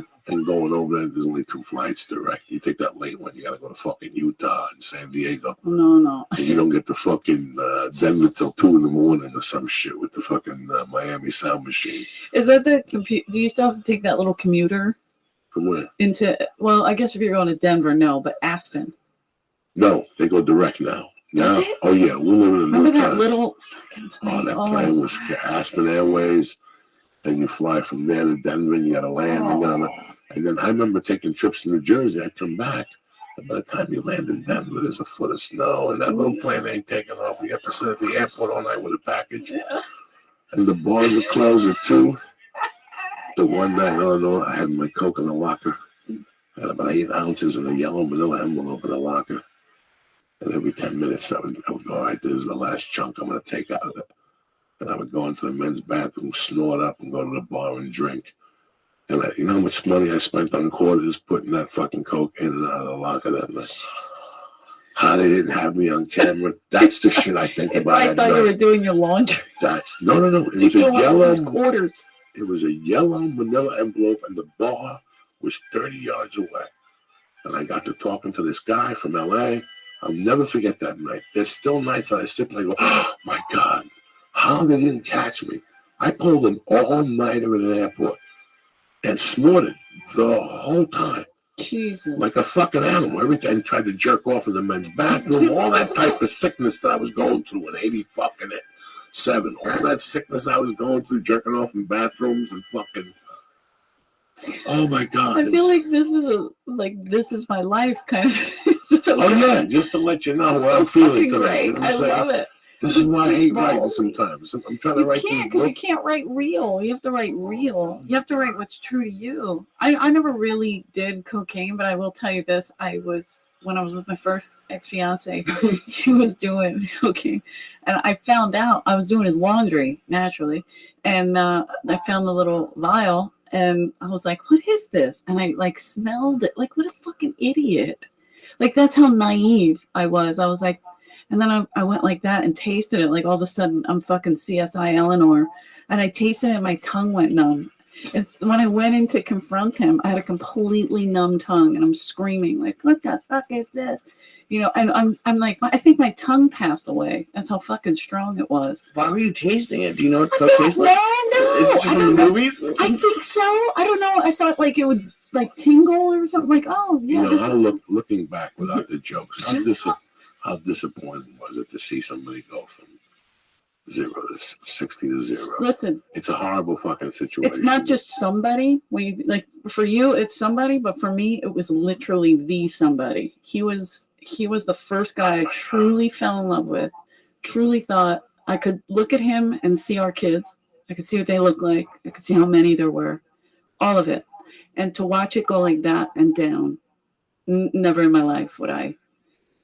The day I found him in his room and he was with his buddy, I thought was like helping him. You know what I mean? And they both just graduated or came out of Betty Ford, and they were shooting up together. I did not expect that. I mean, I just come out of Betty Ford. Yeah, and I had no idea what happened. And at this point, I was like arguing with him. I'm like, "What is wrong with you?" And I'm like trying to wake him up. And I'm like grabbing him. I'm like, what is the fuck is going on? You know, I thought he was getting healthy and I was coming to visit and, you know, like, cause I still wanted to be with him. I still wanted to make it work. And I was like shaking him and he wasn't coming out of it. And I'm like, what the fuck? So I went into the guy and I was like, what did you do? What did you guys do? And then when he wouldn't answer me, he's like, I don't know what happened. And then I went back in and I saw his arm and I was like, fuck.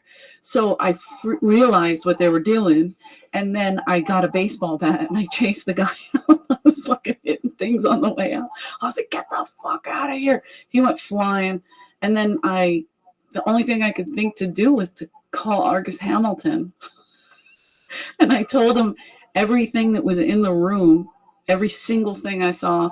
And he was like, you got to get out of there. He's gone. And he was right. I never really technically saw him again. Thank God he's doing great right now. He's doing really well. He has a baby. He got his shit together. But I mean, he went really down, and it sucks. That's why I was like, I think he's the only guy I really would have married. Sorry, Andrew. It's really weird when you see somebody fucking just go down. Yeah, because he had it all. I mean, he had it all, right? It takes the world. I saw it in myself, but I saw it in a lot in other people. You see a million people go through it, but it's brutal. It took a long time to bounce back from that. You start going a little crazy. I didn't go crazy. I just thought, all right, I guess I'm not having kids. Fuck it. I'm fucking grateful every day. I don't snort that shit no more. Yeah. How fucking lucky am I? And it doesn't live here anymore. Apparently, though, he would do it recreationally prior to this, and he never really got addicted. And then one of his clients brought him pure cut cocaine. And once he tried that, that's when the shit hit the fan. Because he couldn't get that high. He became chasing the dragon, if you will. Like after... He was like trying to do anything that would get him that high. But you can't always get pure cut cocaine. No. Lisa, aren't you lucky you just eat chocolate and puke from time to time? Oh, God. I'm really lucky. I'm lucky that I do you still have the star under your tongue? You want another story? Why not? I'm not going to remember this night anyways. Why? No, I'm fine. Is that why you record this? So that you know what happened on the night of? Yeah, eventually. Like 20 years from now, I'll watch this. But you never have, like, cause sometimes I have, like, my big thing is fast food and fat being bad with that. And sometimes when I feel bad or I'm having a bad day, I go back to that. I cheat on a diet. You never have that with I know you haven't relapsed, but I'm saying. Oh, I see what you mean. I'm saying you never have any sort of itch at all. That's great. What do you do? Like, what is your thing? The first 30 days, it was rough.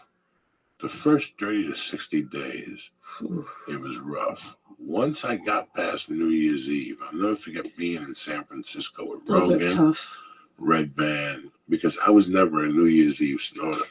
Oh, that was that's my amateur night. superstition. Yeah. Oh, good. So good I for went you. home. I saw something once on New Year's. And I said, fuck it, I'll never get high again on New Year's. Plus, I didn't want to be high. I had this superstition that maybe this is the year I stop doing coke and I won't be high at midnight. Okay. You know what I'm saying? Towards the last couple of years, I would get high at 12:03. But as long as I wasn't high at midnight, that's all that mattered to me. That's how fucking retarded an addiction plays with you, you know? Yeah, but you're absolutely right. And no, right there, like it took about 3 months, and all of a sudden I saw something I hadn't seen in years. I saw a bank deposit slip and it had money in it. It's a big deal. Like it wasn't 21.20 or it wasn't minus 18.50 or $3.41 anymore. It was now $318. I was like, that's fucked up. Yeah.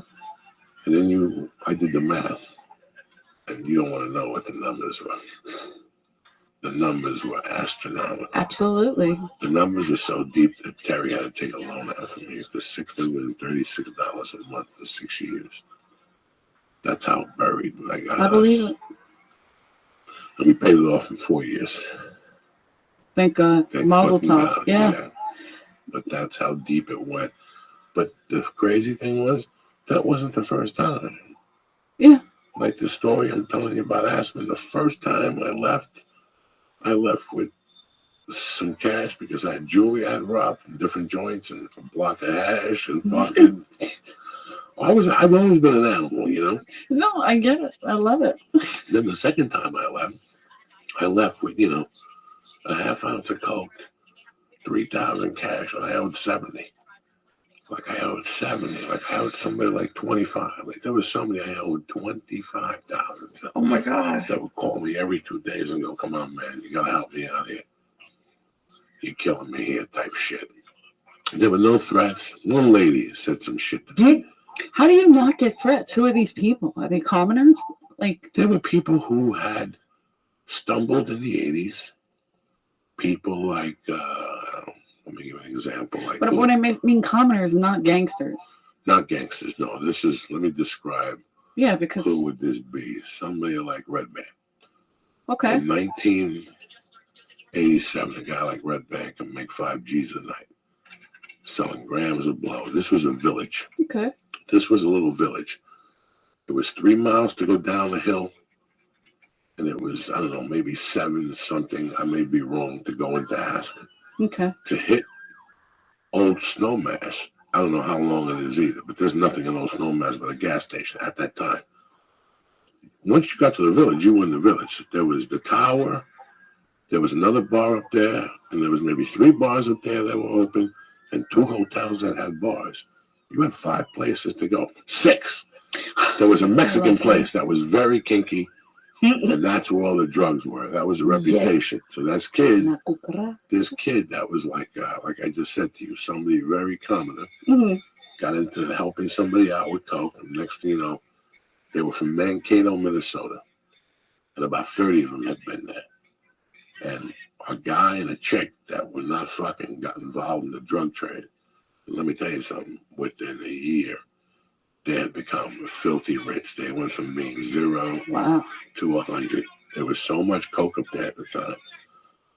And we discussed this already on the Rogan podcast, where people have contacted me, where in 1985, December something, 1985, they blew up a guy with a pipe bomb at the Aspen Club. This club, it's like, $1,000 a week to be a member in there. And he used to always pay people $20 to start his car. The one night he started his car, there was a pipe bomb in there. It was right before fucking Christmas, man. They weren't fucking around up there. This was like a major point. When they're blowing people up with pipe bombs, there was some major league shit. The people who turned me on to Aspen, not the people I went to Aspen with, but the people who turned me on to Aspen because they were moving blow through Aspen. They had a fake carpet place called Far East Treasures. They had 1 carpet in there, and it was never open. Far East Treasures. Yeah, I would call it every day. This microphone. I would call it every fucking day. Where you at? Answer the fucking phone. You never open. They're in the Far East. Fucking hysterical. Hilarious. But that's what I'm saying. So you owe these, or whatever, you borrow money from these people, I mean, I can borrow $10 in my neighborhood without them knocking the This was next the day. weird thing, Eleanor. In May of 1987, I was clean and sober. Okay. And I got a visit from Danny Biancullo, who was he calls into the church from time to time. I grew up with the Biancullis. And he goes, I'm coming up to see you. He comes up to see me. He goes, what's going on, Cokes? And he whipped out this bag of Coke that was just beautiful. It's the heyday of cocaine. This is the heyday of cocaine. It's crystals. It's How you living, pimp? What's good, son? Yo. Can you hear me?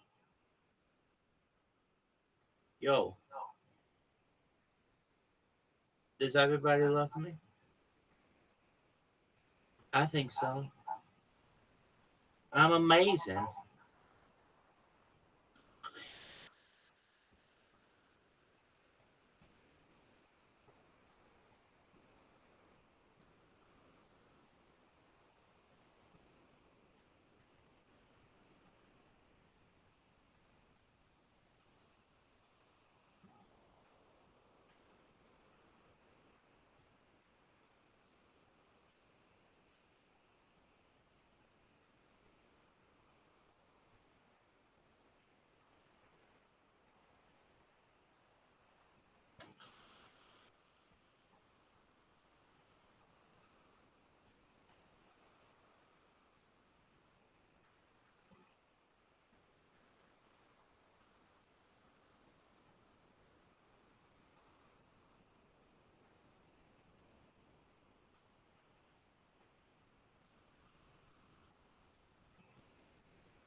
Yo, dog.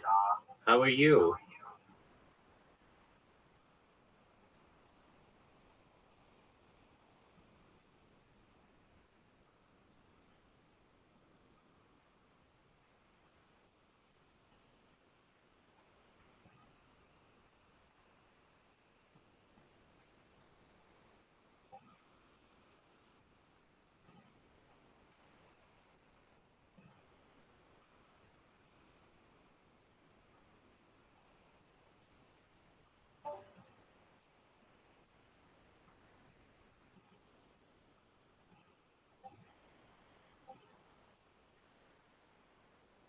Because my family is middle class. Now that I'm here, I'm noticing two main things. One is that everything is kind of affordable, which was definitely not the case in high school. The other thing that I'm noticing is that everything is just a little bit shittier than you'd want it to be. Seeing a lot of like loose threads on things and a lot of stuff that's just made out of 100% synthetic fabrics. The clothing just doesn't feel like this nice, firm, high quality that I associated with Abercrombie. Abercrombie still does sell some high quality clothing. Actually, I really like this dress and would totally buy it. And I'm glad they've decided to start using normal lighting in their stores. But seeing so much cheap and low quality stuff there made me wonder, did clothing used to be better when I was a teenager? Not just at Yo, dog. How you living, pimp?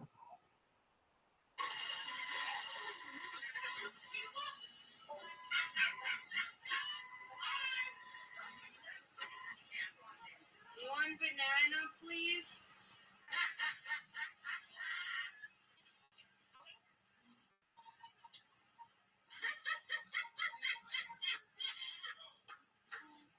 But the bananas are 3 for $1. You want 3? You reward sample? Okay.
The camera fell down farther, so you can't see what happened.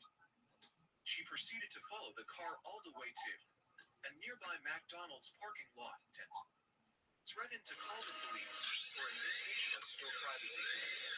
I gave her a sticker and drove away.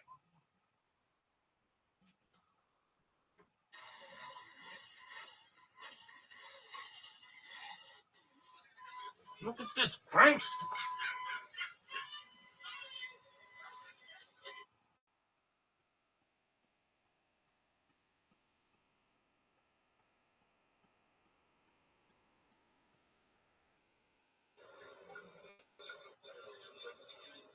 Thank you, buddy. Have a nice day. You too, man. I hope you make some money. Thank you. Just for that. West Side. Okay. Oğlum hiç para göndermemiş ya. Para bile gidiyor. Lan.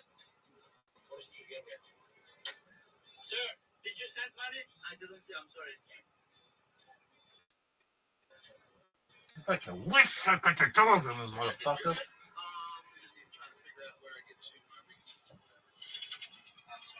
Yes, okay. Thank you. So, did it come through? Yeah. Okay, sorry, buddy. You good, thank you. 15 dolar basarmışlar. Hiç demedim ha kaç para diye. Kralım bunu.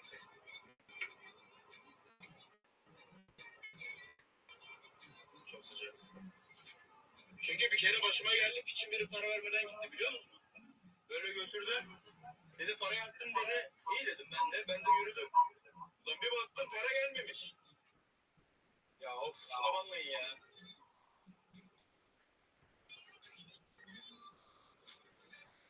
Melisa burada mısın? Melisa neredesin?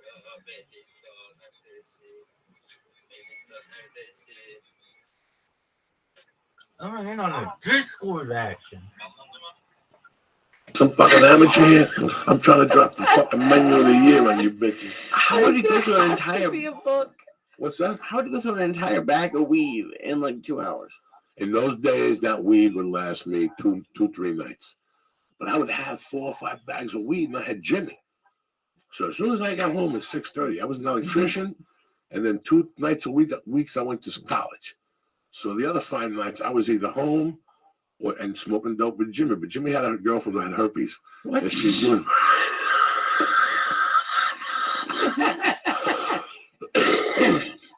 Everybody knew she had the herpes. She had given him the herp. So once a month, I would sit there and swell up and shit.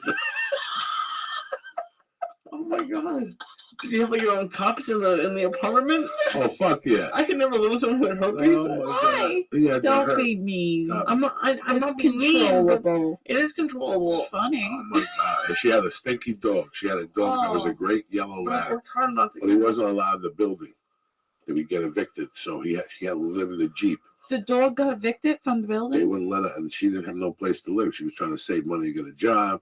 Her name was Vicky something. I call her Vicky Lane, Lois Lane and shit. She hated me. It didn't matter. I used to torment her life. Oh my god, that's terrible. Great. Herpes. Vicky Lane. You know, I think about when people have doubts about living somewhere. That was a great question you asked before, Lee. You know, there's people. Oh, about getting excited to move out? You know, there's people who listen to the podcast, and there's people right now who are like sitting there going, you know, I'm putting away money to move to Montana or California or back to Jersey or New York, and you're always a little scared.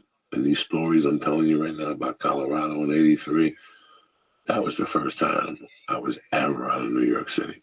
Yeah. That was the first time I was ever not in Miami. I was in another state by myself. I had a roommate, but he was struggling just like me. It's not like I couldn't be late with the rent there.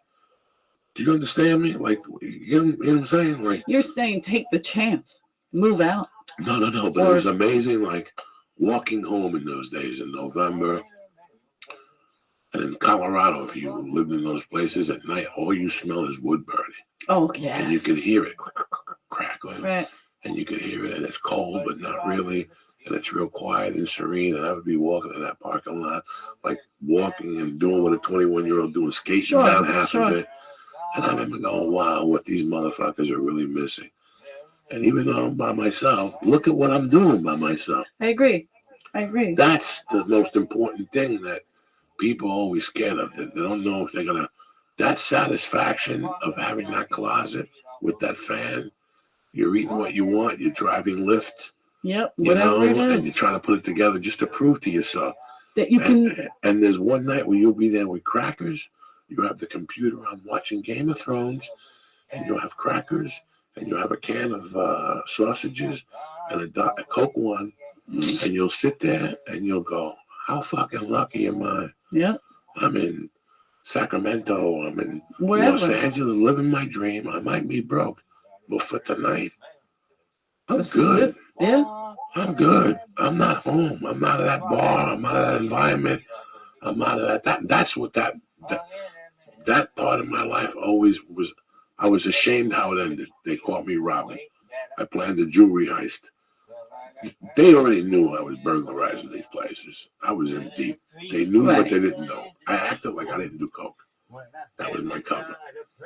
Isn't that every cokehead's cover? No. At this time, I was doing that always cover. pretend like they don't do it. At this time, I was doing it to steal.